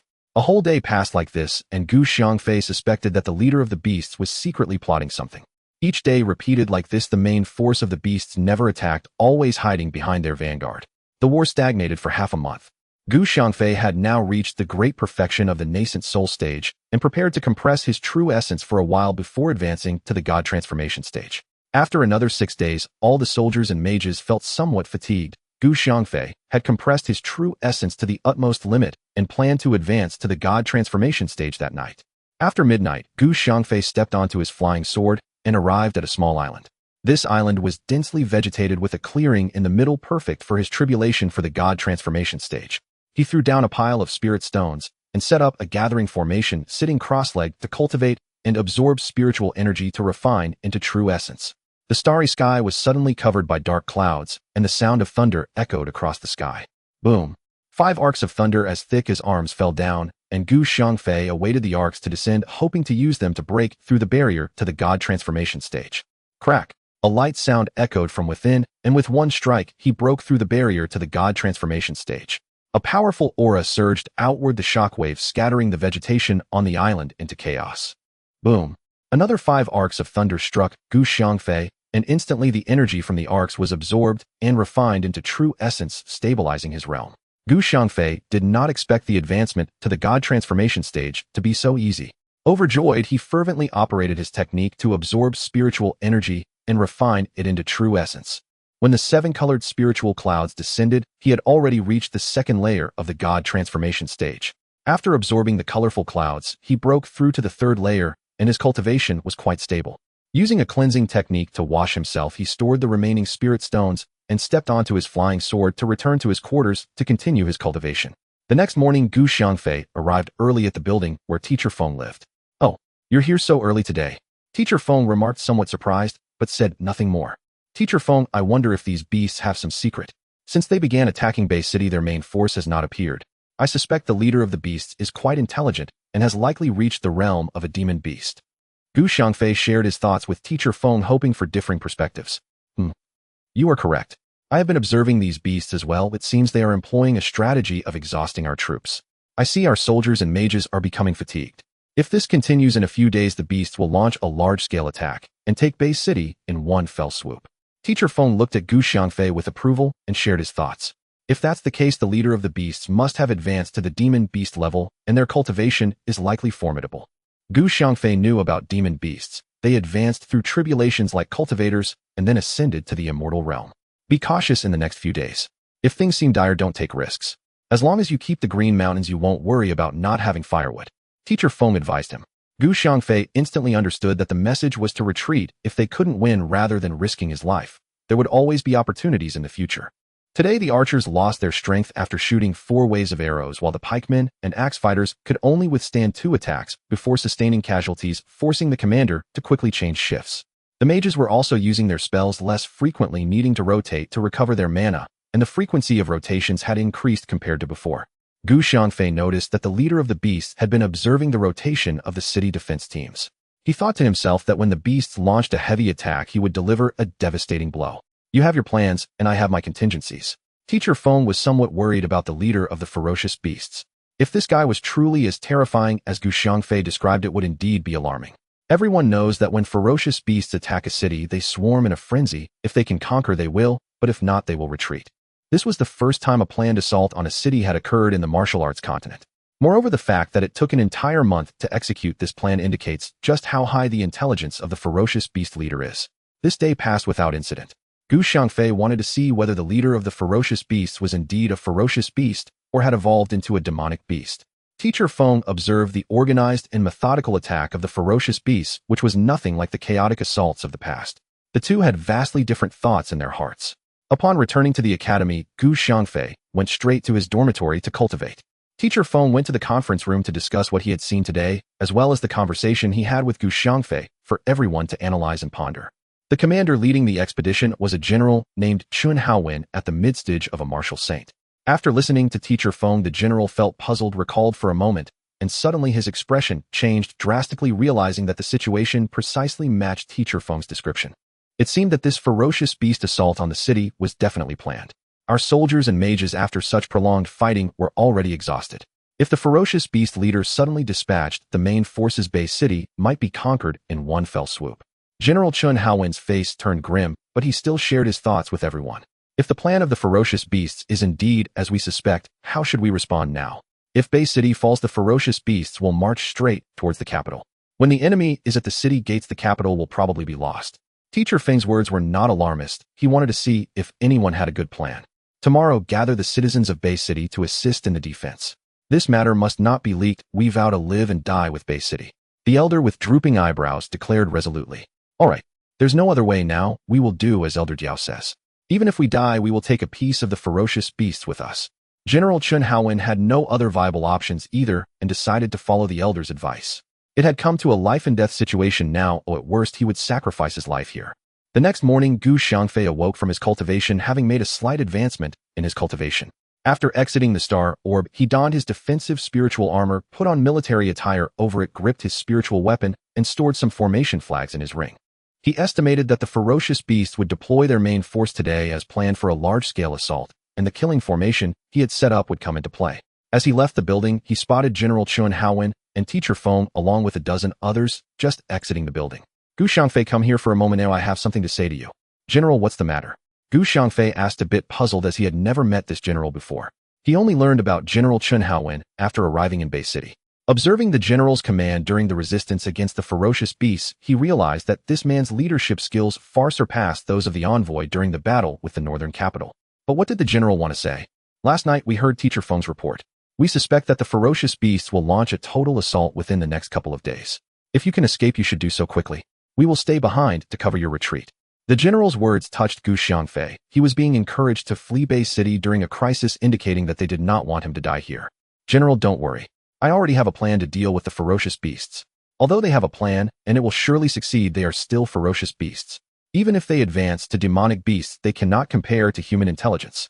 Just wait and see from the city walls. Xiangfei teased a bit, not revealing the killing formation he had set up.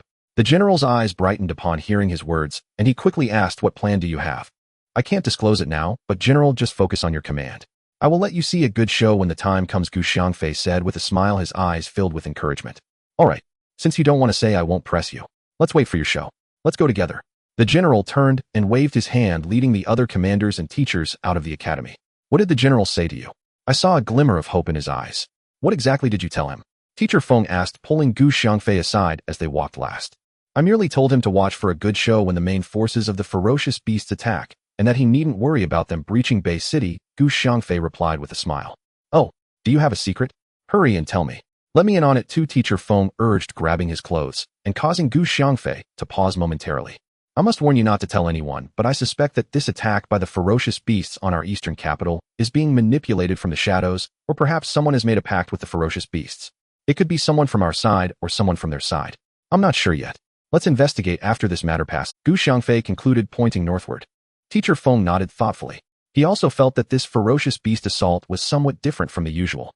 However, he hadn't imagined that someone could control the ferocious beasts or reach an agreement with them. Thinking this way, Teacher Feng felt that Xiangfei's words were not without reason. This young man was able to discover the plan of the ferocious beasts and even extrapolate from it. It seems that geniuses truly are geniuses, he considered, what the old man had not thought of. Hey, you still haven't told me what the secret is. Teacher Feng suddenly remembered that Xiangfei hadn't shared. When I first arrived in Bay City, I set up a series of killing formations. Only a few formation masters know about this, but they don't understand the power of the killing formation. I noticed that the ferocious beasts hadn't deployed their main forces to attack, so I didn't activate the grand formation. Now that I know their plan, I will wait to trigger the killing formation when their main forces attack, turning their hope into despair. Gu Xiangfei said, his face revealing a hopeful expression as if he could already see the despair in the eyes of the ferocious beast leader. Is what you said true? Is this killing formation really as powerful as you claim?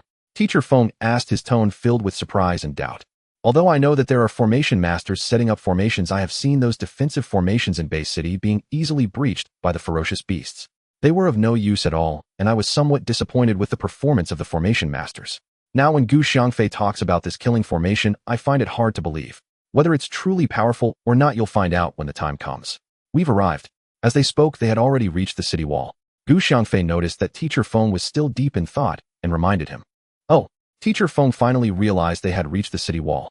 Looking around at the soldiers, he saw that although they had rested for a night, the prolonged battles had left every one of them extremely fatigued. Gu Xiangfei glanced outside the city, noticing that the ferocious beasts were gathering in the distance.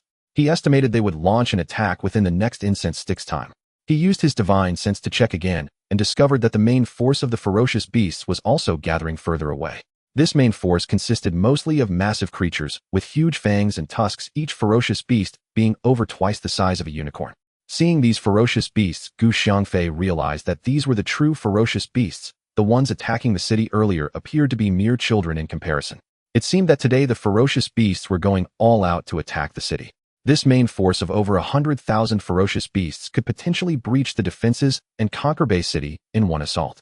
He took out the formation flags and drove them into the ground to reinforce the main formation of the killing array. He also added spirit stones to ensure the formation had sufficient spiritual energy to operate flawlessly before feeling reassured. The soldiers on the wall and General Chun Haowen, along with Teacher Feng and the others, watched Gu Xiangfei, busying himself below, unaware of what he was doing. Only Teacher Feng understood that he was setting up formations. Several formation masters had already lost confidence in Gu Xiangfei.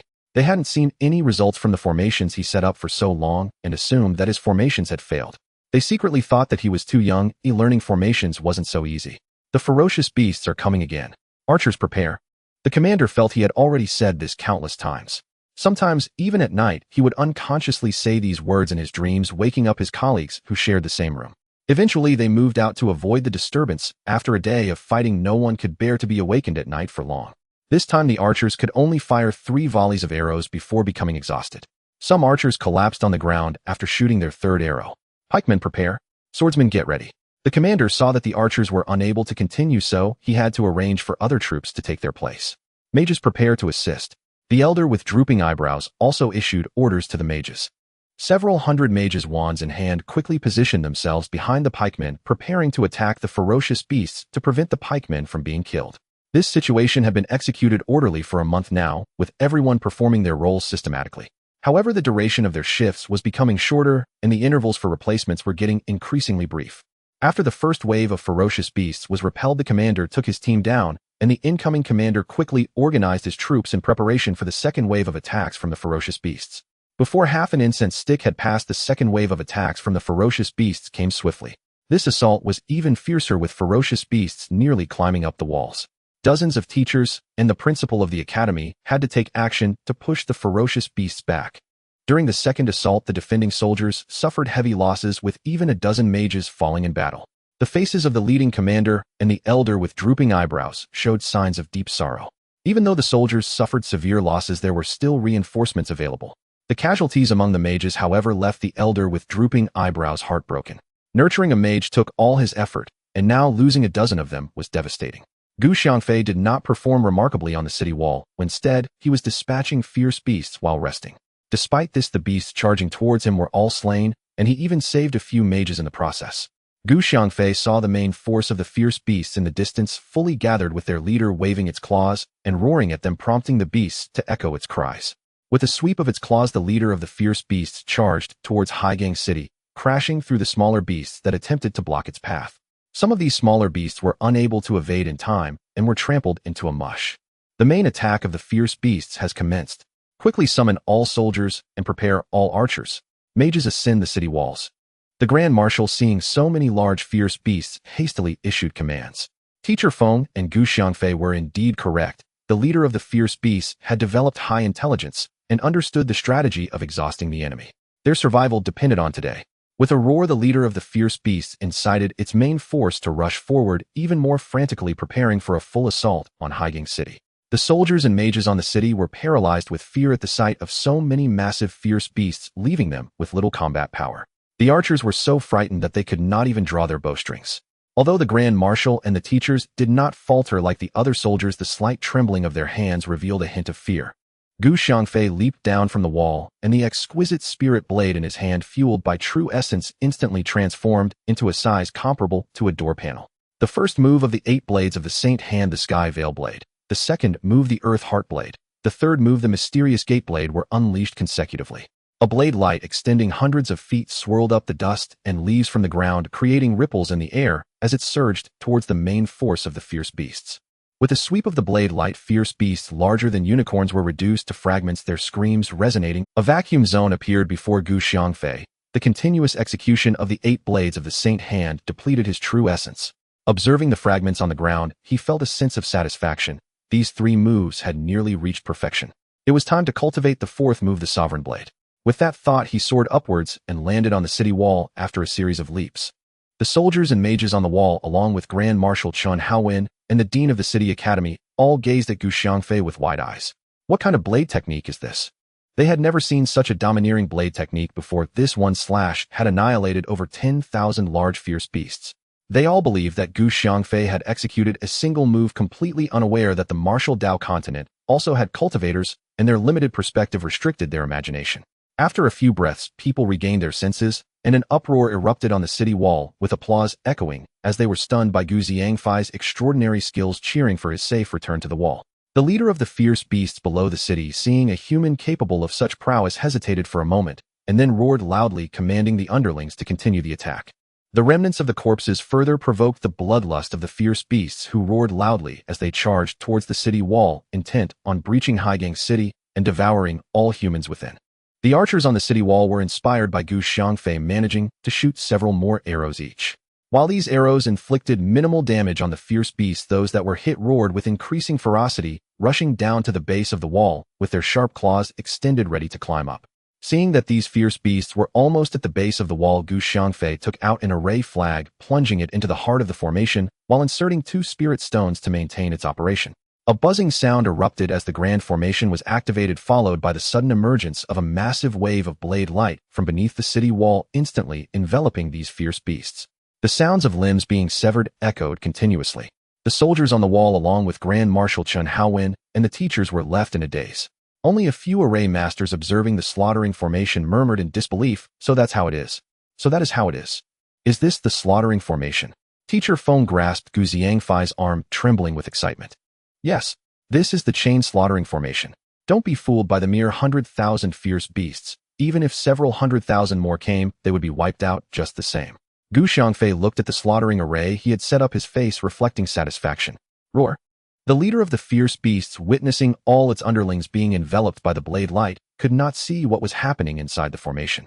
Only the continuous screams of the beasts reached its ears, making it understand that this plan had failed. After expending so many fierce beasts and planning for a month, it was all destroyed in an instant. The leader of the fierce beasts stared in disbelief at its underlings, who had disappeared entirely after entering the formation, unsure if they could ever return. Since the plan had failed, it was time to flee. The leader of the fierce beasts turned to leave, intending to retreat to the depths of the ocean to regroup and await another opportunity to attack humanity. As it made its escape, it saw a young man standing ahead. Raising his hand, he unleashed a wind blade that pierced through its abdomen, exposing its innards. I know you can understand my words. Now I will ask you questions, and you will answer by nodding or shaking your head. Otherwise, I shall roast you and eat you. After finishing his words, Xiangfei conjured a fireball that enveloped the leader of the fierce beasts, the flames searing its beastly skin to the point of near incineration. It was clear that any resistance would turn it to ash. The leader of the fierce beasts was bewildered by Xiangfei's barrage of spells. How could a human emit such powerful flames? Its skin burned painfully, and it dared not move, continuously nodding to signal that it understood. Have you evolved into a demon beast? What level of demon beast are you? If you are a certain level, make the corresponding sound. Also, who instructed you to attack Hegang City? Don't tell me it was your own idea to use this exhausting strategy. With each question Xiangfei asked, the fierce beast leader either nodded or shook its head. For the last question, it hesitated for a moment before extending its claw to point north, then drew a likeness of the person in the dirt. Gu Xiangfei saw that it matched his suspicions. This fierce beast leader had indeed evolved into a demon beast, but lacked high intelligence. Furthermore, he did not recognize the individual it pointed out. Seeing that your cultivation has not been easy, I won't kill you. You're merely a golden core stage demon beast. The path of cultivation is fraught with difficulties. Whether you can survive the tribulation transcendence and ascend depends on your luck. Remember, do not infringe upon Dongdu in the future, or I will kill you and extract your demon core. You may leave now. With that, Gu Xiangfei raised his hand to dispel the flames. The demon beast, seeing Gu Xiangfei extinguish the flames, did not flee immediately. Instead, it knelt before Gu Xiangfei with a thud, gesturing with its claws and pointing at Gu Xiangfei. You wish to follow me and be my beast pet. Gu Xiangfei understood the demon beast's intention. The demon beast nodded repeatedly, its eyes filled with hopeful longing, yet fearing rejection. Having heard Gu Xiangfei's words, the demon beast realized that this human was different from others. He was a cultivator on the path of immortality. If it followed him, it would have a guide in its cultivation journey, no longer lost about the purpose of its future training. Gu Xiangfei thought for a moment and decided that accepting this demon beast as a pet would be beneficial. After all, it had reached the golden core stage without any guidance, indicating some degree of talent. All right then, I will accept you, but I need to imprint your soul. If you agree, nod your head. If not, it's fine. The demon beast, hearing Gu Xiangfei's words, did not hesitate and nodded immediately. Gu Xiangfei raised his hand to cast a soul imprint, and the demon beast offered no resistance as the imprint seeped into its soul. Gu Xiangfei immediately felt a connection with the demon beast. He pointed at its forehead, transmitting the cultivation techniques from the jade slip, and then took out some, or using the star river to refine it. After a short while, he forged a storage ring and tossed it to the demon beast. Upon receiving the ring, the demon beast revealed an expression of excitement, promptly dripping blood to recognize its master, and howled a few times in gratitude to Gu Xiangfei. Now work hard on your cultivation. Here are some pills for you. Once you reach the tribulation transcendent stage, we will ascend to the immortal realm together. You may leave. Gu Xiangfei raised his hand to stop the demon beast's thanks. The demon beast accepted the pills, placed them into the storage ring, and bowed its head to Gu Xiangfei before turning towards the sea. Having accepted the demon beast, Gu Xiangfei felt elated as he now had an ally. If this demon beast could reach the tribulation transcendent stage and survive the tribulation, it could ascend to the immortal realm and transform into a human form. Returning to Haiging City, Gu Xiangfei saw people everywhere carrying fierce beast remains into the city, all busy and bustling. The meat of these fierce beasts was valuable nourishment. Everyone who saw Gu Xiangfei returning from afar understood that he had pursued the fierce beast leader. Now that he was back, they believed the beast leader must have been slain, and they looked at him with admiration. Wherever Gu Xiangfei went, soldiers and mages respectfully saluted and greeted him. Several array masters surrounded Gu Xiangfei, eagerly asking him for knowledge about formations. Gu Xiangfei politely declined, stating he was busy and would discuss it with them in a few days after finishing his tasks. Upon entering the city, Grand Marshal Chen Haowen and Teacher Feng, along with a group of people, gathered around, all smiling as they greeted him. Gu Xiangfei, smiling and returning their greetings, took out a piece of paper from his backpack and drew a likeness of a person on it. This is the one who incited the fierce beasts to attack Haiging City. Does anyone recognize him? After saying this, Gu Xiangfei handed the drawing to Grand Marshal Chen Haowen. Mojitai. Before Grand Marshal Chen Haowen could speak, a regimental commander beside him blurted out the name. All turned to look at the commander, Lin Haixing, the military commander of Bay City. Seeing everyone's gaze fall upon him, Lin Haixing hurriedly explained, Mojitai was our city's logistics director. Last year, he embezzled an enormous sum of gold coins. When discovered by the inspectorate, he fled. That treacherous wretch, consumed by resentment, devised this extermination scheme for the ferocious beasts, nearly dooming every citizen of Bay City. Are his family members still in Bay City? Grand Marshal Chen Haowen asked. He has no family. He was an orphan from childhood, raised by the people of Bay City. When he first joined the ranks, he treated civilians with great kindness, often repaying those who had once aided him. He would rush to assist anyone facing hardship, be it wedding or funeral, and frequently said, had they not saved me, I would have perished long ago. Lin Haixing paused here, unhooked his leather water pouch from his belt, and took a sip. You're full of fuss. After watching him take one sip, Grand Marshal Chen Haowen saw Lin Haixing reach again for the pouch, and couldn't help reprimanding him. Finish your drink and continue. Lin Haixing merely smiled and continued. Later he grew adept at currying favor with superiors, a habit perhaps forged in childhood, where winning goodwill meant survival and receiving food or supplies. Leveraging their growing trust, he gradually rose to logistics military director, commanding vast reserves of gold and military provisions. Once accustomed to wealth, he fell into gambling, starting small with modest wins and losses. But soon he was ensnared in a rigged scheme. His losses mounted relentlessly. Others then incited him to smuggle military supplies. When the inspectorate uncovered the crime, someone tipped him off. During lunch, he seized a beast-drawn cart and fled. Pursuing soldiers wounded him with arrows, but he leapt into the sea and escaped. Lin Haixing's eyes flashed with fury as he added voice, seething, "I'd skin him alive and light his body as a sky lantern." So he seeks the annihilation of an entire city, all because a soldier loosed a single arrow. Clearly this man bears grudges with ruthless, petty vindictiveness. Master Feng summarized Mo Jitai's dark psychology. And what became of those who incited him? The Grand Marshal believed the root cause lay precisely with those instigators. Men who knew Majida controlled logistics and sought personal gain by manipulating him. The inspectorate imposed heavy penalties upon them for corruption, ordered restitution of stolen goods. And then Lin Haixing's tone bristled with disdain for the inspectorate. Those men deserved decapitation and public display. Yet after recovering ill-gotten assets and confiscated supplies, the inspectorate simply set them free. Something is rotten. Surely bribes were paid allowing such a superficial resolution. What an inspectorate indeed. Issue orders, immediately arrest every instigator and interrogate them rigorously. Also seize the entire inspectorate. I shall conduct the interrogation myself. The Grand Marshal had nearly perished defending against the beast's siege. Since Mo Jitai remained at large, these men would serve as scapegoats. Yes, sir.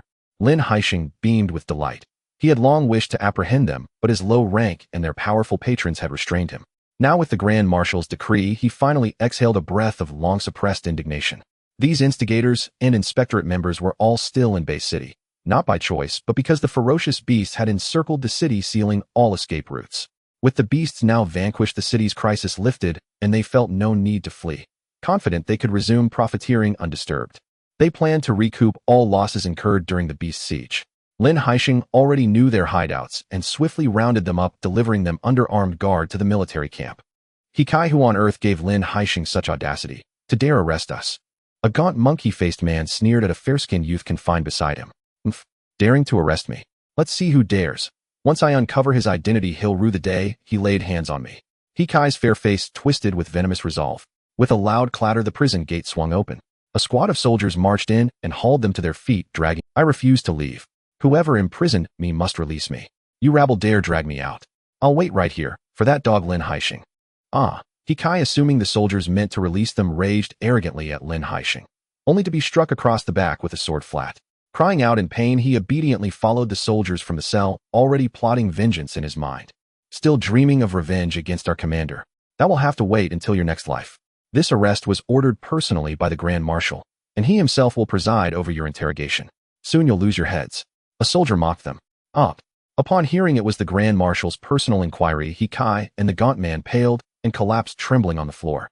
The Grand Marshal conducted the interrogations himself, and swiftly confirmed Lin Haixing's account in every detail. Enraged, he ordered immediate execution for all, including the inspectorate officials who were likewise beheaded. Send word to Elder he come claim his grandson's corpse. If he fails to arrive within 3 days, we'll cast the body into the sea to feed the fish. Also arrest the inspectorate's chief. Let me ask how he managed such a corrupt agency. Not even the High Lord can shield him now. The Grand Marshal had long held animosity toward the He family, and now seizing this damning evidence, he intended to humiliate them thoroughly. Yes, sir. His enforcement squad immediately departed for the capital to arrest the suspect and notify Elder He of the court. Xiangfei took no part in these affairs. He was engaged in discussion with several formation masters. Though discussion was generous, he spoke while they listened intently. Xiangfei shared with them simple formations he had learned from Jade Slips. Complex formations were beyond their grasp, and even if mastered, they lacked formation banners. Crafting banners required inscribing formation patterns onto them using divine sense, a skill utterly foreign to them. Yet even these rudimentary formations astonished the masters. They had never imagined formations could be deployed so. Lacking banners, they previously relied solely on areas rich in spiritual energy to activate them, achieving only modest containment or defense. Against formidable martial cultivators, such formations crumbled easily. After several days of exchange, the formation masters deeply appreciated Xiangfei's unstinting generosity and began regarding him as their master, treating him with profound respect. Xiangfei believed teaching them would save countless lives in future wars, so he gifted them additional formation banners, which they clutched like sacred treasures. The war in Bay City concluded. The High Lord rewarded all meritorious officers and granted generous pensions to families of fallen soldiers. As the paramount hero, Xiangfei received 10,000 gold coins and promotion to 3-star commandant. Master Feng, whose timely discovery of the beast's plot averted catastrophic losses, also attained the rank of 3-star commandant. Though he understood his advancement owed entirely to Gu Xiangfei's influence, their deep bond made Gu Xiangfei willingly cede the credit, leaving both men equal in rank. Master Feng had urgent matters elsewhere. Gu Xiangfei bid him farewell, then visited Grand Marshal Chen Haowen to take his leave. The marshal held him in high esteem and invited him to dine at his residence, an offer Gu Xiangfei accepted readily, admiring the marshal's unwavering hatred of evil and selfless devotion to the people, as well as his tender care for his troops. Gu Xiangfei resolved to journey north to the northern capital and slay Mo Jitai, the treacherous, venomous wretch, avenging the soldiers and mages who died defending Bay City. Leaving Bay City, he mounted his flying sword and sped northward. The northern capital was home to nomadic tribes, its people fierce and quick-tempered, prone to violent brawls over trivial matters, sometimes slaughtering entire families. Their assault, robbery, or murder were commonplace. The eastern capital lay over 2 hours away by flight, or half a month by beast cart, due to the absence of roads. Vast grasslands stretched endlessly. Unicorn horses pulling carts often stumbled into hare burrows, snapping legs, and rendering travel perilous. Near the northern capital's capital city, Gu Xiangfei sheathed his flying sword and strolled leisurely along the road with other travelers. At the city gate, guards, seeing him alone and unburdened, mistook him for a wandering scholar. After paying 5 copper coins, he was admitted without question. Inside, the northern capital's metropolis paled beside the eastern and southern capitals. Even the western capital surpassed it. Streets were chaotic, lacking sidewalks. Many rode unicorn horses through markets, haggling from horseback, shouting orders to shopkeepers who handed goods upward before receiving payment and riding off. Gu Xiangfei watched bemused, wondering whether even relieving oneself required dismounting. Wandering the streets, he observed local women equally fierce, brawling openly in broad daylight and emerging victorious. The defeated man fled shamed and humiliated, while the woman laughed heartily, utterly unself-conscious. Bystanders jeered the fleeing man, accusing him of disgracing masculinity. Some even snatched stones from the ground and hurled them after him. Gu Xiangfei watched the spectacle with quiet amusement, a faint smile playing on his lips. Customs varied across lands. What seemed bizarre elsewhere unfolded here as perfectly ordinary. Having surveyed the capital, Gu Xiangfei extended his divine sense to locate Mo Jitai. The fugitive had fled with little coin, barely surviving an arrow wound before leaping into the sea, where ironically he was rescued by a demonic beast during its oceanic wanderings. Ferocious beasts devoured humans, demonic beasts feasted on things infused with spiritual energy. Mo Jitai, an ordinary man, held no allure for demonic beasts, yet they spared him. Through gestures and mutual intuition, he realized his savior was the leader of the ferocious beasts, a being of startling intelligence. Seizing opportunity, Mo Jitai schemed. He urged the beast leader to attack cities of the eastern capital, promising that consuming their martial cultivators would greatly enhance its inner strength. The demon beast naturally knew that the blood and flesh of those who cultivated martial arts contained abundant essence, and it was moved by his words. Seeing that the demon beast was swayed by his words, Mo Gutai offered it another idea, suggesting that Gu Xiangfei and the others might have guessed the strategy. After subduing the demon beast, it informed him that Mo Gutai had arrived in Beidou. Though it did not know what he was up to, it merely provided him with a portrait of Mo Gutai. It seems that Mo Gutai isn't doing too well. Gu Xiangfei mused to himself after discovering Mo Gutai. Mo Gutai was helping a family brew Mara's milk wine, surrounded by iron barrels filled with the finished product, while a person who appeared to be in charge was tasting the wine. With a grin, Mo Gutai was saying something to this person in charge. Gu Xiangfei, uninterested in listening, used an invisibility spell to enter the brewing house. "Sir, how does this wine taste? I specially reserved it to honor you, hoping you will enjoy it," Mo Gutai said, bowing and smiling. This wine is not bad. You are quite thoughtful. When I return, I will arrange for a few servants for you so you won't have to work so hard," the person in charge said, satisfied as he took a sip. "Thank you, sir.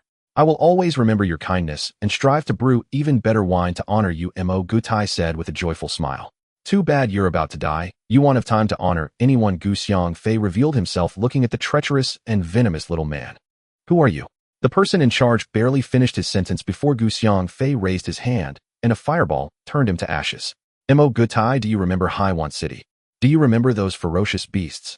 Do you remember the villagers who raised you?" Gu Xiangfei asked him several questions in succession. Upon hearing Haiwan City mentioned, Mo Gutai realized his plan had been exposed. Seeing the young man unleash a fireball that turned the person in charge to dust, he was instantly paralyzed with fear. Just as he begged for mercy, Gu Xiangfei sent a fireball that turned him to ashes. Even his soul was incinerated, making reincarnation impossible. After killing Mo Gutai and avenging the fallen of Haiwan City, Gu Xiangfei felt a wave of relief as if shackles had been removed. His true energy surged loudly, breaking through to the fourth layer of the transformation stage. Since learning of the demon beast's plan, he had been waiting for the right moment. Finally, he used the strangulation formation to annihilate the main force of the ferocious beasts. However, the person he most wanted to kill was Mo Gutai, who had advised the demon beast. Now that Mo Gutai was dead, his worries lifted, allowing him to advance to the mid-transformation stage, which was an unexpected delight. He did not particularly like Beidou. After killing Mo Gutai, he planned to leave and return to Gujiaville. As he exited the city gates and was about to take off on his flying sword, a cloud of dust appeared on the main road as a group of men riding unicorns charged toward him. Most were experts at the martial emperor level, with several reaching the martial god level. The unicorns raced at incredible speed like the wind, showing no signs of slowing down even near the city gates. Passers-by had no time to dodge, being knocked aside some spitting blood before quickly meeting their end. Gu Xiangfei intended to fly with his sword, naturally choosing a less crowded path. These men sped past him, and one of them, aiming to overtake the others, charged straight at Gu Xiangfei as if he did not see him. Gu Xiangfei had no good feelings toward these people. Seeing them knock over pedestrians, he had no intention of intervening. However, when this man attempted to trample over him, Gu Xiangfei felt a surge of anger and raised his hand to slap. Bang! With a loud sound, the man and his horse were turned into blood mist. The knights on the following unicorns were shocked and hastily pulled on their reins. The unicorns reared up, letting out a long whinny. With a loud thud, one unicorn performed a backflip, and its rider hurriedly leapt aside to avoid being crushed. Seeing these men stop, Gu Xiangfei raised his hand to unleash a wind blade. The men, still stunned from stopping, had no time to react before being sliced in half, leaving only the one who had fallen from his unicorn. Gu Xiangfei grabbed the man's neck and asked, "Why are you running so fast?" In a hurry to snatch a cough, the man, having witnessed his companions turn to blood mist, was already terrified. Now, seeing this young man casually unleash a white light that killed 3 of his companions, he was too frightened to speak, unable to utter a word with his neck in a grip. Gu Xiangfei noticed the man's face turning red from lack of air. He loosened his grip slightly, allowing the man to breathe deeply, feeling as though he had returned from the brink of death. "Master, we encountered 2 people at Gulubu Mountain. Both were injured, and we asked them what they were doing. To our surprise, these 2 produced a long sword and a long spear from who knows where and killed all 6 of us. Among them were 2 experts at the late martial god level. Knowing we were no match, we hurried back to report to the Lord." The man stuttered at first, but slowly spoke fluently, possibly thinking Gu Xiangfei could handle those 2. "Where is Gulubu Mountain?" Upon hearing the man's words, Gu Xiangfei thought they might have encountered cultivators, as the weapons were drawn from rings. "To the northwest, about 3,000 miles from here." The man spoke, his face filled with fear as he looked at Gu Xiangfei, terrified that he might kill him after asking. Gu Xiangfei's divine sense could not reach that far yet. Since he knew there were cultivators, he naturally wanted to check. Having been provided with the location of the cultivators, he had no intention of killing the man. He released him and summoned his flying sword, heading swiftly toward the northwest. Who is this person? The man watched in disbelief as the young man could actually fly, with the sword moving many times faster than the unicorns. By the time he spoke, Gu Xiangfei had already found the 2 people in the northwest. Half a stick of incense later, Gu Xiangfei arrived at Gulubu Mountain. The mountain was not high, probably in the vast grassland. A mountain abruptly stood out, quite well known in Beidou, though Gu Xiangfei, being a non-local, was unfamiliar with it. Gu Xiangfei expanded his divine sense to check. Indeed, he found the 2 people the man had mentioned. They were meditating in a cave, and from their exposed aura, Gu Xiangfei saw they were both latest-stage nascent soul cultivators, seriously injured and currently cultivating to heal. Since these 2 killed on sight, they were not good people. Gu Xiangfei naturally did not wish to befriend them. He only wanted to inquire how they cultivated. Were there higher-level cultivators beyond their cultivation level in this martial arts continent? He flashed to the entrance of the cave and unleashed a wind blade, killing one of the meditating cultivators first. The other, though healing since the death of his companion, and hurriedly moved to avoid the body. "Who are you?" Gu Xiangfei asked the remaining cultivator. The cultivator looked confused, seemingly not understanding his words. Gu Xiangfei realized from his expression that he was not a person from this martial arts continent, but a cultivator from another cultivation planet. He raised his hand to grab the ring of the slain cultivator, erasing its restrictions with his divine sense, rummaging through it until he quickly found a language jade slip. "Speak. How did you come to this continent?" Gu Xiangfei asked in the language of the cultivation world. Seeing Gu Xiangfei's actions, the cultivator quickly understood that this young cultivator was far superior to them and more adept at formations, having erased the restrictions on his companion's ring in just a few breaths. "We came through a transmission array from the cultivation planet Puli. Our sect was besieged by other sects. We fought desperately to escape and discovered a transmission array in Immortal City. We didn't know where it led and activated it directly, ending up here, the cultivator said in panic. Xiangfei scanned the area with his divine sense, discovering that there was a stone house at the peak of Gulubu Mountain, and beneath the stone house was a transmission array. It was likely that these two came through this transmission array. Knowing the location of the transmission array, this cultivator no longer needed to live. He realized he could not let him survive. Their actions indicated they were reckless killers. Just as he raised his hand to kill him, a wave of destructive energy suddenly surged through space. The cultivator knew he would not be spared and immediately decided to self-destruct, intending to injure Xiangfei even if he could not kill him. Xiangfei waved his hand to suppress the cultivator's true energy from going berserk, grasped his ring, and flashed outside the cave, simultaneously releasing the restrictions on the cultivator. The cultivator realized that Xiangfei had suppressed his true energy from going berserk, making self-detonation an impossibility. Upon seeing his ring being taken away and Xiangfei leaving the cave, he thought the young cultivator might let him go. Overjoyed, he thought that losing the ring but still surviving was the best outcome. As he felt his true energy loosening, he was about to suppress the explosive energy when a powerful force within him urged him to self-destruct. The cultivator wanted to curse Xiangfei for stealing his ring and forcing him to self-destruct, finding him utterly shameless. However, before he could voice his anger, his true energy reached its peak. With a loud explosion, Gulubu Mountain was blasted into a massive pit by the cultivator's self-detonation. Debris flew everywhere, and some wild grass and trees were destroyed, leaving the place in disarray. Seeing all this from a distance, Xiangfei gained some understanding of self-explosions. If a nascent soul cultivator's self-explosion could cause such a commotion, then a tribulation transcendence cultivator's self-explosion would surely be earth-shattering. Erasing the restrictions on the ring, Xiangfei looked at the contents inside and felt overjoyed. Indeed, robbery was the quickest way to wealth. The rings from the two cultivators had a volume equivalent to that of Gujia village. Inside there were over 3 million high-grade spirit stones, more than 100,000 mid-grade spirit stones, and not a single low-grade spirit stone. There were dozens of 6th and 7th grade spirit herbs, 5 jade boxes, which contained 2 8th grade Tian Hui herbs, and 3 pieces of high-grade ore. Xiangfei did not examine the ores in detail. After organizing his ring, Xiangfei arrived at the stone house on the summit of Gulubu Mountain. He used an earth escape technique to enter the basement and discovered that the teleportation array was lacking spiritual energy and could no longer be used. In his array jade slip, there were layouts and instructions for the teleportation array. He had studied it during his leisure time, although he had never practiced setting it up himself. However, using and dismantling it would not pose any challenge for him.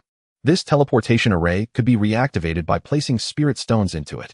For now, he wanted to return home and bring Yin Yixue with him so they could travel together to the Pulixiu Jinqing and explore. After making his decision, Xiangfei for safety sake first dismantled the main components of the teleportation array to prevent any cultivators from teleporting over. Landing at the entrance of Gu family village, Xiangfei noticed that most of the villagers who had fled had returned, with only a few households still absent. It seemed that leaving one's homeland was indeed difficult. A glance with his divine sense revealed Yin Shui talking with his mother. Yin Yixue suddenly felt someone watching her and joyfully exclaimed, "Mother." Upon hearing this, his mother was also overjoyed and hurried to the door, where she indeed saw her son entering the mother. "I'm back. Is everything at home all right?" Xiangfei was very happy to see his mother and wife. "It's all good. We're relieved that you're back. Have the ferocious beasts been driven away?" His mother asked casually, noting that her son had returned unharmed. "All the ferocious beasts have been slain, and I've received rewards and been promoted. I'm now a 3-star Due, and this is the bonus from the Grand Lord Mother. You should keep it," Xiangfei said, handing a stack of gold notes to his mother. "You all should hold on to it. When you have time, take Xiaoxue to the city to buy some clothes and other things." His mother's refusal surprised Xiangfei. Wasn't she the same greedy mother? "Mother, please accept it. We have money, and besides, I don't need clothes right now." Yin Yixue took the gold notes from Xiangfei's hands and firmly pressed them into his mother's hands. His mother was momentarily moved to tears by Yin Yixue's actions. This daughter-in-law was truly wonderful, not only understanding, but also respectful to her parents-in-law. After returning to Gu family village for a short time, everyone in the village knew that the daughter-in-law of the Gu Fengqi family was the little princess of the southern capital. She had no heirs about her and was dutiful to her in-laws. The villagers said that the Gu Fengqi family had burned high incense and heaven had blessed them with a good daughter-in-law. Hearing such words in the village made his mother feel delighted, and she thought even more highly of Yin Yixue, preparing delicious meals for her daily and encouraging her to eat more, believing that a healthy body was essential for having children. She also mentioned that gaining some weight would make her look good. Upon learning that Xiangfei had returned, his uncle and aunt also came over with their daughter. His younger brother Xiangyu and cousin Xianghai had both gone to the Wudao Academy in the northern town. After returning from the capital, his brother transferred to the northern town academy, and his cousin Gu Xiangfei had just reached the age to study martial arts, making it perfect for the two of them to attend the academy together. His father Gu Fengqi also returned from the Gu Fenglin family. The family joyfully had a meal together, and after the meal, Yan Yixue prepared tea to serve them. Gu Xiangfei told them that the threat from the ferocious beasts had been eliminated and asked if they were going to return to the capital to live. I don't want to run around anymore. I think Gu family village is great.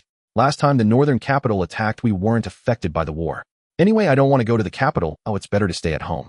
His mother was the first to express her unwillingness to be constantly on the move. Then his uncle and aunt also expressed their desire to stay. The scenery here was beautiful with no shortage of food or clothing. Life was peaceful, and since everyone was from the same village, they were all familiar with each other. There were no constraints, and they could speak freely without anyone caring, making it a place where they could live freely.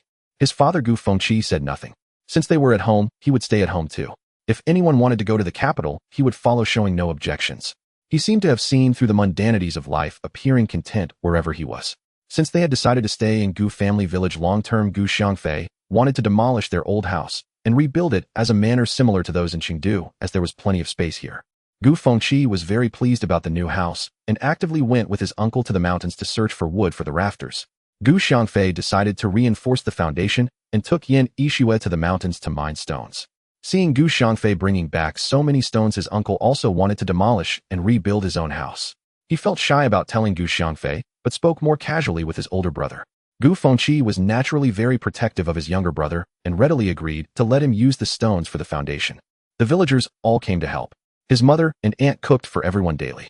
Gu Xiangfei completed the foundation in a single night, and the masons only had to build the walls. There was plenty of wood prepared, and the house was soon built, leaving only the interior decoration and finishing. His father Gu Fengqi and uncle started decorating the house, planning to finish it before the weather turned cold. For months was enough time for them to work at a leisurely pace, and sometimes the villagers would come to help when they were not busy. Seeing that there was nothing else to do, Gu Xiangfei told his mother that he was going to the capital, as he had an official position and needed to wait there for work assignment. His mother repeatedly urged him to take good care of Yan Yixue and to pay attention to their health while in the capital. If he didn't find work, there was no need to worry. The family wasn't short on money, and they could treat it as living in the capital. Ideally, they would bring back a grandchild. After bidding farewell to his parents, Gu Xiangfei took Yan Yixue out of the village entrance. Gu Xiangfei mysteriously said, "Wife, we're not going to the capital. I'll take you to see the cultivation world." Huh? Yan Yixue was momentarily stunned, then joyfully grasped his hand and asked, "How do we get there?" "What will we say if mother asks?" "We'll take the teleportation array to go have a look at the cultivation world and come back." "It won't take long," Gu Xiangfei replied, summoning his flying sword and taking Yan Yixue as they flew towards Jelebu Mountain in the northern capital. "Husband, how did you discover this teleportation array?" Yan Yixue asked Gu Xiangfei, who was installing the teleportation array beneath the stone house. "I didn't discover this teleportation array, or it was." While installing the teleportation array's components, Gu Xiangfei explained to Yan Yixue how he had found it. After hearing his words, Yan Yixue became even more curious about the cultivation world. Although Gu Xiangfei had told her it was very cruel, the more he said, so the more it piqued her interest. "All right, Xiaoxue, come here."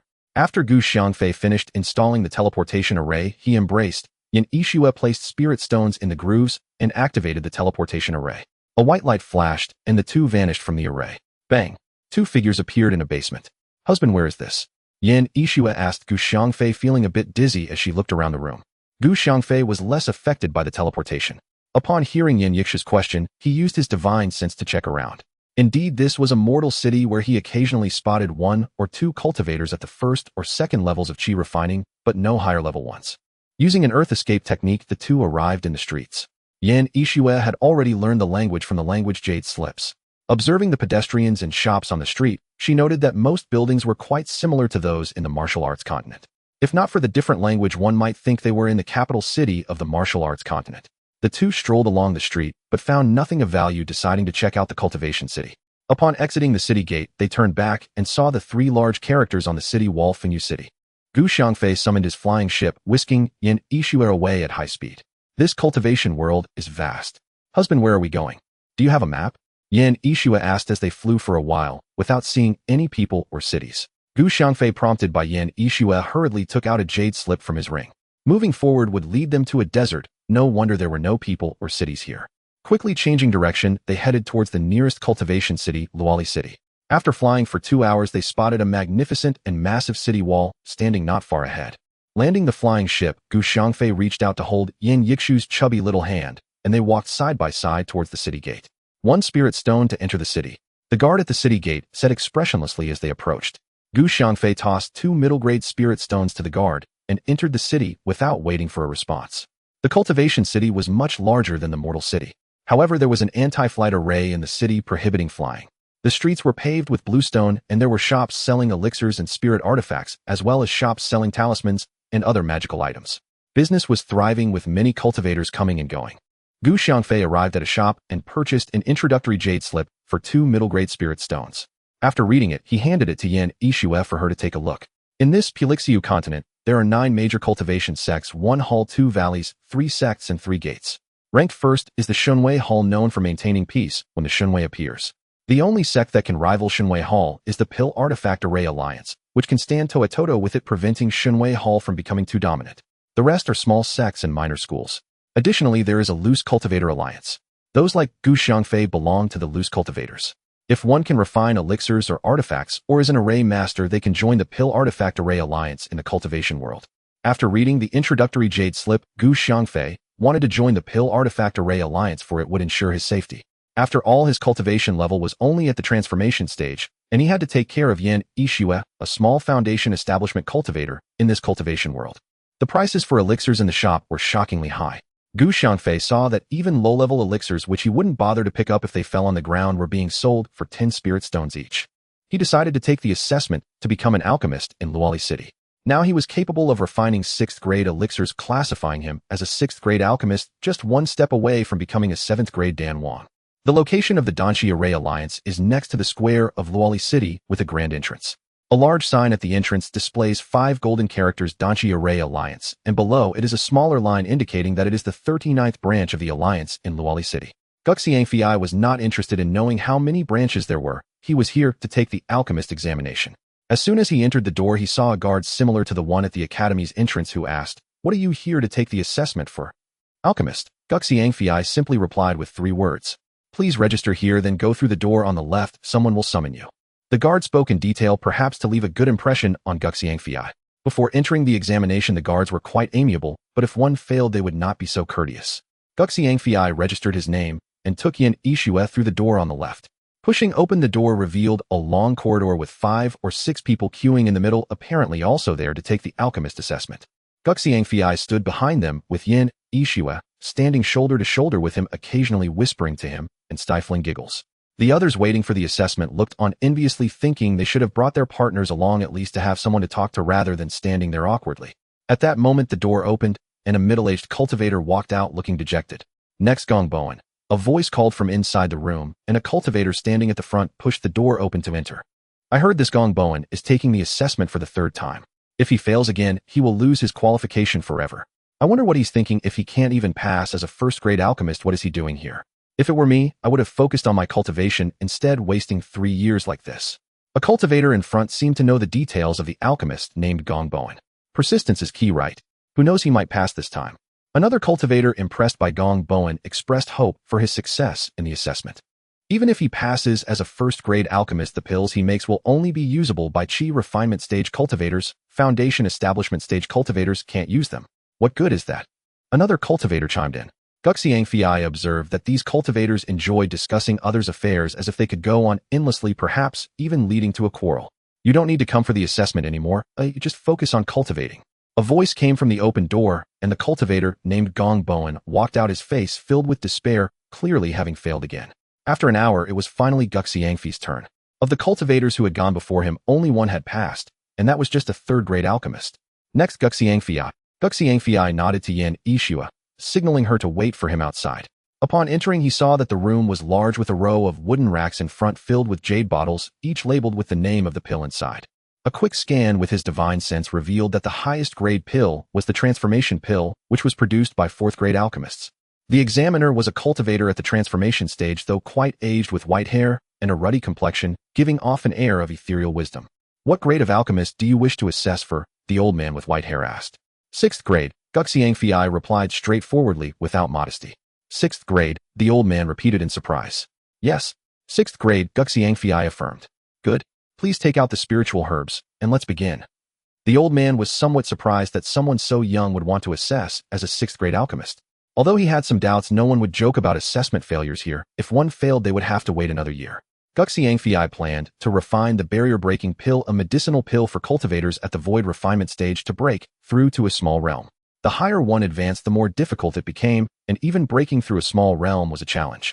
He summoned the alchemical furnace, preheating it with flames and cleaning it thoroughly.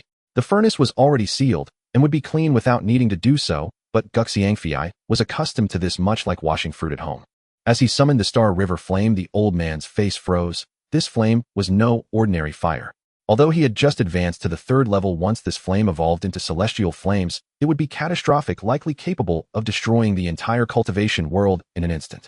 Xiangfei tossed the spiritual herbs into the furnace, increasing the flame as he began the alchemical process, liquefying, discarding impurities, refining, merging, infusing spiritual energy, shaping, and collecting the pills. After a stick of incense had burned, he waved his hand, and ding ding ding. 9 pills fell into the prepared jade bottles. All done, please take a look. Xiangfei handed the jade bottle to the old man. The old man poured out 1 pill from the bottle and exclaimed, "A special grade pill." He poured out another pill, and it was also special grade. All 9 barrier-breaking pills were special grade. You are a 7th grade Dan Wang. The old man pointed at Xiangfei in excitement. No, I am a 6th grade alchemist, Xiangfei replied, feeling that he could not yet refine 7th grade pills. Being able to refine 6th grade special grade pills already qualifies you as a 7th grade Dan Wang. The old man said, his face beaming with joy. Who would have thought? A 7th grade Dan Wang has emerged in Luoli City. The old man was both happy and excited. So I have passed the assessment, right? Xiangfei thought to himself, hold on, don't get too excited, I am still waiting. Yes, of course you have passed. I will get you your identity jade token right away, the old man said, momentarily stunned, before hastily taking out a black jade token from his ring, inputting Xiangfei's name and handing it to him. Xiangfei took the jade token and saw the Danshi Array Alliance emblem on it with a furnace engraved. The alchemist tokens are white for 1st to 3rd grades, green for 4th grade, yellow for 5th grade, black for 6th grade, blue for 7th grade, red for 8th grade, and purple for 9th grade. Other artifact masters and formation masters have the same tokens as us alchemists. The old man explained to Xiangfei in detail what each color of the Danshi Array Alliance token represents. Xiangfei's strength lay in formations, his alchemy was average, and his artifact crafting was the weakest. At the beginning, he had no spiritual herbs or ores, so he spent all his time on formations. He only started learning alchemy once he acquired spiritual herbs, and he spent the least time on artifact crafting as he had high-quality spiritual artifacts in his ring. Thank you, friend. I still don't know how to address you. Xiangfei expressed his gratitude to the old man and inquired about his name, considering this was the first cultivator he had met in the cultivation world. My name is Tong Qingyun, and I am the overseer of the alchemist assessments. You can call me Manager Tong, he replied candidly. Manager Tong, if I want to assess as a formation master, where should I go? Xiangfei thought since he was here, he might as well take the formation master assessment too. You also want to assess as a formation master. What level are you at? Manager Tong asked somewhat surprised. Generally, cultivators are impressive with just 1 skill in the Danshi Array field, and those with 2 skills are as rare as finding a needle in a haystack. My formation skills are a bit stronger than my alchemy, so I want to give it a try, Xiangfei confidently asserted, believing his formation skills surpassed his alchemy by several folds without boasting. Let's go. I'll take you there. Let the assessing cultivators wait a moment, Manager Tong said, pushing open the door and walking into the corridor.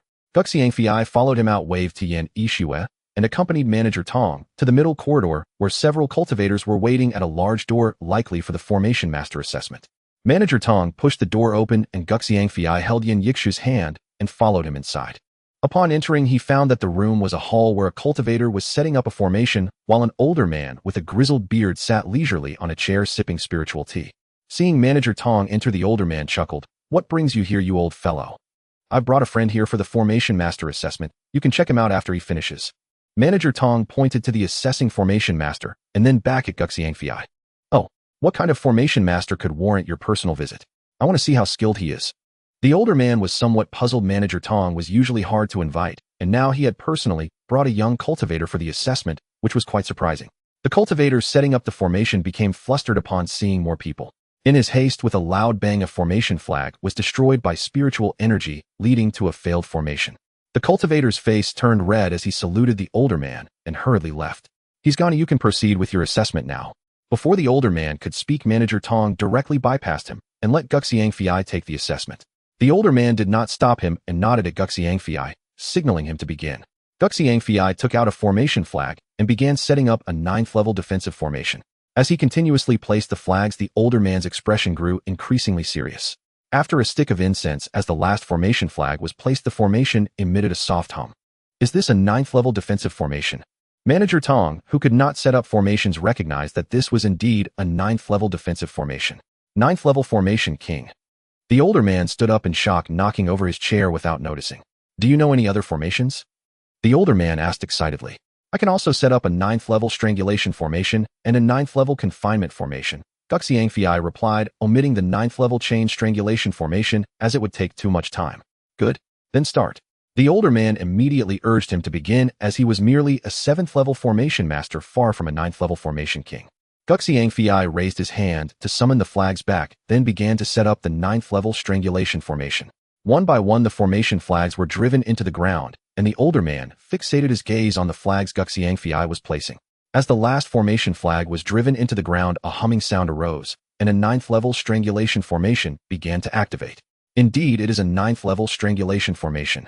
Even cultivators at the Tribulation Transcendent stage would be unable to break this formation, the older man said. Xiangfei ignored the excited white-beard old man, raising his hand to retrieve the formation flags, and then proceeding to set up the level 9 killing formation. After half a stick of incense with a hum, the level 9 killing formation was activated. The white-beard old man and the manager Tong stared blankly at the activating level 9 killing formation. Good. Wonderful. I never expected our Luoli city would also have a level 9 formation, King Ha. The white-beard old man said excitedly, followed by a burst of hearty laughter.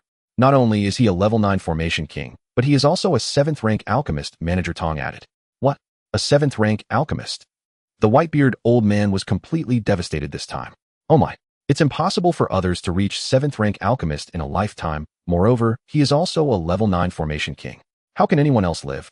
My assessment is successful, right? Xiangfei reminded the two old men who were lost in thought and had forgotten about him. Of course it was successful. They'll get you the identity jade tablet right now. The white-beard old man hurriedly took out a purple jade tablet. By the way, what is your name? The white-beard old man only remembered to ask for his name while carving it. Xiangfei introduced his name, and the white-beard old man engraved it on the jade tablet and handed it to him. This purple jade tablet was the same shape as that of an alchemist jade tablet, differing only in color, with the character for formation engraved on the back. After receiving the jade tablet, Xiangfei cupped his hands in salute to the two old men and exited the door of the Pill and Formation Alliance. The two old men watched the retreating figures of Xiangfei and Yin Yixue exhaling deeply. In comparison to others, this is truly remarkable. I don't know who among the two of them said that. Husband, where should we go now? I heard someone say at the entrance while waiting for you to refine pills that there is a ruin in Fengya Forest where many cultivators have gone to search for resources. Yin Yixue relayed what she heard to Xiangfei. Should we go and take a look? Xiangfei looked at Yin Yixue's delicate face and said, I will follow wherever you go, husband. Yin Yixue said shyly, her face flushed from being seen by Xiangfei. Then let's go see what good things we can find. Xiangfei expressed his desire to explore the ruins as he needed fire attribute ores to advance his Star River, hoping to find fire attribute ores or anything else useful. Exiting Luoli City, Xiangfei summoned his flying ship and took Yin Yixue towards Fengya Forest. It took more than half a day to travel from Luoli City to Fengya Forest. Since Yin Yixue hadn't completed her valley opening yet, they killed a demon beast on the way, roasted it, and after ensuring Yin Yixue was full, they continued to fly on their ship. As night approached, the two arrived at Fengya Forest.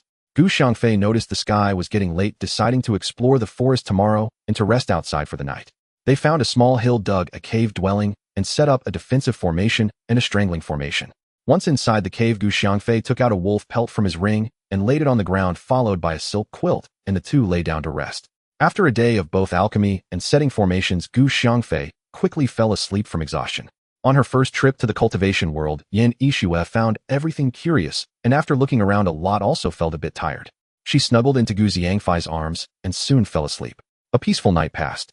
The next morning, Xiangfei woke up, first pinching Yin Yixue's pert nose. Yin Yixue let out a soft whimper and opened her eyes, realizing it was already bright outside. The two tidied up, exited the cave dwelling, and Xiangfei retracted the formation flags, heading towards Fengya Forest. Fengya Forest, this place name is indeed correct. Upon reaching the edge of Fengya Forest, they saw the leaves rustling in the wind.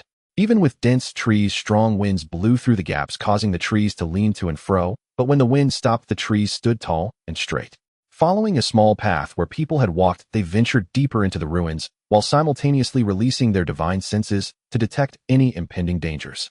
The deeper they went, the denser the trees became, and the wind diminished significantly, almost imperceptible. Green leaf grass. Yin Yixue exclaimed as she spotted a spirit herb ahead, a 7th grade spirit herb suitable for refining the harmony pill. Wait! Gu Xiangfei hurriedly grabbed Yin Yixue, who was about to pick the spirit herb. There's an ambush here, we need to deal with the lurking demon beast first. After saying this, Gu Xiangfei took out the formation flags and drove them into the ground. As the last formation flag was inserted into the ground, the Great Formation was instantly activated. In a level 6 demon beast, the flying moon tiger sprang out with a roar, only to be swiftly shredded by the dense blade light, its body hitting the ground with a thud. Gu Xiangfei summoned his flying sword and extracted a demon core from the flying moon tiger's head, tossing it into his ring. Yin Yixue hurriedly picked the green leaf grass and handed it to Gu Xiangfei. On their journey, whenever the two spotted spirit herbs, regardless of their grade, they picked them and stored them in their ring. They occasionally found some low grade or suitable for learning forging. Suddenly, a wave of spiritual energy fluctuations came from ahead. Gu Xiangfei quickly led Yin Yixue to the side, hoping to avoid the ongoing battle. Little did they know, as they reached the side, a scream rang out from the front, as if someone had been killed. "Come out. I've already spotted you." A voice came from nearby, sounding not too far away. Gu Xiangfei and Yin Yixue moved forward while scanning with their divine senses, spotting a disheveled cultivator staring at them. Gu Xiangfei noted that this cultivator was also at the transformation stage. Gu Xiangfei approached without acknowledging the cultivator, directly walking past him. The transformation stage cultivator, seeing himself being ignored, was momentarily stunned.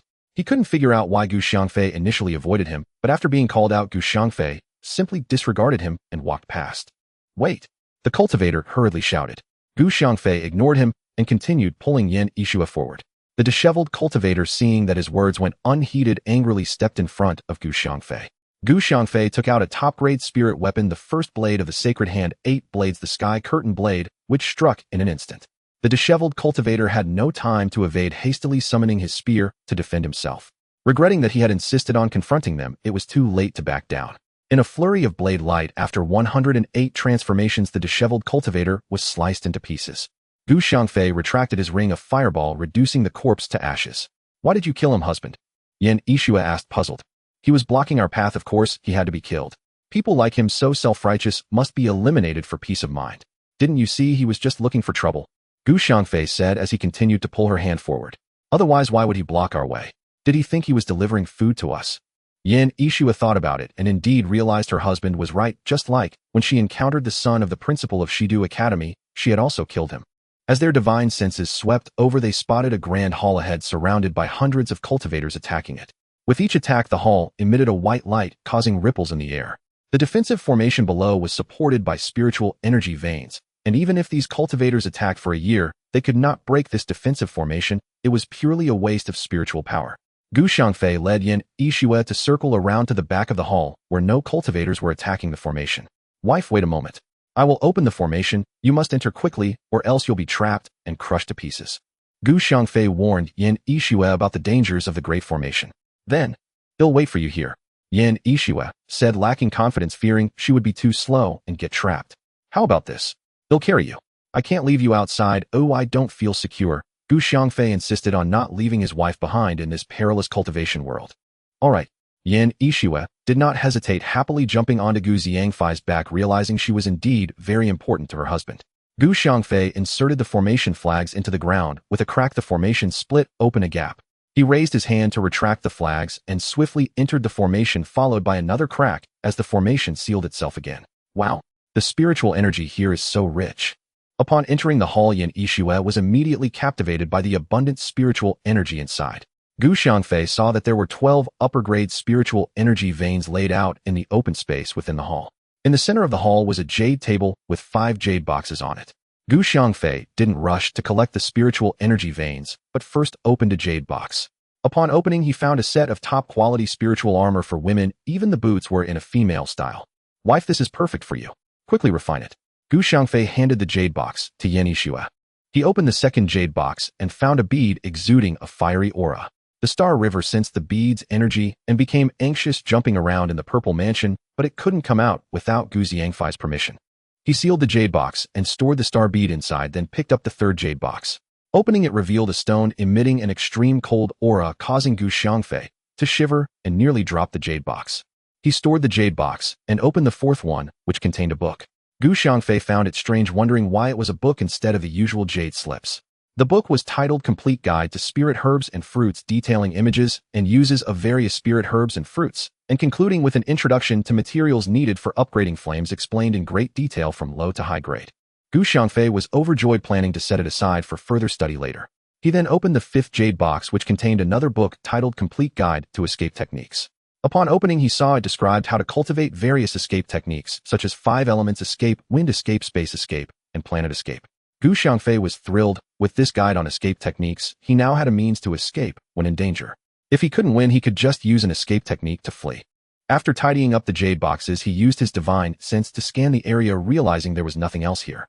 He wondered who had placed these items here and why they hadn't taken them away. Turning around, he saw Yin Yixue had actually removed her clothes to refine the top-quality defensive spiritual armor, her curvaceous figure causing Xiangfei to feel a rush of heat.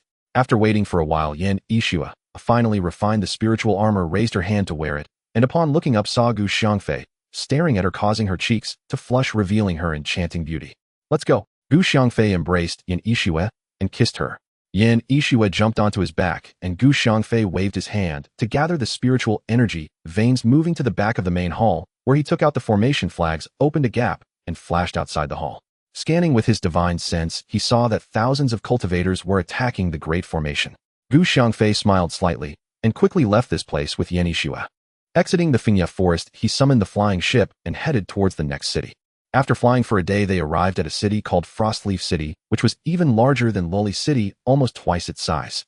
Xiangfei felt that the spiritual energy here was denser than in Loli City, so he decided to rent a cave dwelling here for cultivation. The cave dwellings here are divided into 4 levels, A, B, C, and D. Which type would you like to stay in? A cultivator in the cave dwelling leasing office introduced.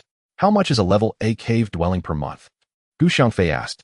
Level A is 100 top-grade spirit stones per month. Level B is 80 spirit stones, and the others are 50 and 30. Which one do you want to rent? The leasing cultivator inquired. Let's rent level A for a month.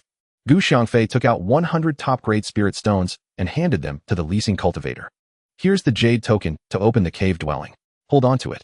If you don't come to renew the lease after a month, it will be considered abandoned. If you wish to renew, please come 2 days in advance to handle it. The leasing cultivator explained the rules for renting the cave dwelling.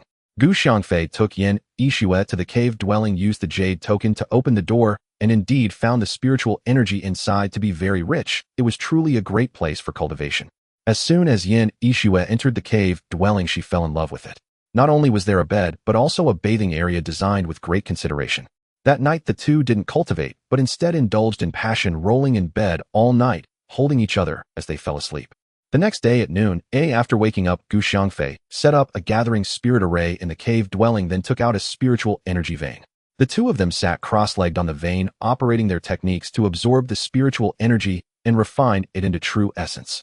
With the already dense spiritual energy in the cave dwelling combined with the gathering spirit array and spiritual energy vein, the spiritual energy poured like spiritual rain, wrapping around them as they cultivated, as if finding a breakthrough rushing into their bodies. Xiangfei's cultivation progressed rapidly. 3 days later, he reached the 5th level of the transformation stage, and 10 days later, he entered the 6th level. After another 3 days, he suddenly sensed fluctuations in the spiritual energy and opened his eyes to see Yin Yixue about to undergo the golden core tribulation. Wife, compress your true essence. We need to go outside the city to face the tribulation. While speaking, he hurriedly opened the cave dwelling, taking Yin Yixue outside the city. Leaving the city, he summoned the flying ship and flew far away. Husband, I can't control it any longer. Yin Yixue desperately compressed her true essence, but there was simply too much true essence inside her, already compressed to its limit. Let's face the tribulation here. You have top-grade spiritual armor, so don't worry about the lightning tribulation. Just prepare healing elixirs. Xiangfei put away the flying ship, took out a spiritual energy vein, set up a gathering spirit array, and quickly left as the aura of the lightning tribulation was already above them. Boom. 3 arcs of lightning as thick as chopsticks struck Yin Yixue, causing her to sway unsteadily. Fortunately, with the top-grade defensive spiritual armor, the arcs, though fearsome in appearance, did not harm Yin Yixue. Without even taking any elixirs, Yin Yixue hurriedly operated her technique to absorb the spiritual energy, with her true essence surging towards the barrier of the golden core stage. Boom. Another 3 arcs of lightning fell, and with a crack the barrier at the golden core stage was shattered. In her dantian, a golden core shining like a large pigeon egg spun continuously, emitting a powerful aura more than 10 times stronger than that of the foundation establishment stage, spreading outwards. When the 3rd arc of lightning descended, Yan Yixue had already stabilized her cultivation. The dark clouds in the sky dispersed, and a colorful spirit cloud descended upon her, containing pure spiritual energy, imbued with the laws of heaven and earth, allowing her to directly enter the 2nd level of the golden core stage. Husband, I have entered the 2nd level of the golden core. Yan Yixue joyfully stood up like a child and directly pounced into Gu Xiangfei's arms. Back in the cave dwelling, she glanced at the timer, which showed there were still 12 days until expiration. Gu Xiangfei was now at the 6th level of the transformation stage. He estimated that he would reach the 7th level during these days, and then leave Frostleaf City to search for the spiritual herbs needed to refine the source elixir. 10 days later, Gu Xiangfei broke through the 6th level of the transformation stage to enter the later stages, while Yan Yixue reached the 3rd level of the golden core stage. With only 2 days left, they did not cultivate, but spent all day together. Husband, where should we go now? After arriving in the cultivation world, Yan Yixue was amazed, realizing how vast this world was. Compared to the Martial continent, this was like a drop in the ocean, utterly insignificant. We're looking for spiritual herbs. I want to refine the source elixir so that everyone at home can cultivate. However, my younger brother Gu Xiangyu has no spiritual root, and I don't know if the others have spiritual roots, so I want to refine the source elixir first, which can be taken regardless of whether one has a spiritual root. I'm still missing a few types of spiritual herbs. Gu Xiangfei shared his plan with Yan Yixue. Thinking that with the source elixir her parents would also be able to cultivate, and knowing that her husband would definitely give it to them, Yan Yixue couldn't help but feel a surge of pride as she tightly grasped Gu Xiangfei's large hand. After flying for 2 days, the ship stopped outside a market. Where there is a market, there are either ruins or secret realms. Gu Xiangfei learned this from the jade slips. Entering the market, it wasn't large, and the layout was rather disorganized with haphazard structures. There weren't many cultivators either, indicating that the resources near this market's ruins or secret realm were nearly exhausted. Since they were here, they decided to stroll through the market first.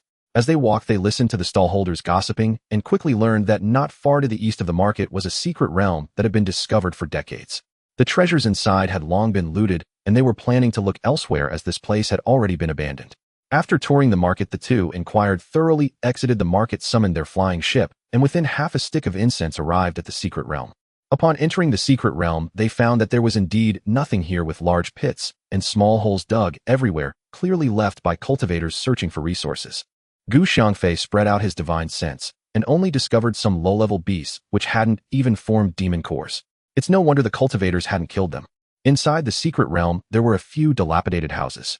After scanning with his divine sense, he did not find anything unusual. Husband, there's something strange over there. Let's go take a look. Yan Yixue pointed to a place diagonally ahead. There's nothing here. We're already at the edge of the secret realm, Gu Xiangfei said as he approached, but found nothing strange. If he went further, he would exit the secret realm. Look! Yan Yixue caught a beast and tossed it towards the edge of the secret realm. With a bang, the beast seemed to hit an invisible wall and fell to the ground, quickly scrambling to get back up and run away. There's a hidden defensive array here and a 9th-level strangulation array. No wonder there are some corpses here, Gu Xiangfei observed closely. It was certain that some cultivators had discovered this place and, desiring to monopolize it, were killed by the strangulation array. The reason it remained undiscovered was that it was on the edge. Cultivators could see clearly without even using their divine sense, and some cultivators had inadvertently discovered this place, wanting to enter themselves, but ended up being killed by the strangulation array. Everyone has selfish desires, especially cultivators. When they acquire good things, they either take them and leave or kill for them. In the cultivation world, even partners and family can betray each other for resources. Fortunately, Yan Yixue was not from the cultivation world. Deep down, she firmly believed that Gu Xiangfei was her husband, and they would share life and death together. Gu Xiangfei took out the formation flags. Upon seeing he was going to break the formation, Yan Yixue quickly jumped onto his back and tightly hugged his neck. Breaking the 9th-level strangulation array was quite easy for Gu Xiangfei, as he was most proficient in formations, with alchemy being a secondary skill. With a crack, a gap opened in the 9th-level strangulation array. Gu Xiangfei casually waved to collect the formation flags and entered the array. A gust of bloody wind rushed at him, but Gu Xiangfei didn't even look and raised his hand to unleash a lightning spear. Thud! With 2 consecutive sounds, Gu Xiangfei used his divine sense to check, finding that an unknown beast had been pierced through the head by his lightning spear. So this is how it is. There's another secret realm within the secret realm. Gu Xiangfei saw everything inside filled with spiritual herbs and ores. There weren't many low-level spiritual herbs left, as they had likely been consumed by the beasts. The higher-level spiritual herbs the beasts dared not eat.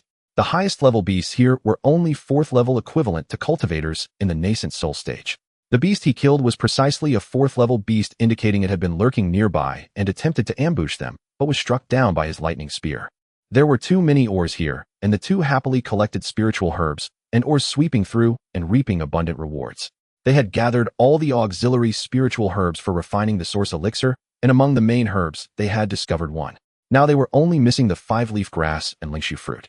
The two scavenged in the secret realm for a full 9 days, and their rings were overflowing, so they finally stored everything in the star beads. They arrived at the foot of a small mountain at the center of the secret realm, where there was a natural concealment array. Gu Xiangfei had never encountered such an array before and wanted to study it. Husband, you can deduce the array. They'll take care of those beasts. Gu Xiangfei had already slain the 4th-level beasts, and the remaining ones were all 3rd-level beasts. With her top-grade spiritual armor, Yanixue was unharmed by these beasts, so Gu Xiangfei felt very reassured. Sitting cross-legged beside the concealment array, he deduced and attempted to crack it. This natural concealment array was formed by the laws of heaven and earth, and could only be automatically created by treasures that defied heaven to protect themselves from being discovered. After killing all the 3rd-level beasts, Yan Yixu's experience in combat increased greatly. She had taken a liking to the halberd, which was far more powerful than a sword. A sword, while light, even with its sword light and swift speed, could never match the speed of a cultivator's divine sense right. Compared to the halberd, it was vastly inferior. When wielding the halberd's weight combined with its light blade could easily sweep aside swords, allowing the halberd's blade to easily slay sword-wielding cultivators. Hence, very few cultivators in the cultivation world use swords in combat. 5 days later, Gu Xiangfei took out the formation flags and continuously scattered them around. When the last flag was thrust into the ground, a crackling sound echoed and a gap in the concealment formation was opened, allowing 2 figures to hurriedly slip inside. From the outside, it looked like a small mountain, but inside it was anything but.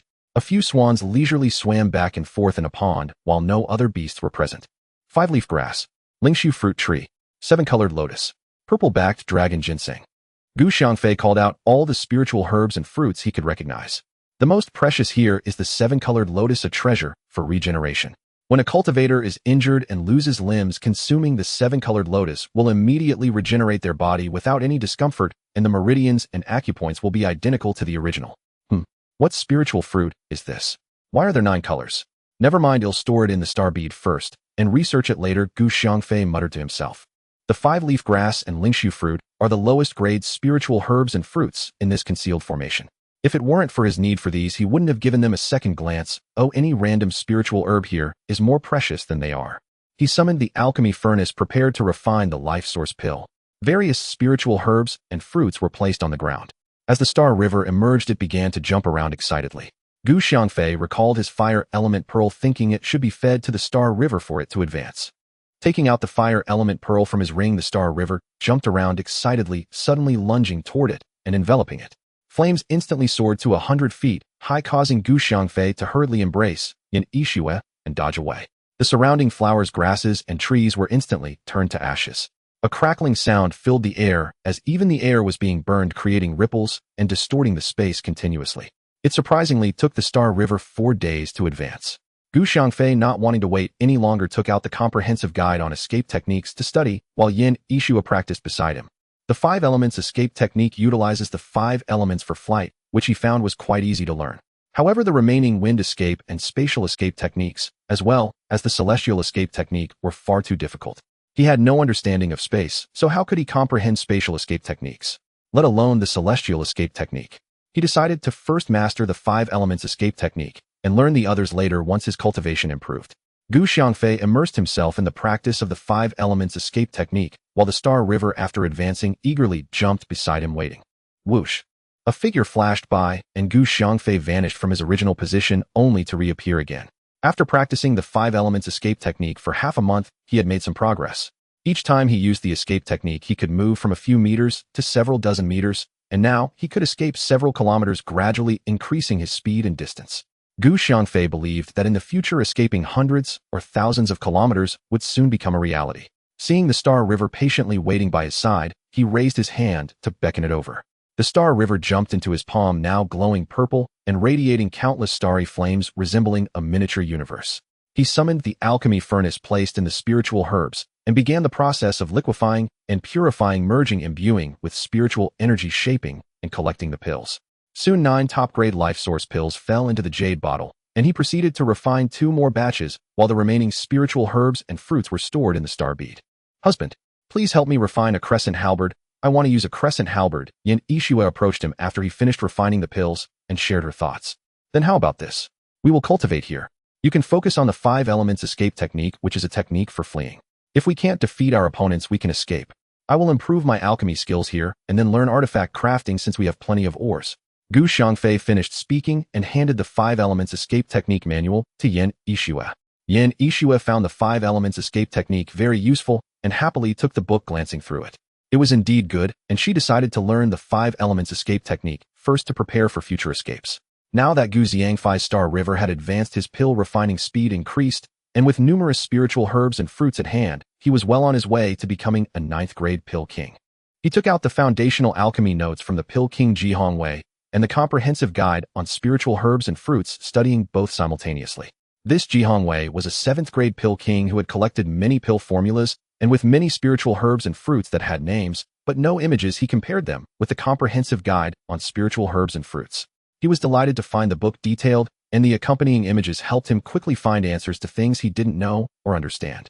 10 days later, Gu Xiangfei advanced to a 7th grade pill king, 2 months later to an 8th grade pill king, and 6 months later to a 9th grade pill king. Gu Xiangfei looked at the jade bottles on the ground filled with He Dao pills, great achievement pills, and tribulation pills, each one top grade. He had now mastered alchemy and was ready to start learning artifact crafting. Yin Yixue was still waiting for him to refine the crescent halberd. He took out various jade slips for artifact crafting and familiarized himself with them.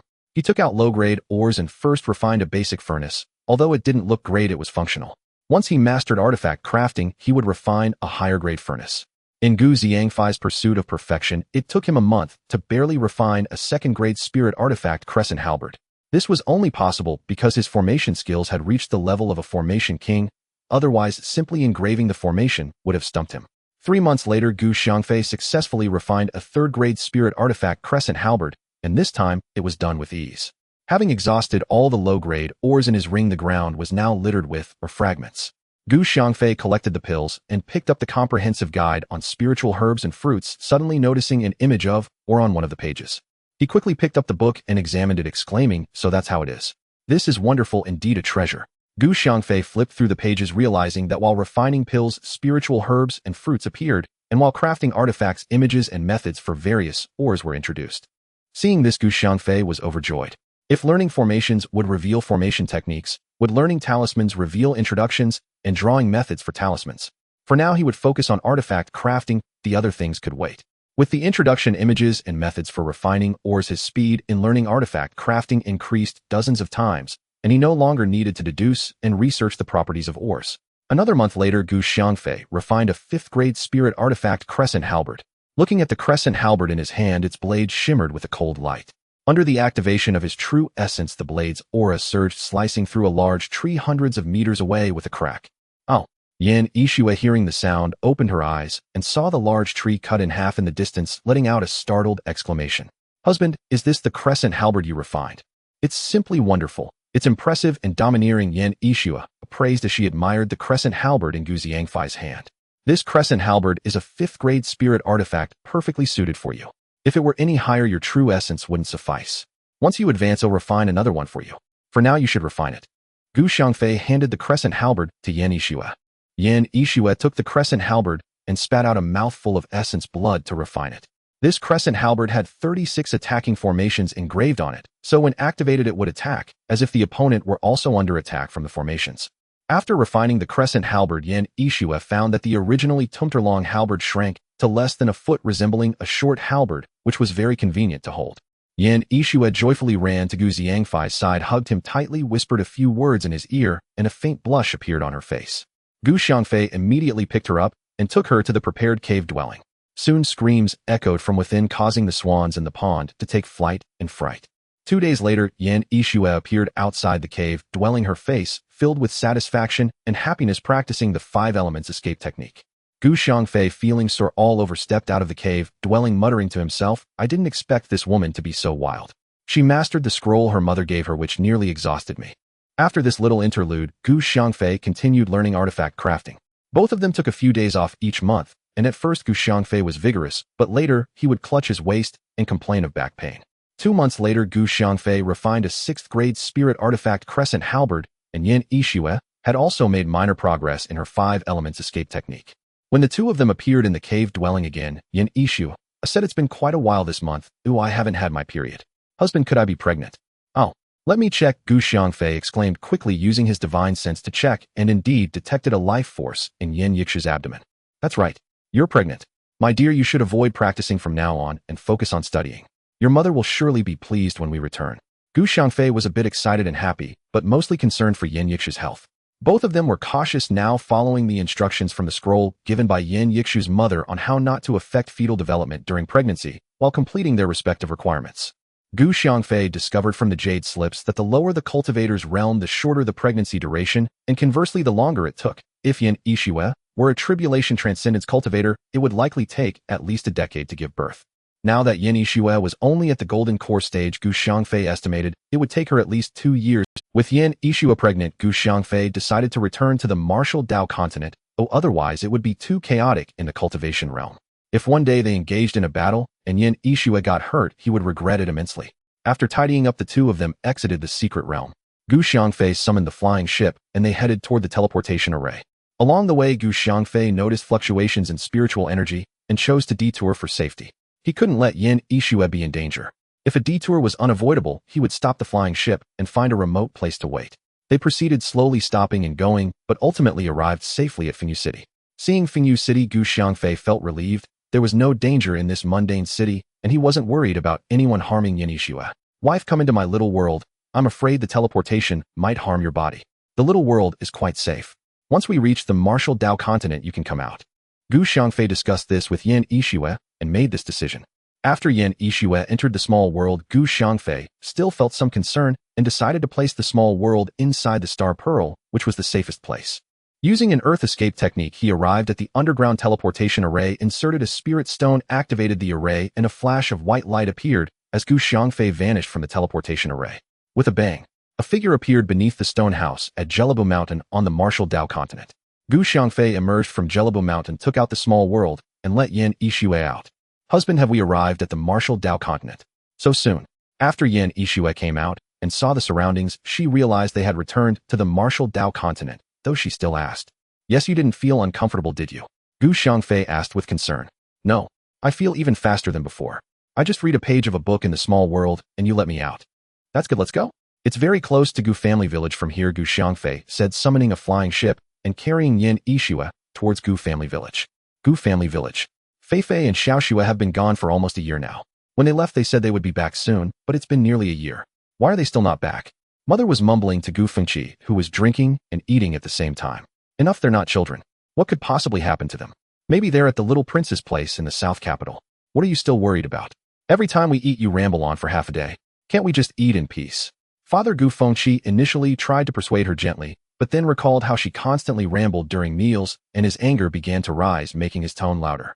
Seeing her husband getting a bit angry, Mother stopped talking, picked up her bowl, and continued eating, mechanically shoveling rice into her mouth without touching any vegetables. Gu Fengqi felt he had raised his voice too much, took a sip of wine, and said, otherwise he'll go out and look for them to see if they're in the south capital. Mother immediately put down her bowl and said, you mustn't go out. If you leave, no one will be home. Besides, what if you two go in different directions? That would be a wasted trip. Just wait here. I'm not worried about Feifei, but I am concerned about Xiaoxue. Can a pampered princess endure hardships out there? Don't worry, Xiaoxue is not as pampered as you think. She has been training with her master since she was little and has endured many hardships. You know how tough martial arts training is. Gu Fengqi defended Yin Yixue, telling his wife that she was a martial artist and not as helpless as she imagined. That child Xiao Yu didn't even get accepted into the city academy after graduation and instead joined an adventure team. That's really concerning. When he comes back this time, I would rather let him learn farming and hunting from his second uncle than let him go again. After saying this about the eldest, Mother remembered the second and started to ramble again. Gu Fengqi had probably gotten used to her ramblings. As long as she wasn't too chatty, he generally wouldn't get angry and just remained silent while drinking. Seeing that her husband was ignoring her, Mother stopped her chatter after a few more remarks and continued eating. Mother, we're back. Gu Xiangfei's voice came, and Mother immediately stood up, rushing to the yard in just a few steps, seeing Gu Xiangfei and Yin Yixue walking towards her. Tears streamed down Mother's face as she wiped her eyes and smiled, saying, Xiaoshu, are you alright? You've been gone for so long. Did you suffer out there? Mother, I'm fine. I have good news to tell you, I'm pregnant. That's why we came back, Yin Yixue said, feeling touched by Mother's words and hurriedly revealing her pregnancy. Upon hearing that Yin Yixue was pregnant, Mother's face immediately lit up with a joyful smile as she looked down at Yin Yixue's abdomen. Yin Yixue's face flushed slightly as she said quietly, Mother, it hasn't been long, so you can't see it yet. Mother took Yin Yixue's hand and led her back inside, urging her to take care of her health, avoid touching cold water, and not eat cold food, telling her everything she needed to be cautious about during pregnancy. Uncle and Aunt heard that Gu Xiangfei and the others had returned and came over to see them. When Mother said Yin Yixue was pregnant, both were very happy as the Gu family would have a next generation. Aunt also shared her experience with Yin Yixue, and Mother ensured that she was well taken care of, making Yin Yixue truly feel like a princess. Cousin Gu Xianghai also went to study at the academy, leaving Jiao Jiao as the only child at home. Now that Yin Yixue had returned, Jiao Jiao was no longer lonely and came over every day to keep her company. After dinner that evening, Gu Xiangfei called his father and uncle into his room. Is there something you need? Father Gu Fengqi rarely entered his son's room as he was a father-in-law, not a mother-in-law, and it was inconvenient with a daughter-in-law present. Dad, uncle, I called you here because I want to pass on the martial art I learned to you. My martial art requires a spiritual root. I previously had Xiao Yu try it, but he couldn't cultivate. This time I found spiritual herbs and refined a Shenyuan pill. Once you take it, you can cultivate. As Gu Xiangfei said this, he took out a jade bottle from his ring and poured out 2 Shenyuan pills. This pill will allow us to cultivate your martial art. I am already at the martial emperor realm. Why should I learn your martial art? Father looked at the pills in Gu Xiangfei's hand, puzzled, and uncle also looked at him with confusion. Your martial emperor realm is far below my martial art. My martial art is a cultivation method that allows one to ascend during the day at the pinnacle of cultivation. Once you see how powerful a cultivator is, you will understand. Seeing that his father and uncle were clueless about cultivators, Gu Xiangfei decided to demonstrate the abilities of a cultivator. With a wave of his hand, the star river appeared in Gu Xiangfei's hand. As he communicated with it using his divine sense, flames suddenly shot up to the ceiling, filling the entire room with fire. Father and uncle were startled, wanting to hide, but finding no place to do so. However, they soon realized that the flames had no heat and posed no harm to them. This was, of course, because Gu Xiangfei had communicated with the star river and prevented it from emitting heat. Otherwise, father and uncle would have turned to ashes long ago. Retracting the flames and making them dance in his hand, Gu Xiangfei picked up a cleaver. The flames instantly jumped onto the cleaver, enveloping it, and the cleaver melted into iron water flowing onto the ground. Father and uncle hurriedly jumped back, realizing just how powerful the flames were. They had thought the flames were harmless. With a casual wave, Gu Xiangfei retracted the star river into his purple palace for nurturing. So what do you think?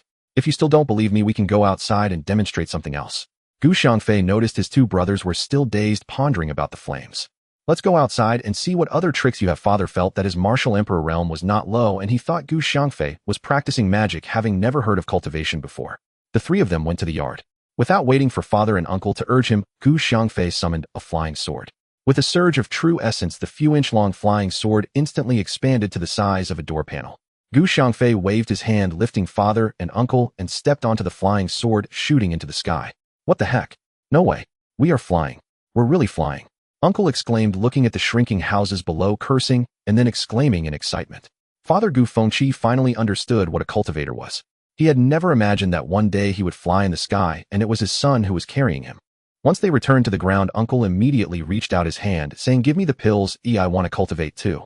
His attitude was very firm. Gu Xiangfei took out 2 Shenyuan pills. Father and uncle showed no hesitation, taking them directly and tossing them into their mouths as the pills melted upon entry. After seeing them take the Shenyuan pills, Gu Xiangfei extended a finger, pressed it against father's forehead, and transmitted the martial art to him, then did the same for uncle. An hour later, father and uncle both felt a surge of qi. Gu Xiangfei set up a gathering spirit array for them, instructing them to sit cross-legged and cultivate. Mother Yin Yixue, Aunt, and Jiao Jiao were talking in mother's room.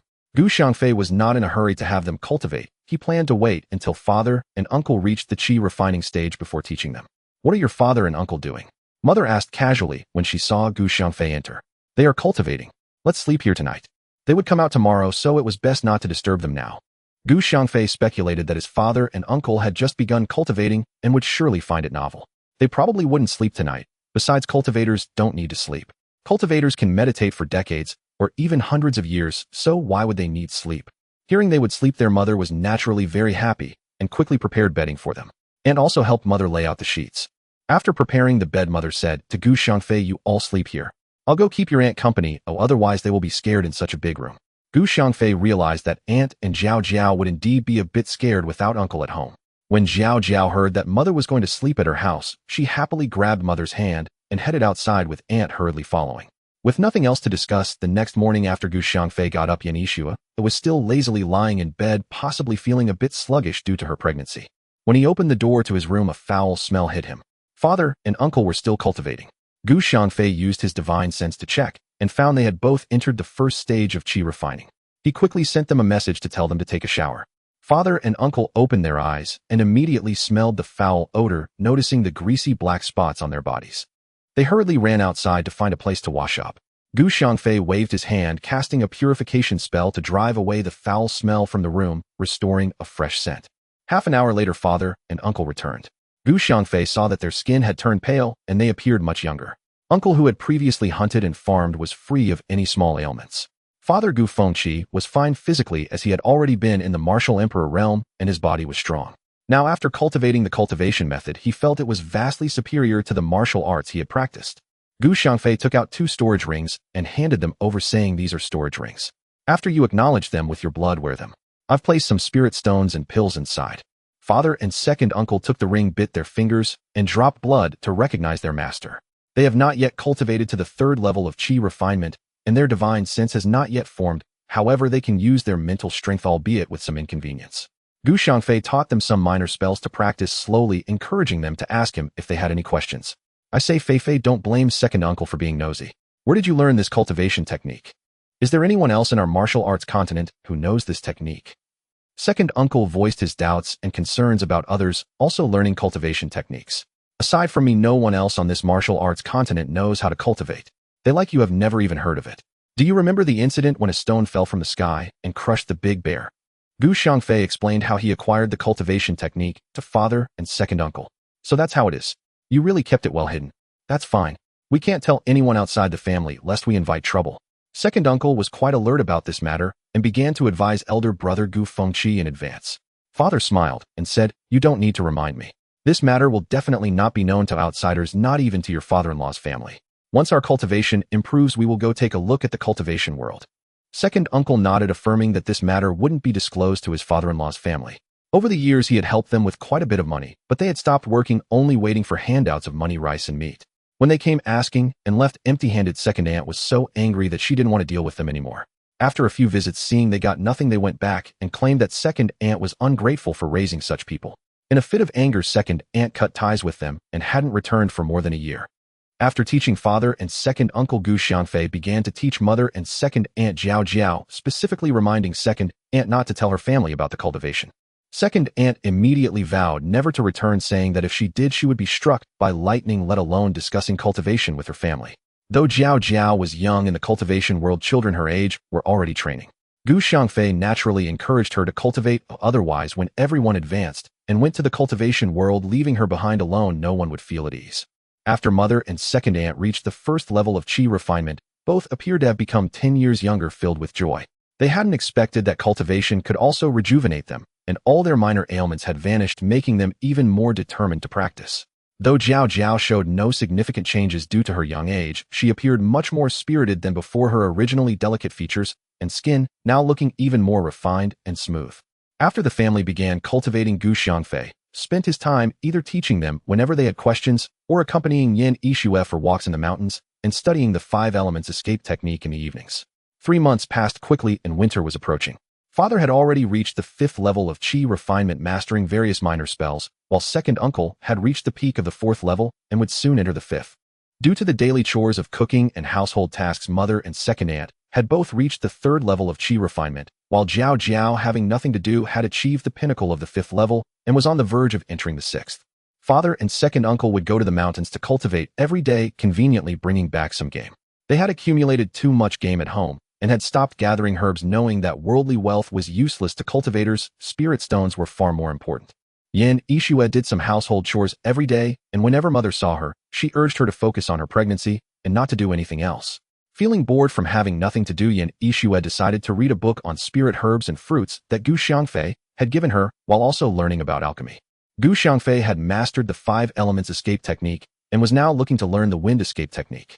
He sought a place with a wind tunnel, and now that winter had set and the north winds were howling, he thought of a place, the north capital grassland. During this season the winds there would surely be strong, and as long as he found the wind tunnel, learning the wind escape technique should not be difficult. He informed Yan Yixue that he would be going to the north capital grassland to practice the wind escape technique. Yan Yixue, now absorbed in her studies, was no longer anxious, only reminding him to return early, leaving the matter to him.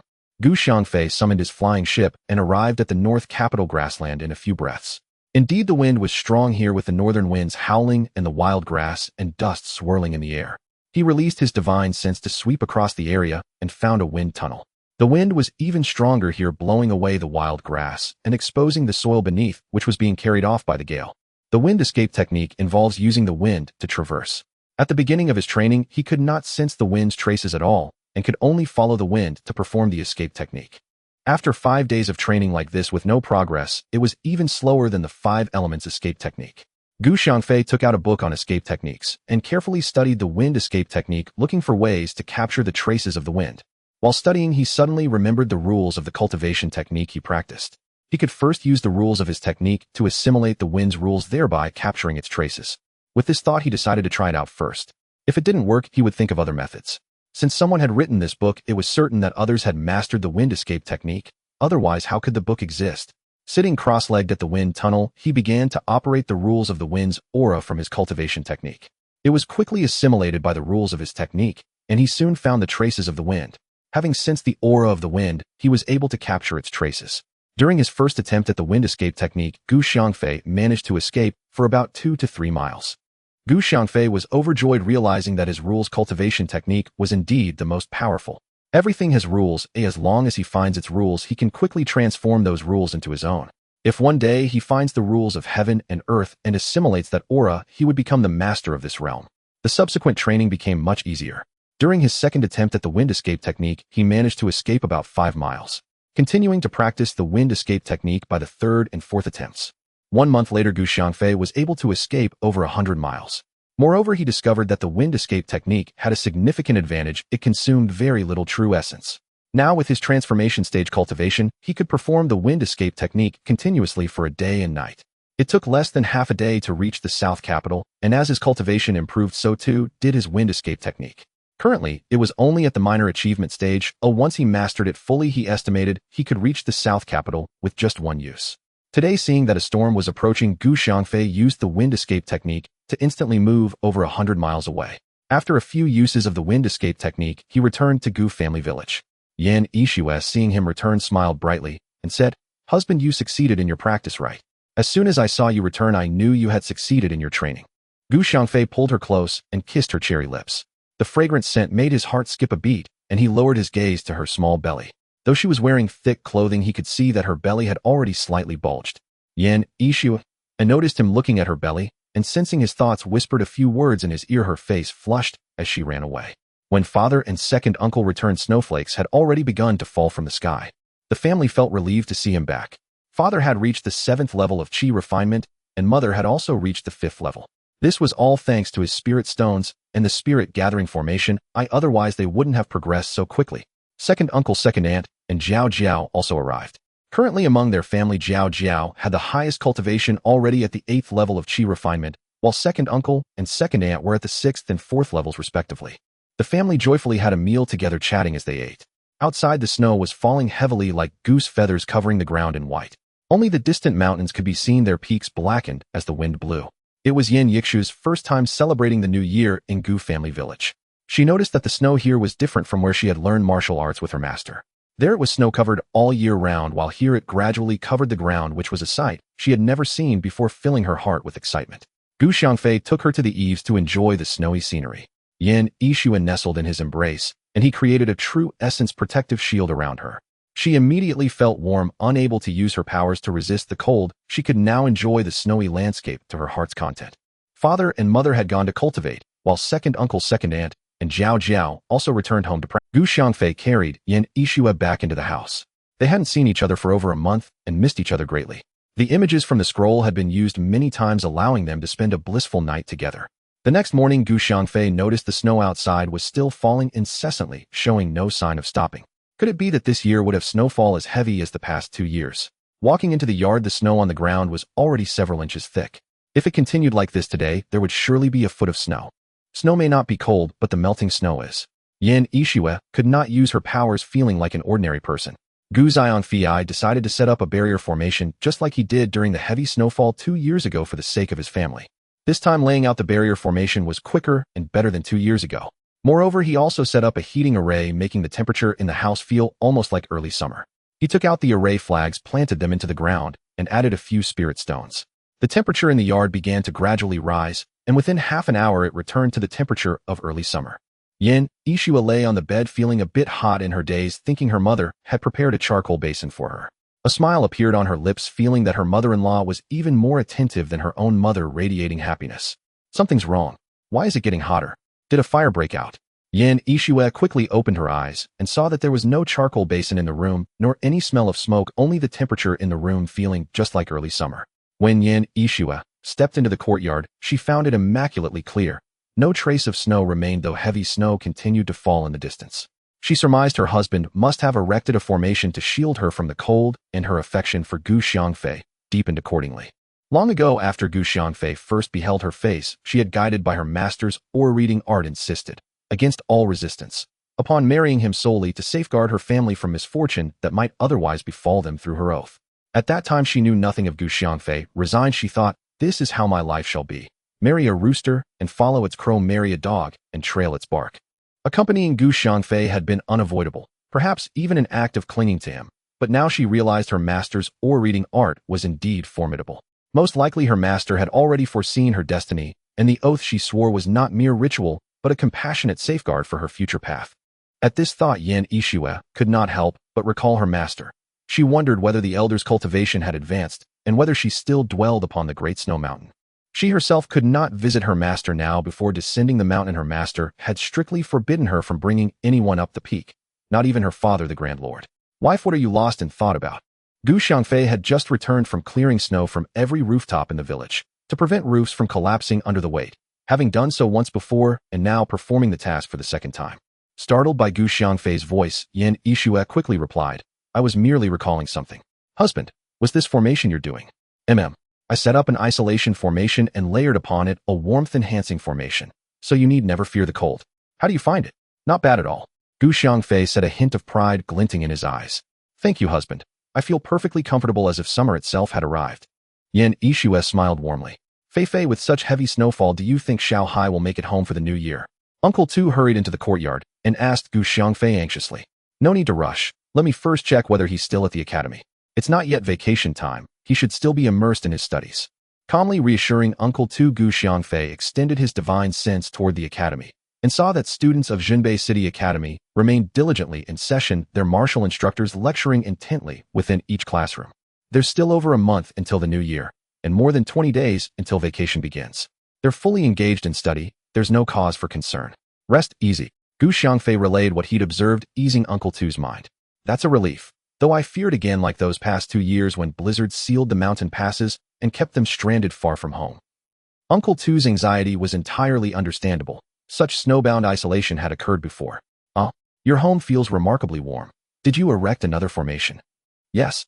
To spare Xiao Shui from the chill, I deployed both an isolation formation and a warmth-enhancing formation, thus achieving this gentle, spring-like temperature. Xiangfei patiently explained the arrangement once more to Uncle Tu. Excellent. Excellent. Truly impressive.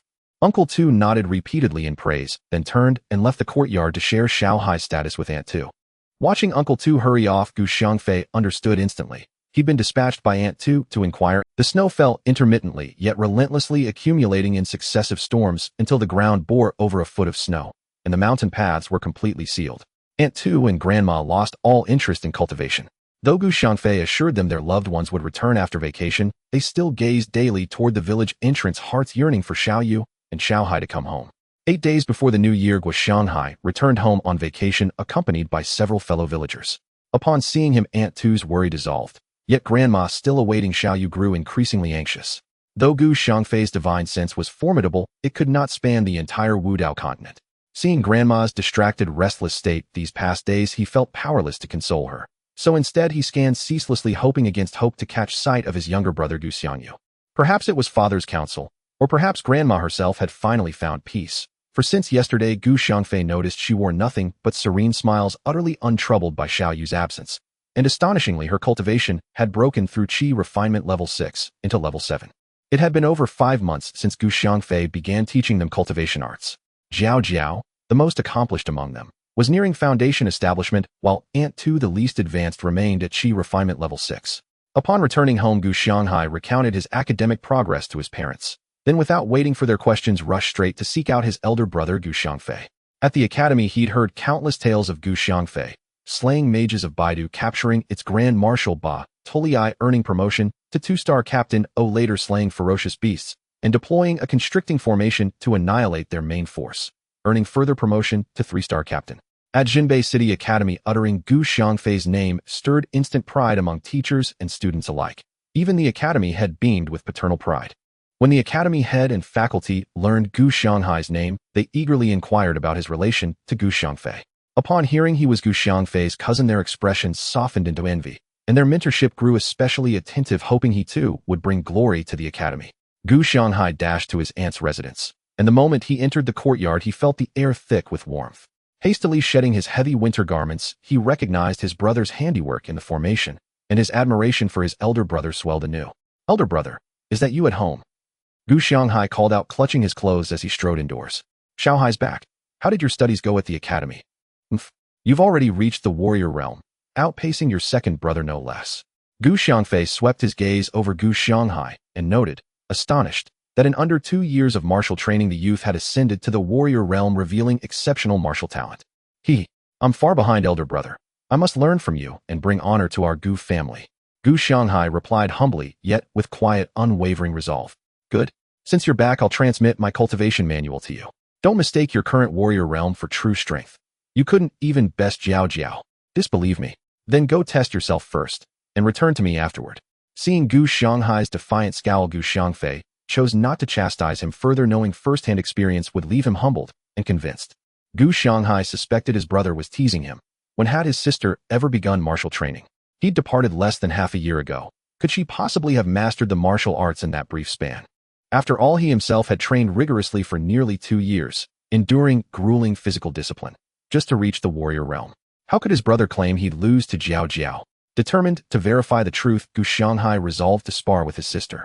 He'd simply hold back, carefully, lest he truly injure her. After all, both families doted on Jiao Jiao so fiercely they'd surely devour him alive if he did. "Jiao Jiao, I heard elder brother say you could defeat me. Let's spar and see whether he spoke true." Gu Xianghai found her seated cross-legged in meditation, speaking with deliberate nonchalance.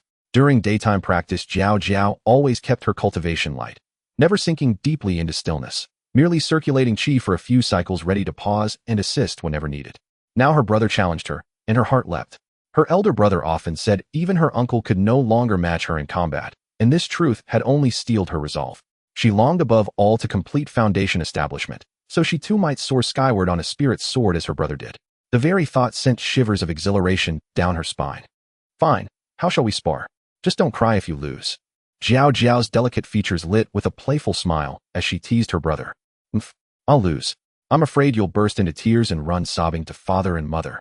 Gu Xianghai pointed at his own nose, eyes flashing with disdain. "Watch my fist." They moved to the courtyard. Jiao Jiao gestured for him to begin. Eager to impress her with his warrior realm prowess, Gu Xianghai launched a thunderous punch to startle her.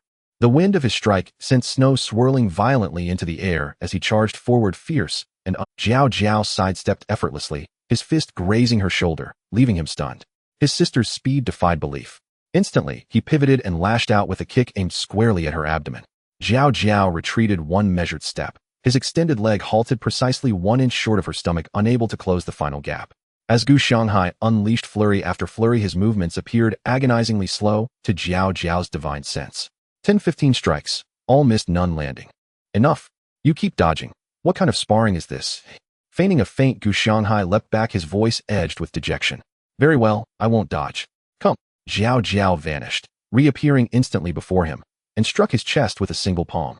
Gu Xianghai watched helpless as her hand descended, then thud. He flew backward, tumbling across the snow, his clothes dusted white.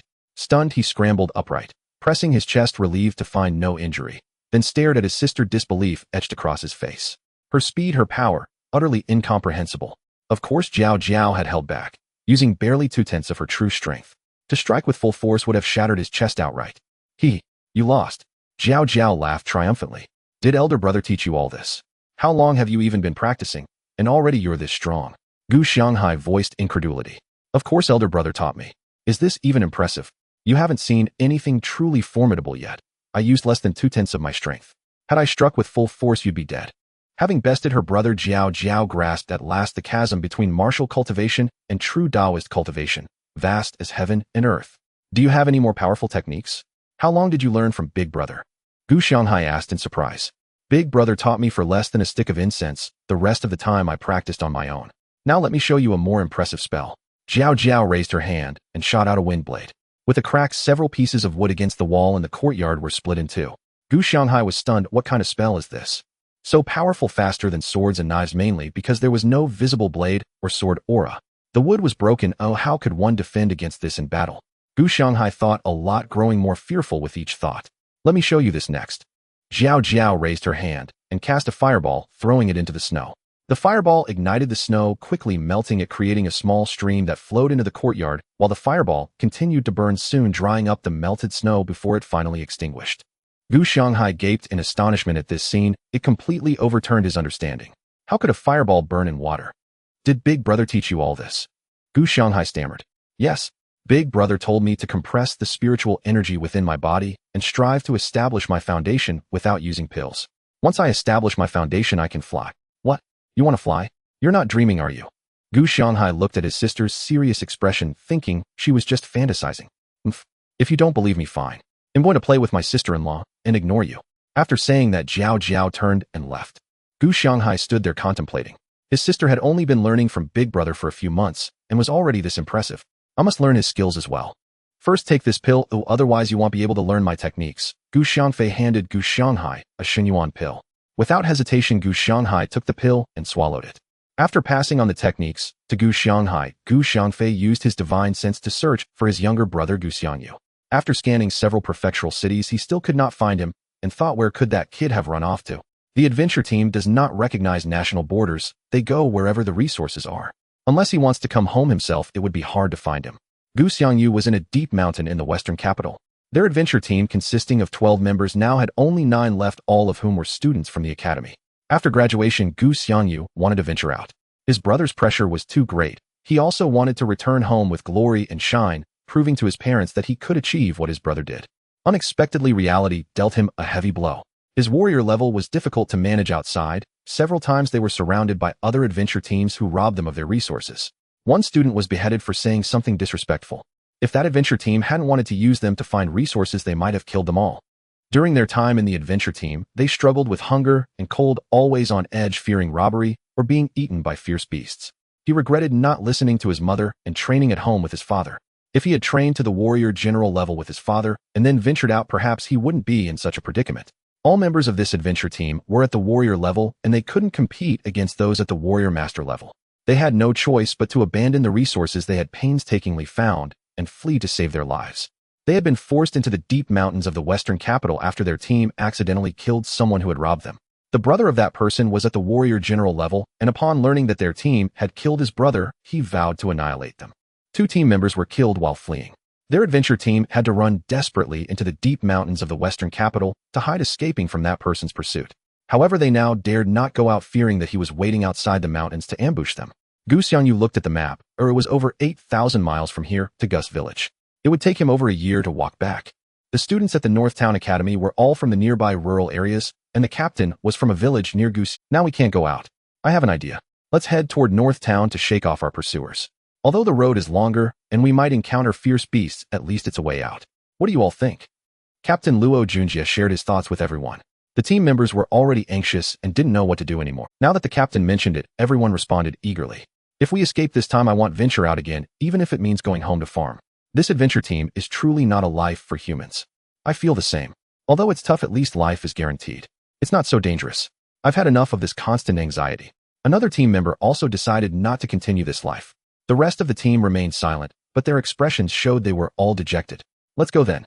Act quickly. Captain Luo Junjie stood up and took the lead. After crossing this mountain, we will enter the realm of North Capital. We will follow the border line. It should be safer here. Once we enter North Capital, we will rest for a day. Everyone is tired now. Oh, let's regain our strength. Tomorrow is a new day. Captain Luo Junjie looked at the map and encouraged his team members. Now this adventure team looked like a group of beggars with their hair tangled, clothes tattered, and faces greasy. Their shoes were made of animal skins as their original shoes had long since fallen apart. Gu Xiangyu wore animal skin clothes and shoes made from animal skins. His feet were bleeding where the skin was rubbing against him. Every step was painful, but he persevered and kept up with the group. Out of the original 9 team members, 1 more had died. That member twisted his ankle while walking, and when they encountered a fierce beast, he couldn't escape due to his injury and was likely eaten by it. This group of beggars trudged along. In North Capital, the biggest disadvantage was the scarcity of food. As the temperature dropped and winter set in, many small animals in the grasslands hid away, making it difficult for them to find food. Sometimes they couldn't eat anything for an entire day. After enduring such days for another 5 days, 1 team member fell ill. Falling ill on the run meant death. They had no medicine to treat him and could only watch helplessly as he died, filled with regret. Gu Xiangyu's foot had begun to fester. With every step, the pain was excruciating. Captain Luo Junjie still supported him, encouraging him to keep going. Suddenly, it started to snow one day, making them realize that if they didn't hurry, they might freeze to death on the prairie. The winter temperatures on the prairie were even lower, and they were in an even worse situation. At night, they had to find a spot sheltered from the snow. Food was becoming increasingly difficult to find, as sometimes they could only dig up roots to stave off hunger. The heavy snow lasted for 4 consecutive days, during which time they had barely covered 10 miles. Captain, you all go ahead. Don't worry about me. If this continues, none of us will make it. While you still have some strength, hurry and leave. Gu Xiangyu felt he could hardly move. In over a foot of snow, every step required immense effort. You hold on. Once we find a suitable place ahead, we'll come back for you. You must hold on, you're not far from home. Captain Luo Junjie decisively led the remaining 3 team members out. Gu Xiangyu lay in the snow, watching the backs of the departing team members, silently wishing for their safe return home. His foot was swollen like a steamed bun filled with pus. He felt an intense heat in his body. Even buried in thick snow, he felt as hot as a furnace. He realized he had a fever and grabbed the snow on the ground, rubbing it on himself, hoping to lower his temperature. Otherwise, he would burn his brain out from the heat within. He didn't want to die yet. He still wanted to go home and see his parents, brothers, sisters-in-law, and uncle's family. Feeling a chill, he quickly wrapped himself tighter in his animal skin clothes, picked up a nearby stick to support himself, and began to follow the footprints of Captain Luo Junjie step by step. When darkness fell, he found a pit made by a unicorn rolling and surrounded the snow around it to create a low wall. Exhausted, he lay on the snow, his stomach growling from hunger. He hadn't eaten anything all day, and now he lacked the strength even to dig for roots. He just wanted to lie down and rest for a bit, regain his strength, and then go dig for roots to satiate his hunger. But he knew he couldn't fall asleep. If he did, he would freeze to death. Though he thought he couldn't sleep, a voice seemed to say, just sleep for a while. Just a little while, then get up and dig for roots. He finally succumbed to the temptation of that voice and fell asleep. At first, he would wake up after a little while to check, then sleep a bit more before waking up again. After several cycles, he finally fell into a deep sleep. In a daze, it seemed he could hear his mother talking, crying as she spoke. Gu Xiangyu suddenly realized he might be dreaming. He quickly opened his eyes to see many familiar faces in the room. His parents, brothers, sisters-in-law, uncle, and Aunt Jiao Jiao, and that often playful Gu Xianghai. You're awake. It's fine now. Don't worry, sister-in-law. Just let him rest for a few days, and he'll be a fine young man again. Gu Xiangyu recognized Aunt's voice. Mom, how did you find me? Gu Xiangyu's first question upon waking was to his mother. Of course it was Big Brother who found you. His divine sense swept over and found you, quickly bringing you home. Your injuries have been treated by Big Brother, otherwise you would have had to amputate your foot. It was almost rotten up to your leg. Gu Xianghai interjected before Gu Xiangyu could finish. Gu Xiangyu tried to move his foot and found that it truly was healed, feeling no pain or swelling at all. 5 days later, Gu Xiangyu raised his hand and unleashed a blade of wind which, despite the short distance, severed a tree trunk the width of an arm. That night, Gu Xiangfei scanned the surroundings with his divine sense and barely located Gu Xiangyu. He immediately mounted his flying sword and headed north. The closer he got, the clearer the sight became. Gu Xiangyu was already on the brink of death, unconscious. After a few breaths, Gu Xiangfei arrived beside the low wall made of accumulated snow. First, he administered a pill to protect Gu Xiangyu's heart veins, then he healed his feet and used his true essence to thoroughly cleanse his body before taking him home. Upon seeing his condition, his mother nearly fainted. What calamity had her second son brought upon himself? How could he have ended up like this? His father Gu Fengqi had seen such situations numerous times and understood that with the eldest son present the younger one would surely recover. So he was not overly worried and managed to calm his weeping wife, which eased her anxiety. After Gu Xiangyu recovered, Gu Xiangfei taught him the cultivation techniques. Having experienced life and death situations, he studied diligently and had already reached the first level of qi refinement, rapidly mastering the wind blade technique. Gu Xiangyu returned, his health restored, now able to cultivate. The heavy weight on his mother's heart finally lifted, a smile permanently gracing her face. Yan Yikshu's belly began to show, and his mother made a point of preparing delicious meals for her every day, attending to her every need. Seeing her mother-in-law treat her so well, Yan Yixue felt immense gratitude. She called her mother every time they spoke, displaying a special intimacy. The relationship between the two grew increasingly harmonious, and the villagers of Gujia village remarked that they had married a good daughter-in-law, one who was both understanding and filial. Soon as the new year approached, Uncle Heir and Father went to the city to buy many New Year goods. This time with storage rings, they were not worried about space. On the second day after the New Year, several unwelcome guests arrived at Uncle Heir's house. Aunt Heir's parents, along with her brothers, came storming and brandishing wooden sticks. Li Chunyu, come out. If you don't give me an explanation today, I'll tear your house down, you unfilial woman. Aunt Heir's father shouted loudly. Almost everyone in Gujia village heard it, and people came out to watch the commotion. What do you want? I already said I've severed ties with you. What unfilial behavior do you speak of? What do I owe you?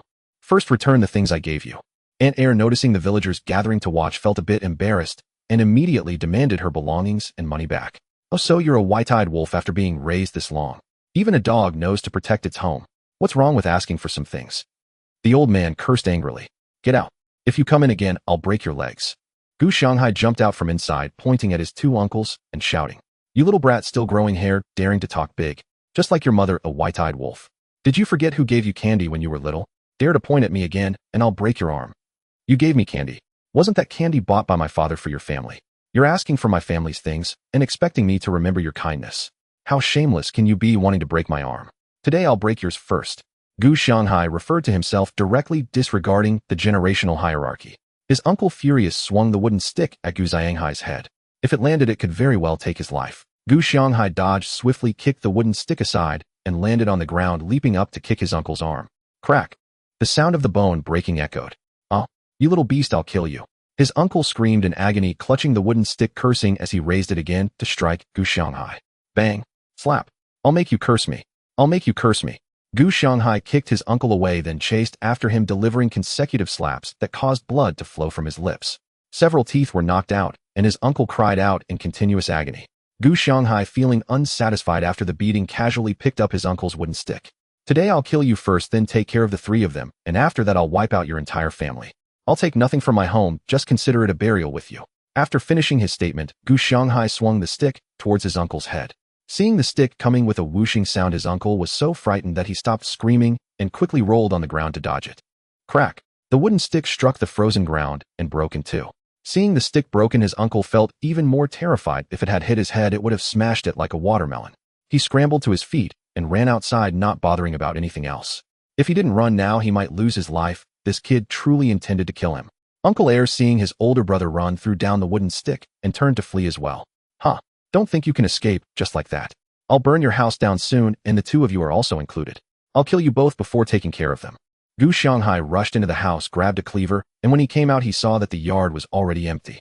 He chased for a while with the knife in hand, yelling, "Don't run. I'll kill you when you reach home." Hearing the commotion, his grandfather turned around and saw Gu Xianghai charging at him with a gleaming cleaver. Terrified, he pulled his grandmother along and ran faster. This damned kid truly intended to kill their whole family. Once a well-behaved child, how had he grown into a killing demon? His little uncle ran fast too. Seeing Gu Xianghai with the cleaver coming after him, he quickly outpaced his older brother, dashed home, and wedged the door shut with wood. After a moment's thought, feeling uneasy, he moved a large stone to block the door, finally, sighing in relief, collapsing onto the ground from exhaustion. Seeing that they had all fled, Gu Xianghai stopped pursuing them and slowly made his way home with the knife. Gu Xianghai's actions were all directed by Gu Xiangfei through sound transmission. He resolved Aunt Heir's family matters in one go, otherwise they would surely come looking for trouble again. Although Aunt Heir was angry, they were still her parents and relatives, making it difficult for her to take action. Gu Xianghai, however, was different. As a child, even if he did something wrong, no one would say anything to him. At most, they would say he was being unreasonable, even daring to hit his uncles. When Aunt Heir saw her son return, she felt an indescribable emotion in her heart, knowing her son had acted for her good. He had not only avoided her parents and brothers demanding money and goods in a disruptive manner, but also protected her from being bullied. Mother, don't worry. I believe they won't dare to come again in the future. They've become accustomed to receiving without working thanks to all the things given to them before. Gu Xiangfei certainly knew the past. His father and older brother had earned a lot of money, and his mother had secretly given them some every time. Now that she suddenly stopped, they took advantage of being her relatives and came to demand. Not only did they not receive anything, but they also tarnished his mother's reputation. Relatives like that were better off without. The news of this incident quickly spread to Aunt Air's family village. The villagers had all sorts of opinions, with most saying her parents and brothers had gone too far, while a small portion encouraged them to continue making trouble for the sake of amusement.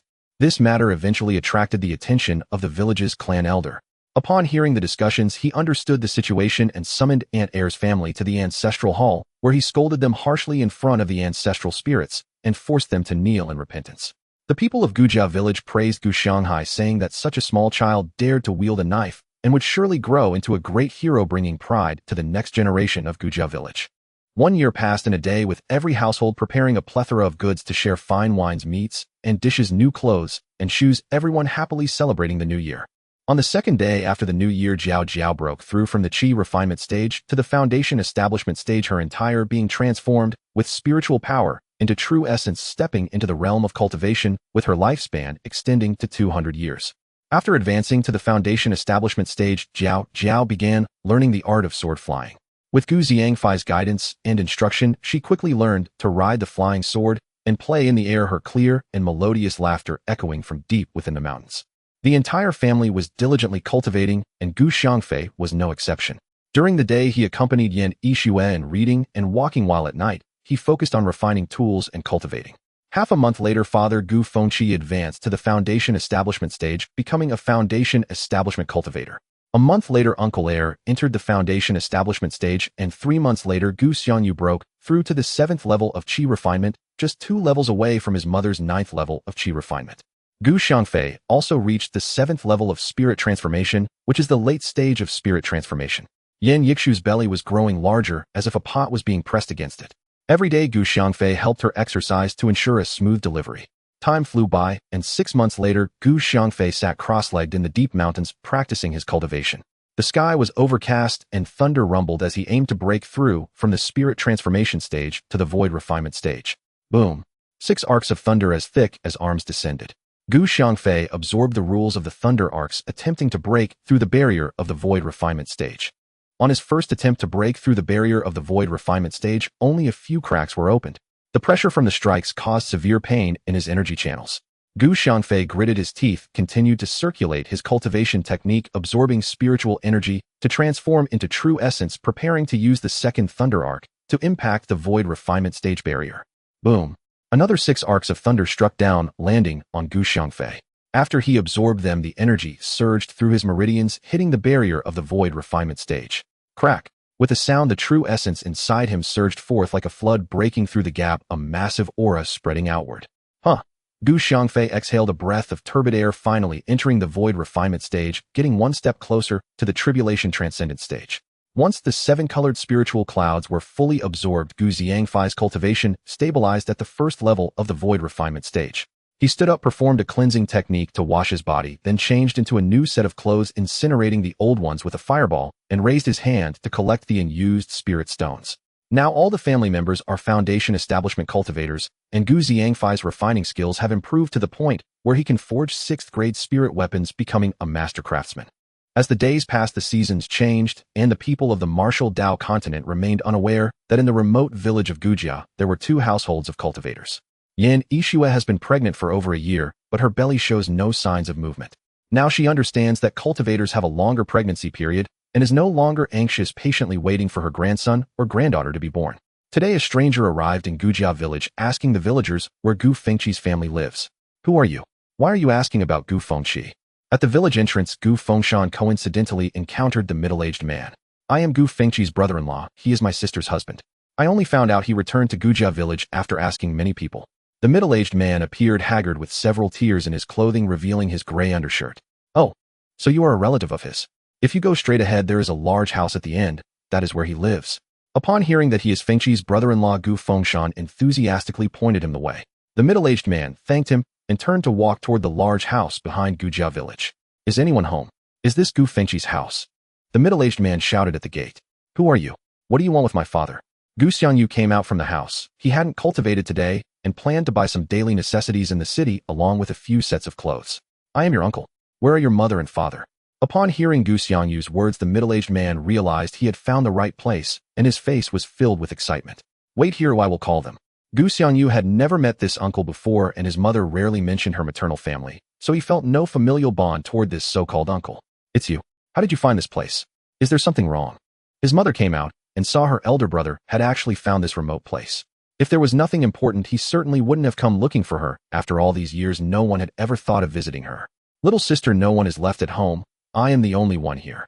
I have nowhere else to go, so I had to come find you. The uncle displayed a pained expression, his tears flowing as he spoke. Are they all dead? That's wonderful. Why are you still alive? Why didn't you die with them? Your existence is just a waste of food. Upon hearing her brother's words, her tone immediately turned harsh and venomous. Gu Xiangyu had never seen his mother speak so cruelly. Oh, what kind of hatred must she harbor to say such things to her own family? Upon hearing her brother's words, her tone immediately turned harsh and venomous.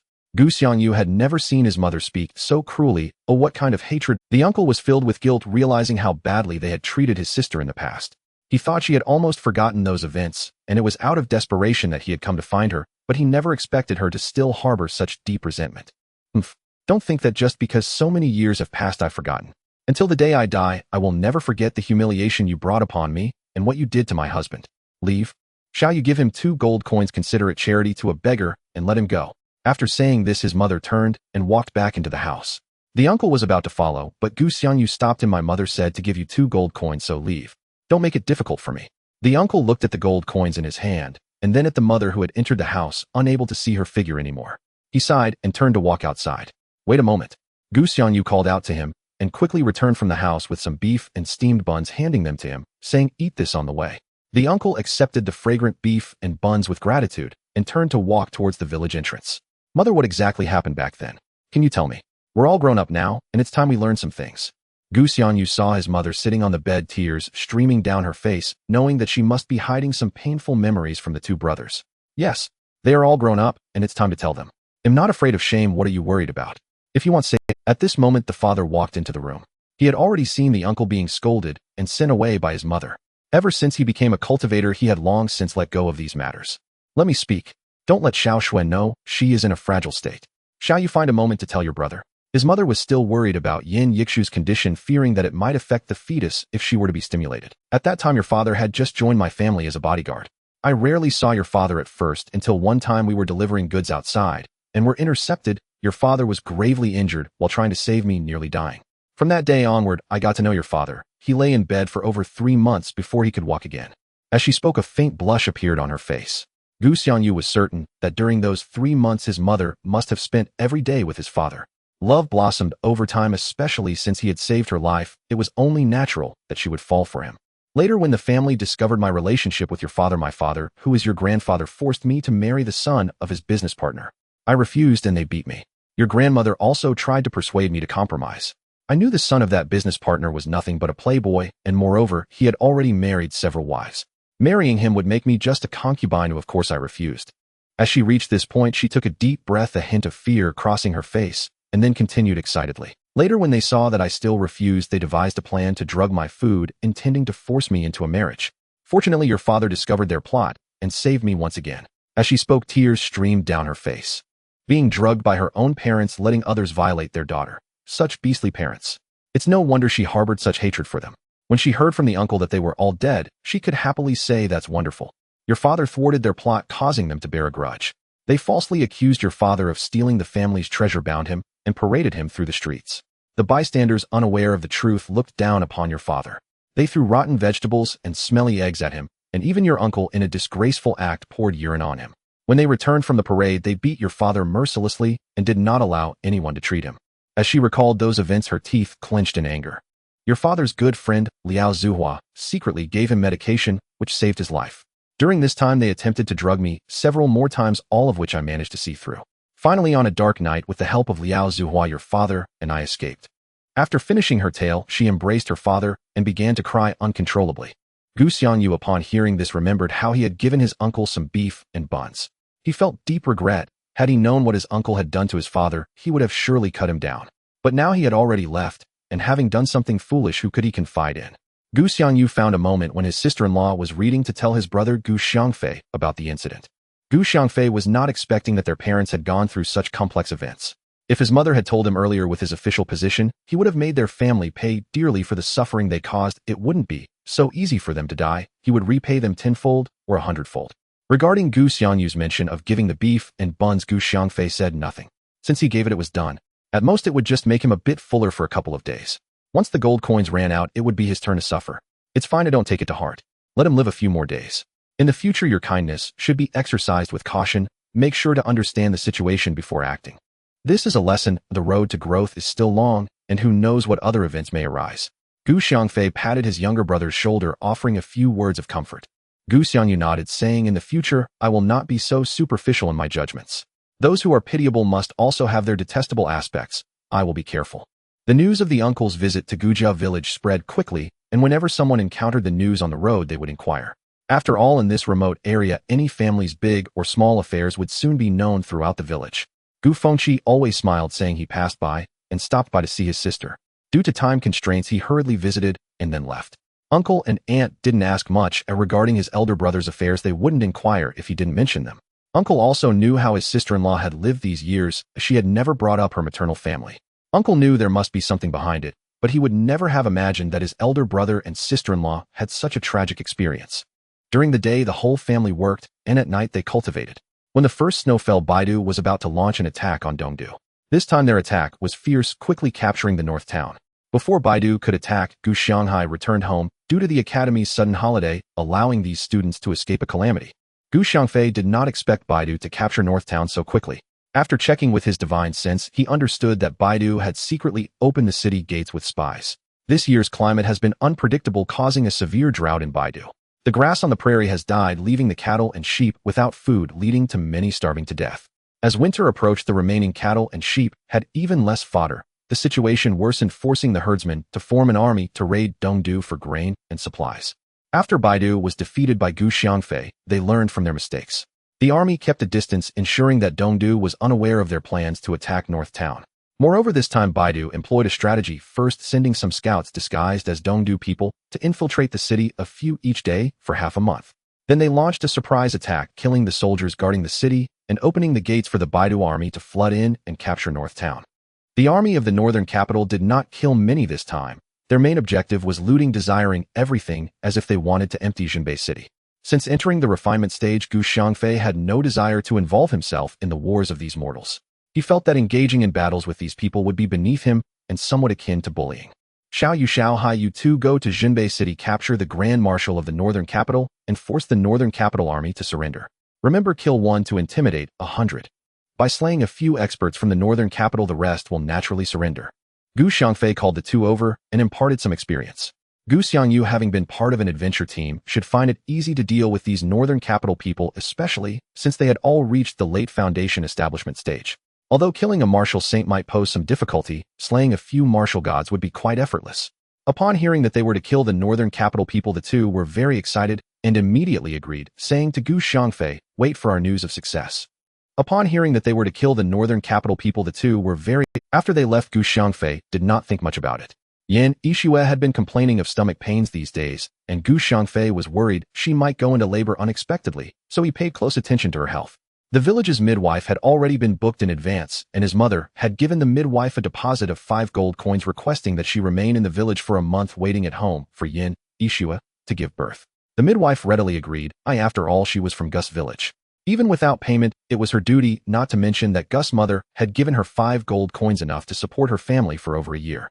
Since Yan Yixue mentioned her stomach pain, Gus' mother and second aunt had stopped their cultivation and accompanied her daily, sharing stories about Gu Xiangfei and his brother's childhood. Seeing her mother-in-law and second aunt keeping her company every day and her husband always by her side, Yan Yixue felt very happy and content. Second brother, should we kill first or capture their grand marshal? Gu Xianghai and Gu Xiangyu arrived outside Xiangfei city, observing the northern capital soldiers and civilians transporting goods outside the city, a scene bustling with activity. First we kill? Right now we don't even know where the grand marshal of the northern capital is. By killing we can identify who is commanding, thus locating the grand marshal of the northern capital. Gu Xiangyu decided to use the tactic of luring the snake out of its hole to find the Grand Marshal of the northern capital. The two drew their large knives and long spears. Gu Xiangyu wielded the knife, while Gu Xianghai handled the spear, charging into the transport team. Puff! Thud! The blade flashed, and the spear shadows overlapped. The sudden attack from the two quickly resulted in a large number of northern capital soldiers and civilians being killed with severed limbs scattered on the ground, and heads rolling everywhere, the blood staining the earth red. Enemy attack. Quickly report to the Grand Marshal. Seeing several die in just a few breaths, a soldier realized that two martial arts experts had arrived and hurriedly reported to the Grand Marshal, sending martial experts to confront them, knowing that sending in regular soldiers would be nothing but sending them to their deaths. Stop! For martial arts experts emerged from Xiangfei City, seeing Gu Xiangyu and Gu Xianghai pursuing their soldiers and civilians. Hundreds had already died on the ground, and blood flowed like small rivers. Xiao Yu and Xiao Hai completely ignored their shouts, continuing to hunt down the soldiers and civilians. Anyone they caught was essentially killed, and those few who managed to escape were left maimed, lying on the ground and screaming in agony. The four northern capital experts noticed that the two were ignoring them and quickly drew their weapons to intercept. All four were at the martial god level, and seeing the two were young eastern capital people at the martial emperor level, they looked down on them, harboring a thought of underestimating them. Gu Xiangyu saw a northern capital person charging at him with a wolf-tooth club, swinging it mightily. Having experienced life and death battles, Gu Xiangyu was not concerned about the imposing aura of this northern capital individual. With his spiritual weapon, he swung his large knife at the wolf-tooth club. Crack! A sound followed by a thud. The wolf-tooth club was severed by the large knife, falling to the ground. With a swift motion, Gu Xiangyu cut through the northern capital person's torso. The northern capital individual did not expect the large knife to sever his club, feeling a sudden lightness in his hand. Before he could react, he was killed. Gu Xianghai's opponent wielded a curved blade, the blade shining and dancing in a tight formation, as if intending to dismember him with a flurry of strikes. He hurriedly wielded his spear to block the attacks of the curved blade, resulting in a clash of sounds and sparks flying. Gu Xianghai, having never experienced a battle before, began to flounder. After blocking a wave of attacks from the curved blade, he gained some experience. Gu Xiangyu transmitted a message to him. Use your divine sense to examine, and you'll see where his attacks are coming from. Strike swiftly, aiming to pierce through his skull with one thrust. The warrior with the curved blade saw his companion slain and was enraged, thinking to kill this young man for revenge for his fallen comrade. Tightening his grip on the curved blade, he charged forward again. Gu Xianghai used his divine sense to check, and sure enough, his movements were too slow. With a flick of his spear, empowered by his true essence, a spear light shot forth, piercing through the head of the curved blade warrior. The warrior dropped his curved blade, instinctively reaching for the spear light, piercing his head. As his hand rose, it fell again. Thud. He collapsed to the ground. The other two martial god experts, witnessing their companions being slain, quickly abandoned their previous underestimations, raising their curved blades and iron knives to charge at Gu Xiangyu and Gu Xianghai. Having gained experience, Gu Xianghai now wielded his spear like a dragon, the spear light flaring everywhere, creating several large holes in the bodies of the two martial god experts. They were unable to last even one round and were slain on the ground. After collecting their three weapons, they looked around to see that all the northern capital people had vanished without a trace, and the gates of Xiangfei City had been shut. The two exchanged glances and flew up to the city wall, killing as they moved. The soldiers on the wall, stunned at the sight of them jumping onto the city wall, were soon startled by the screams of those being killed, prompting them to cry out and scatter in panic. The Grand Marshal of the northern capital this time was named Jesnuo at the initial stage of the Martial Saint realm. This surprise attack on Xiangfei City was his plan, and after occupying the city, he did not stay in the Lord's mansion, but set up his Grand Marshal's tent in the square. The first order he issued from the Grand Marshal's tent was to immediately empty Xiangfei City. For now, the focus was on transporting goods. The matter of slaughtering the city could be discussed later. Report. Grand Marshal, the martial experts sent out have all been killed. 2 individuals are currently slaughtering our soldiers and civilians on the city wall. A soldier rushed into the Grand Marshal's tent to report on the battle situation. What? Jesnuo slammed the table, grabbing his curved blade and striding out of the Grand Marshal's tent. As Jesnuo exited the Grand Marshal's tent, Gu Xiangyu and his brother had just arrived, seeing a middle-aged man in his 50s emerge from a large tent wielding a curved blade, and guessed that this was the Grand Marshal of the northern capital. Without exchanging words, the two charged at Jesnuo with their large knife and long spear. Jesnuo, seeing these two young men so fierce, felt a bit of admiration in his heart. Eastern capital people were indeed fearless, daring to confront him, the Grand Marshal. The blade light flickered and the spear shadows danced as the three engaged in a fierce battle with surrounding soldiers and civilians retreating far away, fearing they might be harmed by the blade aura. This was a battle between martial saints. Anyone close would die quickly. I will use the wind blade technique, and you use the ground collapse technique. It would be best to capture him alive if possible, Gu Xiangyu transmitted to Xiaohai. The spiritual weapon large knife sliced toward Jesnuo's head, while the spear light pierced toward his heart.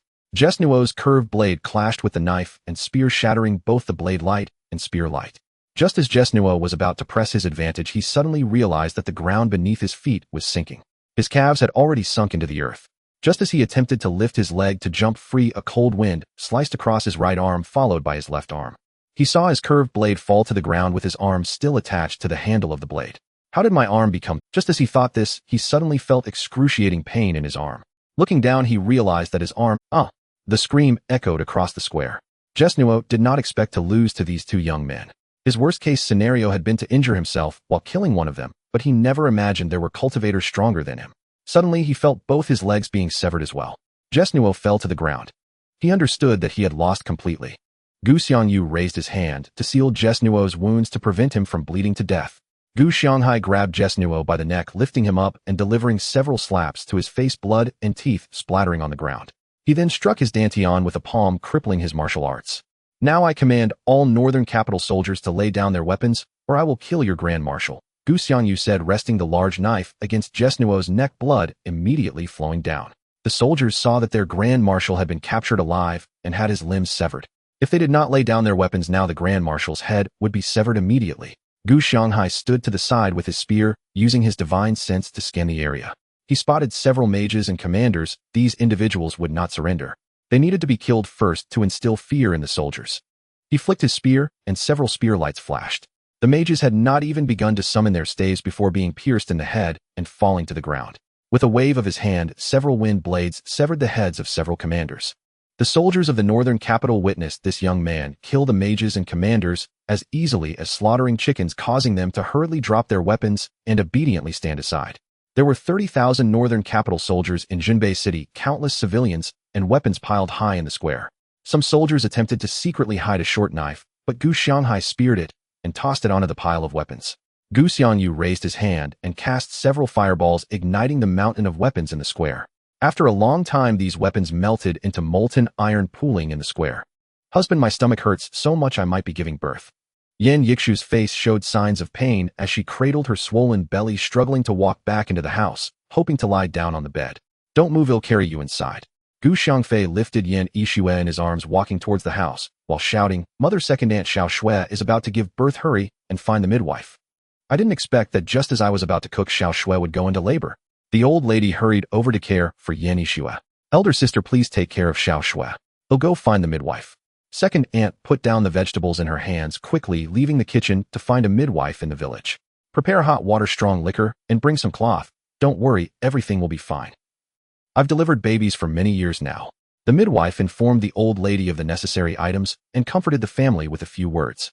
Gu Xiangfei listened to Yan Yixu's painful cries from inside the house, and as the midwife and the old lady urged her to push, he was too scared to use his divine sense to check. He had never imagined childbirth could be so terrifying. Father Gu Fengqi and second uncle paced back and forth in the yard, their faces filled with anxious expressions. Jiao Jiao wanted to run inside to take a look, but recalling her mother's and aunt's words, she dared not enter, instead walking back and forth at the door. Wah wah. A loud cry of a newborn echoed from inside the house. It's here, it's here. That sound surely indicates it's a healthy baby boy. Brother, listen how strong. You're a grandfather now. Second uncle jumped up in joy, grabbing Father Gu Fengqi's arm and looking at him with admiration. Gu Fengqi, overwhelmed with excitement, rubbed his hands together, repeatedly speechless with joy. What could be more joyous than becoming a grandfather? Muttering to himself, the Gu family has descendants now, the Gu family has descendants now. Upon hearing the baby's cries, a heavy weight lifted from Gu Xiangfei's heart. Yan Yixue would finally be relieved of her suffering. Wah! Another baby's cry rang out from the house, followed by the old lattice voice, another little boy. Brother, brother, 2 boys. You just gained 2 grandsons at once, how enviable. The old lattice voice was heard by everyone in the yard, with second uncle being the first to cheer loudly. Gu Fengqi was even more excited. Boys were essential for continuing the family line, while girls, no matter how good, would eventually marry off to another family. This belief was passed down throughout the martial arts continent. Congratulations, brother Fengqi. You've suddenly gained 2 grandsons, truly a blessing. The midwife emerged from the house, her face beaming with joy. The old lady, in her excitement, directly gave her 20 gold coins, then congratulated Gu Fengqi and his brother once more as she saw them standing in the yard. Sister-in-law, thank you for your hard work.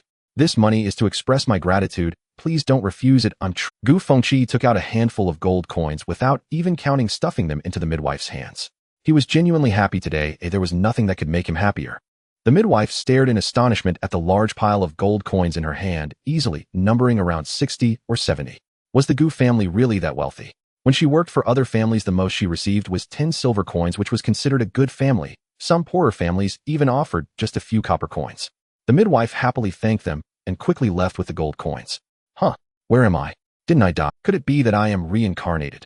Gu Zijia had been a police officer on Earth, and during the pursuit of a mercenary, he was blown up by the mercenary's bomb, resulting in their mutual demise. Why do these people seem like ancient people? Moreover, the furnishings in the house are all antique. It seems to be a wealthy family. Has my soul crossed into ancient times? I have no idea which dynasty this is, but from the women's attire it shouldn't be the Qing dynasty. Thank goodness, or else I would have a pigtail dragging behind me. I would rather be a monk. Just as Gu Zijia was lost in thought, he suddenly heard the cry of a baby again, followed by someone speaking, another little boy. Why not a girl? This surely wasn't a language from Earth, but how could he understand it? Gu Zijia quickly realized he was in a delivery room, and his soul had been reborn into this otherworldly continent. Previously, when he was bored, he had read some rebirth novels, but they were all set on Earth. He never found those about rebirth into another world interesting enough to continue, yet here, he was reborn into an otherworldly continent. Didn't I die? Didn't that police officer die with me? Could it be that I have truly been reborn? This is fantastic.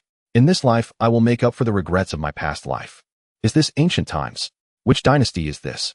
It better not be the Qing dynasty. I really don't want to run around with a pigtail. Gu Weidong had grown up in an orphanage. After graduating from high school, he failed to get into college and joined the army. With his strong military skills, he quickly became a sergeant. Just as he was about to showcase his abilities, the army began downsizing, and he became a proud veteran. His fellow soldiers didn't want to go home and decided to join foreign mercenaries. After experiencing years of bloodshed, he grew weary of the mercenary life and decided to return to the orphanage to visit the director who raised him in the place of his childhood. Little did he know that he would face devastating news. A local real estate developer had set his sights on the orphanage's location, intending to demolish it for a new development. The director had only one request for the developer: to find another location to build a new orphanage. The developer refused, forcibly dragging the director and the children outside, demolishing the building violently. The director broke free from the thugs holding him and attempted to stop the excavator, but tragically, he was crushed by the collapsing building. As the incident escalated, the developer became wary and halted the project, using connections to smooth over the situation. Recently, they were preparing to develop the area again, just as Gu Weidong returned. When Gu Weidong saw the dilapidated orphanage and heard that the director had died from being crushed, he was filled with rage, while those in power claimed that the director had simply fallen and died from a relapse of an old illness. Using his investigative skills, Gu Weidong quickly pieced together the events, prompting his path of revenge. He first killed the developer's family, then proceeded to eliminate anyone associated with the incident, and finally killed the driver of the excavator. He had transformed into a killing machine, and during this time, there were almost daily reports of unnatural deaths in the city, all connected to the orphanage. His frenzied revenge eventually caught the attention of the police. While fleeing, he killed several pursuers, but in the end he was cornered, detonating a bomb to die together with Gu Zijia, who was chasing him. Gu Xiangfei was unaware that both of his sons had been reborn into the martial arts continent, and that they were mortal enemies. If he knew, he would surely say, "Enemies become brothers." This saying is truly no lie. After Yan Yixue gave birth, Gu Xiangfei administered a pill to her, and her body quickly recovered her cultivation level, rising to the mid-golden core stage. Both children were robust and had not fallen ill since birth. The family surrounded the two children every day, fearing they would cry. The parents showered the grandchildren with meticulous care and love, making Gu Weidong, who grew up in an orphanage, experience familial love and warmth from grandparents and parents far beyond that of the orphanage director. He vowed to repay their nurturing kindness. In his previous life, Gu Zijia came from a single-parent family. His parents divorced early, and he was raised by his grandfather. With busy parents and an early deceased grandmother, he had little family care. Here he felt the love and care from his grandparents and parents, as well as from second grandfather, second grandmother, and his little aunt Jiao, who all adored the two brothers. He felt the warmth of family. He learned that this continent was focused on martial cultivation and that he had two uncles away at war fighting enemies. His grandparents said that both uncles had achieved military merit and were promoted to generals and would soon return to see the brothers. A month later, Gu Xiangyu and Gu Xianghai returned to Gu family village wearing military uniforms. This time, they had captured the Grand Marshal of Baidu alive, while the soldiers from Baidu city escaped or surrendered, and the herders scattered and fled. The eastern capital had not yet dispatched troops to reclaim the lost territory. Upon hearing the scouts report that Baidu's city had been recaptured, the feudal lord was overjoyed and rewarded Gu Xiangyu and his brother, generously granting each one 10,000 gold coins and promoting them to generals. Are these my two little nephews? How adorable. Call me uncle. He'll buy you sweets with gold coins.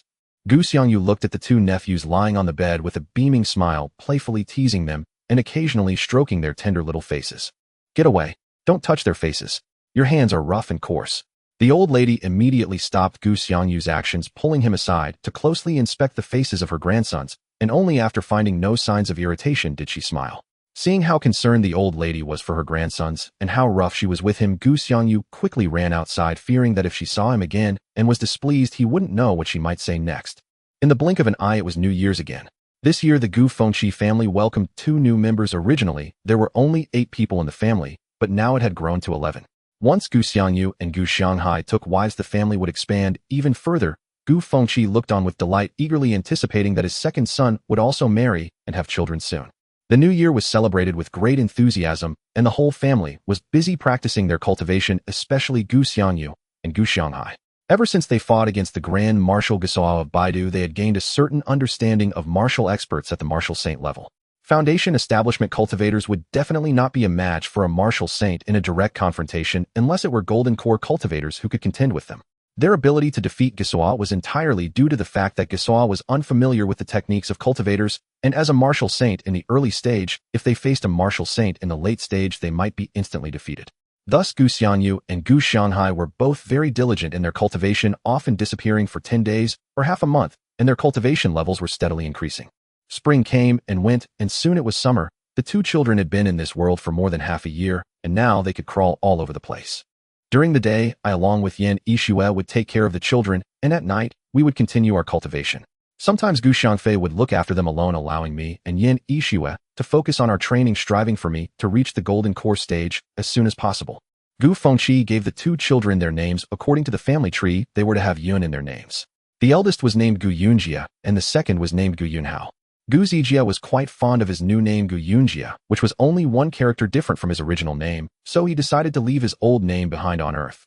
From now on, he would be Gu Yunjia, hoping that this name might change the tragic fate of his past life. Gu Weidong had no discomfort with his new name Gu Yunhao. After all, in his past life, he was an orphan and his name was given by the headmaster using a dictionary. Now with parents and grandparents, he felt much happier than in his previous life, and he was certain that such tragedies would not occur again. He cherished this big family.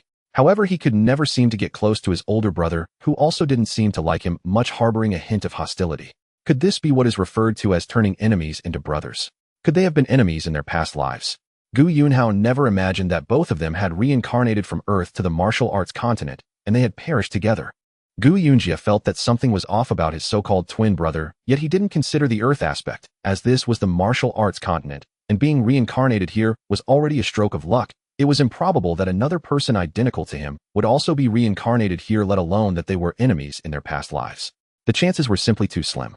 Thus, 2 former enemies became biological brothers, beginning to grow together in this martial arts continent, from learning to walk to learning to speak. 2 years later, everyone in the family had advanced to the golden core stage. Gu Xiangfei had reached the later stage of void refinement, and Yan Yixue had advanced to the middle stage of nascent soul. Xiaojia Ziaha, where have the 2 children run off to this time? Whenever I can't see my grandsons for a while, I have to look for them everywhere, fearing they might wander into the mountains and encounter ferocious beasts. Grandma, we're back. The 2 children ran into the yard and immediately pounced into their grandmother's arms. Where have you been? Never go play in the mountains, remember? There are ferocious beasts in the mountains, incredibly fierce, and they specifically prey on children. The grandmother warned and frightened them, worried they would run off to play in the mountains, but fortunately, the evil ghost cave was no longer dangerous. Grandma, we won't go play in the mountains. We're still small now, but when we grow up, we'll go to the mountains and slay the ferocious beasts for Grandma to eat meat. Gu Yunji's words made Grandma beam with joy. This grandson was so young, yet knew how to be filial to Grandma, truly worth the affection given to them. Gu Yunhao, seeing how his brother endeared himself to Grandma, felt a twinge of dissatisfaction. If he wanted to please Grandma, it wouldn't be too hard. After all, his soul was that of an adult, having experienced so much. Grandma, sit down, let me give you a back rub. You're so busy every day, you must be exhausted. Gu Yunhao pulled Grandma to sit on a small stool and began gently massaging her back with his tiny hands. Oh, My second grandson is even more obedient, already knowing to give grandma back rubs more filial than your father. Grandma was so amused by her two grandsons that she couldn't stop smiling. Grandma, drink some water. It's no longer hot. Gu Yunjia held out a cup of tea to Grandma. Grandma happily accepted the teacup, looking at her two grandsons with deep affection in her eyes. These two grandsons were so clever, showing concern for others at such a young age. They would surely grow up to be filial good children. Gu Xiangfei watched all this and felt somewhat incredulous. The way these two children spoke and acted seemed a bit beyond what was expected for their age. After checking their brains with divine sense, he found no abnormalities apart from being a bit more active than their peers. It didn't seem like they were subject to soul snatching. Having experienced soul snatching himself, he knew that the soul would show abnormal fluctuations for a period after the event, and it was impossible for two people to be snatched at the same time. He would have certainly noticed. Finding no issues, Gu Xiangfei had no choice but to conclude that they were descendants of cultivators, which made them smarter than normal children, and besides, these two children were in great health and had never fallen ill. Yan Yixue was not as indulgent with her two children as Grandma was. Whenever they misbehaved, she would spank their bottoms a few times. At 6 years old, she followed her master to the Great Snow Mountain, where her master was very strict with her. On the Great Snow Mountain, she had to do everything herself, developing a habit of independence, and she hoped her children would also be able to become independent early, as a family's pampering would only ruin them. Husband, I want to take the children back to Nandu to see my mother and the Grand Lord. I haven't been back in years and I miss them a bit. Yan Yixue nestled in Gu Xiangfei's arms, the blush on her face still lingering. Sure. When do you want to go? Well, go whenever you say, or it won't take long anyway. Gu Xiangfei embraced his wife, understanding her feelings of longing. He too wanted to visit Nandu to see his in-laws. It had been nearly 3 years since he last saw them. Gu Xiangfei and Yan Yixue each carried one child as they left Gu family village. Grandma and father saw them off at the village entrance, reminding them to be safe on the road and to come back early after a few days of play. Gu Xiangfei and Yan Yixue nodded in agreement and let them return home. Father and mother turned back only when they could no longer see their figures. After walking a distance, Gu Xiangfei saw that there was no one around, summoned the flying ship, and took Yan Yixue. Gu Yunjia and Gu Yunhao, the brothers, had never imagined that their father could actually fly, which was completely beyond their expectations. They had thought this was the martial arts continent where everyone practiced martial arts. They had no idea that their parents were actually cultivators, and it seemed their cultivation levels weren't low. Of course they knew about cultivators. There were many cultivation novels online in their past life, and they would occasionally read them for entertainment. Now, seeing that their parents were actually cultivators in this life, both of them were overjoyed, thinking that when they grew up their parents would surely teach them cultivation. By then, if they became powerful enough, they might even be able to return to Earth for a visit. In less than a stick of incense's time, Gu Xiangfei landed the flying ship in a secluded area of Nandu, allowing Yan Yixue to take the children off the ship before retracting it. Gu Yunjia and Gu Yunhao were ecstatic. This was a storage ring. No wonder their parents hadn't brought anything. It turned out everything was stored inside the ring. The little princess is back. Greetings to the little princess. Along the way, everyone who recognized Yan Yixue greeted her enthusiastically. Gu Yunjia and Gu Yunhao were astonished to discover that their mother was actually the little princess of Nandu. They couldn't comprehend how a princess could live in such a rural place and seemed so content to stay in that small mountain village. Upon arriving at the Lord's palace, the guards quickly bowed upon seeing Yan Yixue. Ding! Little princess, the prince has returned. Please come in. Thank you for your hard work. Yan Yixue nodded in gratitude to the guards, making them stand straighter, thinking to themselves that the little princess truly was down to earth, and even the prince smiled at them. Yan Yixue walked shoulder to shoulder with Gu Yunjia and Gu Xiangfei towards the palace, while the Lord and his wife stood outside to welcome them upon hearing the announcement. Lord, mother, how are you? Father-in-law and mother-in-law. Yan Yixue and Gu Xiangfei greeted the two elders respectively. Good. With such a good son-in-law, we are very well. Are these my two grandsons? Indeed, not bad. Good. The Lord laughed heartily and led them into the hall. Xiaojie Xiaohua, this is your grandfather and grandmother. Bowed to them. Yan Yixue put them down on the ground and pointed to her parents. Grandfather, grandmother. Gu Yunjia and Gu Yunhao both realized that since they were someone else's children, they should acknowledge them as their relatives.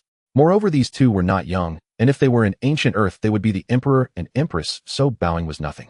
Good. My two grandsons are truly obedient. Get up. In a while, I will have your grandmother take you both to the treasure house. Take whatever you like. If you both like it, take it all. The Lord happily pulled them up, issuing an edict to his wife. His affection for these two grandsons was, of course, due to Gu Xiangfei's efforts. The annual income from the 4 cities was astronomical, and life in Nandu had improved significantly in recent years.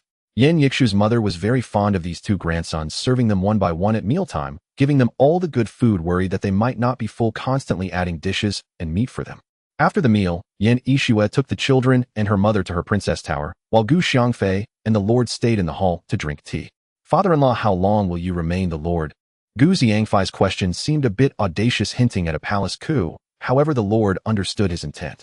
If someone else had said such a thing, the lord would certainly suspect them of treason. Sigh. I originally wanted to step down and let your uncle take over as the lord, but he refuses, saying he fears the trouble. This ungrateful child spends all day composing poetry and mingling with a group of wealthy youths. How could he ever amount to anything? Your young uncle is only 17. Ooh, I worry he is too young, lacking experience in significant matters, easily swayed by others. For now he is learning to manage the affairs of Nandu alongside me to gain some training. The lord expressed a hint of helplessness as he said this. Gu Xiangfei listened to this and realized that his father-in-law was not at ease handing over Nandu to his younger uncle. Every family has its difficulties. This elder brother was a total waste. If he were to be entrusted with Nandu, it would be doomed within 2 to 3 years. I will pass on to you a cultivation method. When you have free time, practice a bit. For now, gradually give your younger uncle some authority to see his capabilities. With you watching from behind, he should not fare too poorly. Gu Xiangfei noticed that the lord was aging, and if he did not cultivate to the foundation establishment stage, soon there would not be many years left to live. For the sake of Yan Yixue, he decided to help him. First, take this pill. I will then transmit the cultivation method to you. Gu Xiangfei took out a Shenyuan pill and handed it to the lord. The lord took the pill without even looking at it and directly swallowed it. He trusted Gu Xiangfei would not harm him, and he could tell that Gu Xiangfei had higher aspirations. Despite being a 3-star general in the eastern capital, he chose not to work and only wanted to live a leisurely life in the countryside with his family. Gu Xiangfei saw his father-in-law swallow the Shenyuan pill, raised his hand, and pointed at the lord's forehead, transmitting a set of cultivation techniques. The lord was momentarily stunned, not understanding why Gu Xiangfei pointed at his forehead. Suddenly, he felt a new method of operation in his mind. First, sense the qi. Once you have the sense of qi, operate the method to absorb spiritual energy for cultivation. It is best to reach the foundation establishment stage within 2 years, which can increase your lifespan by 200 years. After transmitting the cultivation method, Gu Xiangfei reminded him a few more things. Can it really increase my lifespan by 200 years? What kind of method is this? It sounds amazing. The lord was somewhat astonished and puzzled, unable to resist asking Gu Xiangfei a few questions. This is a cultivation method. When cultivated to its peak, one can soar into the heavens and traverse the void to ascend to the immortal realm. Do not mention this cultivation matter to anyone, except for your mother-in-law. You both must cultivate. Xiaoxue has already passed the method to your mother-in-law. Gu Xiangfei informed the lord about the cultivation practices and cautioned them not to spread it to avoid a trap. The lord was somewhat dazed after listening to Gu Xiangfei's words. It turned out that his daughter and son-in-law were both cultivators. No wonder his son-in-law was so powerful, having wiped out the upper echelons of the western capital. After a moment of shock, the lord immediately sat cross-legged to sense the qi. Gu Xiangfei took out some spiritual tea beside him, pouring for himself and waiting for the lord to sense the qi. An hour later, Gu Xiangfei had already brewed the second round of spiritual tea when suddenly a foul odor emanated from the lord. Finally reached the first level of qi refining. Give them more spirit stones. They should reach the foundation establishment stage within 2 years. Gu Xiangfei noted the lord's aura and made a decision in his heart. What is that smell? Why is it so? The lord opened his eyes, catching whiff of the foul smell. Muttering a few words to himself, he looked around and discovered it was the odor coming from him. He hurriedly jumped up and ran to take a shower. After a stick of incense, the lord appeared in the hall, looking refreshed. His previously visible white hair was now gone, his skin fair, his complexion rosy, and he seemed rejuvenated, as if he had turned back 20 years. Ha ha ha. This method is indeed remarkable. I feel as if I have returned to my youth and many of my small ailments have disappeared. The lord was a bit excited, somewhat surprised, and even more delighted. From now on, with each breakthrough in a minor realm, the body will have some impurities. After reaching the foundation establishment stage, those will be gone. At the golden core stage, one can begin to avoid mundane food. This ring is for you. After dripping blood on it to recognize its owner, you can use it. Gu Xiangfei explained the levels of cultivation to his father-in-law and handed him a ring. The Grand Lord continuously stored and retrieved items from the hall into the ring, playing with them back and forth several times before finally sitting down in his chair with a smile. This ring has such a vast space inside it could probably fit this grand hall. How amazing! My good son-in-law, what is your current cultivation level? Even though the Grand Lord had sat down, he kept touching the ring while conversing with Gu Xiangfei. Xiaoxue has delayed her cultivation over the past few years for the sake of having children. She is now in the nascent soul stage while I am at the refining void stage. There is a gap of 2 major realms between us, but I believe Xiaoxue will catch up soon. Gu Xiangfei explained to his father-in-law why Xiaoxue's realm was lower than his, and also mentioned his own cultivation. Upon hearing this, the Grand Lord secretly vowed to work hard on his own cultivation, leaving the mundane affairs to his younger son. Since he was keen on worldly power, he would entrust the South City to him, while he and his wife would go to Xiangfei's hometown to cultivate, aiming for an early ascension to the immortal realm, to become a carefree immortal far superior to any Grand Lord. At the same time, Yan Yixue, after putting the two children to sleep, transmitted the cultivation method to her mother and informed her that Gu Xiangfei was teaching her father the cultivation techniques. During dinner, the group discussed matters related to cultivators. Gu Yunjie and Gu Yunhao listened intently, forgetting to eat. Gu Xiangfei was surprised to find that these two children could understand their discussion about cultivators, feeling puzzled that the 2-year-old children could comprehend such matters. Could it be that these children were powerful beings from the cultivation world in their past lives, reborn with memories? It was very possible. Otherwise, how could they understand things about the cultivation realm? Gu Xiangfei's guesses were partially correct. The correct part was that the children were indeed reborn with memories, but the incorrect part was that they were not powerful beings from the cultivation realm. They had merely read cultivation novels on Earth. Gu Xiangfei pondered for a long time, but couldn't figure out what to do. In the end, he realized that regardless of their past as powerful beings, they were still his bloodline, which could not be changed. No matter how strong they became in the future, he would always be their father, and Yan Yixue would always be their mother. They would not engage in treacherous deeds. If such a day ever came, even the heavens would not spare them. Mortals might be fine, but cultivators were different. Cultivating against the heavens, and then doing something even more rebellious, would definitely lead to their demise, resulting in their souls being scattered, which was not what they desired. After residing in the South City for a month, both the Grand Lord and his wife advanced to the 3rd layer of Qi refinement. Gu Xiangfei taught them how to use their divine sense, clarifying any unclear aspects of their cultivation. Seeing that they could now cultivate normally, Gu Xiangfei and Yan Yixue decided to return to Gu family village. Father-in-law and mother-in-law, please take care. We will visit you often. Grand Lord, Mother, take care of your health. Goodbye. Gu Xiangfei's family spoke in a somewhat chaotic manner, each expressing their farewells, but the Grand Lord and his wife understood that they were bidding goodbye. Gu Xiangfei did not allow the Grand Lord to arrange a beast carriage for them. He and Yan Yixue each carried a child and headed towards the city outskirts. Just as they were about to turn to a secluded spot to take a flying boat home, they were stopped by a few people. I say, brother-in-law, are you leaving so soon? You should stay a few more days to let your father-in-law properly entertain you, otherwise it would seem a bit stingy of me. And you, girl, how shameless can you be to marry a rustic villager and even have 2 bastards? You have truly disgraced the Grand Lord's family. A young man holding a folding fan stepped out from the crowd, wearing a mocking expression and spouting insults. Who are you calling a bastard? A tender voice questioned the young man with the folding fan. You bastard! How dare you insult me? The young man with the folding fan realized, and in a fit of rage swung the fan towards Gu Yunhao's head. With a loud bang, he was kicked away by Gu Xiangfei, rolling on the ground and getting covered in dirt. You guys go after him. If he dies, he'll take responsibility.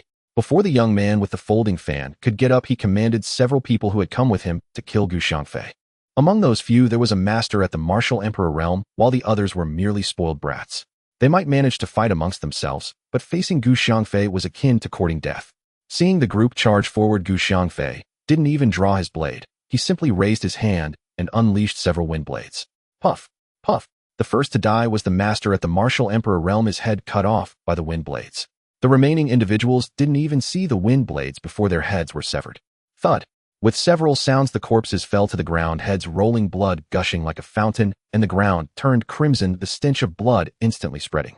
Gu Xiangfei seized the young man with the folding fan by the neck. Do you see this?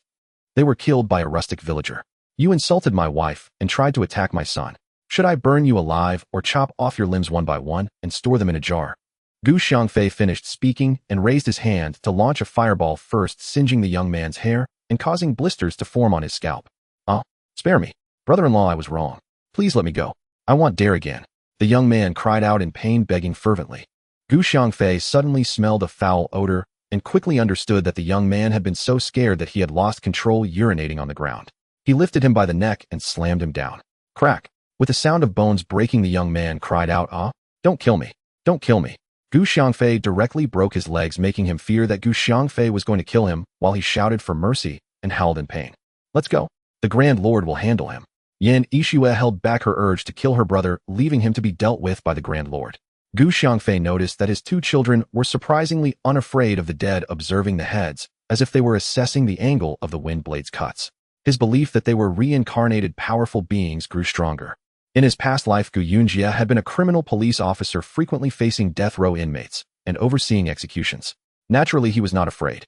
Gu Yunhao had even crawled out from a pile of corpses. As a mercenary, he had frequently killed, and witnessing the decapitation of these individuals only made him analyze the cutting angles of his father's techniques. Gu Xiangfei asked him while holding him, "Xiao, aren't you afraid of the dead?" "Not at all. They're dead, so what's there to fear? It's just like when Grandpa kills ferocious beasts, we've eaten the meat of all the dead beasts."